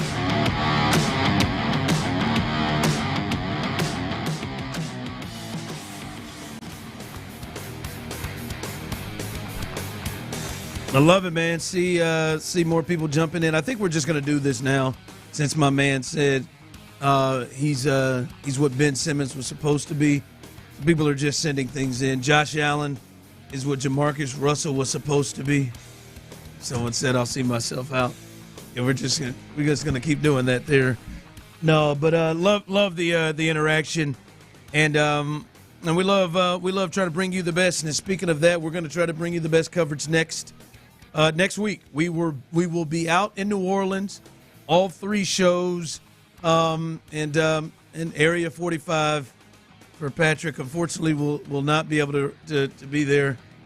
I just feel like I need to take free shots of before I hear whatever it is that Patrick had to say about your boy that Clint is telling me I will hear in a matter of moments. But we'll be out there trying to bring you the best coverage, and shout out to our good friends at Yuengling, as they'll help support us to get down there and bring you guys the best coverage, as well as the great people at Low T Center.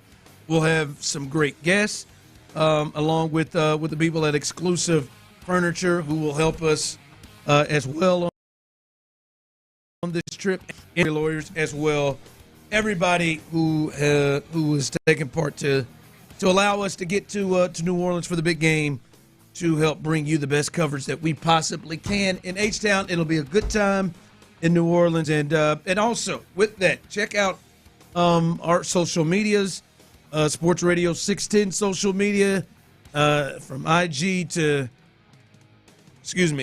Twitter to everything, as we'll give you some behind the scenes stuff as well, like we did last year. Cam Newton stopped by and was yelling and stuff, and it was some good content as he walked by in Radio Row. So it'll be a fun time. So stay tuned. Next week we will bring you the best coverage that we have and we're able to bring out there. All right, let's do a little of the turds. Let's do a little Tyler's turd list. Pro athletes are sometimes a lot to handle. We're just not good enough. Maybe even a bit dramatic. Altuve stole an MVP from Judge. Turdish behavior will not be ignored. No one is safe. I'm not going to let it take my joy. It's Tyler's Turds of the Week on The Drive with Stoerner and Hughley. All right, let's do it. Tyler's Turd List. And we got to get this thing sponsored so we can say Tyler's Turd List sponsored by, and there's so many great potential sponsors. Dude Wipes would be a great one. With the idea of Tyler's Turd List. But let's start here. Tyler, if you missed it, he is out. He's at the Magic Kingdom enjoying himself. We will step in for him.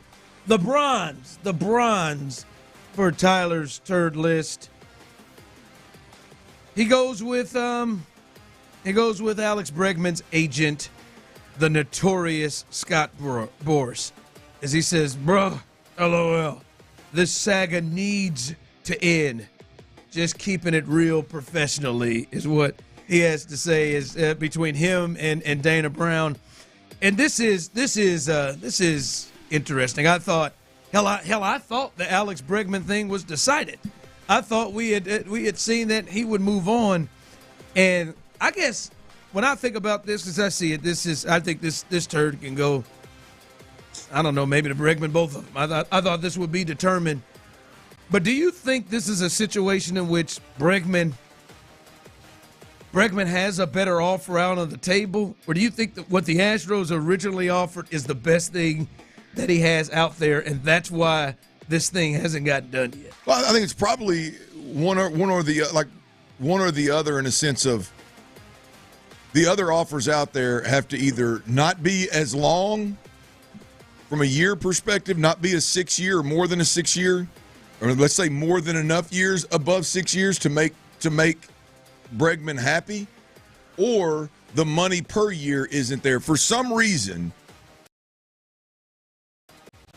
finds it necessary to entertain the Astros, whether it's legitimately and he's talking to Brown and there are negotiations, or he's just lobbing it out there and he's playing the negotiation game with another team. Either way it goes, the fact that the Astros are so public about this and the offer is out there and the Astros are saying our offer is what it is, we're not changing it.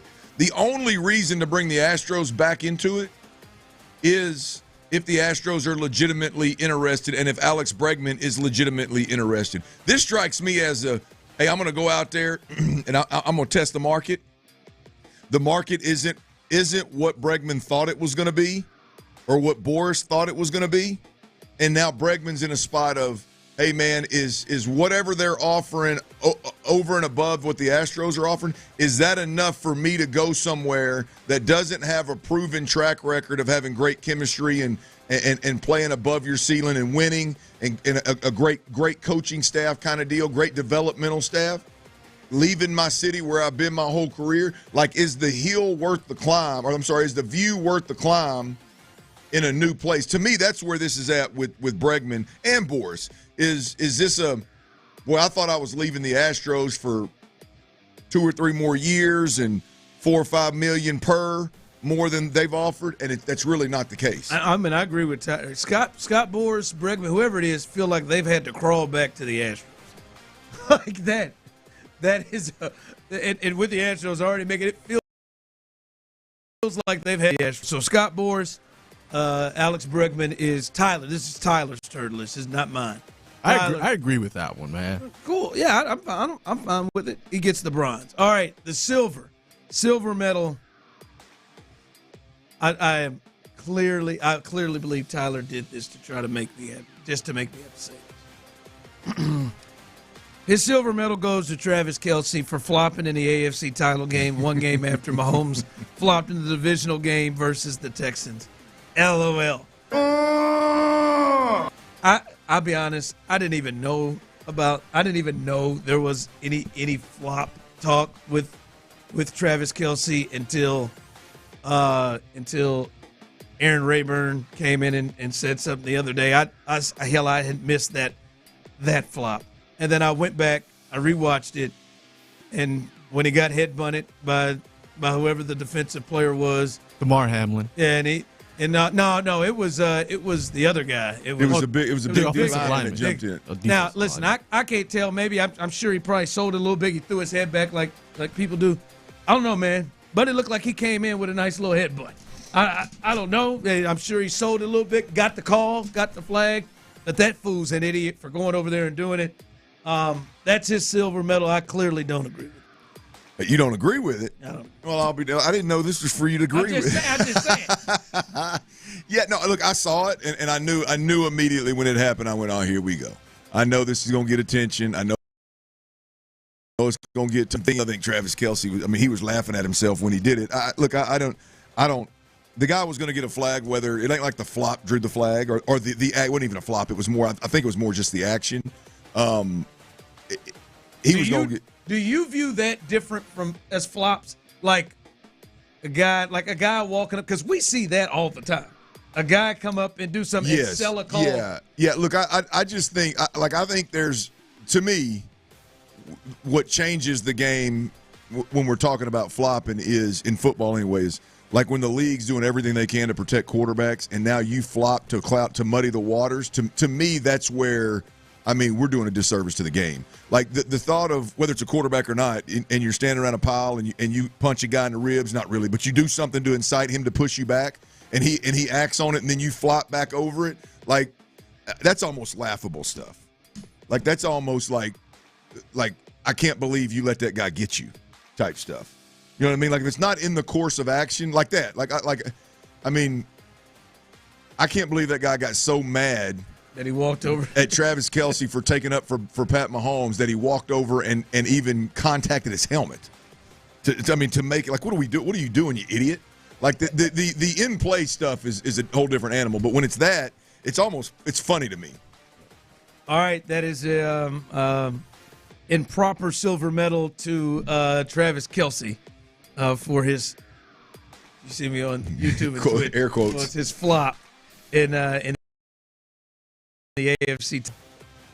And I 100% agree with him. His gold medal goes to head coach of the Jacksonville Jaguars, Liam Cohen. Duval. Because of that.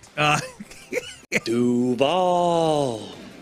Like, that's becoming too much, because he not only did that, there was another video that I saw him do where, there was 100, 200 people behind him all doing the Duval, and I just said, good God, man. I thought that one was better. I thought that, that one was better that was obviously that was obviously the Jaguars employees that he was doing it with. The whole thing, though, it wasn't that real smooth, almost trying to be suave type Duval. It was legit just a yell, I think, and everybody yelled it with him. At least they were. Yeah, I don't. This gold it was less nerd alert for him. Gold is strong here. You did. Gold is strong here for him. I don't know. I mean, there's a level of like when you do that, you got to be stuck. You got to, there ain't no doubt. It came off. I'll tell you what, it came off real douchebaggy. Like that. That's it for me. Like, he may go on and be a great head coach, but when you look at Dan Campbell, like Dan Campbell came off real meatheadish back then. We were talking about biting the knee and all that. Bite the kneecap off. Right, which I know, Dan. That's Dan too. That's on brand for him. That doesn't surprise me. I mean, just take your other rough kneecap. around the edges, raw. That's. You better be an offensive genius. Amen. Yes, agreed. This comes. You either got you do this right here. You got a chance to be real. You got a chance to be straight douchebag. And I would say Liam Cohen, and I don't even have the Jaguar hate that Tyler just cannot get out of the equation here. I don't care about that part of it. Duval. Yeah, my man, the head nod, the head, like, all he needed to do was wink. All he needed to do was wink, and it was straight creep, man. He went with the gun too. The wink and the gun. He has honorable mentions. Honorable mention for me. What's Stewart's first name with the Pistons? Isaiah Stewart. Isaiah Stewart. Tyler would have added him. Yesterday, Isaiah Stewart, who this ain't his first rodeo, right? He has been here, and to me, some of you, if you've not seen the video, Thomas Bryant for the Pacers in those bad uniforms they were wearing last night that just say Indy across, it doesn't have any of their color scheme, at least the current one. Just there's a rebound going up. And Isaiah Stewart doesn't even. I mean, I guess he turned around to box him out, but he just turns around, dude's at the 3-point line, and just hits him with a forearm shiver to the throat, high chest area. I mean, just took him down. This wasn't no flop. Took him down, and then he gets obviously ejected, but he's on the other end while he's still ejected as they're looking at the play, and then he's just pointing down to the other side, air gun to Thomas Bryant. And the look in his eyes don't look like he's about to go pull a Nerf gun out. Like, he's got a look of like, yeah, man, I'm gonna be waiting. Like what are you doing? Take your ass on. I'm not kidding you. I'd suspend his ass 15, 20 games because he's a repeat offender. One of his offenses was on LeBron James, which should have got him 5. I knew there was something behind this. But you can't. But for real, you can't like that. You can't have that. I mean, I think you can't attack LeBron, and you can't shoot air guns. Well, you also can't throw shiver. It looked like a wrestling move. Yeah, like and I mean like Greco-Roman, not WWE, like not one where people didn't know was coming. And you just come down. I mean, he looked in the eyes. He looks nuts. Yeah, absolutely. When he's doing it, like I always say, he's one of them cats. When I see him, it wouldn't surprise me one bit if he ain't killed somebody in the past. Those of you who have ever seen the movie Juice, he had the crazy looks of Tupac's character Bishop. I got like, I'll shoot you and laugh. Yeah. Like, I'm just like this. I mean, bro, just don't care. You're standing there, like, he looked like ain't no coach can get to him. Hell, you get him. Hell, I'm not getting him. That's why old Monty Williams left. Get up out of there. What you got coming up at the 4? I think you need to check. There's some news that is close, near and dear to you coming up that I'm sure you'll want to get into. But anyway, what you got? Well, that's a hell of a tease right there. I'm gonna have to look into that. Looks like the Texans got a little news. It looks like they've got another individual that they are interviewing. Another local guy right right here. It's Dirty's Daily, man. And I got the scoop. Patrick Creighton, I believe, is going to have Ron the Show Hughley. No chance. Hotter than a firecracker. We'll do that next right here on Sports Radio 610. The Drive with Stoerner and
Radio 610. The Texans play here. An Odyssey sports station.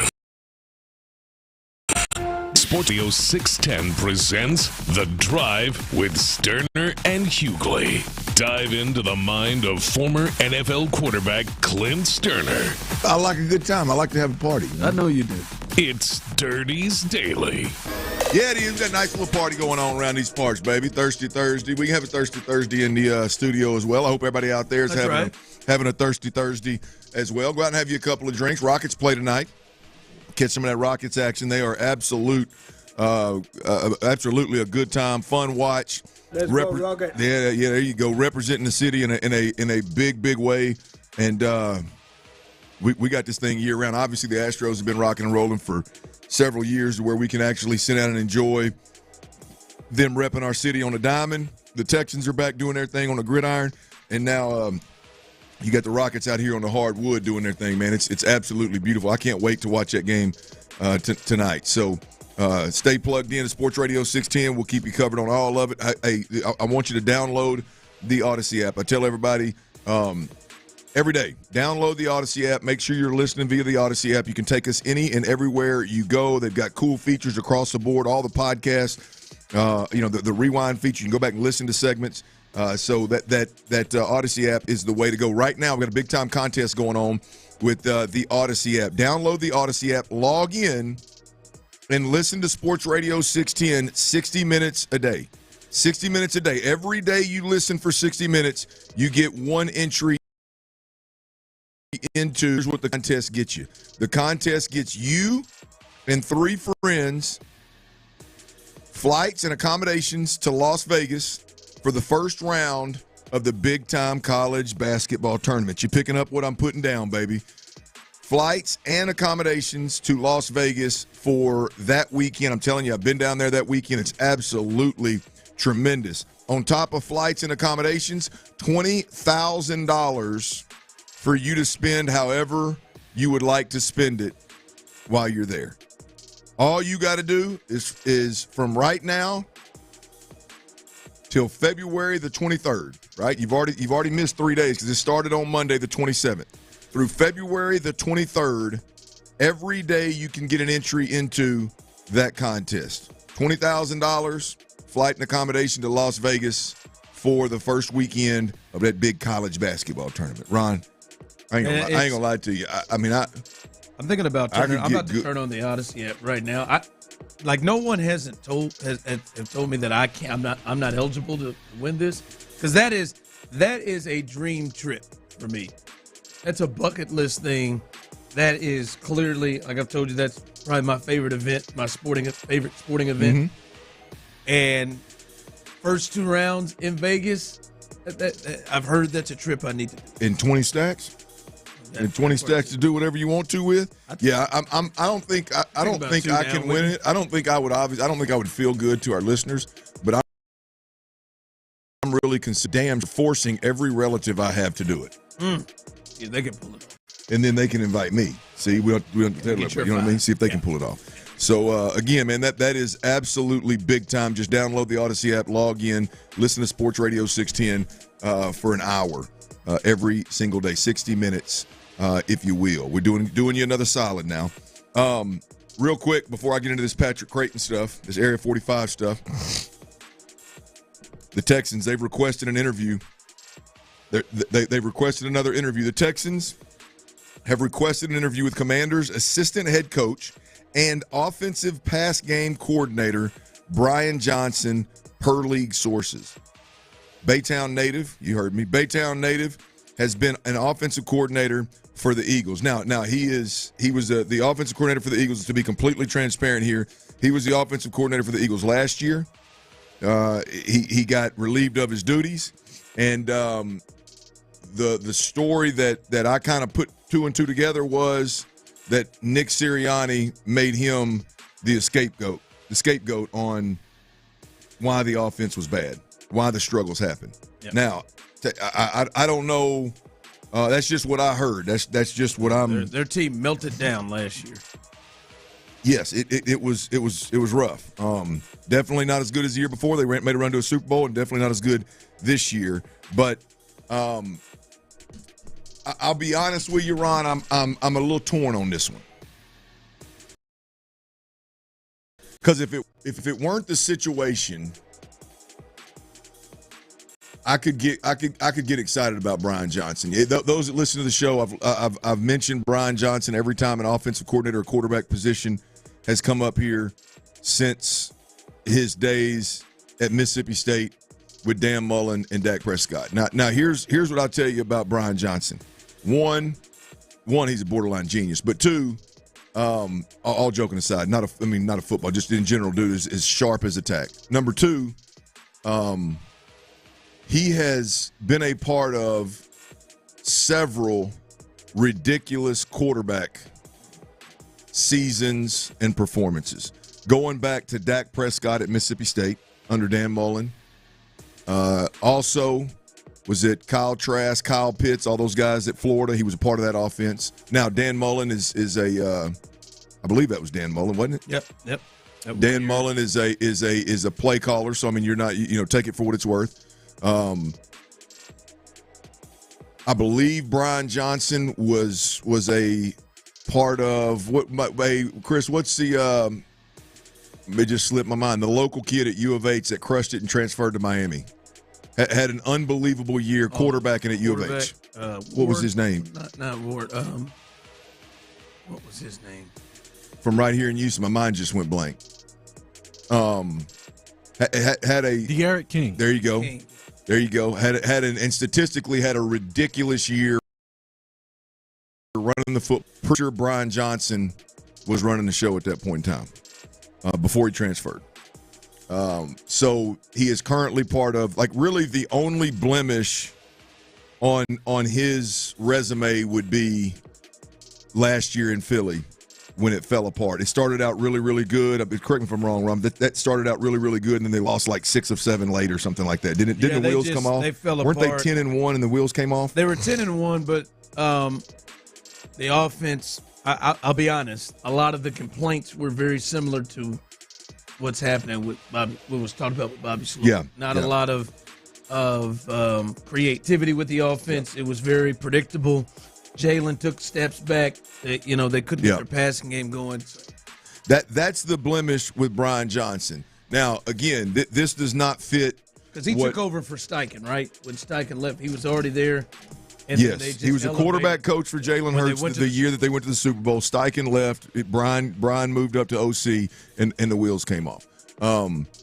This is another one for me that I don't, given the Texans situation, this is another one that I would have to wait and see. Now I will say this: I like right now of all the guys they interviewed, Brian Johnson is my favorite. He's at the top. Yeah, he would be, in terms of offensive mind, quarterback development, the guys that we can go out there and look and see tangibly this dude. Now he's not responsible for all of it because, like I said,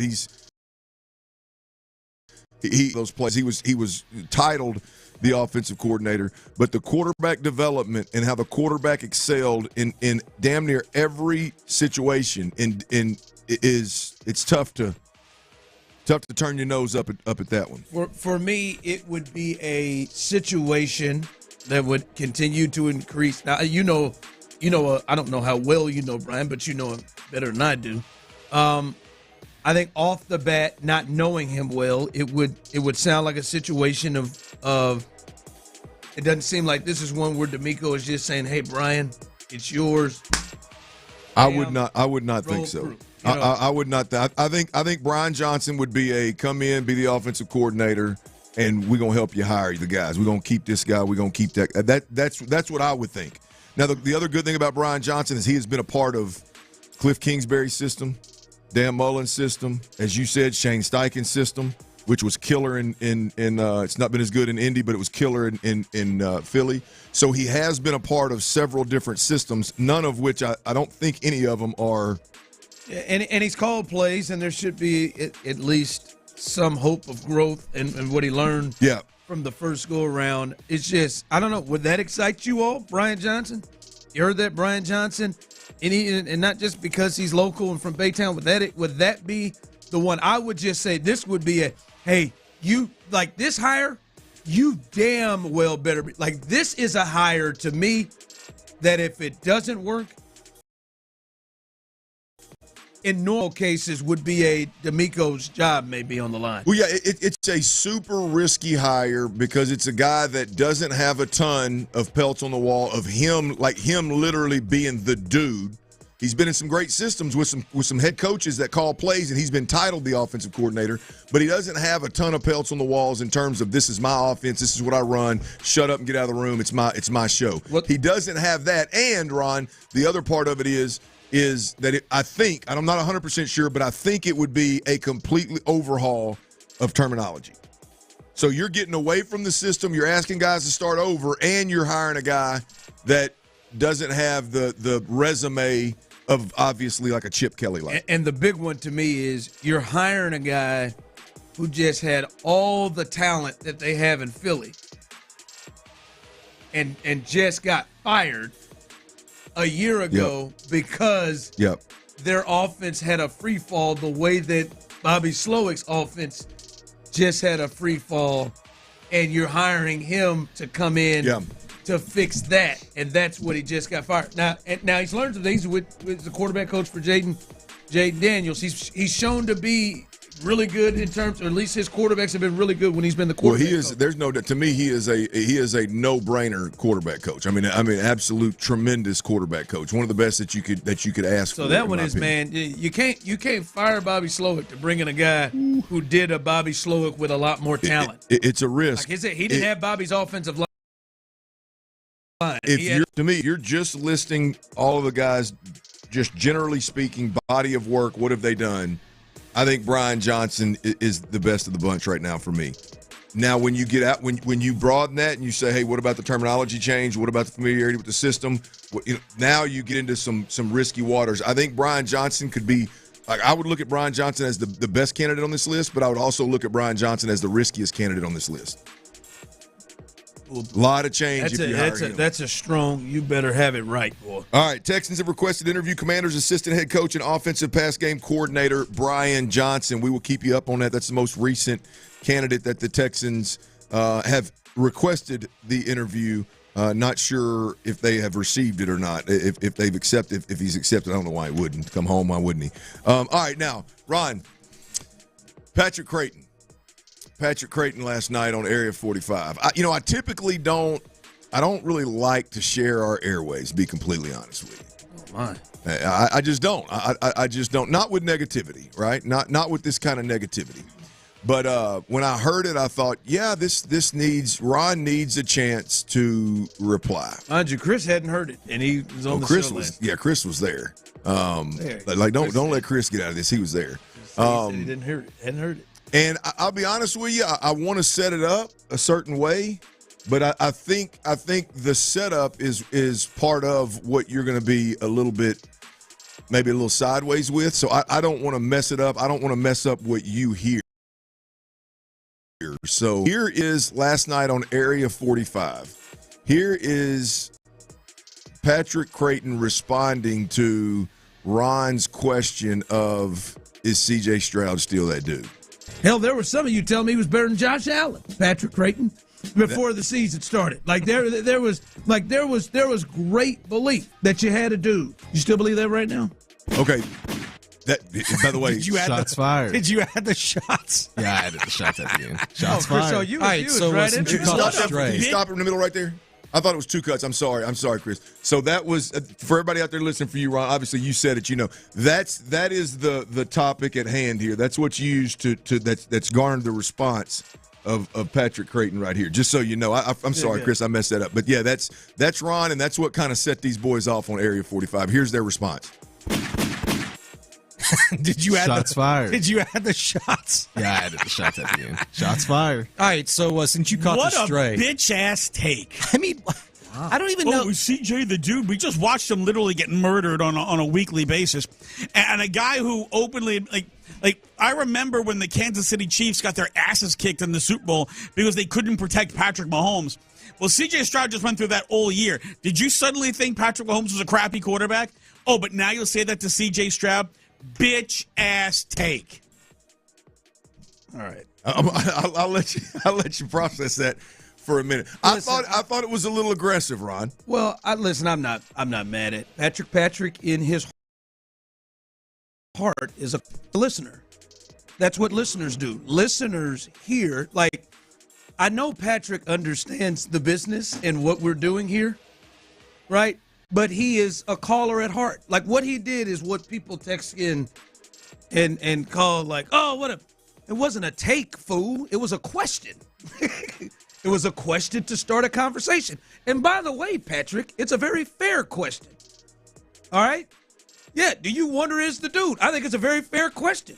The dude was in full-out tears about to crawl in the back of an ambulance with a player. I wonder, do you have the dude? The dude was out here.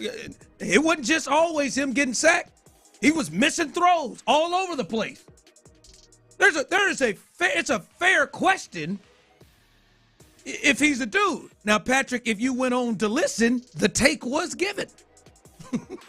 See, that's what we do. And I'll give a lesson to many of you because Patrick is acting like a caller. So sit down, Patrick. 713-572-4610. Hell, you can jump on YouTube and Twitch as well. Patrick, as a caller here, what we do is, hey, we set up a question.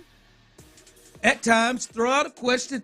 Hey, to the room, to the people. What do you feel? How do you think about it? Right? Hell, I'll give some away coming up. You set it up. Right here, we got one up. Ken Dorsey. He's somebody who has been looked at as an offensive coordinator. Is that somebody? Would you rather have Ken Dorsey? Ken Dorsey's called plays. See, it's a question. The take hadn't been given. The take was later given with, yo, I'm not as confident as I was at the end of last year, but now I'm more in, I think so. I think he's the guy. That's what I told you, Chris. I think he's the guy. I think so. But it's a fair question. It's a fair question to look at CJ and say, CJ literally fell apart in a football game because his friend hurt his knee. That what the dudes do? That's a fair question. I'm not saying that that's going to be CJ the rest of the way. For 10 weeks, the team openly was coming out trying to do the how can we fix and make things better for CJ tour. You remember that? Hey, we got to get CJ back to being himself. We got to get CJ back to being himself. What happened when he played up against the dudes? He put up 30 whatever that was to 2 when he faced Lamar Jackson.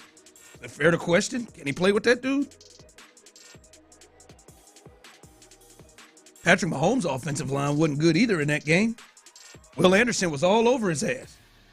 What happened? It's a fair question. But listen, it's a question. Get in here. And many of you, I hope you learned that too. It's not the take when I'm asking the question. It's the question to start the discussion. Come on, Pat. You know what I'm going to do? I'm going to embrace the caller right here with you, Pat. My favorite text that we get. You're better than that, Patrick. Well done. Well done. I told Chris. I said that was the setup. That was the question. That wasn't his opinion. That's going to be. Ron's going to go to town on that one. Setup. Well done, Ron Hughley. Well, with a mature way of doing it, and you taught the listeners out there a little bit about radio. You know, it would be easy for Ron to just come in and go, "Hey, Clay, you know, I was thinking about last night, man. I really questioned myself. Was CJ as good his second year as he was his rookie year?" Well, no. So you take the extra time, put the extra thought into it, and how can I pose this topic into a question where it elicits opinions and thoughts and maybe even some cursing out of the listeners? Ron did a really good job. To me, Patrick proved exactly why it was a great question. Yeah. Why it was a great question. And you're right. Damn, I'm good. The question made him feel. Oh, that's it. I was in my CM You didn't even Punk. need to give an opinion. I didn't even get to the opinion yet. I was in my CM Punk right there. That's it. Made him feel, baby. Made him feel. Got him. And he agreed with, I'm guessing, the point. Coming up, Yordan Alvarez. He was given another positive award. and it leads to another conversation. And listen, look out, it'll be a question leading into this conversation, but it leads to a conversation. We'll discuss that next. All right, y'all, check it out, man. Around these parts, power outages, we're all too familiar.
National contest. Houston's sports leader. Sports Radio 610.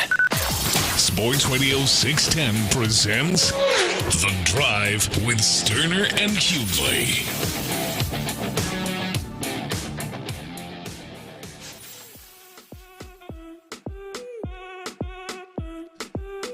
Dang it, I done made some callers, some listeners mad now. Why, you called him Pat? No, I just thanks for the lesson, Ron. Well, I just want to tell you. Because many of you I thought it was very insightful. Yeah, they may have found it a little slightly disrespectful. That's okay. Some do. Many do think that the question is, God, the question, it's a question. The question, we'll get to it. All right. I was watching MLB MLB Network. They do the top position groups, guys.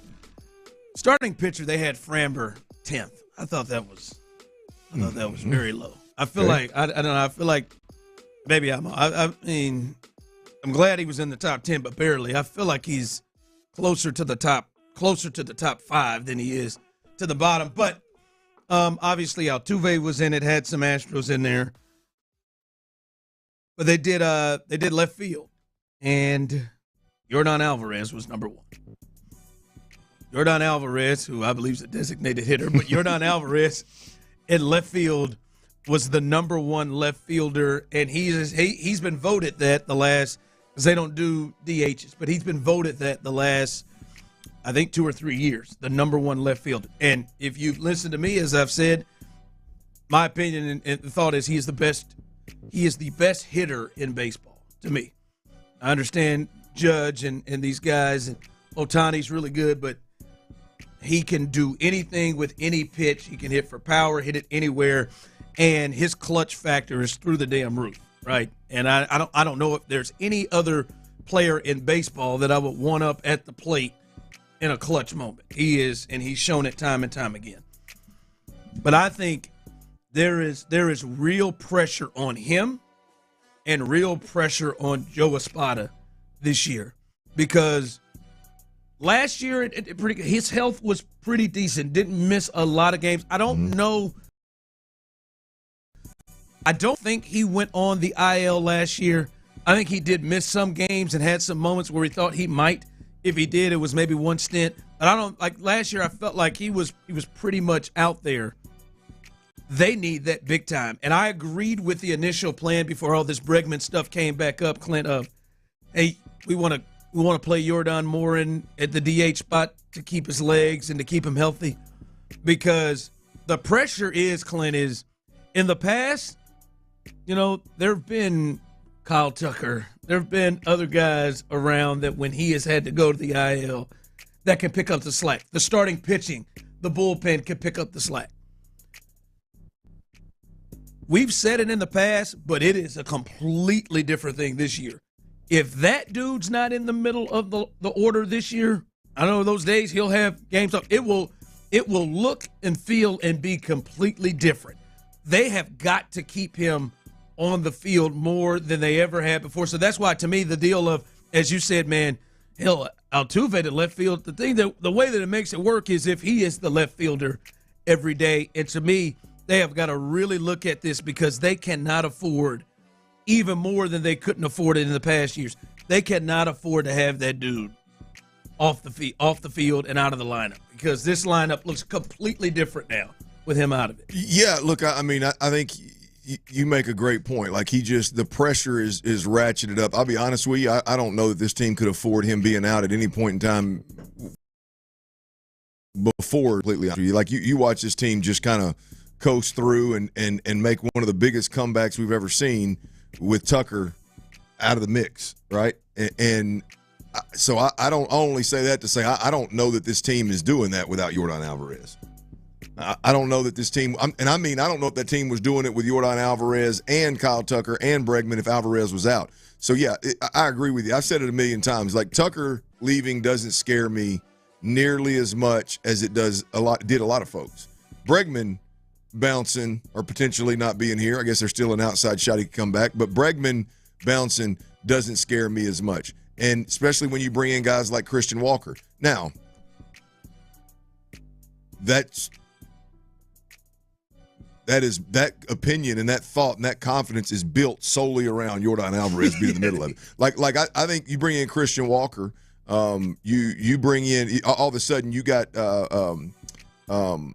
Yainer Diaz is clearly a guy that should be hitting your top 5 kind of deal. You can sandwich those guys. Still got Altuve. You can say your top 4 or 5 hitters can still be really good as long as you got that big boy in the middle. And of course, he makes everything easier for everybody else, right? Yes. Like, I mean, he's clearly going to be on base a lot, and a guy's not going to chase stuff to make whoever it is, whether it's Walker, Diaz behind him. I'm guessing Diaz and Walker. I'm sure they'll probably try to split the lefty-righty thing. It'll make things easier for them, and then whoever is in front of them. if he's batting in the 3 spot and they want to put Pena back up there, whatever. He makes things different, and they get to see other pitches. So for me, they have got to do whatever they can to keep that dude healthy, to keep that dude in the lineup. Now, of course, he ain't going to play 162, and I understand that. He's going to get some days off, and I understand that they're going to put him in there. But if to me, if Alex Bregman coming back means that Yordan Alvarez has to play in left field every day, like play 140, 150 games in left field, whew, I'm not saying hell with that, don't do it, but it's something to think about, because I think you do run up. Now, Bregman being in the lineup would help, but still, like, I think you do run up the risk of having him injured. And, like, this to me is the year where we could really see an MVP level year with him, and especially they got to have it from him. Well, look, I'm on record. I really like him in left field. I don't have a problem with him playing multiple games. I don't have a problem with the workload. I understand you need to load manage the guy a little bit, whatever, because of the history. But with baseball, it's one of those. It's and with the Astros, for me, it's a little bit different in terms of whether he's DHing or playing left field. I know when rubber meets the road, the best left fielder is going to be in left field.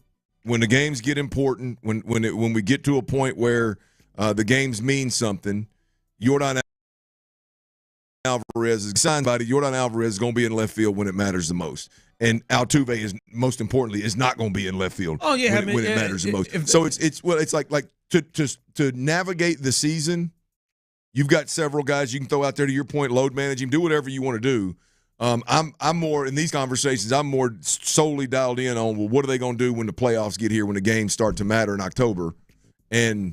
But I would also say this is a year, to me, Clint, more that getting to the playoffs doesn't feel like as much of a guarantee, or a feel like right. It feels like this year they're gonna have to, like, it's not gonna just be there for them. I mean, hell, they had to work at it last year. Obviously, they had a 10-game deficit that they had to pick up. But I think they need him in there to get there, right? I do. I agree with you. If they get to the playoffs, yeah, he's going to be in the lineup. They're going to probably put forth the best lineup. You say it's going to be a little more difficult to get there. I think they got to, like, if he goes on the IL and he's gone for 2 weeks, that lineup to me looks a lot different in it. All right, coming up, the big story right now is this OC situation. We've heard about the latest one with Brian Johnson, Baytown native, as the latest one they will interview. There's another former coordinator who has called plays much like Brian Johnson, and I'm curious Clint's thoughts, and yours as well. Curious the thought, would you be more comfortable with this guy or some of the other guys they've been in? Payne and Pendergast. I don't need the Astros to spice up.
free at orangetheory.com. Sports Radio 610 presents The Drive with Stoerner and Hughley.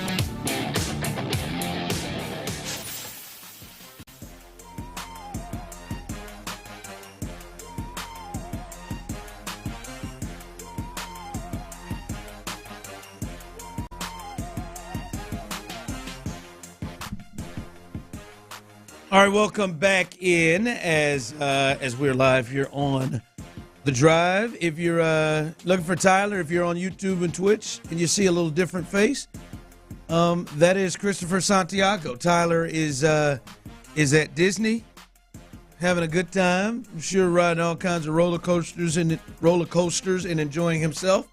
But we are in good hands with Chris Santiago. He is on nightly. Don't miss it. On nightly. You're not doubling it up tonight, are you? No, not tonight. Real G would have done it. I guess I'm not. Hey, I'm with you, dog. Hey, man, I worked this for, but I ain't got that 10 o'clock to you. Nah, just joking. But no, catch him every night. Area 45, the boys put together a good, passionate show, as you heard in the last segment. Patrick Creighton, Sean Bijani, and Chris Santiago every night, 6 to 10, live and local. And no better place to go, nobody better, 6 to 10. So stay tuned for them every night with Chris as well. But Chris is with us today. And again, I think you said it right now, especially when it comes to the Texans, to the big hottest things, the Rockets right now with this OC search right now for the Texans, because I think it answers a lot of questions. Is it going to be a brand new system? Is it going to be the same? What kind of guy are they going to have?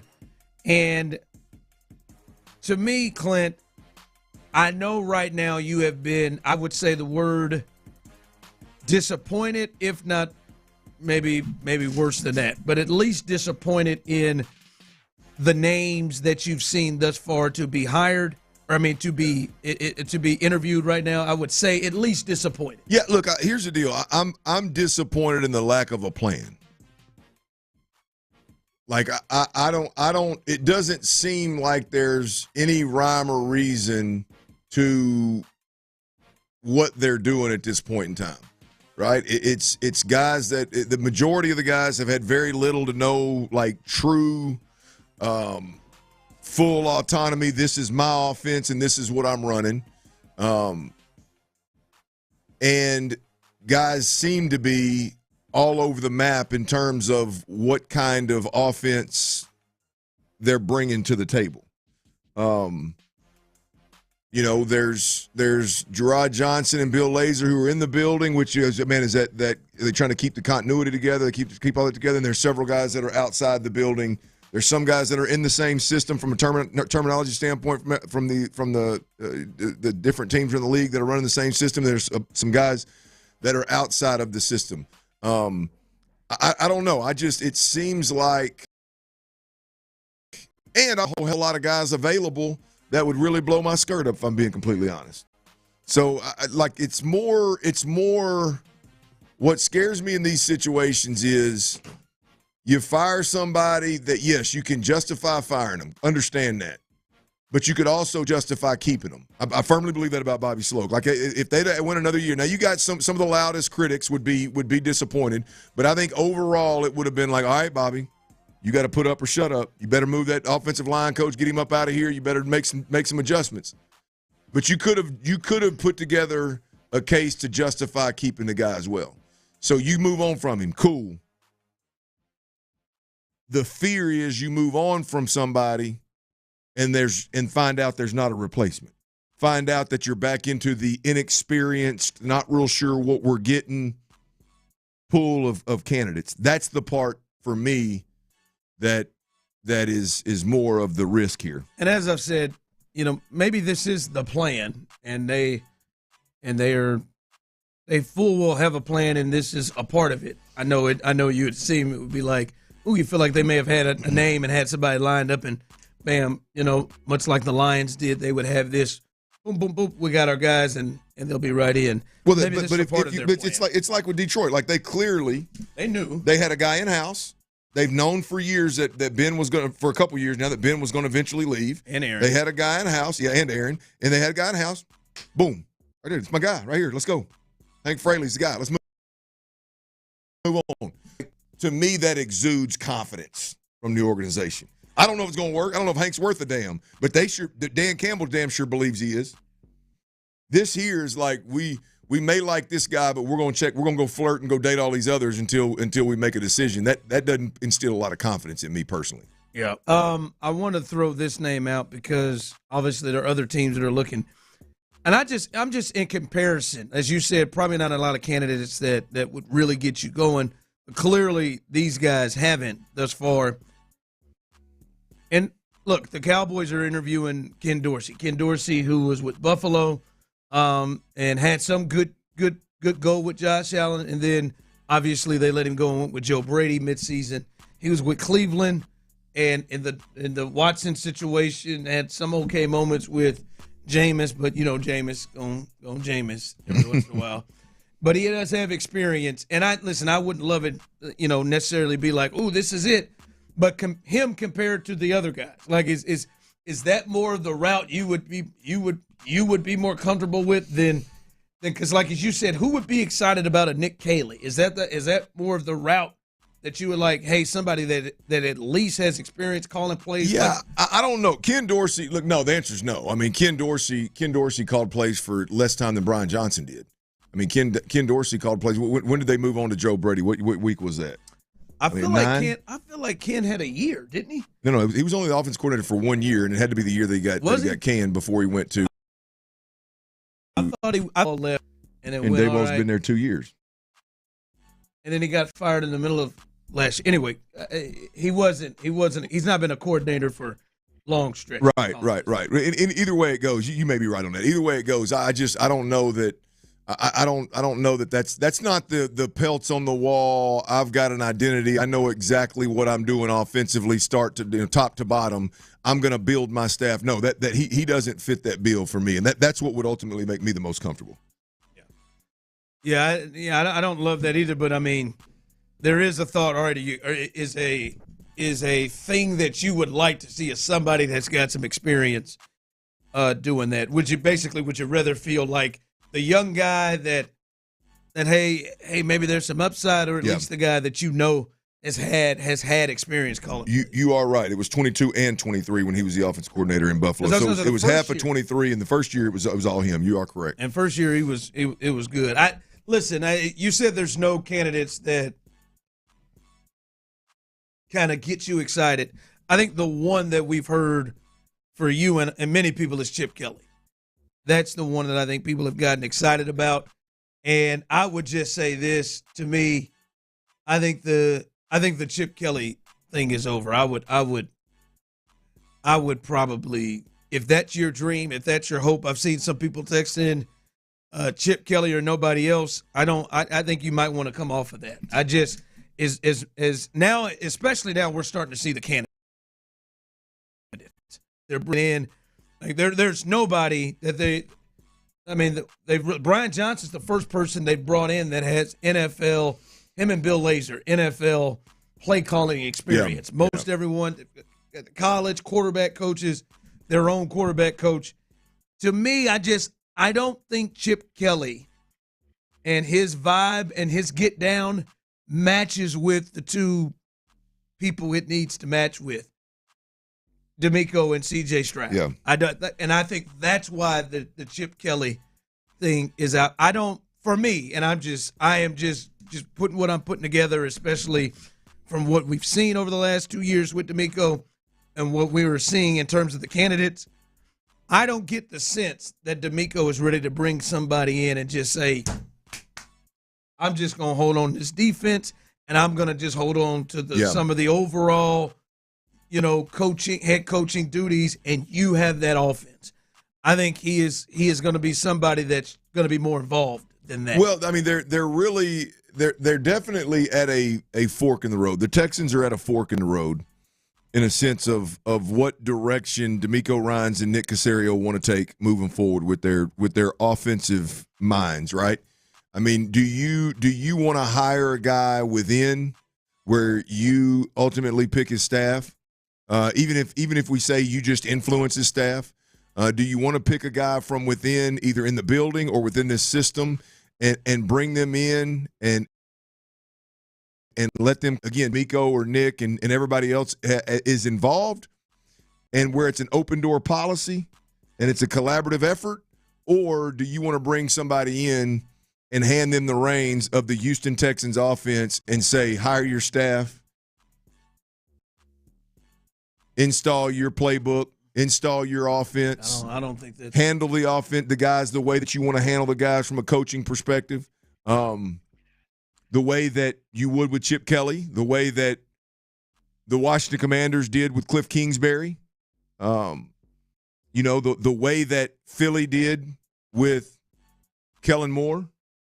These really good offensive minds that are coming in with either a definite CEO coach or a defensive-minded head coach, and the reins are all theirs. Do you feel like you're at that fork in the road? Which direction are you going to go?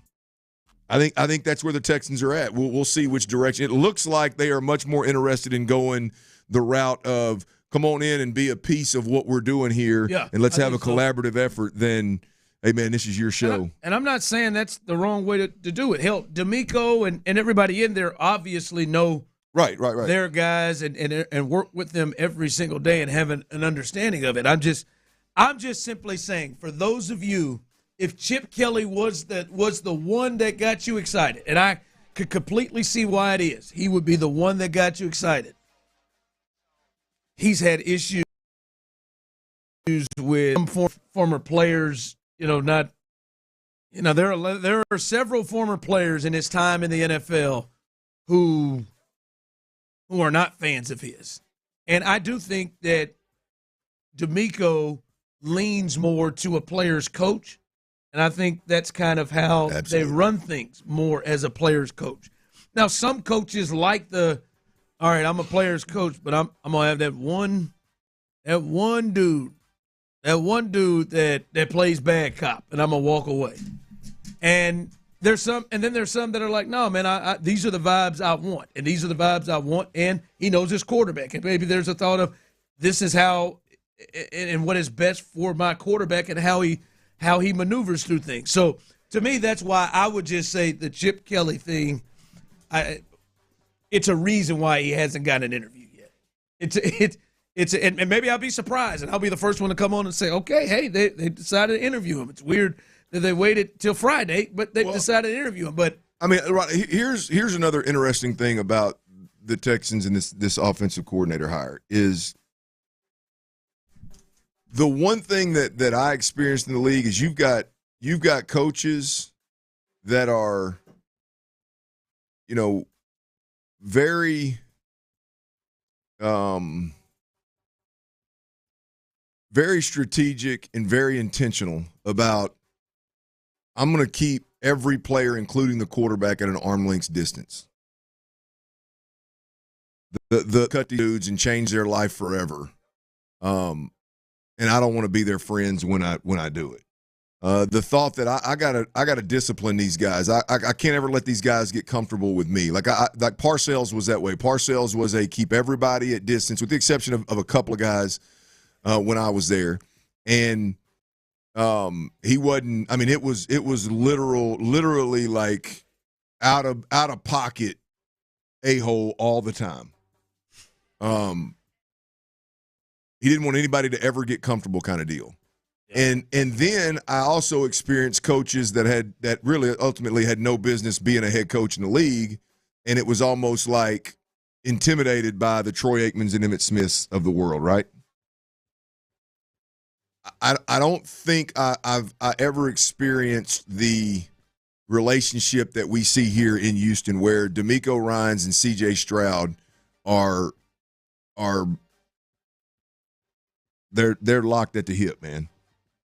When you come in here as an offensive coordinator, that's not going to change. You're just going to have to realize that the head coach of this football team and the quarterback of this football team has a unique relationship.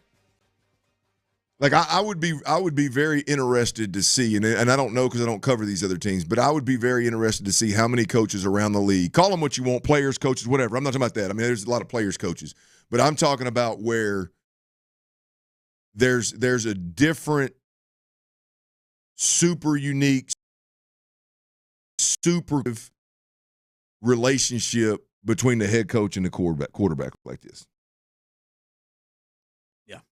Yeah, and to a point where, as you said, it's so tight that it jumps over you, and you got to navigate through that. Well, it's like usually there's a pecking order, right? The quarterback talks to the quarterback coach and the quarterback will meet with on a daily basis the OC. They all kind of collaborate ideally, and then you go from there. Where it seems to me like a lot of this is going to pass, whether it directly or indirectly, is going to pass through DeMeco Ryans because of how close C.J. Stroud and DeMeco Ryans actually are. It may be a beautiful thing. I don't know. All I'm saying is that relationship and how close those two guys are, and almost how DeMeco has, again, anointed him as the leader and as the spokesperson, as this guy and as that guy.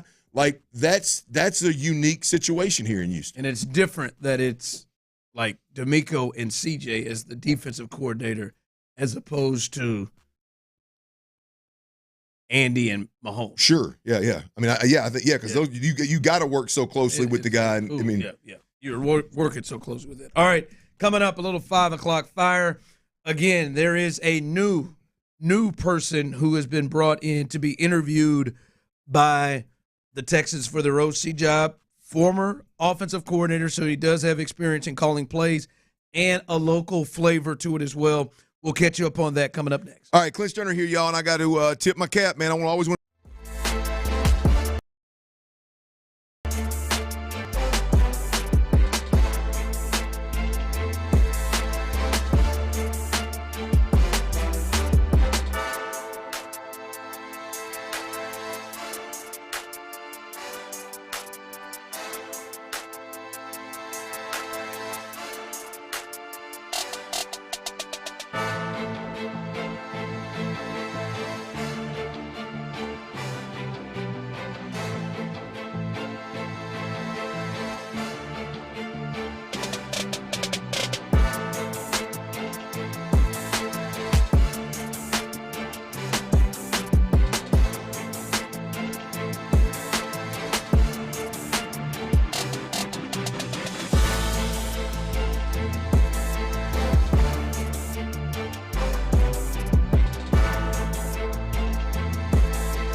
Exclusive content. Sports Radio 610. The Texans play here. An Odyssey sports station.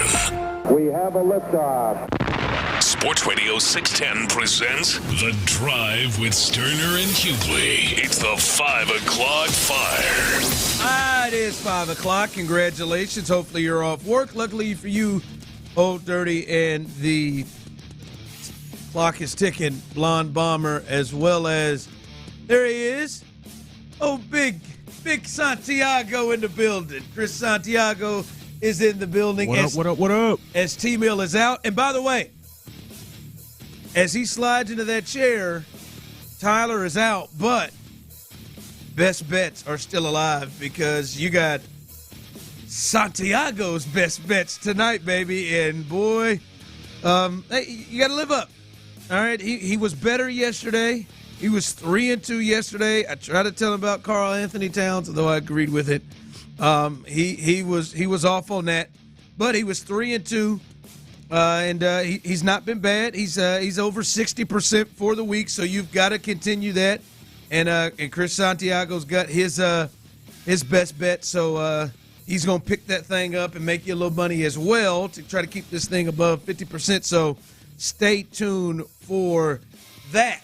But here is the latest. First, 5 o'clock fire is brought to you by Kirk Holmes, and the big thing here. We'll get to the Rockets here in a bit, but the Texans offensive coordinator search continues, and they interviewed Nick Caley today and Bill Lazor today as well.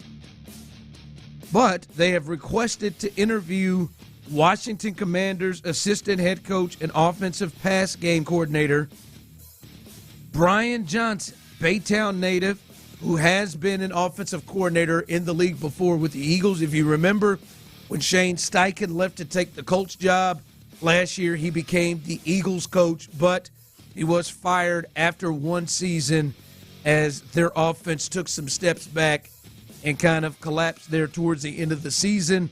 I would be honest to say, Clint and Chris, very similar things we were hearing with that, complaints from people of being predictable, not as creative, and that's happening with a far more talented football team that the Eagles had when you look at offensive line and A.J. Brown and Smith, and they didn't have Barkley, but still that was a talented group last year.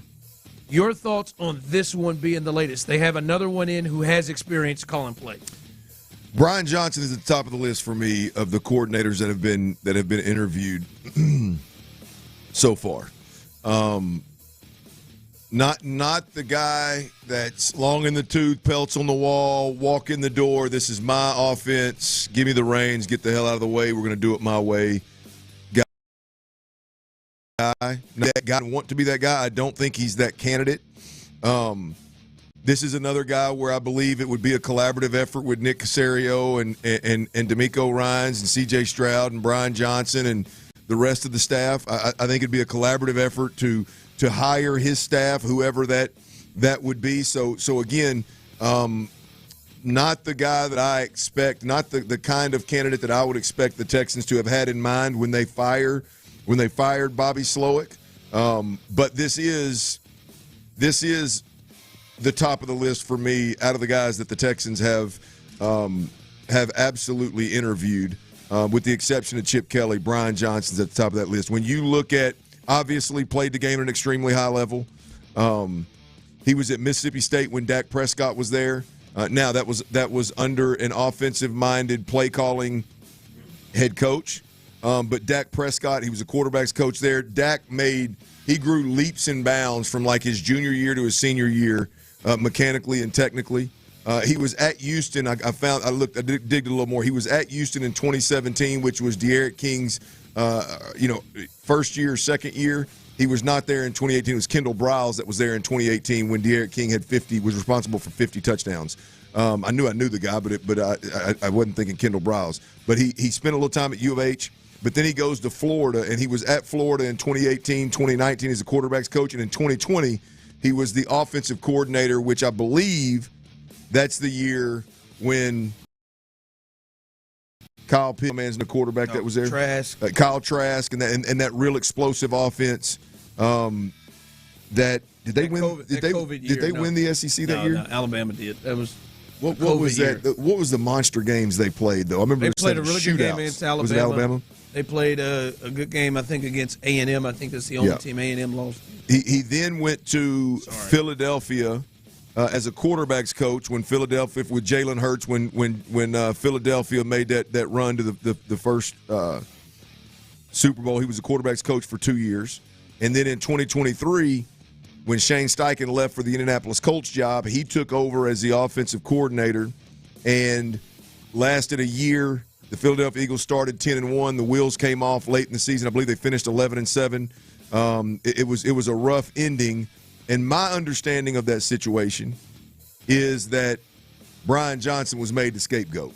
Brian Johnson was not the problem. In fact, what I heard was that part of the rift between Jalen Hurts and Nick Sirianni was centered around the treatment of Brian Johnson and the fact that he was made the scapegoat for that come apart that happened in Philly after starting 10-1.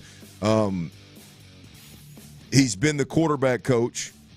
He's been the assistant head coach, offensive pass game coordinator by title, but I think quarterback coach in Washington with Jaden Daniels, who put up a monster year. So he's worked under some impressive offensive coordinators and of multiple different, not good, but great years offensively in the league and in college. And you can argue the 1 year that he was given the reins to call plays. Again, my understanding of that situation is he got railroaded and was made the scapegoat. Make of that what you will. I think Brian Johnson, right now, Brian Johnson is the best candidate on this list. Which is tough for me. Oh, I agree. If you think that, which is tough for me, because to me, I would not think that, hey, if the next OC doesn't work, that D'Amico's in trouble. I think if Brian Johnson was hired as the OC, and I'm not saying he can't work, there is absolutely the case of, hey, Brian Johnson was there in Philly. He called plays. He learned after 1 year. He learned a lot. He went to Washington, was a part of that turnaround, learned a lot, and now, bam, he's ready to come back. But I'm just saying, if that's one that better work, because you are firing Bobby Slowick for the same reasons that a year ago Brian Johnson was fired for. And Brian Johnson had a much more talented team. Brian Johnson didn't have guys that couldn't pass protect. He didn't have an issue up front with the line. He had one of the best lines in football, if not the best one, right? And there was talks about being very predictable, issues with the quarterback taking steps back from when Shane Steichen was there. Like, they went from Jalen Hurts being number 2 in the MVP race to them really, really struggling offensively. And again, not saying that's him, but if you fired Bobby Slowick, who was fantastic in year 1, and then had I'd say, what we use about CJ, a sophomore slump himself in year 2, and you bring in Brian Johnson, that thing better work, because you're firing an OC that you had in house for 2 years to hire an OC that got fired after 1 year. And then the year after he gets fired, the team's in the Super Bowl. So, you have got, this one you better make sure is right if you go there. And I think what you said at the end there, I think he's the best one on the list. That one there that's a tough one. That's a tough one there. Yeah, we've talked about it. I mean, this list leaves a lot to be desired, and I've got to lean into what I know about Brian Johnson from a quarterback development. Played a position at high levels, developed a quarterback, been a part of some really, really explosive systems, been a part of multiple systems, different approaches. Whether you look at Jalen Hurts and what they're doing under Shane Steichen's his guidance as OC there. You look at what he did with this year, the system he was in this year with Cliff Kingsbury, in the Florida days and the Mississippi State days, and my mind went blank. The coach at Mississippi State and the head coach Dan Mullen. You got 3 or 4 different systems there that have had a ton of success for him to ultimately pull it all together and create an offense there that fits C.J. Stroud. He's been in systems that have shown the flexibility to work with several different styles of quarterback, and so Brian Johnson is a really, really good candidate, just not the list of candidates that I thought I would see rolling through here. We'll see here as he, as you said, tops the list for you. Nick Caley, Jeff Nixon, OC at Syracuse, Gerard Johnson, Thad Lewis, quarterback coach with Tampa. Those are some of the names that have already been interviewed. 5 o'clock fire. All right, after a night off, the Rockets are back as they will go on the road to face the Grizzlies. Let's go Rockets. I'm telling you what, fellas, as Clint, as you said, you can't wait to watch this game. The Rockets obviously on a 5-game win streak right now as they beat the Hawks their last game. Before that, obviously, the Celtics and that big win. But they go on the road, and I think, am I right, the Grizzlies are still in the 3 spot. I think they're right behind. They're right behind, about a game and a half behind them last I saw. They'll face the Grizzlies. Now, they have beaten the Grizzlies the last 3 times they played them, but they beat them back-to-back here just recently. And play at FedEx tonight. And this, to me, if they get this win, you got to believe Memphis is like, yo, I mean, we ain't going to let these dudes just get us, what a 4th time? We're going to let you got to believe there's a little something extra at home for Memphis. They win this game, this will be a really, really big look for the Rockets. And I want to do this with everybody listening. You can text in whatever, Chris and Clint as well. The Rockets have so many guys and different dudes that can hurt you. Who do you think we talking about tonight? Who do you think that we're coming in talking about? There's so many different guys. I feel like we can do this every night that they have a game. Yeah. Whose night is it going to be? We had Dylan Brooks just come out of nowhere and get 36. By the way, Dylan, stop cussing in these press conferences because they're going to get you for $25K. But Dylan, Amen Thompson, obviously Green, Şengün. Who do you think we're going to be talking about tonight or tomorrow with this Rockets game in Memphis? I think it's Green's turn, man. I think it's Green. One, I know he's going to get the run to possibly be that guy. But I think him going to. I think it's his turn. Can I say something about the Rockets real quick? On the note of them, Ron, in terms of how many times they beat the Grizzlies in this potential 5 straight games that they could win if they win tonight. Like, the interesting thing about the Rockets, we've talked about like how hard they play in regular season is abnormal, right? It's just that it's not the. I don't think it's the play hard. They play hard every night. I don't know that the whole, it's hard to beat a team 3 times, or it's, I don't know if that applies, because I think when you suffocate teams and have the ability to just keep rolling guys out there like the Rockets do, I think there's some teams that are just overwhelmed with it, and that's not like in basketball, the regular season, like a guy like last night, 50-something points, the Oklahoma Thunder. SGA. I couldn't even think of the damn initials, right? Like, if a guy like that goes out there and scores 50-some-odd points and that team beats you, it's like, okay, the guy got hot and it was part of it. Like, the Rockets are beating guys. They lost that game, by the way. Right, they ended up losing, right? They're beating guys. They're beating teams because they just, again, throw so many dudes out there. I don't know that you can flip a switch and all of a sudden get used to that and be able to defend that. Anyway, I'm sorry, I didn't mean to talk into your minutes right there, Chris. I know you wanted more of who we're talking about. I'm going with Jalen Green. What's up, guys? I'm Jalen Green. Somebody on the text line saying Şengün. Oh, I don't know, man. I'm gonna go with Jalen Green because the past 3 games that he's played against Memphis, he's gone off. So I mean, why not one more? And he is a guy that steps up with certain matchups, and I think Ja Morant is somebody that jumps in. Şengün, we'll see, man. Jackson's a hell of a defender. And another thing, one of the Grizzlies players said, he was talking about the Rockets today. He said, you have to beat the best to be the best. Houston is personal because we lost our last 3 games against them, and I don't think that's acceptable. Nobody feels that way. We just have to find a way to beat them tonight. I want to make this a Steven Adams night. Really get some revenge back here in Memphis and get back there and get that the crowd for Steven Adams.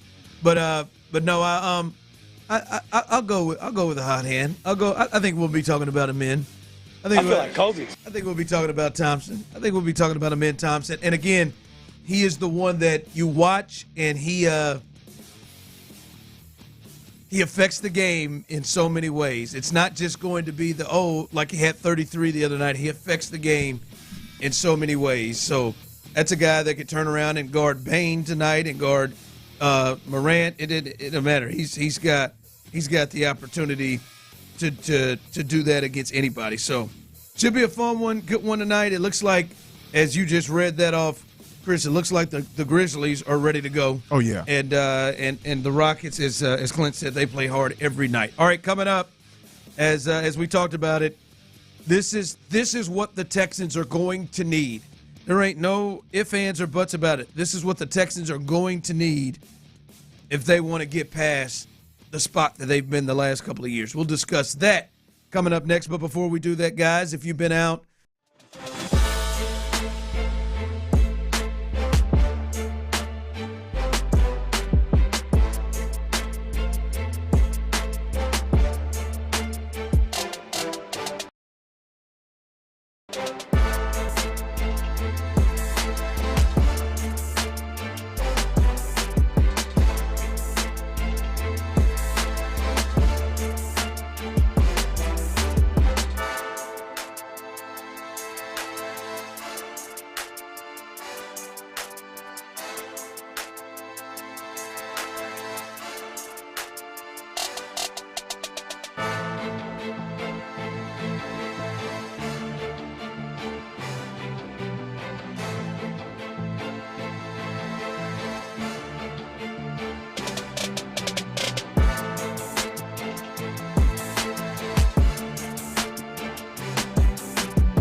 basketball tournament experience.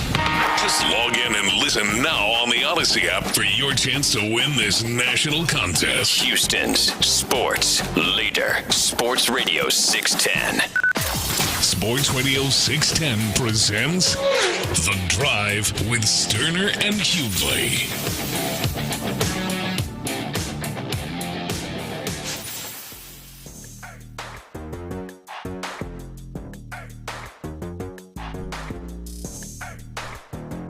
All right, welcome back into The Drive. Shout out to Chris Santiago holding it down. As Tyler is out having a good time. Disney, he'll be here tomorrow as well on a Friday, so it'll be a good time. We're in good hands as well. Clint, the Texans, they're gonna. It's just really a natural thing that has to occur for teams that are taking next steps and teams that are trying to get to the next level, and that is. The big thing that can happen from within the team is guys improve and get better. Guys take steps forward, right? Got to do it. And you know it can help here recently. Hell, I think Nico Collins took another step from his first year with Stroud. I mean, he just got injured. He would have blown away what he did, and you could just see it in his play that he was a better player. Will Anderson, damn sure, took another step forward from his rookie of the year. He went defensive rookie of the year to bona fide Pro Bowler as what happened to him. Jalen Petrie took another step from the first year, the last year with Lovie Smith to the second year with D'Amico Ryans. He took steps forward as well and was playing at a Pro Bowl level before he got injured. You've got to have guys take steps. Derek Stingley. Well, yeah. Derek Stingley took a step from being the player of the month to end the season 2 years ago to maybe being a top 3 corner in the league. Maybe first team All Pro. Yep. A top 2 corner in the league with Patrick Surtain. So yes, steps forward. The Texans are going to need to have that happen again. Of course, they're going to need to do stuff in the offseason. They're going to need to probably add some spots on the offensive line. They're going to need to add some stuff at the offensive line, some other areas on the team. But they also are going to need growth from within from guys that are already on the roster. We named some that grew last year to help this team get better. What are some names out there, Clint, that jump out to you that you feel like and should take another step to help this team? Look, there's several on the offensive side of the football. Dameon Pierce, John Mechie, Cade Stover. Those are 3 guys that either it's time, like you've been here long enough and it's time that you take the next step and start contributing at a bigger pace, or they're just guys that we desperately need to take the next step. I think those 3, I want to mention them in a group. Now there's 3 more offensively, Ron, and I'm gonna save the best for last here. But for me, it starts with C.J. Stroud. Like C.J. Stroud has to be better, and I'm not even talking about a box score better. I'm not talking about a avoid pressure better. Like to me, C.J. Stroud has to take ownership of this offense, whatever the Texans offense is going to look like post Bobby Slowick. Like, it's not his first year anymore where you got to handle him with kid gloves and you got to kind of just bring him along at his own pace. It's not year 2 where now you've announced to the world that you're going to try to be more explosive and stretch the field, right? It's about ownership in the offense, which to me is in the moment on the field, handling situational football, fixing problems. And again, I'm not talking about post-snap with your play. I'm talking about the line of scrimmage. You have command of the offense, whether it's going pass to run to pass, or it's directing the traffic up front to protect yourself as a quarterback. I just think C.J. Stroud has to improve, and I think the department where he improves the most and has the most, opportunity to improve, Ron, is in the ownership category of offense look like in Houston next year. He most definitely can be better. Yeah. Right. Like, and obviously, again, it was not all him. That the reason why it wasn't better, as you just explained.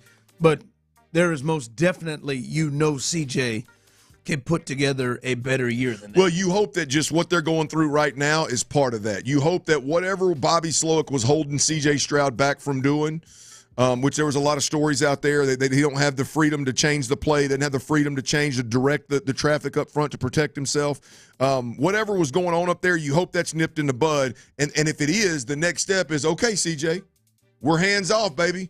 Here's the playbook. Get out there and do your thing. And I think that's paramount. If the Texans get beyond the divisional round, that's going to happen. That's going to have to happen. But I think he's a good one to have on the list because right now, I do think the number one story right now in Houston is directly, tied to what kind of CJ are you going to get, right? Absolutely. Like, yeah, I mean, especially if he gets somebody they can work with, you get somebody that's a new offense and they're clashing, they're struggling. Look, Bobby Slowick didn't get fired because he couldn't create a consistent run game. Bobby Slowick didn't get fired because he can't score touchdowns in the second half. Bobby Slowick got fired because he couldn't protect C.J. Stroud. And for whatever reason, again, I don't know what's true with all the reports that are coming out of there, but I do believe that there was some serious friction between Bobby Slowick and C.J. Stroud and probably Bobby Slowick and the staff as a whole. So, Bobby's not here because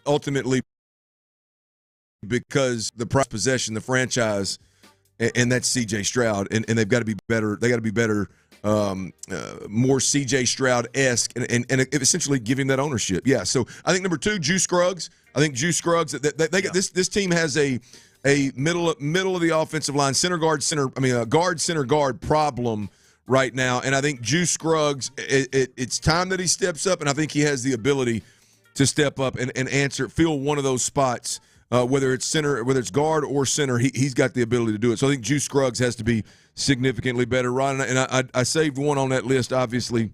I left him off my list the first time, and you highlighted him, so go ahead, man. Let me know who your number one is. Yeah, I mean, for me, it's Dalton Schultz. When you're just looking at areas that can improve and get better is like – I said it, man. It's not even his run blocking. Although I just believe he can do better than what he did at times. Oh, sheer want run blocking, his pass protection. Like I just believe he can do better. But for me, it's what he was signed to do. What he was signed to do didn't hold up as well. He wasn't a great receiving threat for this team. So to me, I've seen him get better. This isn't a deal of like, hey, man, I need you to jump up to be an all-pro like Derek Stingley. I just need you can you jump up and be the dude that you was 16 months ago? Well, it's interesting the way you phrase that, Ron, because I think that's the best I've heard it, right, is there's certain guys on this team, right, rookies excluded, I'm not worried about them, right, but guys that were either brought in as a free agent or got a new deal here in Houston. Those guys have to like it starts with those guys have to do what they were signed here to do at the level that the team expected them to do it. And that is Laramie Tunsil, you got to pass protect like one of the best in the league. Dalton Schultz, you have to, in the pass game, be one of the more cerebral guys, and you have got to get back to being able to create separation and be a weapon in the pass game, not just a security blanket when everybody's bailing out deep. Right? Nico Collins, you gotta be the dude in the pass game right now. Like you got to be the number one wide receiver, and what we know you can do is catch the football well, run after catch well. You're smart enough to move around and do different things. He's got to be able to do those things. Joe Mixon to me, like he's got to be able to run the football effectively, which we saw this year. They've got to use him in the pass game, and he's got to catch the football out of the backfield more than just the screen game. Like the dudes that you signed and you brought in here, Azeez Al-Shaair, you got to do what they brought you in here to do at the middle linebacker position. Daniil Hunter on the defensive side of the football. They brought him in here to do one thing, and that's pressure quarterbacks, and he did it as well as anybody in the league. Right? Those dudes, Ron, have to do what they were signed to do. And you're right. Dalton Schultz, behind C.J. Stroud, he's the only other one that I should have put on this damn list because he's got to be a not just a good weapon in the pass game. Well, who else you got on here? Well, I flip it over the defense side of the ball now. Yep. I think it's Jalen Petrie and Christian Harris. You think you don't? Because I think there are some guys, Clint, that I'd say maxed. I think Titus Howard has I don't know that there's another step or level for Titus Howard to get to. Eric Murray, I don't know if he's coming back, but I think he's maxed. You think Jalen Petrie, you think there's another step because he took a step from year 1 to year 2 with D'Amico big time to a Pro Bowl caliber player. Oh, yeah. You think there's another – you don't think Jalen Petrie's maxed out? No, I don't think he's maxed out. I don't think I think he's maxed out. Like, I think we've seen the best of Jalen Petrie as it pertains to the instincts jumping off the field and, being a weapon in the pressure game and I've always thought he's a great tackler, but I think there was a time when people thought he couldn't tackle because he missed a couple of clutch tackles. I think he's a great tackler and a good defender of the run game kind of deal. I think he can stay healthy and do those things and really highlight those things to the world, to the national on the national scene. I think he can jump on that. He's on our scene, but I think he has the ability to jump on the national scene from that nickel defender position. And I think if you just look at his game, I think he is still, his weakness over the last year, and it got better throughout the season. But his weakness early on was the coverage skills. I think he goes to work in an offseason where he is flat out working straight coverage skills because he knows that's where he knows that's where he's going to play, right? And 2, he knows that's the weakness of right. Got to get better. I think you see a different Jalen Petrie. No question about it. I have zero doubt that Jalen Petrie can take his cover game to another level. From what we've seen. I mean, everything about him screams his instincts. So because that's where I'm at. Like, I think Jalen Petrie is good in a Pro Bowl level. I wonder is there another level in his coverage? Well, I think he can. I think he can become a legit Pro Bowler. And I think that he can become a guy that when you talk slot defenders in the NFL, you talk like Jalen Petrie's in the conversation. I don't know that he is right now. He is in Houston, no doubt about it. Yeah. But I don't know that he is, nationally when you talk about slot defenders. Now, I think it's going to look a little different in D'Amico's defense.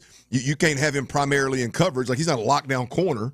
Like, some of these teams have a corner they bump inside. That's a different animal there. I don't think he's ever going to be that. But you talk about a guy that can lock up on tight ends and it is going to be, in a pinch, could cover some good slot receivers and not get his ass whooped, and ultimately at the end of the year be one of the better nickel overall not nickel cover guys, but overall defenders that plays down in, down out in this 11 personnel NFL world we live in now.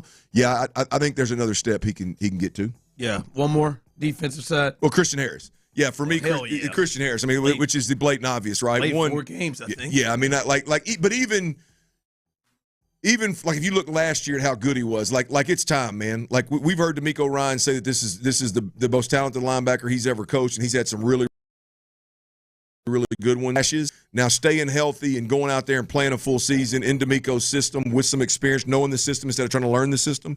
Yeah, again, another guy that if he can play at or above his ceiling and stay healthy, he's a Pro Bowler. Right? At least talent-wise he is. So, yeah, he's got to step in. What he was doing at the end of the year last year was like, woo. Absolutely. Woo, and he is, I mean, he's just there just because, hell, he didn't play. Yep. He didn't play for a long time. Well, that injury was weird, man. Yeah, it was weird, and then the finish of the season is weird. I'm in them 8 plays, them 8 postseason defensive snaps he got. Healthy.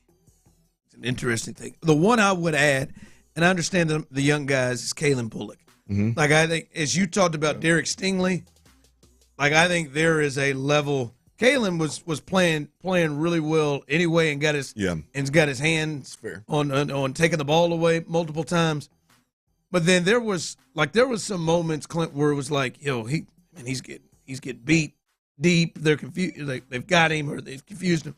I think he can clean that up and take another step forward too. I agree. So he's one big time there that I think can take the step forward. All right, coming up, the birthday boy. We got to discuss the birthday boy for the Rockets, as well as it ain't T-Mill's best bets tonight.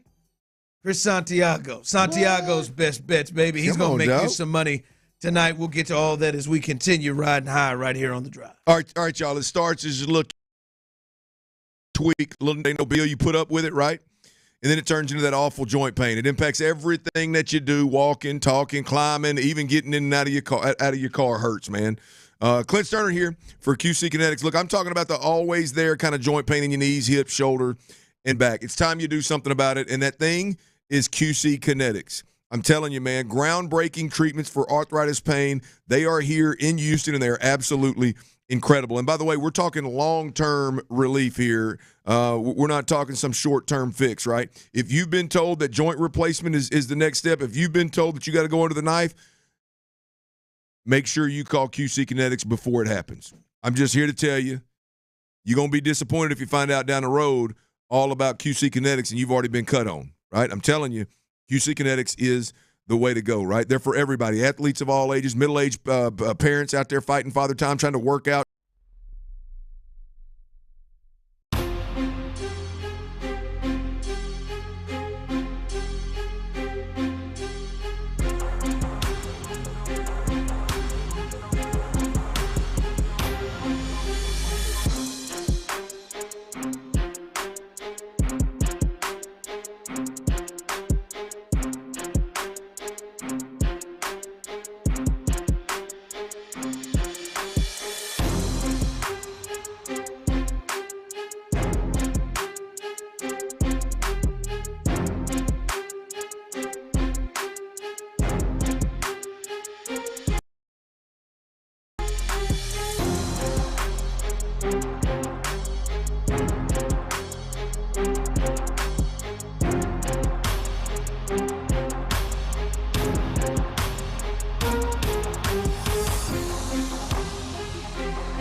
OrangeTheory.com. Live from the Mokaram Injury Lawyers Studios, Sports Radio 610 presents The Drive with Stoerner and Hughley.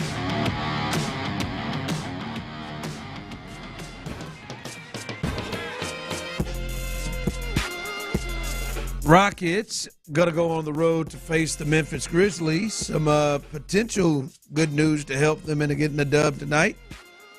Memphis point guard Ja Morant, their best player, is doubtful for this game. So the Rockets may be able to go without having to deal with Ja Morant, the engine on that team. So that is one to watch. I do want to get to, by the way, it's Amen Thompson's birthday, isn't it? That's correct. I want to get to him in a bit. Somebody didn't have the Texans made any news about the OC. The latest news is Brian Johnson. Brian Johnson is formerly of the Philadelphia Eagles. He was their OC last year. He got fired after a season. He has been the assistant head coach, passing game coordinator with the Washington Commanders this past year, working with Jaden Daniels and that passing game and that team that really had a resurgence. So he is the latest to have been interviewed, becoming the second person behind Bill Lazor to have OC play calling experience in the NFL to be to be interviewed. So that is the latest. Brian Johnson, as Clint said, if you're wondering, number one on his list. I don't know if that's necessarily like a great thing, but number one on his list right now. So yeah, number one on my list. I like where he's been from a quarterback development perspective. We're talking about Dak Prescott, Kyle Trask, that crazy Florida offense that went on down there. You're talking about Jalen Hurts in a couple of years where he turned the corner and the team made a run to the Super Bowl. You're talking about now Jaden Daniels. So I really like from a quarterback development standpoint. I like the fact that he's been in several different offenses. Cliff Kingsbury, obviously Shane Steichens, Dan Mullins, at Florida and Mississippi State. So I like the fact that he's got a broad, experience in several different systems. He was a quarterback obviously at Baytown. He went to Robert E. Lee, so that's where it all needs to start, to be honest with you. But he ended up at Utah and played at a young age. I think it was a 3-year starter up there, maybe even a 4-year starter up there. Left the program in better hands than when he took it over, kind of deal. Won some monster games up there. So any way you slice it, I mean, he is really, really, really good for the quarterback. And he tops the list for me of guys that have been interviewed to date for all the reasons I just gave you. And look, the stint where he was calling plays was in Philadelphia. My understanding of that situation is he was made the scapegoat, and that may have even been the source of the friction between the head coach and Jalen Hurts at one point in time. But so I don't know how much stock I put into the fact that they started 10-1 and ended up 11-6 in Philly. The wheels came off late for that football team. I don't know how much of that I blame on the offensive coordinator. I didn't study the last 7 games, so the last 6 games. So I maybe I need to go back and do that now. But when it's all said and done, for me, Brian Johnson is at the top of the list of the coordinators that the Texans have interviewed to date. Still not the candidate, not the level of candidate that I thought the Texans would be pursuing. Well, let me break in for you. Here is another candidate. Okay. They have interviewed. Texans interviewing Vikings coordinator / assistant quarterback coach Grant Udinski, per league sources. Assistant quarterback coach? Assistant offensive coordinator, assistant quarterbacks coach. So he's assistant to an assistant. I'm guessing he's probably assistant to Kevin O'Connell. I bet you Kevin O'Connell is maybe the OC. I'm trying here. No. Then it would be he's the offensive coordinator then. Because Kevin O'Connell's the head coach. Maybe Kevin's right? giving himself head coach and OC. Let me see. I'll let you know. I'm trying. Damn. No, Grant Udinski, the latest. Minnesota. They've had a great offense. What they did with Sam Darnold. as he worked with them. Please tell me he's assisting. No, Wes Phillips is the offensive coordinator in the. Okay. Well, I don't know. He was arrested. He got Wes. Wes, I stumbled on something here. Wes Phillips. He got arrested for misdemeanor DWI in 2023. They fire him after that. Maybe. But that's the next one. I'll be honest. It's the first time I've heard of Grant. OGU. Grant Udinski. First time I've heard of him, but he will be interviewed on Friday. Wes made the cut. He got through the DWI situation. Wes is their OC. So he's the assistant to him, an assistant quarterback's coach. I think it's Wesley Wade Phillips. Is that Wade Phillips' son? I don't know. Holding a lot there. That is the latest there. Also, held news best bets. Alfred Şengün makes the All-Star team. Hey, Houston fans. About that. I'm so happy. About that. There you go. He is a reserve. He makes the All-Star team. And I'm going to assume this is his first one. First one of many. Many, huh? There we go. Makes this first All-Star team, so good for him. Look out for Min Thompson. It feels like he's going to be a mainstay there as well. Wow. So that is the latest there. Good for Şengün as the Rockets will look to take on. We've lost Clint right now. It is becoming comical right now. I mean, look, it's comical is the right way to put it. I mean, we're in the business of interviewing anybody in any system that is the Kubiak-Shanahan system, and others. Well, oh yeah, well no, the others, it's clearly an open search. The other ones I can. I mean, I would like those guys to be mixed in. Like here's the deal: the Detroit Lions the Detroit Lions just hired as their passing game coordinator. Yeah, Shaw, head coach at Stanford. David Shaw.